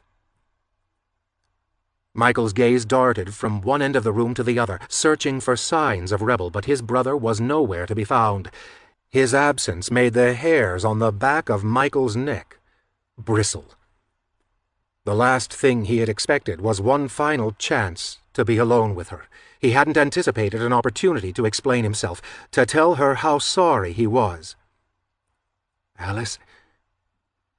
His voice was weak.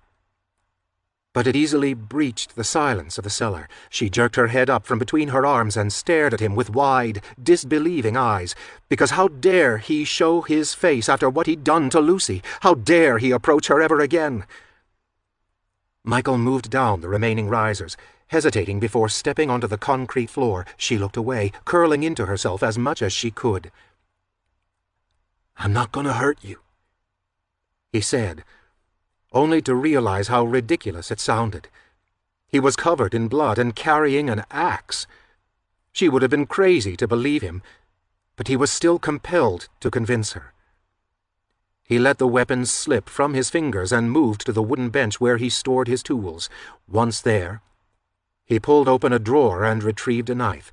Alice peeked up from behind her arms again, but this time, with Michael so much closer and the axe replaced by an even more frightening 9-inch blade, she began to struggle. A whimper escaped from behind the tape that still covered her mouth. Michael approached her with slow, deliberate steps. He squatted next to her and shot a look over his shoulder, checking to see if Rebel had finally arrived, knowing it was only a matter of time before he appeared. When Michael's hand brushed her arm, Alice began to screech. Desperate to get him away from her, she kicked at him with her combat boots, the laces flying wildly as they whipped through the air. "Stop," he said, trying to catch her feet with his free hand, but Alice kicked even harder, straight into the knife he had brought to free her from her bonds. The edge of the blade slashed across a denim-wrapped calf, immediately drawing blood. "Stop it!" He hissed beneath his breath, dropping the knife to restrain her legs with both hands.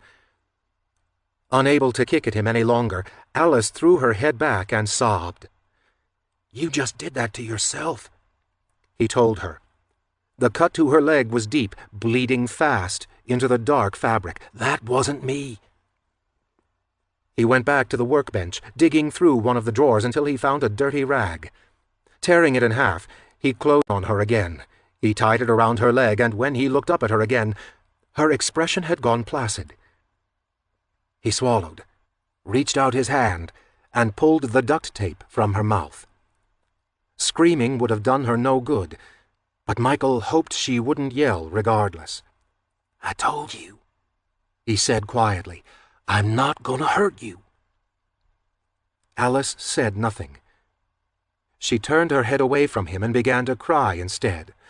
"I'm so sorry," he murmured, the sounds of her tears twisting him up. "I never meant for any of this to happen. I didn't know. It was Rebel. He—" If she was listening, Michael couldn't tell. His excuses made him feel stupid. They felt like hollow half-truths. Of course he hadn't meant for Alice to get hurt, but claiming that he hadn't known?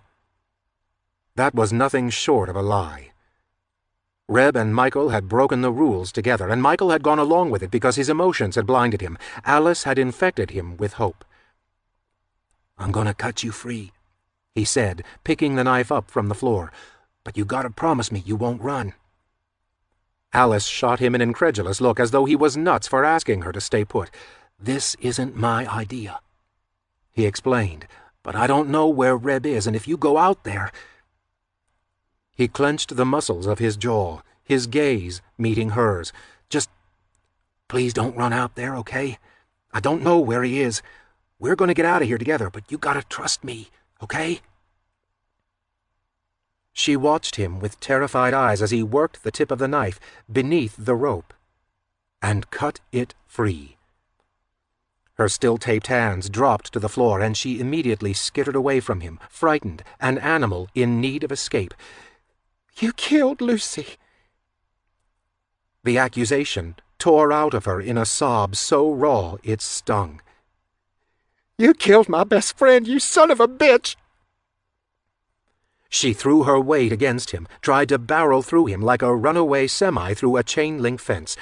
Still crouched, he wasn't prepared for the sudden shift of weight. He had to catch himself to keep from tumbling backward. His momentary loss of footing gave her the opportunity to make a break for the staircase. For a split second, Michael was paralyzed by indecision. Was he supposed to stop her so that he could protect her, or let her run so she could get as far away from that house as she could? Alice's boots thumped against the splintered risers. She was nearly at the top when a breathless gasp escaped her throat, and a single-word greeting made Michael's blood run cold. "Howdy." Rebel's tone was weirdly jovial. Michael scrambled to his feet, the knife still clamped in his right hand. He looked at it as if seeing it for the first time, then shot a look across the room to the axe he had abandoned close to the stairs. That was a better bet. It would let him keep his distance. One good hit, and Reb would be down for the count. The muscles in his legs tensed as he let the knife fall to the floor with a clang. He bounded toward the axe and the stairs simultaneously, ready to finish this once and for all, but he stalled out when Alice screamed. His eyes darted upward just in time to see Reb's arms piston away from him. Alice cried out as she fell back. Michael flashed back to her mother, their mother. How her corpse had slipped and tumbled down to the concrete floor, her neck cracking in the silent gloom. Distracted by Alice's yell, the tip of Michael's boot connected with the axe handle and it went spiraling across the floor like a faulty boomerang. He jutted out his arms as Alice pinwheeled through the air, her bound hands offering no hope of purchase. For a moment he was sure he'd miss her. She'd hit the ground and snap her neck, like mother, like daughter, and then everyone Michael had ever cared about would be gone. But he caught her. A momentary flush of victory swelled up his chest, but Alice cut his triumph short when she recoiled from his touch. "Oh, God damn it!" Rebel muttered with a roll of the eyes. "My brother the big hero." "I know what you did." Michael backed away from the staircase as Reb descended into the basement. His gaze skimmed the ground, searching for the axe. He caught sight of the handle peeping out from beneath his workbench. "Oh, yeah?" Reb looked self-satisfied. "Ain't it just brutal? Did you get a chance to tell Alice about it yet, or do I get to tell her the story myself?" Alice had run back to her original spot against the wall, as though repositioning herself where Reb had left her would somehow spare her punishment. "I heard you yelling at him," Reb told her. "You killed Lucy!" He squeaked out the words, mocking Alice's grief, then snickered. "But son of a bitch!" He cocked his head to the side, giving them a thoughtful look. "How about that? Interesting choice of words, don't you think?" Michael shot Alice a look, but he didn't dare turn away from Rebel for long. Alice's terror had faded a notch, just enough to make way for an ounce of confusion. "You don't get it, do you?" Reb asked her. "Because it's fucking complicated, that's why. You know how long this thing took to put together? Or maybe you're as stupid as your big brother here." He nodded to Michael with a snort. "Your mama wasn't all that bright either, so maybe dumb runs in the goddamn family." "Don't," Michael said, holding up a hand to keep Reb from coming any closer, from saying any more. "You want to kill me? Drive me out to the woods? Okay, just leave her alone." "Into the woods?" Reb scoffed. "We're so far out in the woods, it's like epic. Fucking epic. Now what did you do up there?" He nodded up at the ceiling, signifying the house that sat above them. "Did you kill him? Chop him up like that crazy Lizzie Borden chick, 40 whacks and all that?" Michael swallowed against the thump of his heartbeat, backing up with every forward step Rebel took. "I hope you did," he said. "I know you did. Revenge is hard to resist. I got personal experience with that." "How?" Michael asked, unable to stop the question from slipping past his lips. "How?" Ray almost sneered at that. "Shit. I don't know. Maybe because you killed Laura Lynn? You don't remember how it happened? You sneaking around, stealing one of her rabbits, skinning that thing in the forest and feeding it to her for dinner? Gotta say, that was dark. Hell, maybe you were the one who taught me everything I know, not the other way around." Michael stared at Reb, for a long while, not able to process what he was hearing. He remembered the rabbit. Even though it was years ago, he was never able to shake that memory. The remorse that surrounded it kept it from fading like the others, but he had eventually been able to push it to the back of his mind because at least Laura Lynn had gotten out of the house. "Laura Lynn's in North Carolina," he said softly, as though reminding Rebel of what really happened to their big sister. "Oh, she ain't in fucking North Carolina, you stupid shit!" Reb snapped, his eyes going black with resentment. "I watched Wade carry her into the woods that night, and the next morning she was gone." Michael opened his mouth to speak, but he didn't know what to say. There had always been a moment where he had feared the worst for Laura Lynn, but he always managed to convince himself that Grandma Jean and Grandpa Eugene were a better, safer option than home could ever be.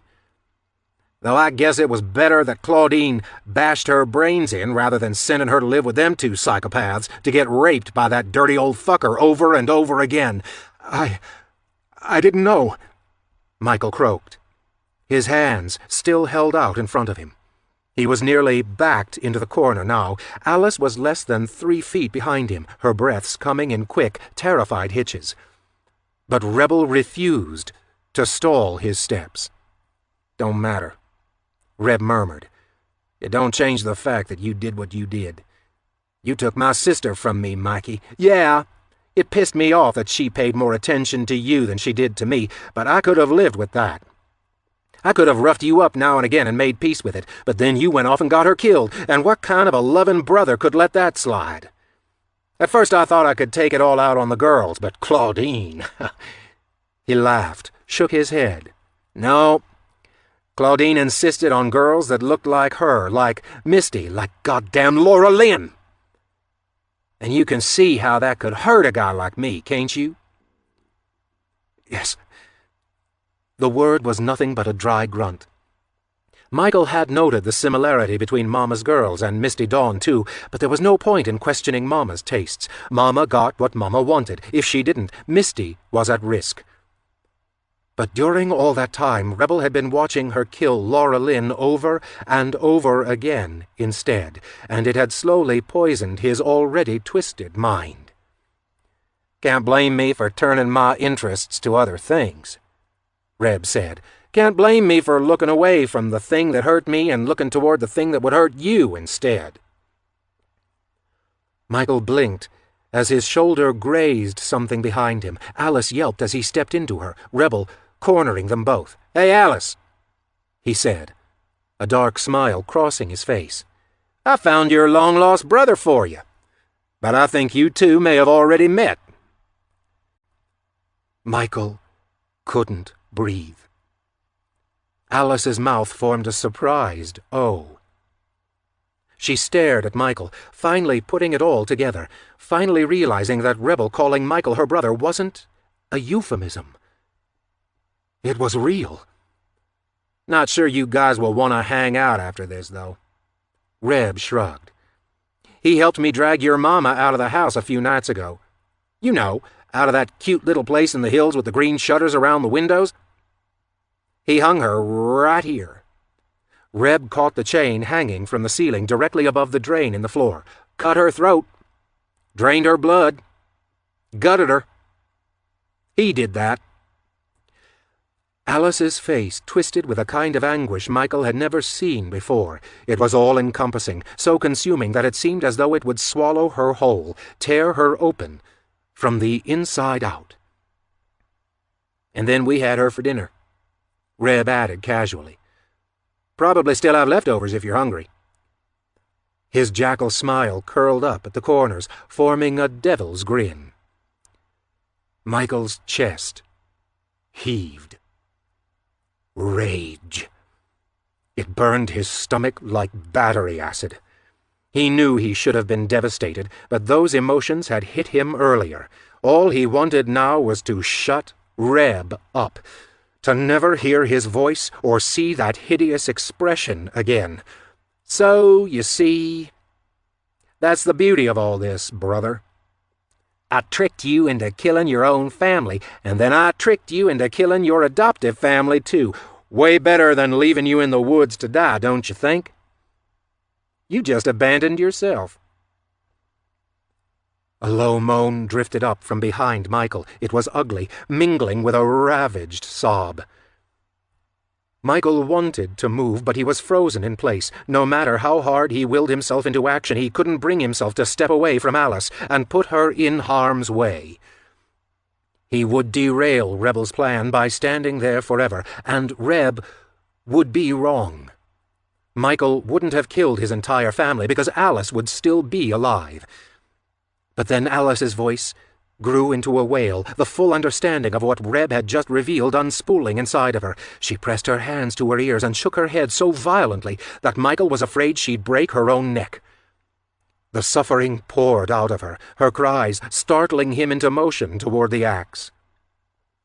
Dashing across the basement, he dropped to his knees and skidded against the smooth concrete. He snatched the handle from beneath the work table with a quick sweep of the hand. Rebel spun around, momentarily caught off guard, and grabbed the knife that Michael had left on the floor.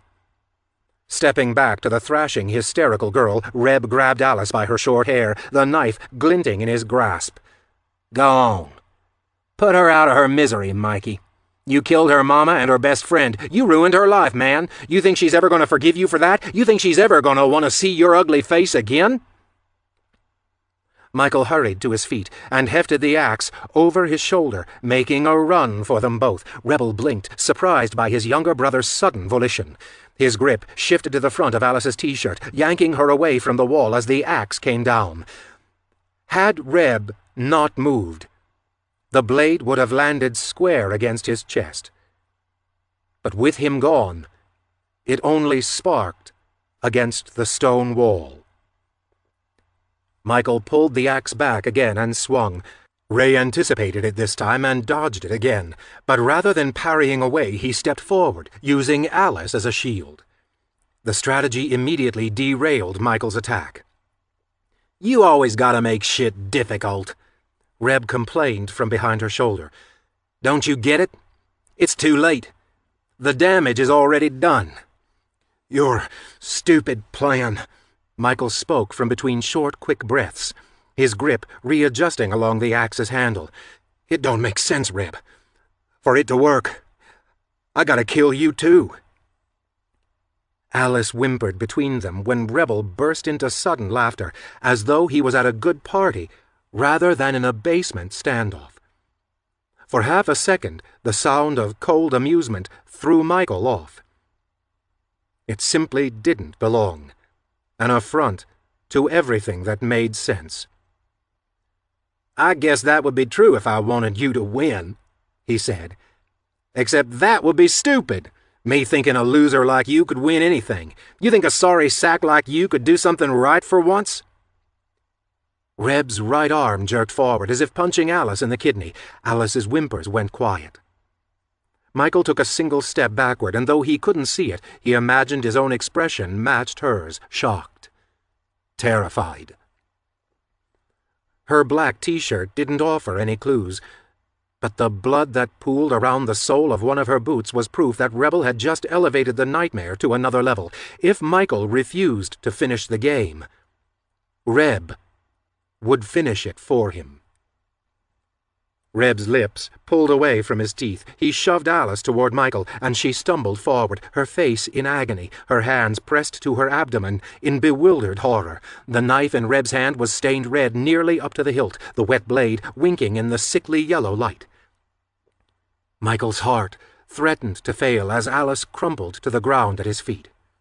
"Should have known you'd be too yellow to take care of business," Reb said. "But this'll work just as well. After she dies," he nodded toward Alice with a smirk, "you won't want to live anyway. Dig a hole big enough for the both of you, brother. Dump her in first, kill yourself after. A regular Romeo and Juliet. It's so fucking poetic Misty would have loved it if she wasn't already dead." Rebel expected Michael to drop the axe and help her, and Michael wanted to. Alice's cries were tearing him apart, but he fought the urge harder than anything in his life, and instead of collapsing next to her, a roar ripped from his chest. He fell into a run, the axe cutting an arc through the air. Rebel ducked to make himself smaller and rushed forward as well, slamming his shoulder into Michael's stomach, knocking him off balance. The knife slid across the meat of Michael's thigh, cutting deep through denim and flesh, but Michael swung again. He ignored the searing heat of his wound, pushed past the river of hot blood that pumped down the length of his leg and pooled into his boot. The axe made contact this time, catching Rebel on the shoulder. The knife tumbled from Reb's hand, and he would have easily retrieved it had he not spun away to avoid another one of Michael's attacks. And yet, despite the red that soaked into his shirt, he was grinning, as if savoring the pain. "It should have been like this from the beginning, you know," Reb said, winded. "The night I saw what you did out there, stealing that rabbit, you and me, to the death. An eye for an eye." That was when he pulled something from his back pocket. His switchblade. It slid into place with a smooth click. Rebel lunged, the switchblade held at arm's length. The knife caught Michael across the middle, but before Reb could hammer it home, his eyes went wide with surprise. His foot skated out from beneath him on a streak of Alice's freshly spilled blood. The knife flew from his right hand, while his left grabbed for the axe in Michael's grasp, either to steal it away or simply break his fall.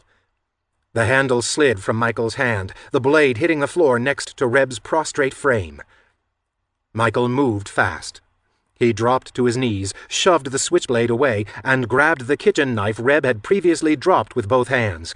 He whipped around so quickly that he didn't know whether Reb would still be lying there or not, and brought the blade down with such force that he felt the tip of the knife crack hard against concrete.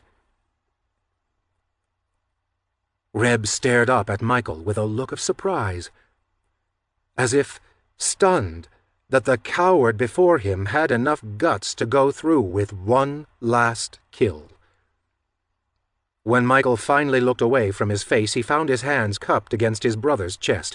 The knife was buried far enough into Rebel's flesh that it was hardly visible from beneath Michael's hands. Rebel coughed. A faraway grin pulled his face taut. The fingers of his left hand spider-walked across the concrete, searching for the handle of his switchblade, or the axe he knew had to be somewhere close. Michael pulled the knife from Reb's chest, ready to stab him again. But there was no need. As soon as the blade came free, a wheezing sound escaped Rebel's chest, like air leaving a balloon. The rush of blood that followed from both sides of the wound left Michael staring in morbid awe. Reb's face went ashen. He looked at Michael with a strange sort of confusion, as if bewildered by the fact that their battle had come to such a quick end. Baffled that Michael had actually won. He opened his mouth to say something, but he coughed again instead. Blood erupted from between his lips and stained his chin. His head dropped to the ground a moment later, his skull thumping against the bare basement floor. Michael backed away from the body. He swallowed hard. The knife still held fast in his trembling hands. For a moment he couldn't look away. He couldn't tear his eyes from the man who had been difficult and cruel, but who had been one of his only friends in life. What lay before him was falsehood personified. Rebel had never cared, and Michael had never belonged. But his rage dissipated into the dull ache of sorrow anyway. He couldn't shake the heart-sick feeling that overwhelmed him. Regardless of how he had come to be a Morrow, it was impossible to forget his life with them, despite their insanity. They had still been his family. Michael crouched down, Reb's blood pooling around his shoes. He reached out to brush his hand across his brother's open eyes. He abandoned the kitchen knife, replacing it with Reb's switchblade. For as long as Michael could remember, that knife was probably the only thing Rebel ever really cared about.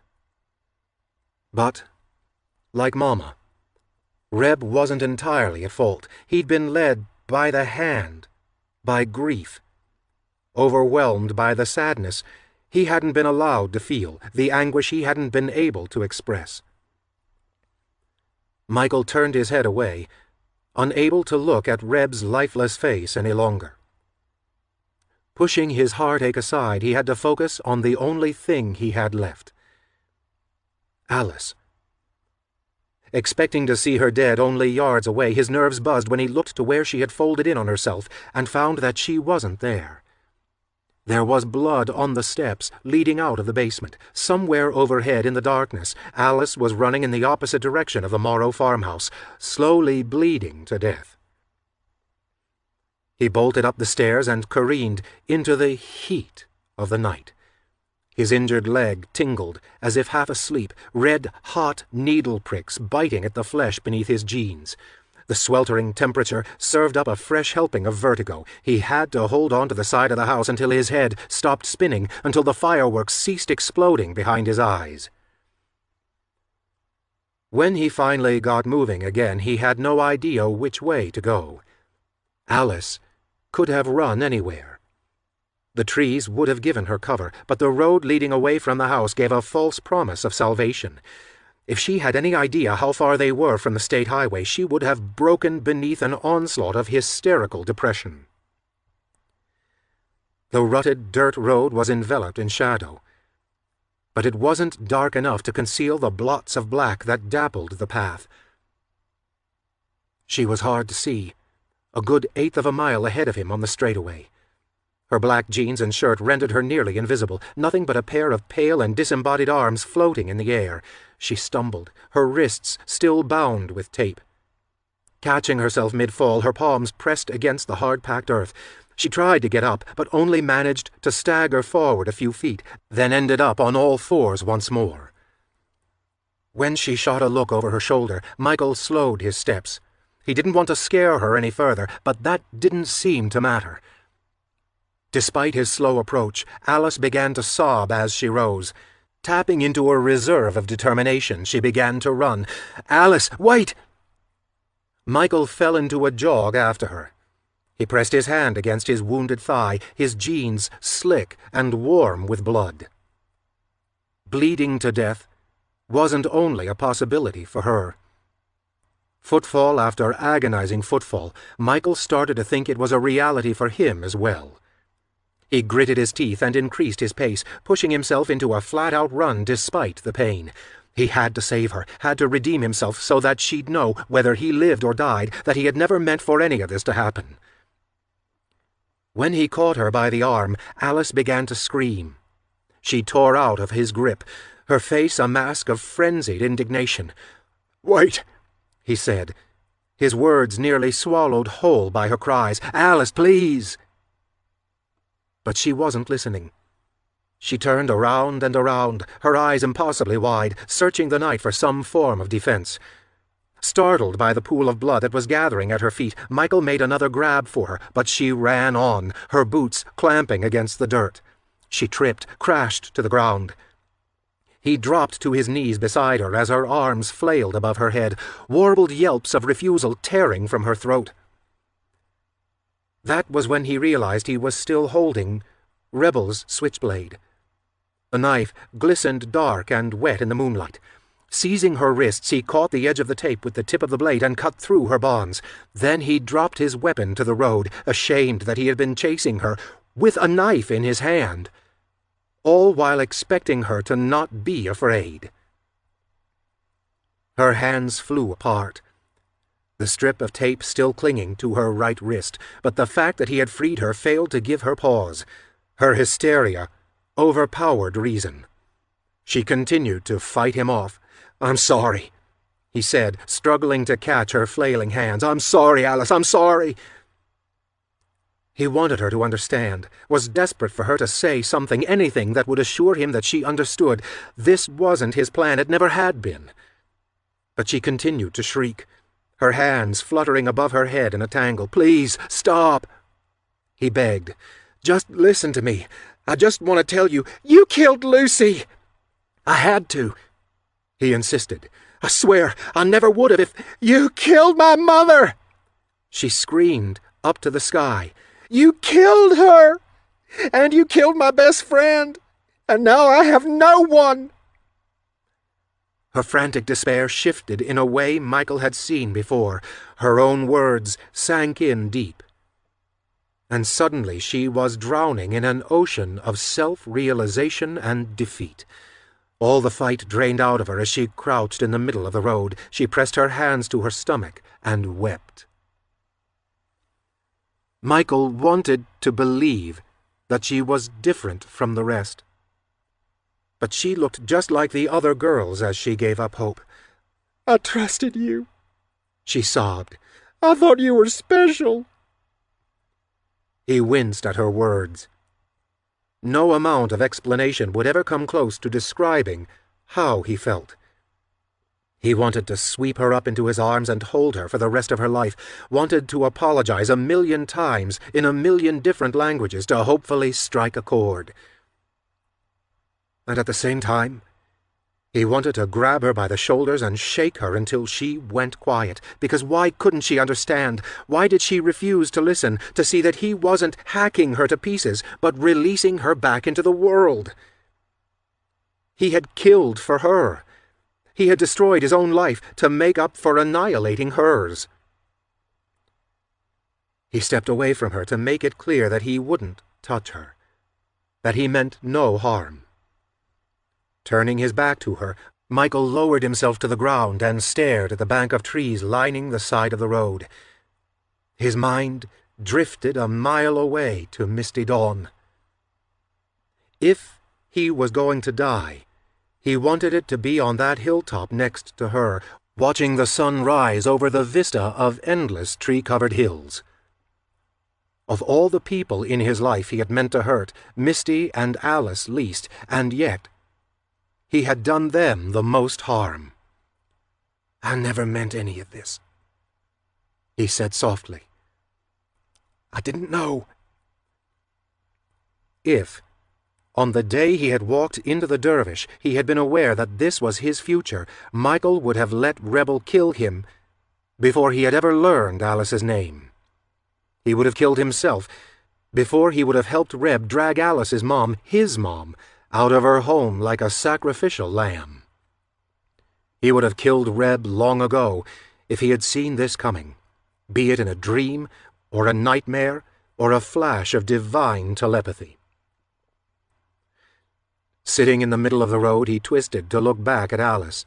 3 words balanced upon the tip of his tongue, but he faltered when she came into view. Having gathered herself off the ground, she held the switchblade in her shaking, bloodied hands. He pulled in a shallow breath, his gaze flitting between the blade and her eyes. "I'm your brother," he whispered. Something about saying that aloud made him feel at peace. He hoped it would bring her some comfort, some assurance that he was on her side. But rather than rocking back on her heels and letting the switchblade slip from her hands, she leaned into him, as if to give her long-lost sibling a hug, and buried the knife deep in his gut. He gave a quiet grunt as a searing pain spread just beneath his ribs, but he didn't jerk away. Rather, he eased into Alice's arms, his own blood-sticky fingers drifting across the slope of her milk-white cheek. Gazing up at her, he admired her beauty, so strong it refused to wither beneath a veil of horror and pain. Her bowed mouth, her big eyes, the way her skin seemed to glow in the moonlight. She was his fate, delivering him from a life of horror, saving him from himself. He tasted copper and winced when she pulled the blade free. She pushed him away, and he fell back to sit, slouched in the road. Nothing but a broken-down tin man wishing he had a heart. The knife fell from Alice's hand with a soft clink into the dirt. She lurched to her feet, the palms of her hands pressed over her own wound. "I was going to run away with you," she said. Now I'm just running away." Michael tipped onto his side as she left him behind in the darkness. Pain metastasized from the center of his torso outward to his limbs like a fast-moving cancer, but he hardly felt it. He was too busy watching Alice limp her way down the road toward the delta in the distance, leaving him to wonder what it would have been like to have been an older brother. How different things would have been if he had spent mornings around the kitchen table, laughing with his parents and his sister over bowls of Apple Jacks and stacks of pancakes. How it would have felt to watch movies in the living room, lying on the carpet with his chin propped up in his hands and a golden retriever or collie sleeping next to him on the floor. He imagined tearing into Christmas gifts, surrounded by his true family.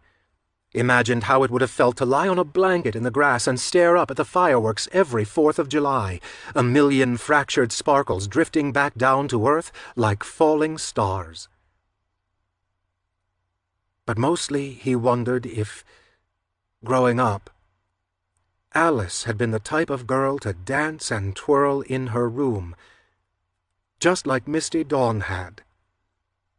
Dancing and twirling despite the madness, despite the darkness, despite it all. His eyes momentarily fluttered shut, but he fought the sudden urge to sleep. Opening them again, he saw Alice in the distance. She was only a few hundred feet from the car now, but her steps had slowed. She doubled over, pulling her hands away from her torso to stare at her palms. They shimmered wet and slick in the moonlight. Michael willed her to keep going, to not give up, to fight. She had to make it, or it was all for nothing. She had to get to the car, or Rebel would win, even in death. The world began to go dark and soft around the edges. For a moment he was sure that the shadows around the trees had come to life, slithering outward to consume them both. The night blossomed into grays and whites like an overexposed photograph. The trees glowed, niveous and pale. Alice's ghostly skin shone ethereal as she desperately lumbered on toward the Oldsmobile, her arms wrapped tight around her waist. He could hear her distant, muffled sobs. He closed his eyes and imagined it was joy instead of sorrow, him and her, hand in hand, laughing like kids. And just as the world was about to fade, he felt his heart stop, felt the world collapse, felt himself dying as the hard bite of an 8-ball dug into his hip. Because the keys to the Olds were still in his pocket. They were still in his fucking pocket as Alice's fingers drifted across the handle of the Delta's driver's side door.